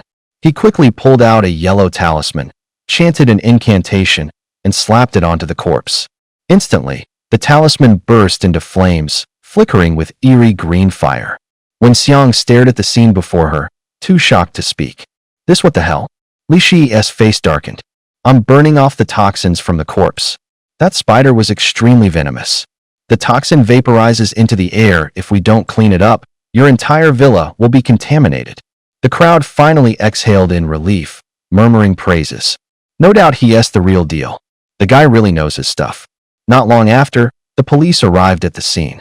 After asking around, the officers found the situation tricky, but ultimately decided to take the body away for disposal. Once everything was handled, Li Shi was just about to leave when Xiang grabbed his arm. "Master Li, can I stay with you for a while? I'm so scared." Seeing Xiang looking so fragile and pitiful, Li Shi immediately softened. "It's not safe for you to stay here alone." She clung tightly to his arm, urging, "Then let us go now. Hurry." Throughout the way back, Xiang remained visibly nervous, constantly glancing left and right. When Wenxin saw Li Shi bringing back such a beautiful woman, knowing his usual behavior, she immediately asked Hualing to keep a close eye on him. Hualing sighed helplessly. "Sis Bai, even Daoist Qingwei couldn't control him. How do you expect me to manage?" Just then, Sun Bingtong called. "Li Shi, get ready. Tomorrow, you're coming with me to an auction." A clear notification tone rang out. Plus 200,000 to Jifu Bao. Right after, Sun Bingtong's voice came through the phone again. "This is the money for buying new clothes. Don't forget to dress appropriately tomorrow." As soon as she finished speaking, she hung up the phone. Warm, scented, and affectionate, Xiang gazed lovingly at Li Shi and whispered, "Master Li, all my clothes are still at home. Want to come shopping with me?" "Sure, I just got 200,000 wired into my account." But Xiang cooed, "Master, you just saved my life. I could never let you spend your own money on me." She leaned in closer, whispering into his ear, "Now that my husband's gone, the entire $500 million estate is mine. Interested, master?" Her words dripped with seduction and provocation, as if hinting at something more. To an ordinary man, such temptation would be nearly impossible to resist. Li Shi, however, only sneered inwardly. Did she really think 50 billion could tempt him? After all, he was already engaged to both the Sun and Zhong families, two of the most powerful clans in the country, whose wealth rivaled, if not surpassed, Xiang's. Truth be told, he wasn't even remotely interested in her fortune. Still, he didn't reject her outright. The widow before him was undeniably attractive. He simply smiled and replied, "Let us go shopping first." Inside a luxurious high-end department store, Xiang was happily browsing through the latest fashion selections while Li Shi stood quietly beside her, watching. She tried on a dazzling, elegant dress and twirled once in front of the mirror before smiling at him. "Master, what do you think of this one?" Just then, a noble woman entered the store. Well, if it isn't Mrs. Wan," the woman sneered. "Your husband dies in the morning, and by afternoon you're already out shopping with some pretty boy?" Li Shi's expression darkened slightly. His eyes flashed with irritation as he thought, "You're the pretty boy." But Xiang remained calm and coolly replied, "Mrs. Liu, watch your words." Mrs. Liu scoffed, "Humph. Everyone knows you're nothing but a seductress who brought death to your own husband. You, Wen Xiang gasped, trembling with fury. Seeing this, Li Shi stepped forward to block Wen Xiang's view, his gaze cold as he fixed it on Mrs. Lu. Madam, he said coolly, why must you be so cruel? Mrs. Lu gave Li Shi a slow, sneering once-over and laughed mockingly. To be honest, Wen Xiang, your taste isn't bad at all. Li Shi frowned slightly, about to retort, when Wen Xiang tugged his sleeve and whispered, forget it. Don't bother with her. Let's just go. After Wen Xiang turned and walked out of the store, Li Shi started to follow, but the insult still burned in his chest. As he passed behind the noblewoman, he quietly slipped a lust-charming talisman onto her back. As soon as Wen Xiang stepped outside, she slipped into a quiet, unnoticed corner and quietly began wiping away tears. Seeing her like this, Li Shi hurried after her and whispered gently, don't be sad. It's already been taken care of. Sniffling, Wen Xiang murmured, Master, they always say trouble follows a widow's door. I've only just lost my husband, and already I'm treated like this. With that, she buried her face in Li Shi's shoulder and sobbed openly. Li Shi patted her back softly, speaking with rare tenderness. Don't cry. Didn't I already help you get even? Look over there. He pointed toward the store. Sure enough, the noblewoman was now under the effect of the talisman. She had begun to flirt shamelessly and was now removing her clothes one by one. The surrounding customers and passers-by were all drawn to the spectacle. Many had even pulled out their phones to record the scene. Isn't that Mrs. Lu? Someone gasped in shock. She always seemed so proper. Who would guess she'd act like this? The store clerks tried to intervene, but couldn't stop her at all. Eventually, they had no choice but to drag her roughly into the fitting room. Seeing this, Wen Xiang couldn't help but let out a soft laugh through her tears, her eyes glistening with both sadness and satisfaction. Well, she certainly won't be showing her face in public again anytime soon. Wen Xiang was over the moon with excitement, tugging on Li Shihui's arm and chanting nonstop. Bye, bye, bye. The two of them spent a whopping $1 million in just one afternoon. Su Yutong, sealed within the Hetian jade, said to him, Li Shihui, you'd better not get too close to her. After all, you're already betrothed to Madame Sunday. Li Shihui waved it off casually. If Sun Bingtong really cared about stuff like this, she'd be way too petty. And if she knew I had you ghosts hanging around me all the time, she'd probably die of anger. Su Yutong shook his head helplessly and sighed, still as stubborn as ever. At this moment, Li Shihui asked, want me to pick something out for you? I think this lingerie looks pretty good. He picked up a piece and examined the size carefully, adding, it look great on you. Wen Xiang, standing nearby, thought he was talking to her and blushed, shyly replying, Master, this size might be a bit too small for me. As soon as she finished speaking, she quickly grabbed another set a size larger. Unconsciously, Li Shihui pictured Wen Xiang wearing it. It's for someone else. Wen Xiang immediately understood and laughed. Oh right, you still have Miss Bai back home. I noticed she seemed pretty upset today. She picked up another piece while looking it over and said, this one's more elegant, it should suit her well. Only then did Li Shihui remember Bai Wenxin. He had almost forgotten both her and Long Yingying entirely. He quickly picked out a couple more sets. Then, he quietly whispered to the voice inside the jade pendant, Holinger, do you want me to get you one too? You've grown up, shouldn't you be using stuff like this now? Holinger blushed furiously and scolded him, you pervert. I absolutely want to accept anything from you. Humph. A dog biting Lu Dongbin, no sense of gratitude at all. Forget it, I want to bring it up again. Back at the villa, Li Shihui tidied up a room and offered it to Wen Xiang to stay in.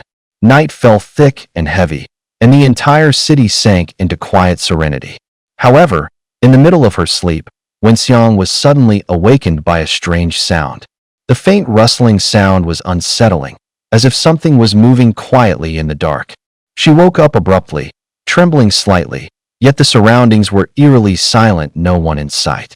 She rubbed her eyes, wondering if she had heard wrong. Was it just her imagination? But not long after, she realized this feeling was too real and strangely familiar. A chill crawled up her spine, her heart pounded, and a sudden sense of being watched gripped her. Nervously, she looked around, trying to locate the source of the sound. Just then, out of the corner of her eye, She caught a fleeting dark shadow outside the window, an outline eerily similar to the giant spider from last night. Fear surged through her, and she couldn't help but scream, "Ah!" Without hesitation, Wen Xiang leapt off the bed and bolted straight toward Li Shihi's room. She pounded on the door frantically, shouting in panic, "Open up!" She's back. Li Shihi had already sensed the danger approaching and muttered under his breath with a frown, "Damn it! She actually came looking for trouble." He pulled Wen Xiang tightly into his arms and patted her back, trying to calm her down. Then, he activated his Yin Thunder, and the room quickly filled with black liquid. Outside the window, above the roof, the sound of a spider crawling echoed louder and clearer, drawing closer. Suddenly, a face shot into view through the window. It was the same Xinluo woman they had seen at the Comic-Con. Now, she was hideous and terrifying, her mouth filled with jagged, serrated teeth. Her entire body resembled a giant spider. Xinluo opened her mouth and spat out a stream of green venom. Li Shihi quickly pulled Wen Xiang aside as the acid hit the wall coated in Yin Thunder, sizzling as it began to corrode the surface. Without missing a beat, he grabbed a nearby chair and hurled it toward the window.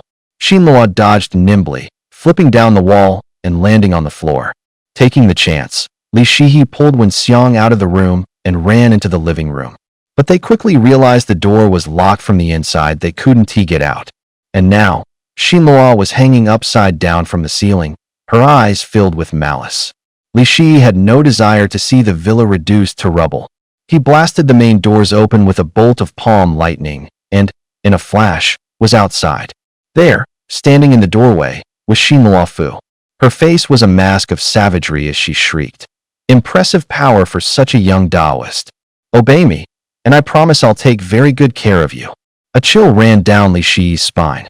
"Ugh, you're disgusting," he spat. Before the words had even left his mouth, he condensed his shadowy lightning into searing magma, unleashing it at Xinluo Fu like a molten torrent. The sound of their clash was deafening, and the thunderous booms had already roused the entire neighborhood.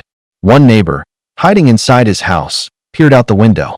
The color drained from his face as he stammered in terror, "SP spider. A giant spider." Xinluo Fu didn't dare take the magma head-on. She shot thick strands of silk from her abdomen, trying to intercept the crimson torrent. There was a loud hiss. The moment the silk met the magma, it vaporized into clouds of white steam. She was a great demon of the Golden Core stage, yet she couldn't seem to gain the upper hand against him. "You're forcing my hand, little Taoist," she snarled. As the words left her mouth, she threw her massive jaws wide open. Li Shi braced himself for another spray of venom, but this time, it wasn't a liquid she spewed forth, it was a cloud of toxic mist. If that mist were to spread, everyone in the entire villa complex would die. He had to end this fast. Wreathed in crackling electricity, he swung his lightning sword down at Xinluo Fu's head. With a deafening clang, Xinluo Fu had shot one of her legs up, blocking the blade. It was like striking solid steel impossibly hard. "Qilioli, help me. I've been ready." A sudden, powerful surge of warmth erupted from the core of his being, coursing through his entire body. Even the thunder sword in his hand transformed, now appearing as if forged from molten magma. He swung at the spider demoness again. The creature raised a leg to block, thinking she could parry the blow. But the sword sliced clean through the massive limb and, without losing momentum, cleaved her skull in two. Green blood gushed from her body, spilling onto the ground with a sizzling, corrosive sound. Her body slumped to the ground. Only then did Li Shi let out a sigh of relief. But the green blood began to spread quickly, releasing the acrid stench of corrosion. Without hesitation, he recited an incantation, summoning in lightning to stop the blood from spreading further. Next, he produced a talisman. Chanting a spell, he threw it forward. The paper charm erupted in flames, incinerating the remains until a single green demon core materialized in midair. The next morning, sunlight warmed the bed as Wen Xiang gently pried Li Shi's arm away and got up to make breakfast. Knock, knock. The hole in the front door hadn't been fixed yet, but the person outside was still polite enough to knock. "Mrs. Wan, is Master Li awake?"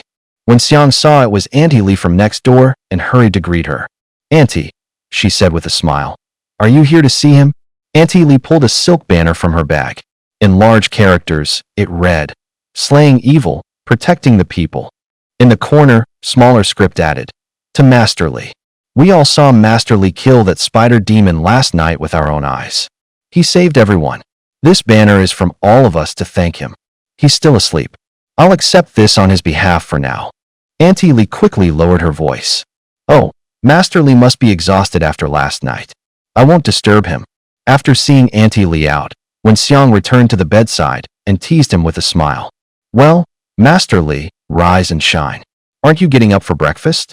I hope all those epic battles last night didn't actually wear you out." Li Shi cracked a grin the moment her eyes opened. "Come on, I could go another dozen rounds," she said. As soon as the words left her mouth, she dove toward Wen Xiang. An hour later, Sun Bingtong called and asked, "Li Shi, I'm already here. Where are you?" "Oh crap, the auction." Li Shi glanced at her watch, already 9:30. The auction started at 10. Only half an hour left. She shot up immediately, threw on her clothes in a rush, and bolted toward the auction venue, leaving behind a still satisfied Wen Xiang. Outside the auction hall. Well, isn't this Miss Sun from the Sun family? For such an important auction, you actually came alone?" A young man in a sharp suit and freshly polished dress shoes approached. Sun Bingtong gave him a sidelong glance and scoffed. "And aren't you here alone too, Zhang Shihao?" Just then, a long black Lincoln pulled up, and out stepped an old man dressed like a Taoist priest. He had the aura of a wandering immortal, truly the image of a mysterious, high-level master from a cultivation sect. Zhang Shihao smirked proudly. "This is Master Yunhe, whom I specially invited from Qingqing Mountain. With him here, the Zhang family is definitely going to steal the spotlight tonight."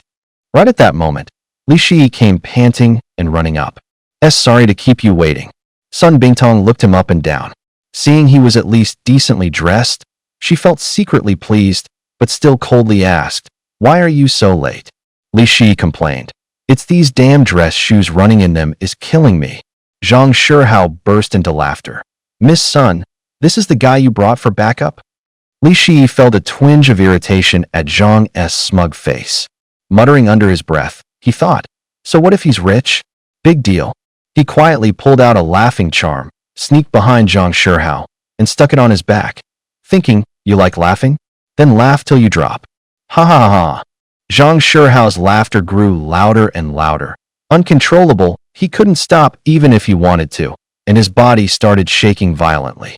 His eyes widened in shock, his face twisted in fear as he stared at Li Shi and stammered, What did you do to me?" Ha ha. It was only then that Taoist Master Yunhe noticed the talisman on Zhang Shihao's back, and a wave of astonishment surged through his heart. He had always believed his skill in talismans was among the top 5 in the world, yet he never expected that this young man had used a talisman right in front of him without him even noticing. Frowning, Taoist Master Yunhe asked, "Just who are you exactly?" Li Shi replied, "I'm Li Shi. And who the hell are you?" A flicker of surprise flashed across Yunhe's eyes as he said, "You're the Li Shi who won the Martial Cultivation Championship in Xianmen?" Li Shi raised an eyebrow, replying with a hint of defiance, "So what if I am?" Yunhe glared at him fiercely and coldly replied, "I'm the master of Luais." Watching their figures disappear into the distance, Li Shi curiously called out, "What the hell kind of auction is this anyway? Even old Taoist priests from Qingqing Mountain are showing up." His companion chuckled and said, "I guess it's time I told you. Today's auction isn't ordinary. People call it the Yin-Yang auction." Li Shi's eyes widened in disbelief. Yin-Yang auction? What the hell does that even mean? The so-called Yin-Yang auction was a special gathering held once every 10 years, bridging the realms of the living and the dead. It gathered rare and wondrous treasures from all over. At this auction, you wouldn't just find ordinary treasures. Sometimes there were spiritual artifacts, or even supernatural beings like ghosts and monsters. That's why, every time it was held, it attracted countless participants from both worlds. One big difference between this auction and others was that no one could predict what would appear on the auction block. The reason? None of the items were provided by the organizers. Instead, each participant brought their own offerings. So, anyone could end up being the one to bring something onto the stage for bidding. Li Shi asked, "Then why the hell did you bring me here?" Sun Bingtong cast a cool glance his way. I'm here to show you a thing or two, of course. With that, she headed for the auction house without a backward glance, tossing over her shoulder, "Keep up." The Inyang auction was held at the Wanghua Hotel. Li Shi had heard of it back in his school days. It was an ultra five-star hotel.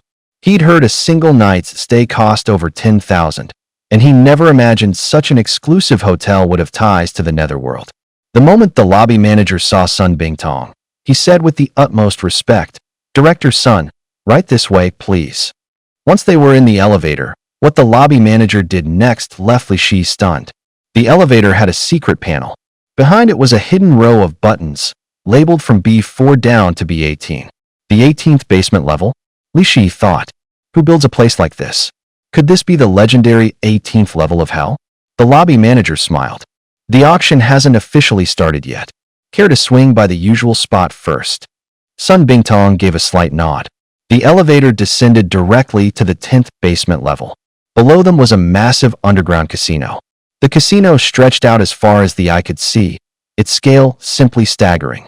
The decor was absurdly opulent, even the walls were inlaid with gold and precious gems. A din of voices filled the air, with shouts from the tables rising in waves. Everyone was lost in the feverish excitement of the games. But there was something strange. It was unnaturally cold. This wasn't the manufactured chill of air conditioning, but a damp, sinister cold that pierced right to the bone. Li Shi immediately activated his spirit sight, and what he saw made his blood run cold. More than half the patrons in the casino weren't living people at all. Sun Bingtong sneezed, then looked over at Li Shi. "Do you have any talismans to ward off this chill?" Li Shi felt around in his pocket and pulled out 2 blazing sun talismans. He kept one for himself and handed the other to Sun Bingtong. The lobby manager gave a subtle nod to a nearby attendant. The man approached with a black case and said, "Director Sun, here are the 100 million in chips you deposited earlier." With a nod, Sun Bingtong clapped Li Shi on the shoulder, motioning for him to follow. They walked to a corner of the casino where Zhang Shihao was sitting side by side with a stunning blonde at a gambling table. Standing behind them were Taoist Master Yunhe and an elderly nun. Sun Bingtong sat down, her eyes fixed on Zhang Shihao. "Well, Zhang, you in for a round?" Zhang Shihao scoffed, replying with a dismissive air. "Didn't you lose tens of millions to me last month? You back to give me some more spending money?" The blonde companion, clinging to Zhang Shihao's arm, jeered. "If you've got money to burn, Bingtong, I'd be happy to help you with that." Sun Bingtong ignored her, simply gesturing for an attendant to open the case she had brought with her. She then divided the chips from the case into 2 piles, keeping one for herself and pushing the other over to Li Shi. Li Shi was taken aback, not expecting to be involved. "I'm playing too?" he asked. "Just play along," Sun Bingtong said coolly. "But I've never played before." Hearing this, Zhang Shihao, who had just been humiliated earlier, saw his chance to win back some face at the table. He taunted, "What's the matter, kid? Getting cold feet?" Li Shi shot back with a sneer, "Bring it on. I'm more worried you're the one who's going to lose his pants. This game is about skill, not trash talk." Zhang Shihao retorted arrogantly. The 4 took their places, and the dealer began to deal. The game was Texas Hold'em. Li Shi was dealt a pair of aces. Sun Bingtong got a queen and a king. Zhang Shihao started with a pair of 4s. The blonde had a 6 and an 8. "So, pocket aces, that's good, right?" Li Shi asked. The blonde laughed. "It's the best starting hand in the game, handsome. I'll call then." When the dealer flipped the last card, Zhang Shihao's 4-of-a-kind 4s beat Sun Bingtong straight and Li Shi's full house. He stared at the pile of chips worth over 10 million on the table, laughing proudly. "Sorry, guys just got lucky." After dozens of rounds, Li Shi and Sun Bingtong had lost far more than they'd won, and their chips were nearly gone. The blonde bombshell stood up and gently squeezed Li Shi's shoulder. "Cute guy, maybe you should tag along with me from now on. I'll teach you how to play." Zhang Shihao sneered. "You two only have 3 million left, lose again, and you're cleaned out." He chuckled darkly. "I wouldn't mind seeing you walk out of here naked." Sun Bingtong remained calm and coolly shot back. "How about we go all in on one big hand?" "Oh, what are we betting?" Zhang raised an eyebrow. "The shares of the Grand Nations Hotel," Sun Bingtong declared bluntly. Zhang hesitated instantly, caught off guard. The Grand Nations Hotel was a joint venture by the four major families of Handong Province, each owning 25%. Both the Sun and Zhang families were on that shareholder list. What? Scared? Sun pressed. Zhang got a bit nervous. Who said I'm scared? It's just that my family's shares are still under my old man's name. Sun Bingtong smirked. From what I heard, your old man doesn't have many days left anyway. It'll all be yours soon enough, right? Zhang thought for a moment, then slammed his hand on the table. Fine, I'll go all in with you today. The dealer began dealing again. When the final card was revealed, Zhang burst into laughter. 9, 10, Jack, Queen, King straight flush. Sun Bingtong, you're finished. Sun flipped over her cards, just a four-of-a-kind tens. She scoffed coldly. Then I'll just take that share from Chairman Sun. Thank you very much. Just then, Li Shihi shouted, Wait, I haven't shown my cards yet. Zhang scoffed. What good hand could you possibly have? Li slowly revealed one of his whole cards, and Zhang's face instantly turned pale. Even if it was just the ace of hearts, it completed a straight flush with the community cards 10, Jack, Queen, King, Ace. Sun Bingtong smiled slightly and said to Zhang Xiao, I'm still waiting for you to hand over that share of yours. Zhang Shihao stared in shock at Li Shi and shouted, You said you've never played before. With just one ace in your hand, you actually stayed in until the end? Really? I did say I've never played, but not playing doesn't mean I don't know how. Don't forget when I was a kid, I used to watch my uncle play poker online all the time. That's how he built his internet cafe business. You still have a lot to learn if you think you can outplay me. Damn it, I actually got played by a brat like you. Just then, a waiter walked over and called out, The auction is about to start. Please follow me to the auction hall. Shortly after, each of them was handed a mask. At the Wanghua Hotel, on the 18th basement floor, was the venue for this secret Yin-Yang auction. Unlike those flashy underground casinos, this place was dimly lit, with only a few spotlights shining on the auction stage. The rest of the room was nearly pitch black. And once everyone put on their masks, it became even harder to tell who was who. As a hostess in a sexy evening gown stepped onto the stage, the auction officially began. Ladies and gentlemen, here comes the first item of the night, the 100-eyed succubus, starting bid at 10 million. The moment the price was announced, gasps of shock echoed through the crowd. After all, that was no small sum. Li Shi's heart skipped a beat. 100-eyed succubus? Could it be the one I captured? A moment later, several muscular men wheeled a steel cage onto the stage. Inside the cage was a pale, ghostly woman, looking around in fear, her eyes filled with panic and despair. Li Shi recognized her instantly. It was the very same 100-eyed succubus he had subdued back at Tianlao Mountain. Her arms were smooth, but her body was covered in eyes. Didn't that ghost trafficker say he was going to send her to the Ligu Institute? How did this thing get here? Li Shi couldn't help but wonder silently. Instinctively, he recalled the fierce battle he'd had with the 100-eyed demoness years ago. That heart-stopping scene still vividly played in his mind. Who would have thought that now, she would be displayed on an auction stage like merchandise, becoming a prize everyone was fighting to claim. However, as the bidding war heated up below the stage, Li Shi gradually began to understand what was going on. 15 million, 20 million, 25 million. Time ticked away, and prices skyrocketed like a rocket, quickly reaching the jaw-dropping amount of 66 million. Auctioning it off here makes way more money than selling it to the Li Ghost Institute, Li Shi mused inwardly. No wonder I priced it too low back then. The price kept climbing. Even back then, Li Shi had suspected that certain strange individuals might be interested in this. Looking at how intense the competition was, it was obvious there wasn't just one pervert with such a twisted taste. When the number finally landed on 80 million, the auctioneer shouted excitedly, Congratulations, sir! The 100-eyed demoness has been successfully sold to you. In the darkness, Li Shi couldn't make out exactly which weirdo had taken her away. Next item, please, the black and white impermanence. Starting bid, 30 million.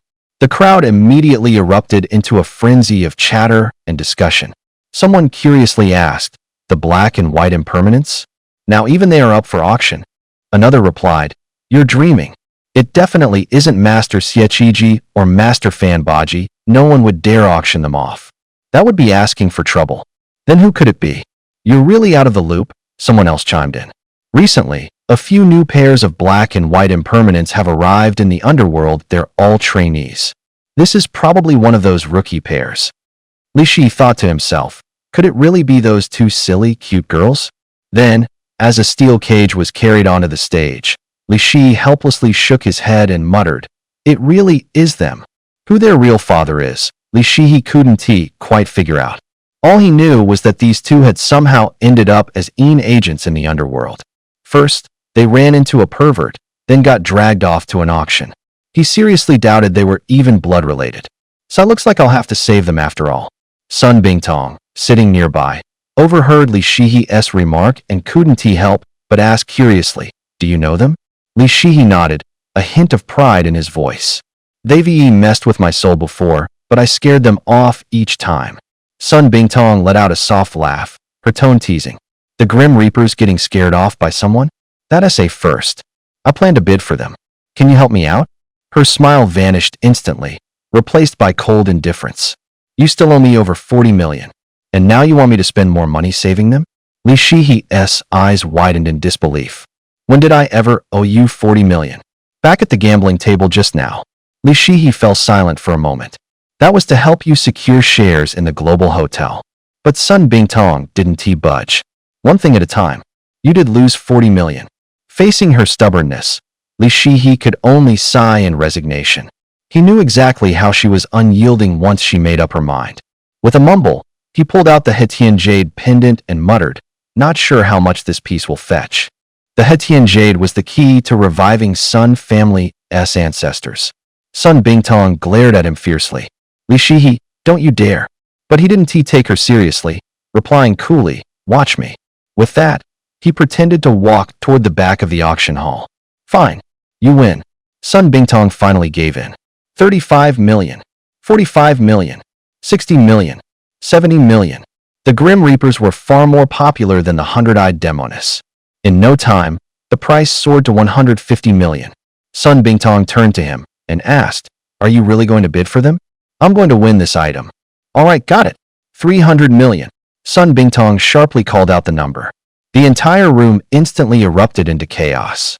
Has she lost her mind? Even if they are two beautiful women, are they really worth that much? And besides, she is a woman, could it be that she's into that sort of thing? Yeah, don't bother fighting her over it. There are better things coming up later anyway. As soon as that price was out, sure enough, no one else raised their paddle. Congratulations to the lady in attendance, the pair of black and white guardians is yours, the auctioneer announced, hammer in hand, closing the deal. The auction then carried on. Oddly enough, Li Shi noticed that Sun Bingtong seemed uninterested in every single item being auctioned off. So then why did she come here? It couldn't just be to bring him along for experience, right? Ladies and gentlemen, please welcome the next item, a mysterious iron disc, starting bid at 100,000. Li Shi felt puzzled. Just moments ago, the starting bids for other items had been in the millions. How come this one was only 100,000? Others in the audience wore the same confused expressions. Someone whispered an explanation. You probably don't know this item has already been auctioned off 5 times before, and every time it failed to sell. The starting price dropped from 2 million all the way down to 100,000. Then why does it keep getting put up for auction? Some say the owner is a beggar, and the auction house took pity on him. To him, 100,000 isn't pocket change. If it doesn't sell this time either, who knows how much longer that beggar can hold on. Nobody else could identify the strange object, but Li Shi could. 110,000. Li Shi placed the first bid. This was the first time anyone had bid on the item in 50 years. Sun Bingtong exclaimed in shock. Why would you buy a piece of junk iron? But that was absolutely no ordinary scrap metal. It was the missing half of the yin-yang disc of the 6 realms. Li Shi recognized it because, aside from its pitch black color, the fragment looked exactly the same as the other half he already held. That explained why no one else could identify it.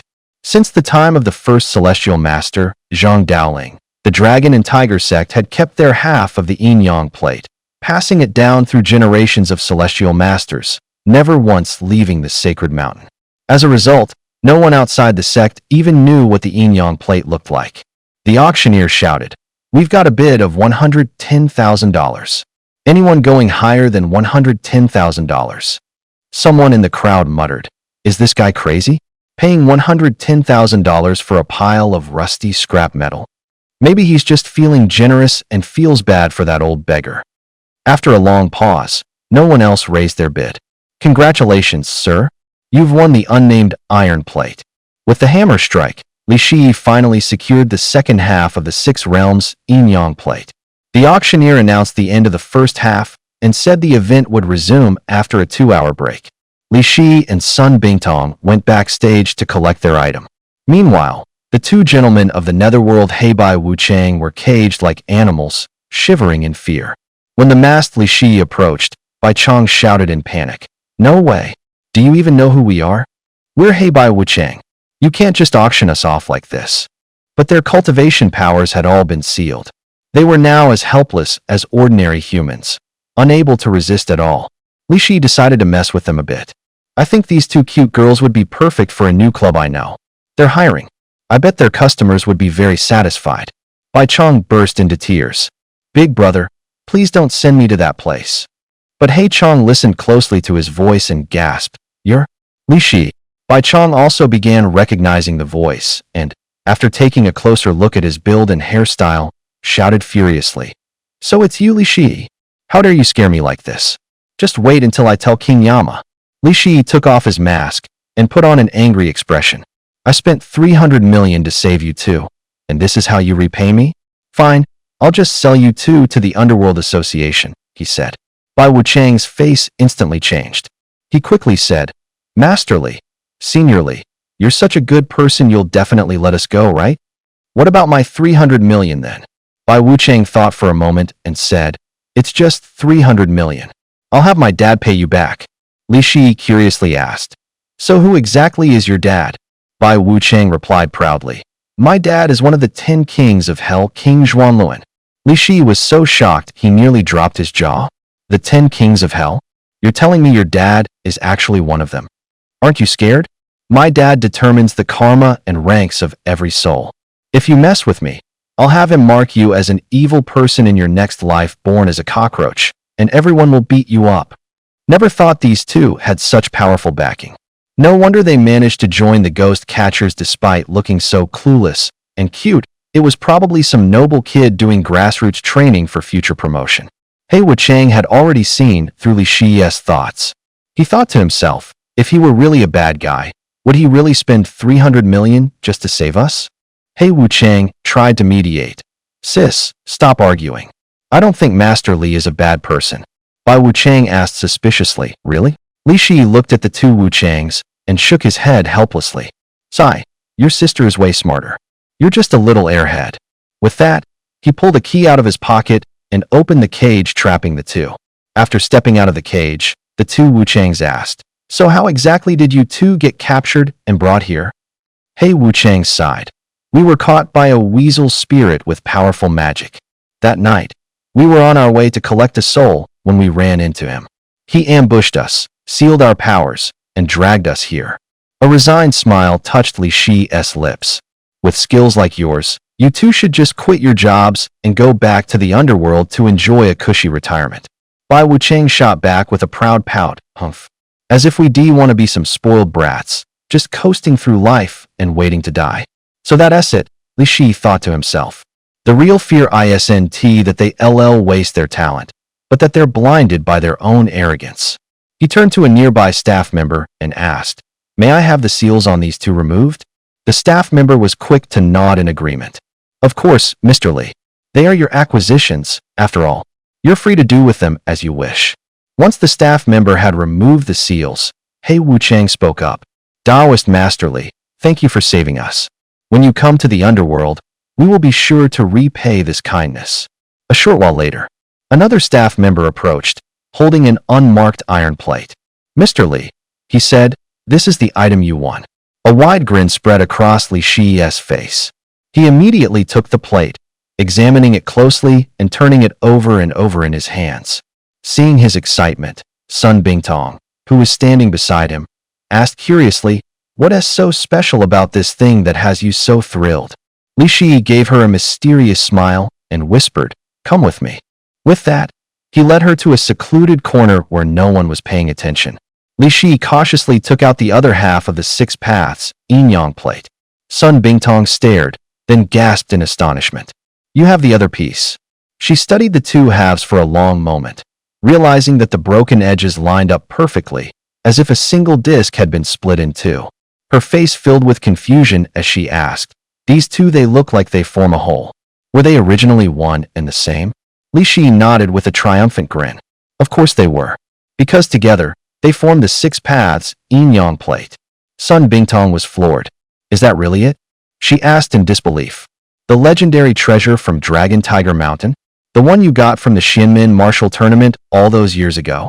Li Shi snickered, his voice dripping with smug satisfaction. What a bunch of fools. To think nobody wanted the legendary yin-yang disc. I really hit the jackpot this time. He'd never been able to figure out how to use the yang disc after obtaining it. Now that he had the yin disc as well, he was curious to see what would happen when they were brought together. Li Shi slowly brought the two discs, one black and one white, toward each other. A strange thing happened. The two discs fused seamlessly into one, then began to spin with an eerie motion. Suddenly, a blinding beam of light shot out from the disc, striking the wall. The sudden event startled Li Shi and Sun Bingtong, and they both instinctively took a few steps back. When the light faded, they stared and saw a portal to the void materializing before them. The gate was filled with pitch-black darkness, emanating a palpable sense of mystery. After a moment's thought, Li Shi decided to step through the portal and investigate. Though Sun Bingtong felt a flicker of apprehension, she followed close behind him. Beyond the gate lay an unfamiliar space, filled with a dense spiritual energy. In the center stood an ancient stone pedestal, upon which rested a book that emitted a strange glow. Li Shi stepped forward, gently picked up the book, and opened it. Emblazoned on the cover were the words, "The True Scripture of the Six Paths." The True Scripture of the Six Paths detailed the exact method for using the yin-yang disc. All beings in the world were divided into three categories: humans, ghosts, and demons. All three of these categories could use the yin-yang disc. The yin-yang disc was divided into six paths. The yang disc contained the path of heavenly gods, the path of humans, and the path of Asuras. The yin disc contained the path of hell, the path of hungry ghosts, and the path of beasts. Humans could cultivate the three paths of the yang disc, the path of heavenly gods, the path of humans, and the path of Asuras. The path of heavenly gods focused on divine arts, such as control over lightning. The path of humans emphasized mystical arts, like foresight and the balancing of yin and yang. The path of Asuras, however, excelled in artifice, the mastery of weapons like swords and blades. Ghosts and demons, on the other hand, could use the yin disc to practice the path of hungry ghosts and the path of beasts. Wraiths corresponded to the path of hungry ghosts, while demonic beasts belonged to the path of beasts. As for the path of hell, it was a direct gateway to the 18 levels of the underworld. Using the Hell Gate on the yin-yang six realms disc could send humans, ghosts, and demons straight into the 18 levels of hell. Li Shi smiled as he flipped through the six realms sacred sutra, his voice brimming with excitement. The rumors are really true. This six realms yin-yang disc is truly a supreme treasure that contains everything under heaven. No wonder Zhang Daoling was able to establish the 1,000-year foundation of Dragon and Tiger Mountain and become the head of Taoism just using half of the yang disc. Inside, he was already plotting how to dig deeper into this six realms sacred sutra when he had the time. Sun Bingtong reminded him, the second half of the auction is about to start. Let us head out. After exiting the void gate, the six realms yin-yang disc stopped spinning and returned to Li Shi's hand. On the way to the auction hall, Sun Bingtong and Li Shi walked side by side. Suddenly, a mocking voice came from ahead. Well, if it isn't Miss Sun, the big spender. 300 million for a pair of black and white impermanents. Your old man would probably roll over in his grave if he knew how wasteful you've been. Sun Bingtong stopped in her tracks and coldly turned toward the source of the voice. It was Zhang Shihao. She fired back without hesitation. I don't need to compete with you over who's more wasteful. If you knew you lost all your shares in the Wanghua Hotel, your old man might have to be buried before his time. Her words hit hard. Zhang Shihao's face turned dark with rage, but he couldn't retaliate. Clenching his teeth, he spat out, "Humph. Just you wait. I'll make sure to get that item in the afternoon auction no matter what."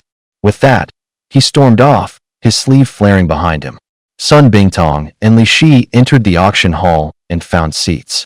At that moment, the second half of the auction had officially begun. One after another, the auction items were sold off, and the crowd grew more and more excited. Finally, it was time for the final, most anticipated item of the night. This was the only auction piece everyone in the room already knew about, and the one they were all dying to get their hands on: a USB drive. The host explained that this USB drive was a backup copy secretly extracted from the Underworld's Book of Life and Death by a spirit messenger who risked his own life. In other words, whoever possessed this drive could access the lifespan and entire life story of every person. With this USB drive, no one would have any secrets left. But of course, this was only a backup. It could be read, not edited. If it were actually editable, no matter how high the price, everyone would steer clear. The auction started at a staggering 1 billion. Zhang Shihao immediately raised his paddle and shouted, 2 billion. Excitement erupted in the room. 3 billion. 4 billion. Bidding calls echoed one after another. When the price soared to 10 billion, only Zhang Shihao and Sun Bingtong remained in the race. When Zhang raised the bid to 20 billion, Sun began to hesitate. The real estate market was down, and her family had several investments tied up with no liquidity to spare. Seeing that Sun had stopped bidding, Zhang's face lit up with confidence. He thought he had it locked down. 20 billion. First call. 20 billion. Second call. Is there anyone else willing to bid? 20 billion. Before the auctioneer could finish, a sudden voice from a dark corner shouted, 23 billion. What? The unexpected bid startled Zhang. He turned toward the dark corner, but it was too dim to see who the mysterious bidder was. The auctioneer shouted excitedly, 23 billion. This gentleman bids 23 billion. Does anyone else want to raise it further? Zhang stared at the shadowy corner, his face darkening, silently cursing under his breath. He had thought he'd already won, but out of nowhere, another troublemaker had emerged. Gritting his teeth, he raised his paddle again. 25 billion. Sun furrowed her brow, glanced at Zhang, then turned her gaze toward the figure in the corner, already calculating the pros and cons in her mind. The current bid had already gone beyond her budget, and she couldn't even be sure whether this USB drive was truly worth that much. The auctioneer shouted excitedly, 250 billion. Going once. 250 billion. Going twice. Zhang Shihao smirked proudly, thinking this time he had it in the bag. But just as he was savoring his victory, the man in the corner raised his paddle again and calmly said, 280 billion. The entire room fell silent. Everyone stared in shock toward that corner. Zhang Shihao's smile froze on his face, his eyes wide with disbelief. The auctioneer's voice trembled as he announced, 280 billion. Going once. 280 billion. Going twice. 300 billion. Zhang Shihao shouted out the price anyway. Both men were clearly determined to win the USB drive. But no matter how much Zhang raised his bid, the mysterious bidder always matched him 50 billion higher each time. Finally, the auctioneer shouted, 600 billion. Then he quickly asked, will anyone else raise the bid? Zhang Shihao deflated like a punctured balloon, giving up completely without another word. Li Shi asked, why do you want the Book of Life and Death? Sun Bingtong looked disappointed and replied, when I was 5, my grandfather had someone read my fortune. They said I wouldn't live past 32. At first I didn't believe it, but then I visited several masters one after another, and they all said the same thing. Now I'm already 30, and I just can't let it go. I need to know why my lifespan is so short. You were ready to spend 200 billion just for that?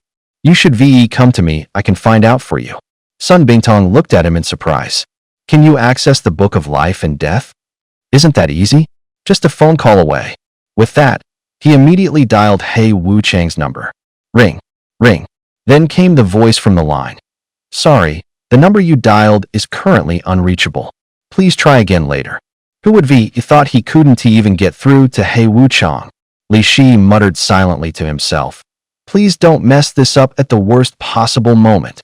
Look, I already spread the word. Why didn't you pick up my call? A minute passed. Sun Bingtong's eyes clearly showed disappointment.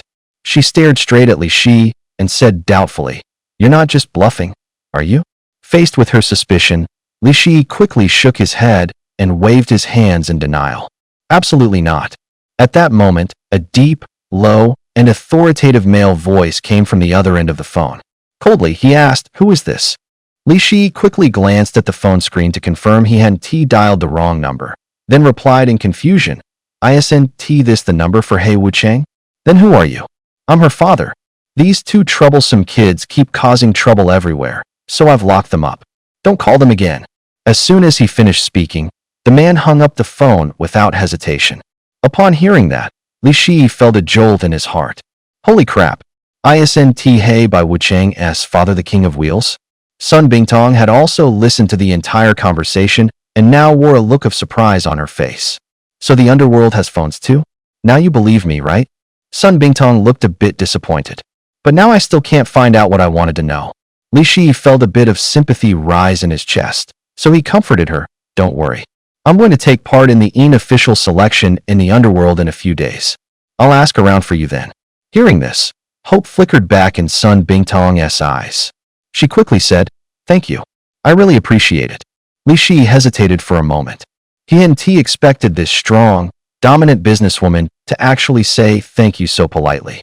He wanted to tease her a little, so he smiled and said, "If I do find out what you want to know, how about giving me those 2 billion instead?" Sun Bingtong shot him a fierce glare and snapped back, "In your dreams."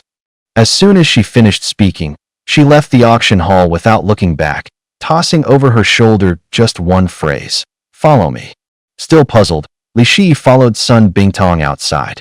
The two walked in silence the entire way. Finally, Li Shi broke the quiet, unable to hold back his curiosity. "So where exactly are we going?" "To my place."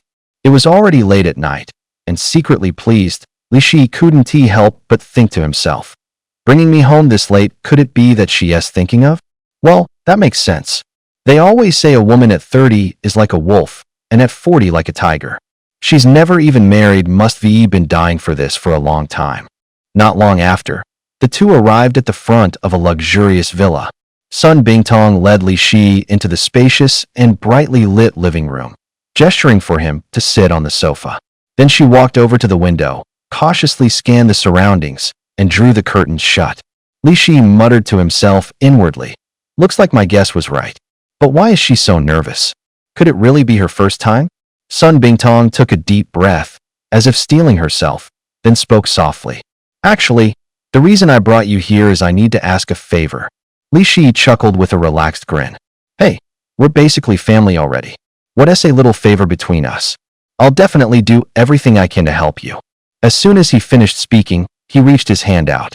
But unexpectedly, Sun Bingtong let out a soft sigh. Her eyes fixed ahead as she murmured, "When I was 6, my father disappeared." Li Shi was secretly baffled. Wait, why is she suddenly talking about her dad now? Sun Bingtong continued, "He wasn't interested in business. After graduating from university, he became a well-known archaeologist. But 24 years ago, he vanished mysteriously during an expedition, no trace, no clues. Around the same time, my grandfather fell seriously ill. I've always felt there was something sinister behind it all. After you go down to the underworld, can you help me uncover the truth?" Li Shi felt a bit disappointed and muttered under his breath, "So it's not even about that matter, huh? Just looking for someone? What's with locking the door and pulling the curtains? Why are you acting so nervous?" Sun Bingtong whispered, her voice low. "After my grandfather passed away, the Zhang, Wang, and Li families all started eyeing our businesses in Handong. Right now, I feel like the only people I can really trust are you and Su Yutong." "No way. You're the chairwoman of a listed company. How did it come to this?" She shook her head helplessly. "Everyone thinks I'm ruthless and heartless, but that's exactly what I want them to believe. How else could I stand up to the threats from the Zhang, Wang, and Li families?" Li Shi began to feel a twinge of sympathy. She was just a girl, all alone, carrying such a heavy burden. "I get it now, Miss Sunday. You've got it rough too." Li Shi patted his chest confidently. "Don't worry, I've got your back." Gratitude flickered in Sun Bingtong's eyes. "Thank you.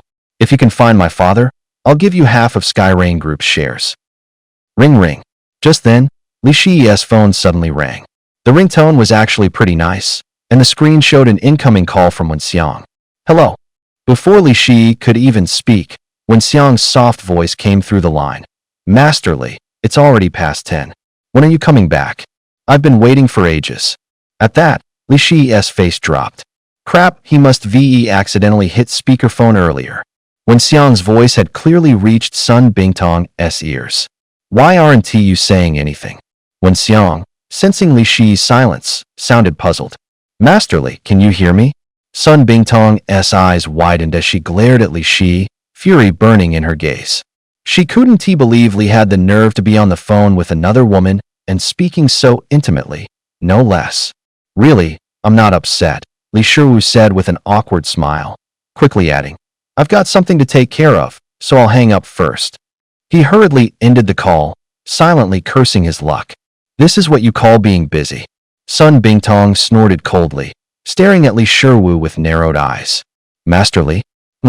Sounds pretty affectionate, doesn't it? No, let me explain. Li tried to defend himself, but before he could finish, Sun cut him off. You don't need to explain. Someone will tell me everything soon enough. From inside the Hetian Jade, Su Yutong's figure floated out. Li's heart sank. Oh no. With Su Yutong as an eyewitness, what happened yesterday is definitely going to come out. But to his surprise, Su Yutong calmly recounted to Sun Bingtong how she had encountered the spider spirit, not mentioning a single thing about Li Shiwu and Wenxiang. Li couldn't help but smirk inwardly. Man, Su Yutong really knows how to keep a secret. I owe her one. Still cold and unimpressed, Sun Bingtong said. Even so, you shouldn't have gone to see another woman late at night. You're absolutely right, Miss Sunday. I'll definitely be more careful in the future. He quickly changed the subject. Right now, the most important thing is to find your father. Sun Bingtong gave a light hum, reluctantly accepting his apology. She turned and walked to the window, pulled back the curtain, and gazed out into the night, lost in thought. Just then, she suddenly seemed to remember something. She walked over to the safe, pulled out a letter, and said, This was left at home by my father before he left. Take a look. Li Shiwu took the slightly yellowed paper and read through it carefully. From the handwriting, it was clear that her father had somehow foreseen the danger of this trip and had already made detailed arrangements for after his death. It looks like we'll have to pay a visit to the underworld. Only there will we know whether he's alive or dead and what exactly he was involved in. Li checked the time and said, It's getting late. I won't disturb your rest any longer. He turned to leave as he finished speaking. Just as he spun around, a furious voice barked from behind, Stop right there. Li Shi froze for a moment, then turned his head to see Sun Bingtong glaring at him, clearly furious. Her eyes burned with anger and displeasure, obviously upset with his actions. Do you have anything else to say? Li Shi asked, slightly confused. Don't think I don't know what you're planning. Are you going back to that little seductress Wenxiang? You're staying here tonight. But I don't even have my pajamas or spare clothes here. Li Shi tried to come up with an excuse to slip away. Isn't there, Yutong? I'll have her bring your stuff over right now. From now on, this is where you live. Since he was already here, he might as well settle in. Yet strangely, Li Shi felt a bit restless. Miss Sun, can we rest now? We're going out again after midnight. What? In the middle of the night? What for? Sun Bingtong replied coldly, Ghost suppression. There's an old folk saying about gaining wealth quickly to get rich fast, challenged the three killings. The Wangua Hotel was built precisely on this cursed ground. Facing south, the hotel stood directly across from a reverse bow-shaped river, creating what geomancers call the formation of the three killings. Two currents of water collided here, making it one of the most violently malevolent places imaginable. Still, killing energy can also bring fortune. 30 years ago, the Zhang, Wang, Li, and Sun families chose this exact spot to build the Wangua Hotel specifically for its three killings position. To handle the area's deadly energy, they had summoned a master cultivator to seal 4 evil spirits beneath the hotel to absorb the negative force. That's why the hotel was dug down 18 levels underground. The numbers symbolized that those 4 evil spirits would be trapped forever in the 18th layer of hell. But the evil force here was just too strong.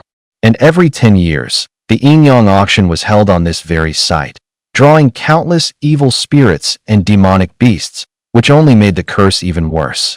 Every 10 years, after the conclusion of the Yin-Yang auction, the four great families Zhang, Wang, Li, and Sun would invite masters of the mystic arts to suppress the ghosts, hoping to curb their ever-growing power.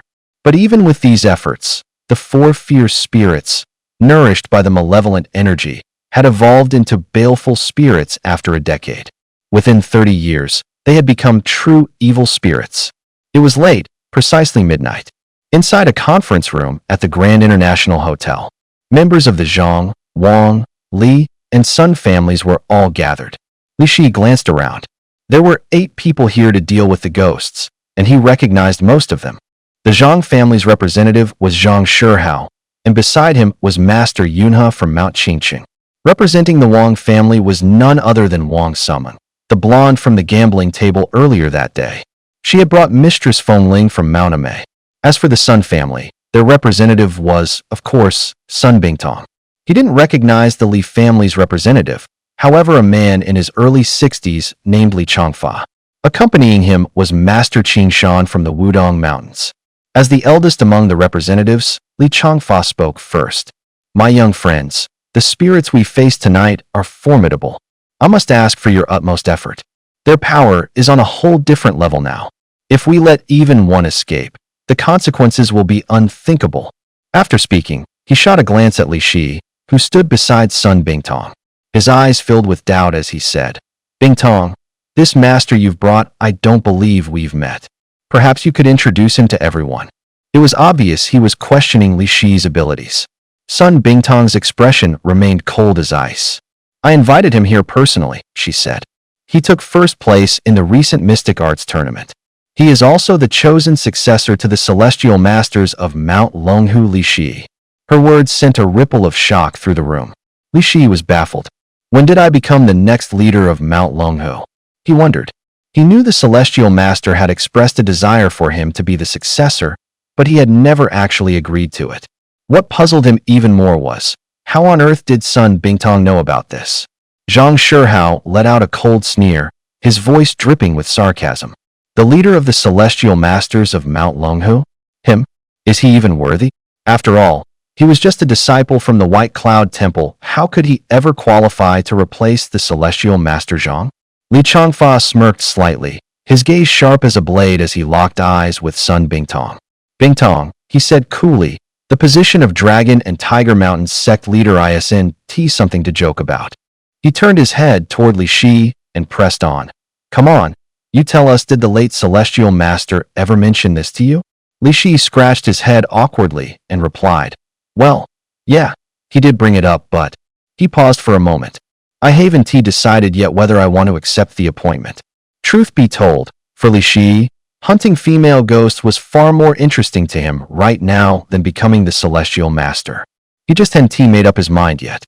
Taoist Yunhe also expressed doubt, saying it doesn't make it true.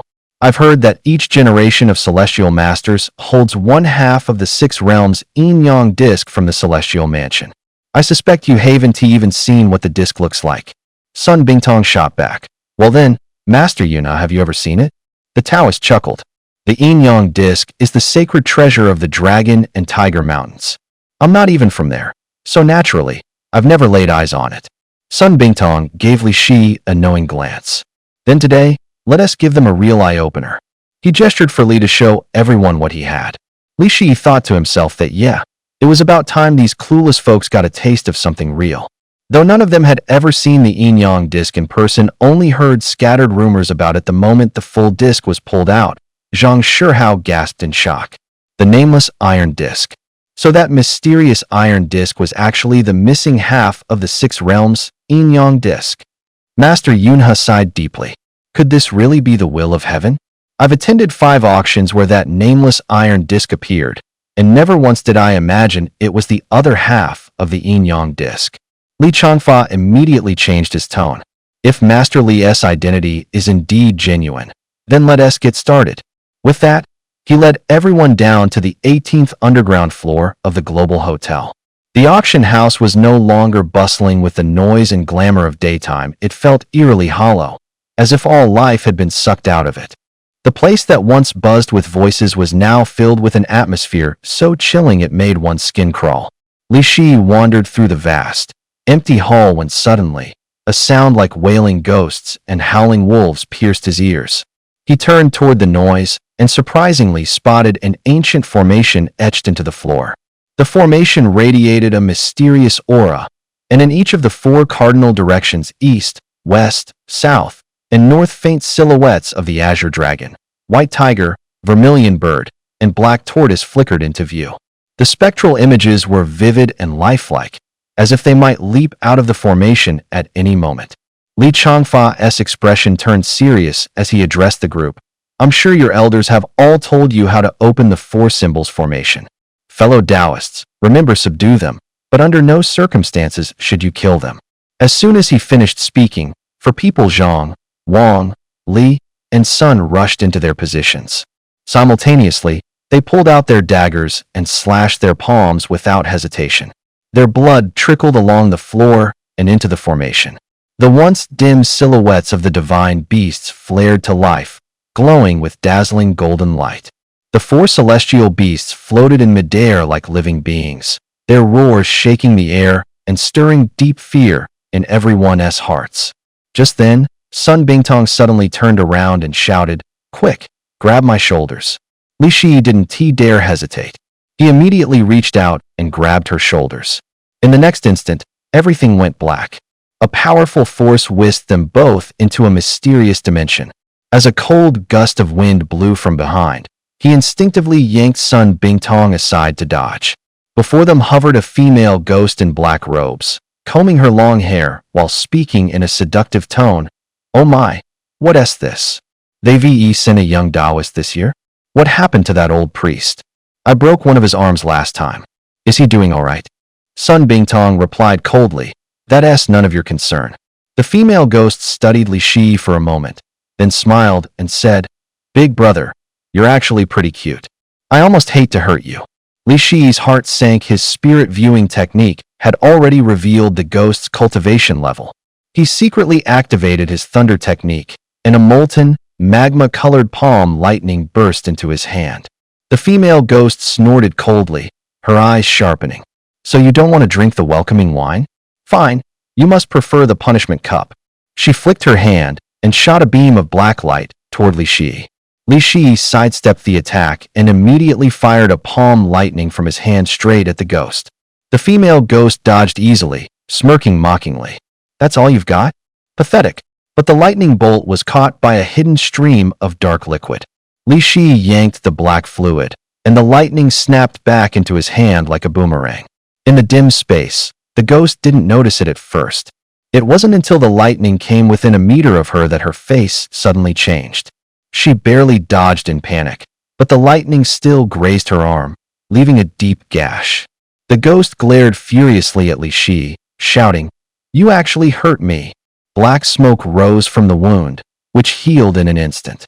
Sun Bingtong quickly warned, "This place is too filled with negative energy, it strengthens dark spirits.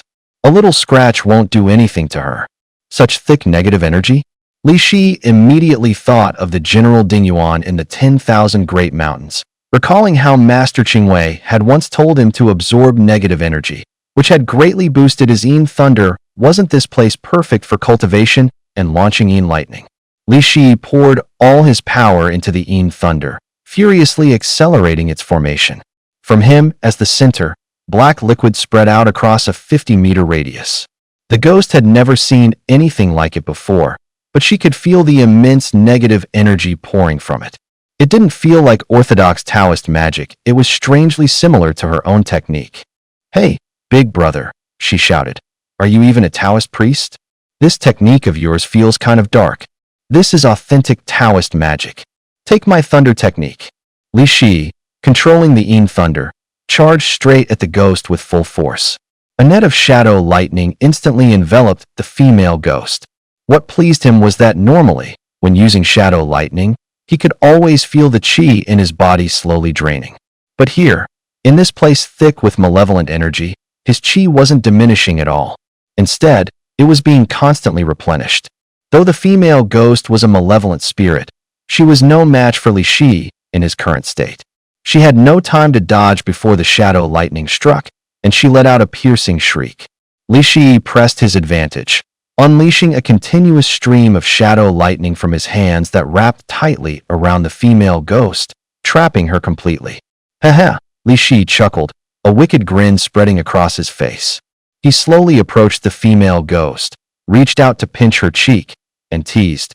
And who was it just now who said they couldn't bring themselves to lay a hand on me? The female ghost's face flushed crimson, and she cried out in a mixture of shame and fury. You damn Taoist, let me go. Just then, Li Shi suddenly felt a burning gaze on his back. Startled, he whipped around to see Sun Bingtong, her face livid with rage, glaring daggers at him. Li Shi's heart sank. This is bad, he thought, quickly releasing his grip. Sun Bingtong's glare was so fierce it looked like she wanted to skin him alive. What do you think you're doing? She demanded. Feeling a pang of guilt, Li Shi stammered. I was just trying to subdue her. Humph, Sun Bingtong snorted coldly. It looked to me like you were taking liberties with her. I was not, Li Shi retorted hastily. I was really just trying to restrain her. Sun Bingtong pointed at the trapped female ghost, her glare intensifying. Just look at the state you've left her in. Through the gaps in the net of black lightning, the female ghost's clothes were in tatters, revealing glimpses of her pale skin. Seizing the opportunity, the female ghost's voice took on a tearful tone as she cried, You took advantage of me. He couldn't believe it. The same ghost who had been trying to kill him just moments ago was now resorting to such cheap tricks. Completely baffled, Li Shi asked, What are you playing at? The female ghost quietly smiled and whispered, Since you've captured me, I won't let you off the hook either. That woman just now must have been your girlfriend, right? I'll just go tell her you harassed me. Li Shi remained unfazed and shot back, but she saw everything with her own eyes. I haven't done anything at all. Yet the female ghost smirked cunningly and asked, Is that so? Right after, she let out a soft, ambiguous sound that stirred the imagination. As soon as that sound came out, Sun Bingtong's face turned bright red with anger, and she furiously demanded, Li Shi, what are you up to again? I didn't do anything at all. The ghost pouted and spoke in a deliberately sweet and sulky tone. It's him, he used that black liquid to bully me. Li Shi immediately felt wronged and shouted, I didn't.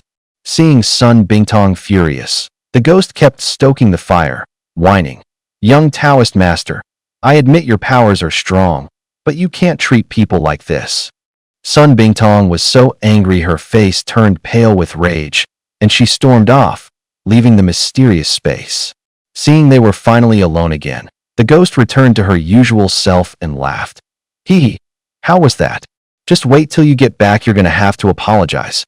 Li Shi stared at her helplessly, silently groaning. He never expected this ghost girl to be so sly. What are you trying to accomplish by doing this? The ghost grinned smugly. Even though I can't beat you, I can't let you have it easy either, can I? Haha, what can you do even if you're angry? You wouldn't dare do anything to me anyway. After all, they still need me here to absorb the negative energy in this place. Seeing her so proud and pleased with herself, Li Shi gritted his teeth in frustration, but he was powerless to do anything. Just then, the ghost suddenly noticed something strange in Li Shi's eyes. She became alert and stared at him. What do you think you're doing? Li Shi's lips curled up slightly into a faint, sinister smile. You like playing that role, don't you? I'm going to show you a real good time today. The female ghost froze, her eyes widening in terror as she stared at Li Shi. About an hour later, Li Shi emerged from the mysterious space as well. By now, everyone had come out except for Zhang Shihao and Taoist Master Yuna. He walked over to Sun Bingtong, wanting to explain himself. But Sun Bingtong just snorted, turned her back on him, and refused to even look at him. Li Changfa asked, Taoist Master Li, what took you so long? Li Shi scratched his head awkwardly, hemming and hawing. Well, it's kind of a long story. Just then, Sun Bingtong stomped hard on his foot, making him wince in pain. If you're going to act like a pervert, don't expect me to go easy on you. Li Shi felt utterly wronged. It was all that cunning ghost's fault. He really wanted to teach her a lesson she'd never forget. Li Changfa glanced over at the black tortoise divine beast. Seeing no fluctuations in its spiritual energy, he asked, Why haven't they dealt with the malevolent spirit inside yet? Taoist Master Qingshan reassured him. Taoist Master Yuna's power is immense. I'm sure he's fine. Abbess Fengling also offered words of comfort. Just as everyone's anxiety was mounting, Taoist Master Yunhe and Zhang Shihao finally emerged from the mysterious space. Everyone rushed forward to ask what had happened. With a grim expression, Taoist Master Yunhe said, "That spirit was incredibly powerful. We barely managed to subdue it." Zhang Shihao nodded in agreement. "That's right. If it weren't for Taoist Master Yunhe, I'm not sure we would have made it out in one piece." Li Changfa looked confused. "But it was just a vengeful spirit, wasn't it? How could you?" Before he could finish his sentence, a crack suddenly appeared on the surface of the black tortoise divine beast. The fissure widened rapidly. Suddenly, a flash of white light shattered the divine beast's protective aura, and a spectral figure burst out from within. Holy shit! It was a Yinling. It all made sense now. They understood why the others had taken so long. They had run into a Yinling. The Yinling didn't linger. It shot straight out of the Wanghua Hotel. If it got away, the consequences would be unimaginable. Just as he was about to give chase, cracks suddenly appeared on all three divine beasts: Azure Dragon, Vermilion Bird, and White Tiger. Master Qin Shan quickly shouted, "Oh no! The black tortoise has already been destroyed. The four symbols formation is unstable." A loud bang rang out. The remaining three divine beasts shattered as well. Three Yin spirits then slipped out from the formation. Wang Summon gasped, "Look! That Yin spirit doesn't seem to be wearing any clothes." Everyone's eyes immediately turned to the female ghost who had just emerged from the White Tiger. All eyes turned to Li Shi, and in an instant, everyone understood why Sun Bingtong had been so angry. But when Sun Bingtong had left earlier, although the ghostess clothes had been torn, she hadn't been completely naked. Now, in this state, it was obvious that Li Shi had done something behind the scenes. Li Shi hurriedly shouted, "What are you all still standing around for? Chase them." Only then did the others snap out of it and rush after the spirits. The scene was now left with only Zhang, Wang, Li, and Sunday. Wang Summing watched the three chase after the spirits and couldn't help but tease. This young Taoist really has a unique way of subduing ghosts. No wonder Sun's sister was so angry.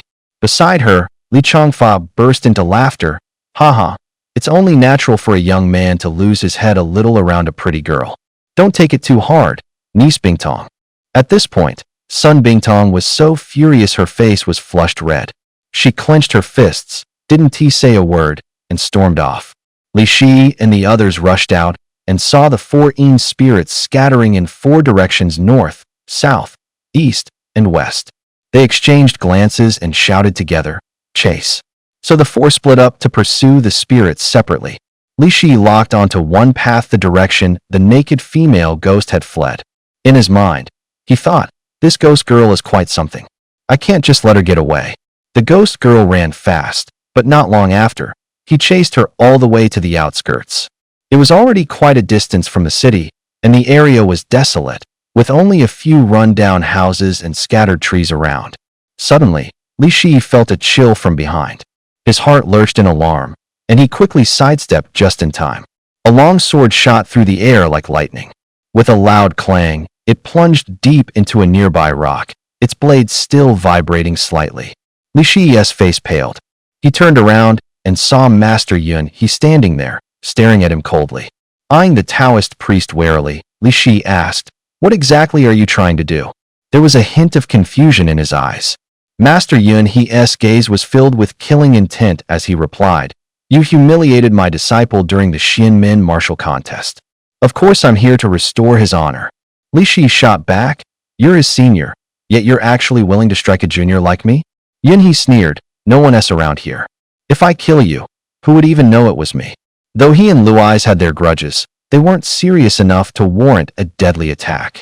Suddenly, Li Shi recalled the expression on Yunhe's face when he saw the Yin-Yang plate of the Six Realms, and he blurted out, "You're not after the Yin-Yang plate, are you?" Yunhe laughed coldly, "Kid, you're actually pretty sharp." A glint of coldness flashed in his eyes. With a flick of his wrist, the sword embedded in the stone flew back into his hand. He sneered, "Next year on this day will be your death anniversary." Before the last word left his lips, Li Shi quickly donned his thunder armor, summoned his thunder sword, and set up a ring of shadow thunder around him. Seeing Li Shi unleash the thunder art for the first time, Yun He's expression changed. He exclaimed in shock, "Well done, kid. So you've mastered both Yin and Yang thunder." As he spoke, he pulled out a yellow talisman from his robe and began chanting an incantation in a low voice. The talisman burst into flames instantly, transforming into a roaring fire dragon that lunged straight at Li Shi. Li Shi recognized it immediately as a mid-tier Xian-class fire dragon talisman. Judging from the way Yun He cast it, he was clearly an expert in talisman techniques. His skill rivaled that of the old Qingwei sect master. He hastily summoned the Yin thunder, coalescing it into a barrier before him. But the fire dragon, swift as a serpent, slithered around the dark wall and lunged straight for him. Huolinger burst forth from the Hetian Jade, sneering, "Showing off your parlor tricks? You dare play with fire in front of me?" With a turn, she absorbed the entire fire dragon. Taoist Master Yunhe was struck speechless. He stammered, "A fire spirit? You actually possess a fire spirit?" Then, he burst into a roaring laughter. "An unexpected prize. Today, this old master will claim your fire spirit as well." Huolinger shot him a disdainful look. "We'll see if you have what it takes, you old coot." With that, she spewed a torrent of flames. Taoist Master Yunhe scrambled to dodge, but the searing flames still burned a gaping hole through his robes. In that same instant, a talisman materialized in his hand. This was no ordinary talisman. It emanated a bone-chilling aura, wreathed in a visible, frosty mist. It was the Mystic Ice Soul Sealing Talisman, an Earth-rank talisman, and a high-grade one at that, its quality bordering on the heaven rank. A flicker of avarice flashed in Taoist Master Yunhe's eyes. He cried out, "Boy, it took me a full year to craft this. To die by its hand would be an honor for you." Without a moment's hesitation, he flung the talisman into the air, muttering an incantation. Instantly, a frigid wind howled and the temperature plummeted. A massive pillar of ice materialized from the heavens, hurtling down toward Li Shi and Huolinger. Li Shi's face grew grim. He knew the devastating power of this attack and pushed his lightning armor to its absolute limit, hoping to withstand the blow. But the force of the ice pillar was far greater than he had anticipated. Under the immense pressure, the armor began to crack and splinter. At the critical moment, Huolinger shot forward, her body erupting in a maelstrom of fire as she charged the descending pillar. Fire and ice met with a deafening crackle. But even her power couldn't halt the pillar's inexorable descent. As it was about to crash down upon them, Li Shi had no choice but to summon the Crimson Lapis to face it. As Qi Lulu was sound asleep, a sudden sense of danger snapped her awake. The moment she opened her eyes, hundreds of ice spears shot toward her. "Daddy, you really screwed me over," she shouted. Before the last word left her lips, she transformed into a massive fire dragon and blocked the attack head-on. The ice spears struck her blazing body and instantly vaporized into steam. Taoist Yunhe, watching from above, panicked. He had no idea what the hell just happened. Instinctively stepping back, he stammered, "Junior Li, this is all just a misunderstanding." Li Shi shot back coldly. "Just a moment ago you were calling me kid, and now it's cultivation brother all of a sudden?" Yunhe forced an awkward smile. "With your strength, my disciple didn't stand a chance. Anyway, it's getting late, and I'm feeling a bit tired." With that, he turned to escape. "Taoist Yunhe, you won't be leaving tonight." Li Shi barked, giving Qi Lulu a knowing glance.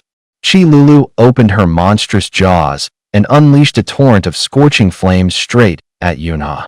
Seeing this, the Taoist immediately activated his teleportation technique to flee. But Qi Lulu was lightning fast. She closed the distance in an instant. He stared at her in terror. Suddenly, she opened her mouth wide, and a powerful suction force grabbed him and held him fast. Yunhe struggled desperately, but against Qi Lulu, his strength was completely useless. With a blood-curdling scream, he was swallowed whole. Watching the scene unfold, Li Shi let out a quiet sigh of relief. After all, Yunhe was one of Qingqing Sect's top elders tonight. Could be ended badly if Qi Lulu hadn't helped. Walking up to her, he gently stroked her scales and smiled. "Thanks, little Lulu." She transformed back into her human form, grinning playfully. "Dad." At least warn me next time you call me out. I was in the middle of dreaming about eating fried chicken legs.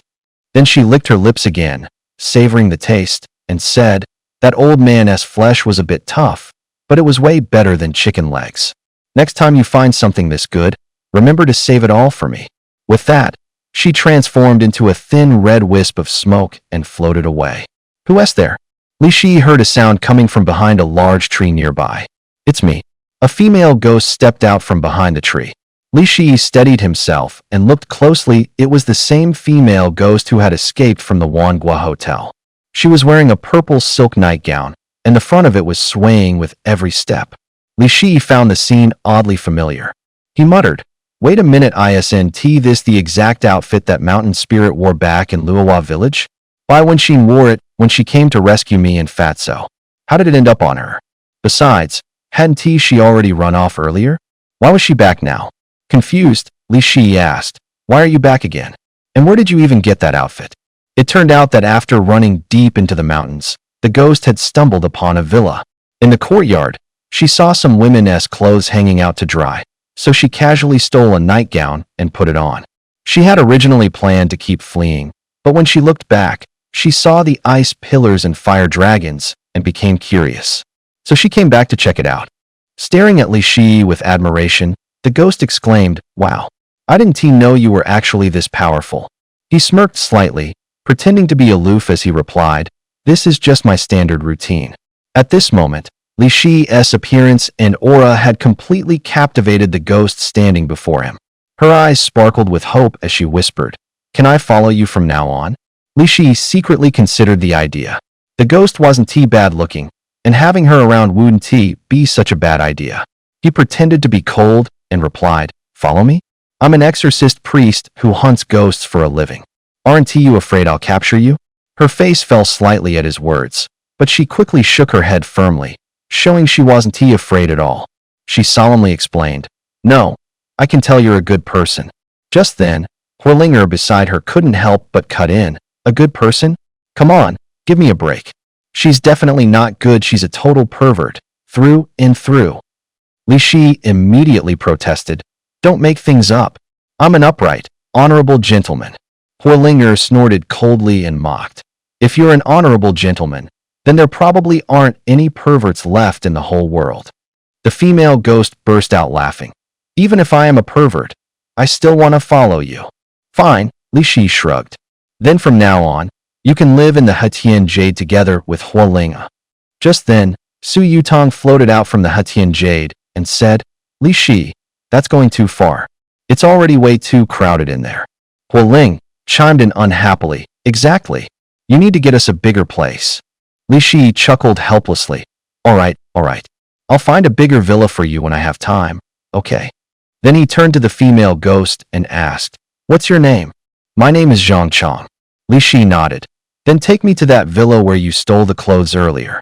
Maybe I know the owner. Outside the villa, seeing the black G-Wagon in the garage, Li Shi was sure it was someone he knew. Because Bai Wenxin drove that exact car to school every day. Back when they were in school, he heard that she lived far away, but he never imagined her home would be in such a remote, uninhabited suburban area. Suddenly, a painful scream came from inside the villa. Then someone shouted angrily, you little slut! How dare you betray me? Li Shi immediately recognized the voice. It was Bai Ling. She had found this place. This time, Li Shi wasn't afraid of her anymore. Upon hearing that Bai Wenxin was being hurt, he rushed straight inside. Bai Wenxin hung there, her body bruised and bleeding from countless wounds, while Bai Ling stood beside her, wielding a whip. Both turned their heads toward Li Shi, who had just burst into the room. Bai Ling stared at him in shock and shouted, how did you get here? Then, with a smug grin, she sneered, no one's here to save you today. Since you've walked right into my trap, don't expect me to hold back. Bai Ling transformed into a swirling mass of red mist and shot straight at Li Shi. Li Shi quickly summoned his Yin Thunder. The red mist slammed into the Yin Thunder, and the thunder instantly turned a glowing, molten color like lava.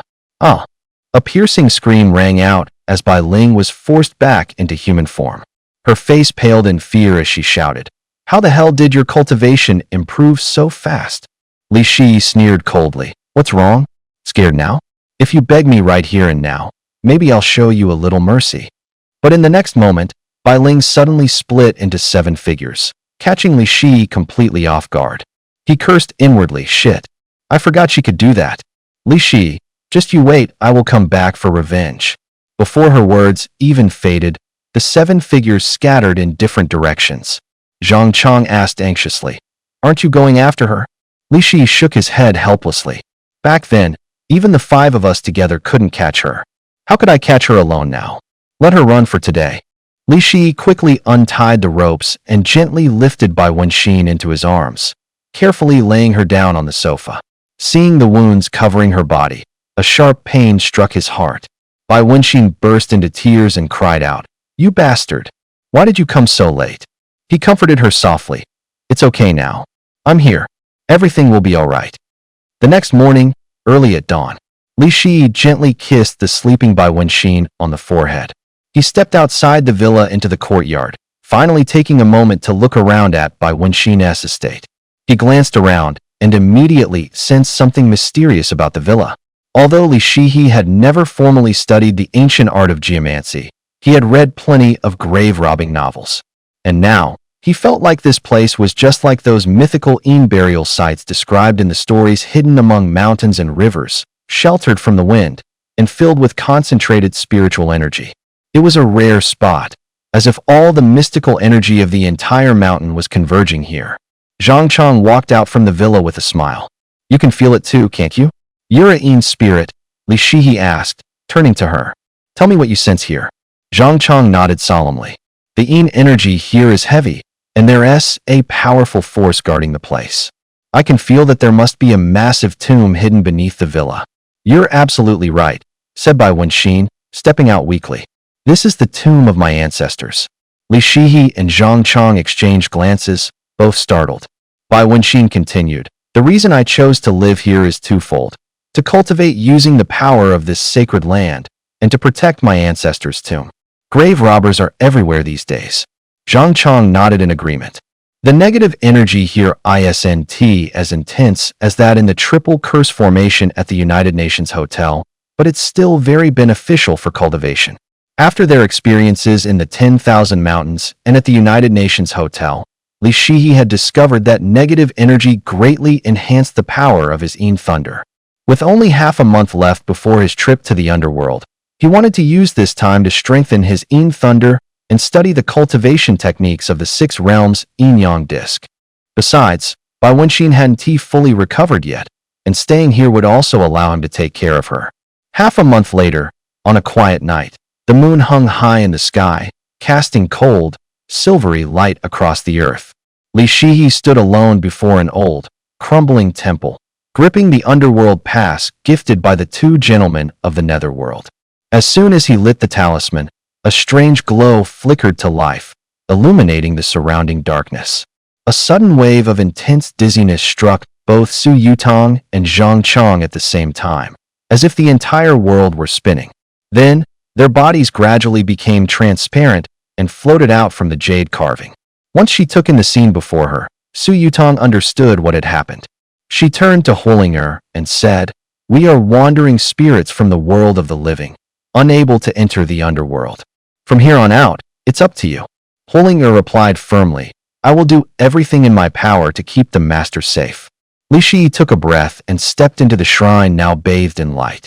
In an instant, a powerful force pulled him forward, as if he had passed through an invisible barrier. In the blink of an eye, they vanished into the dark night, leaving behind only silence. The world brightened before his eyes, and Li Shi found himself standing in a vast open plaza. The square was paved with smooth stone tiles, surrounded by tall, lush trees that gave off a vibrant energy. On the north side stood a modern building that looked somewhat like a high-speed rail station. Li Shi's eyes widened as he muttered under his breath, Could this actually be the legendary Gate of Ghosts? But it doesn't look anything like I imagined. He couldn't help but recall the cliched horror movie scenes he was familiar with. He had expected something dark and terrifying, but reality left him confused. This place was bright, clean, and completely lacking in eerie atmosphere. Stepping across the threshold, he entered the spacious lobby, stunned into silence by the sight before him. Inside was another modern service hall. A massive electronic display screen hung in the center of the atrium, scrolling various pieces of information. On both sides of the grand hall stood several electronic robots, weaving through the crowd and busily providing services. Nearby, a few elevators were in operation, with people constantly coming and going. The scene was lively, like walking into the lobby of a big company in a bustling metropolis. A hall attendant approached. She had a sweet look, dressed in a blazer and slacks, somewhat resembling a receptionist at a bank. "Sir, welcome to the first stop of the underworld, the Ghost Gate. We offer high-speed trains, buses, and taxis to help you enter the underworld.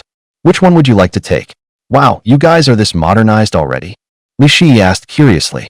Smiling, the girl replied, "Yes, sir. Our technology here is in sync with the human world." Li Shi thought for a moment and found that reasonable after all. Once powerful people from the living world arrive in the underworld, they'd naturally bring their tech with them. How much does it cost then? The bus is the cheapest, 200,000 underworld coins, though it's also the slowest. The high-speed train is 1 million, and the taxi is the most expensive at 5 million coins. Hearing the prices, Li Shi was taken aback. "You're not ripping me off just because I'm new here, are you?" The attendant pulled out a tablet and said, "Look, these prices are set by the Underworld Price Bureau. Everything is public and transparent, no scams whatsoever." "Okay, then how do I pay?" She took out her phone again and started pitching. "Just buy this brand new iPhone 30, download the Underworld Affairs app, and once you successfully open an account, you'll get a free high-speed train ride into the underworld." iPhone 30. The underworld upgrades this fast. And wait, open an account. Underworld Affairs app. Confused, Li Shi said, "You'd better explain this." Opening an account is actually the first thing a soul must do upon entering the underworld. Only after having an account can money sent by relatives from the living world reach the deceased. If you don't open an account, all that burning of paper money on Earth is just a waste. Mingshabin Underworld Affairs, the app, works just like any city app in the living world. You can check medical insurance, housing funds, car lottery numbers, loads of services. No wonder some programmers in the living world die young. Could it be they've actually been poached by the underworld for talent? "Sir, would you like to get a phone?" Li Shi pulled out his phone and said, "Sorry, I already have one." The girl's face fell, her previous enthusiasm vanishing instantly. She coldly replied, "So you're not a ghost?" Li Shi, while swiping on his phone, asked which app store he could download Mingshabin from. She snapped back, "Go ask the service desk yourself." Then she turned around with a fake smile to pitch phones to another newly arrived soul. So she was just a salesgirl. Li Shi walked up to the service desk, about to ask a question, when he ran into an old acquaintance, the Black and White Impermanence Yin Yang messengers. Except this time, they weren't dressed in their usual black and white impermental robes. Instead, they were wearing customer service uniforms for the hall. White Impermanent immediately recognized Li Shi. Her face lit up with a bright smile as she happily shouted, "Stinky Taoist, you're finally dead." Beside her, Black Impermanent quickly cut in, "Don't talk nonsense. Master Li is here to join the ghost officer selection." Upon hearing this, White Impermanent suddenly understood, but disappointment quickly spread across her face as she muttered, "Oh right, how could I forget?" Li Shi looked at the two with curiosity and said, "Aren't you the Black and White Impermanence? How come you're working as service staff in the hall now?" "Dad was afraid we'd cause trouble in the human world, so he stuck us here doing these boring jobs." White Yama pouted slightly and grumbled, "He's just worried we'd mess things up there, so he assigned us this stupid work." She finished with a soft sigh. Li Shi thought to himself, "With the skills you two have, you'd just be a nuisance in the human realm. Might as well sit back, sip tea, and enjoy the AC." Black Yama kindly asked, "You're here to ask about the underworld, right?" "Yeah, I heard there's an app called Matters of the Dead around here. How do I download it?" Black Yama pulled out a QR code and said, "Just scan this." Then she took out her phone again.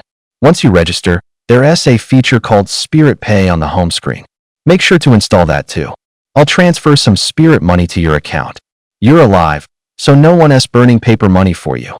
You won't last long in the underworld without it." Li Shi asked curiously, "You can send me spirit coins, but what about the other contestants? Not all of them know people here." We support currency exchange between the two worlds. The rate is 1 human yuan to 10,000 spirit coins. That's way too expensive. Black Yama sighed helplessly. It's all your fault, us humans. You keep burning paper money non-stop, which caused massive inflation here. Last year, 1 month's salary could buy a square meter of housing in the underworld. This year, after inflation, it barely covers half a square meter. Then how do ghosts here manage? They don't even have human money. Black Yama explained, Matters of the Dead also offers loans. Ghosts can borrow some coins first, then repay them once their living relatives burn some money for them. Suddenly, she remembered something and quickly warned. Oh, by the way, your phone should still be able to pick up signals from the human world here, right? Li Shi picked up his phone, glanced at the 2 weak signal bars on the screen, and nodded. Yeah, it works. Then you'd better hurry and download some question banks for the civil service exams might come in handy later. Huh? Why would I need those? I'm here to take the Yinsha selection exam, not the civil service test. Bai Chong leaned in and cut in. You think being a Yinsha is that easy? Let's be real, it's part of the bureaucracy of the underworld. You can't skip the written exam. Upon hearing this, Li Shi was so shocked his jaw dropped. He stared at the two in disbelief and asked, You guys have to take the exam too? Bai Chong lifted his chin smugly. My sister and I got in through the talent recruitment program. We don't have to take the written test. Li Shi muttered under his breath. Humph, of course you don't. Just because your data's so powerful. Attention, passengers. Train G444 from Ghost Gate Station to Fengdu City is about to depart. There are 20 minutes remaining before departure. Passengers who have not yet entered the waiting hall are advised to proceed immediately. Upon hearing the boarding announcement, He Chong said, Masterly, you should head to the waiting area now. This is the last high-speed train of the day. Got it. Wait for good news from me. Li Shi made his way to the train station's security checkpoint. There weren't many people around, but the security checks were surprisingly strict. A Centaur officer stood by the scanner, giving a soul a full-body scan from top to bottom, then said, Open your Ming Affairs app. The soul hurried to comply. The Centaur then pulled out his phone and scanned the screen. He frowned in confusion and asked, How did you die? The soul answered honestly, Drowned. The Centaur narrowed his eyes suspiciously. That's strange. The Book of Life and Death clearly says you died of illness. Cause of death doesn't match. You're not getting into the underworld. So what am I supposed to do now? Horseface said flatly, Go back and die again. Come back next time. The ghost panicked. But my body's already been cremated. How am I supposed to die again? Horseface shook his head with a sigh. Then there's nothing to be done. You'll just have to go back to the mortal realm and be a wandering spirit. The ghost tried to argue, but was immediately dragged away by nearby security guards. Then, Horseface raised his voice and called out, Next. Another ghost was pushed in front of the security scanner. Horseface said, The scanner shows you're still being revived at the hospital. You're not quite dead yet. Go wait over there and come back when you're actually dead. The ghost sighed in resignation and meekly went to wait on the side. Next, now it was Li Shi's turn to step forward. I'm not a ghost. I'm here for the underworld officer selection. Horseface paused for a moment, looking Li Shi up and down. Then he said, Let me see your Underworld Affairs app. Li Shi pulled up the app's interface on his phone and showed it to him. Horseface scanned it with a device, and after confirming it was valid, he nodded. All right, go on in. Li Shi entered the train car, found a seat, and looked around. He was surrounded by ghosts. Just then, a man in a black uniform approached him. Hello. The man introduced himself. I'm the conductor of this train. Hello, Li Shi replied. I'm here for the underworld officer selection. Oh, I see. The conductor nodded. You should know, this isn't just a simple trip to the underworld. We'll be passing through some special places. You'll need to be mentally prepared. Special places? The conductor just gave a mysterious smile and said nothing more. At that moment, the train began to move slowly, pulling into a dark tunnel. About 10 minutes later, the train burst out of the tunnel, and before them stretched a vast sea of bright red flowers. It was the blood-red spider lilies. Li Shi recognized the flowers and blurted out, If these really are spider lilies, then this place must be the Yellow Spring Road. Sure enough, there was a narrow, winding path cutting through the flowers, stretching endlessly into the distance, the very yellow spring road people spoke of. Several ragged ghosts were walking along it. In life, they had been poor and alone, without family or money, unable to even afford a phone or take out a loan. Now, they could only walk toward Fengdu City on foot. Suddenly, four graceful women emerged from the sea of flowers, dancing seductively as they called out to the spirits, "Hey there, big guy, come play with us." The ghosts' eyes lit up instantly, and they rushed joyfully into the flower field. But the moment they wrapped their arms around the women, the girls' faces twisted horribly. They bared gaping, blood-drenched mouths and tore the ghosts to shreds in an instant. A child sitting next to Li Shi burst into terrified tears. At that moment, the train conductor's voice came over the intercom. "Dear passengers, what you just witnessed were female ghosts that feed on other ghosts. We are perfectly safe inside the high-speed train, so please remain calm." Li Shi thought to himself, "Thank goodness we're on a bullet train. If those four had tried to trick me looking like that, I probably would have fallen for it too." The train pressed forward. Another 10 or 15 minutes passed. Then, suddenly, Li Shi felt as if something heavy had slammed into the train. He quickly turned around and looked back. What he saw made his eyes widen in horror. The window behind him was now splattered with blood. Before he could even process it, he saw them pairs of glowing red eyes staring in at him from outside the window. Their gazes were filled with greed and hunger, sending chills down his spine. These eyes were almost identical to those of the phantom wolves he had encountered earlier at General Dingyuan's tomb. These terrifying creatures were now staring intently at the ghosts aboard the high-speed train, drooling like starving beasts who had just laid eyes on their prey. The train conductor's voice came over the loudspeaker again. "Dear passengers, we are currently passing through Hellhound Ridge. Please remain calm. Our high-speed train is perfectly safe." Before his voice had even faded, the hellhounds surged forward like a tidal wave, crashing against the train. The speeding train smashed into the creatures, sending them flying in all directions. Li Shi watched the scene unfold and thought to himself, "That million ghost notes I spent was totally worth it. This place is like a real-life horror house." But even the haunted houses in the living world couldn't match this level of realism. Half an hour later, the train pulled into Fengdu City. Fengdu had long since been modernized.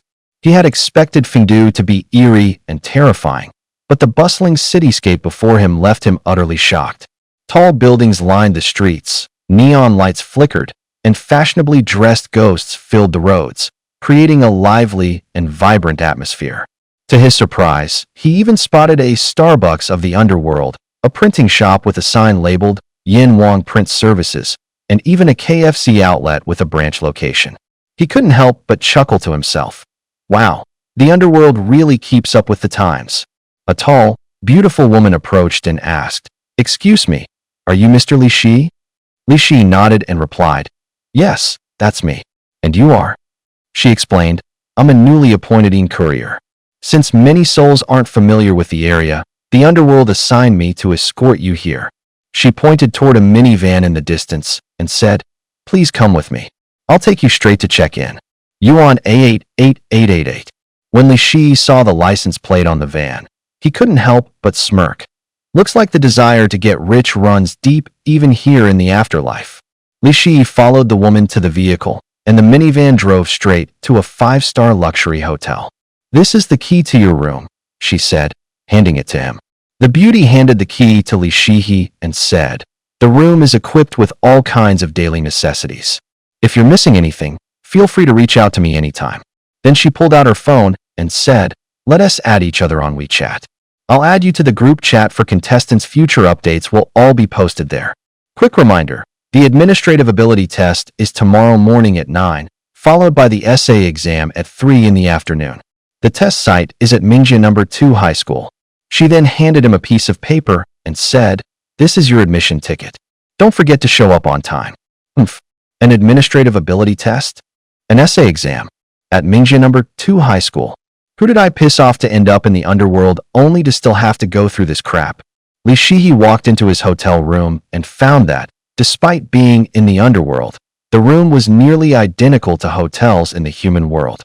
Even the partition between the bathroom and bedroom was an electric frosted glass panel.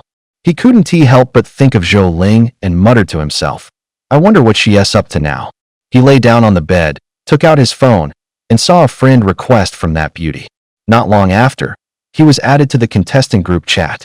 On the screen, he noticed a mutual contact in the group, Zhou Ling. What a pain to find someone when you're looking for them. Yet here she was, showing up so easily. Turns out she was here for the same Insha recruitment exam. The group chat was lively, with everyone chatting about the exam. One user named My Farts Stink Like Hell complained, now I've seen it all written exams, just to qualify as a Insha. Another replied, stop whining and start studying. Cramming at the last minute might actually help. Every bit counts. But my farts stink like hell shot back. I became a monk right after elementary school. Catching ghosts? Sure, I can do that. But making me read books? Just kill me now. Li Shihi stared at the messages, oddly feeling like he was back in school again. Just then, someone with the ID Kaiki Eats No Cilantro sent out a few files and said, I've been preparing for civil service exams recently. Here are some materials I collected earlier, everyone's welcome to take a look. The profile picture was a girl's. Li Shi tapped on it, and his eyes lit up. She was a very sweet-looking girl. He clicked into her moments and saw more photos. A fair-skinned, beautiful girl with a great figure and long legs. He exited the group chat, but still felt unsatisfied. Just as he was about to tap back in, his finger slipped, and suddenly the screen popped up with Prince of Flirting had just tapped on Kai Kai Hates Coriander. Oh come on, my finger slipped and I actually hit that. Kai Kai Hates Coriander had already replied in the group. Prince, why do you tap on me? Li Shi quickly typed back. Thanks for sharing your notes. Hashtag nervous face hashtag hee. No problem. Knock knock. Li Shi was still reading, completely absorbed, when suddenly he heard a knock on the door. He looked through the peephole and saw Zhou Ling standing outside, holding a book and wearing a black silk-strapped nightgown. How does she even know I'm here? Wondering, he opened the door. They hadn't seen each other in a while. Zhou Ling gazed at Li Shi with deep emotion and asked, have you been doing okay lately? Li Shi nodded briefly and gave a simple reply. Suddenly, he remembered something and asked, wait, aren't teen spirits not allowed to freely come and go between the underworld and the living world? How did you get here? And even run for an official? Zhou Ling replied, my Zhou family isn't just any ordinary teen spirit. You can think of us as the underworld's liaison office in the human world. We naturally have free access. Seeing the Shinluan textbook in her hands, Li Shi looked confused and asked, you can even buy exam prep books here? Zhou Ling didn't answer directly. Instead, she pushed past Li Shi and walked into his room, then sat cross-legged on his bed and said, my family has a bit of pull in the underworld, so we got things ready early. When she said that, Li Shi's eyes lit up. He asked excitedly, so you know tomorrow's test questions?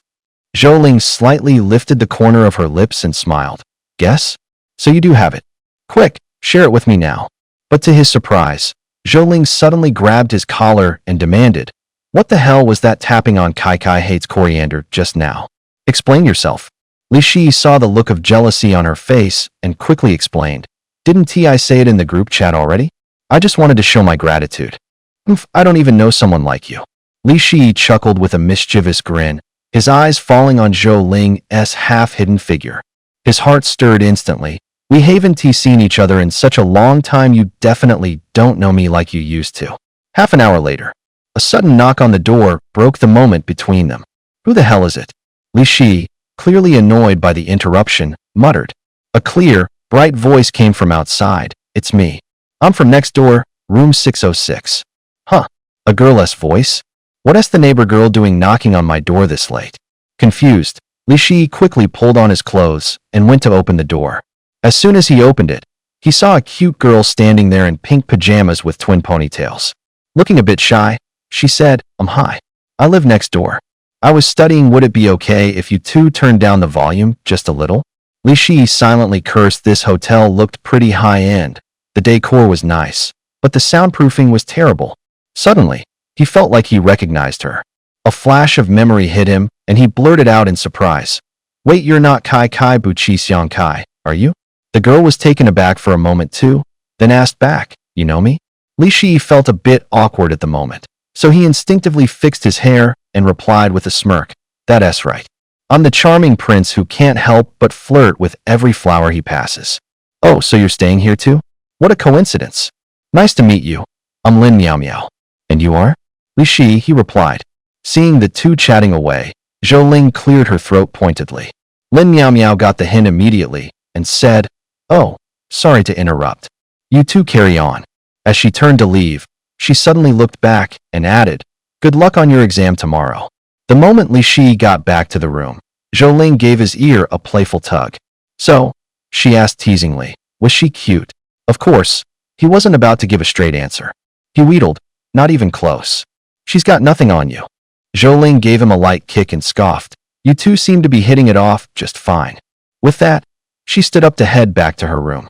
But Li Shi wasn't ready for her to go. Leaving already? He called out. Zhou Ling rolled her eyes at him. I'm going back to my room to rest. You've worn me out today.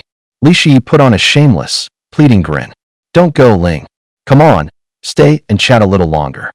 Nice try, Zhou Ling retorted with a pout. I don't have your endless energy. But despite her words, she felt a pang of disappointment. The truth was, she didn't want to leave so early either. It was just that seeing how animated he was with Lin Miao Miao just didn't sit right with her. Li Shi let out a sly chuckle. Now that you're here, you're not going anywhere. Oh, getting bold, are we? Zhou Ling shot back. You think you can actually stop me if I want to leave? A smirk played on Li Shi's lips. Why don't you try? The moment Zhou Ling lifted her foot, she found it stuck. A puddle of dark, gooey liquid had her shoe glued to the floor. She struggled, but the substance held her fast like superglue. She couldn't move an inch. What is this stuff? She cried out. Ean Thunder, Li Shi said triumphantly. Zhou Ling's eyes went wide as she stared at him in disbelief. Li Shi grinned. Here, let me show you. In the next instant, he was behind her, pulling her into a tight embrace. Half an hour later, Zhou Ling stood up, pulled out her phone, and sent a file to Li Shi. These are the questions for tomorrow's essay exam, she said. Make sure you study them. Li Shi glanced at the file on his phone, his eyes widening in surprise. Whoa, you're incredible, Ling. I knew you could pull it off. A smug look crossed Zhou Ling's face. Of course, I had to pull some serious strings to get these. What about the questions for the aptitude test? Li Shi asked. Zhou Ling smoothed her hair and said, What do you think my family is, a printing press? You should be grateful I could get the essay questions at all. She added, Humph, you'd better not let me down. With that, she turned and left the room. Meanwhile, Li Shi received a friend request. A user named Veggie Hates Cilantro wanted to add him. Li Shi glanced at the time. It's already past 1 in the morning. She's still up? The moment he accepted, a voice message from Lin Miao Miao came through. Hey handsome, open the door. Let's chat. What is going on? What is she up to? His curiosity getting the better of him, Li Shi muttered to himself for a moment before opening the door. Lin Miao Miao burst in, slammed the door shut, and pinned Li Shi against the wall. She whispered urgently, 100,000. Are you selling or not? Li Shi's eyes widened in astonishment. Sell? Sell what? Hey, I'm a respectable guy. With a sly glint in her eye, Lin Miao Miao held out her hand and said in a half-threatening tone, Let me see your phone. Although Li Shi had no idea what was going on, he obediently handed over his phone, his mind racing. What on earth does she want to see? Other than those few pictures from my ghost encounters, there's nothing really unusual on here. Don't tell me she wants to learn my ghost hunting tricks? Heh, if that's it, this could be interesting. As he passed her the phone, his eyes never left her face, trying to read her intentions.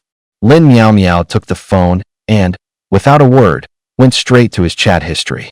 When he saw her tap on his chat with Zhou Ling, he panicked and stammered.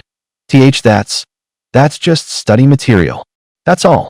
Lin Miao Miao slightly lifted the corners of her lips, turning her phone screen toward Li Shi with a faint smile. I heard everything you just said to that woman. These are tomorrow's exam questions, right? Li Shi's eyes widened in shock, disbelief flooding his face. For a moment, he even began to question whether the hotel wall had actually existed. After all, he had spoken to Zhou Ling in a very low voice. How could Lin Miao Miao have possibly heard everything so clearly? He quickly tried to deny it. You must be misunderstood. Before he could finish, Lin Miao Miao suddenly grabbed his hand. In that exact moment, Li Shi felt an instant surge of sharp clarity in both his hearing and vision. He could suddenly sense everything happening inside every room in the hotel, like scenes from a movie flashing before his eyes. Every detail, every quiet whisper became vivid and clear. Holy crap, this ability is insane. Li Shi couldn't help but blurt out. As soon as Lin Miao Miao let go, Li Shi's senses snapped right back to normal. Looking proud of herself, Lin explained, "To be honest, this is an inherited family technique called Cha Wei Ji Shu. Remember the Calabash brothers? It's basically the same power as the second brother S. Now, can we talk seriously?" Li Shi frowned, asking seriously, "So what exactly do you want?" Without hesitation, she replied, "I'll buy the real exam questions from you for 10,000. Li Shi shook his head. "No way. This is about principles. I can't do that." But secretly in his mind, he was already thinking about how to raise the price. Lin Miao Miao immediately raised her offer. 15,000. Still keeping a straight face, Li Shi insisted, "This isn't something money can fix." 30,000. "Even if you gave me 1,000,000, it wouldn't matter." Lin Miao Miao's lips curled upward in a confident smirk. "Okay then, I'll give you 1,000,000. Hearing the number, Li Shihi was momentarily taken aback, but he kept his expression calm on the outside. 1,000,000 yuan, that wasn't pocket change. Was she really serious about becoming an agent? Li Shihi double-checked. "I hope you're not talking about 1,000,000 in the afterlife, right?" Lin Miao Miao chuckled lightly, pulled out her phone from her pocket, and opened the Zfubo app. "I can transfer the money to your account right now." Seeing how straightforward she was, Li Shihi finally let down his guard. "It's not like I'm doing this for the money. If you hadn't come knocking on my door in the middle of the night, I wouldn't have sold it to you at all." She gave a smug hum. "Don't act like the victim after getting what you wanted. If I didn't have an exam tomorrow, I wouldn't even bother spending this 1,000,000.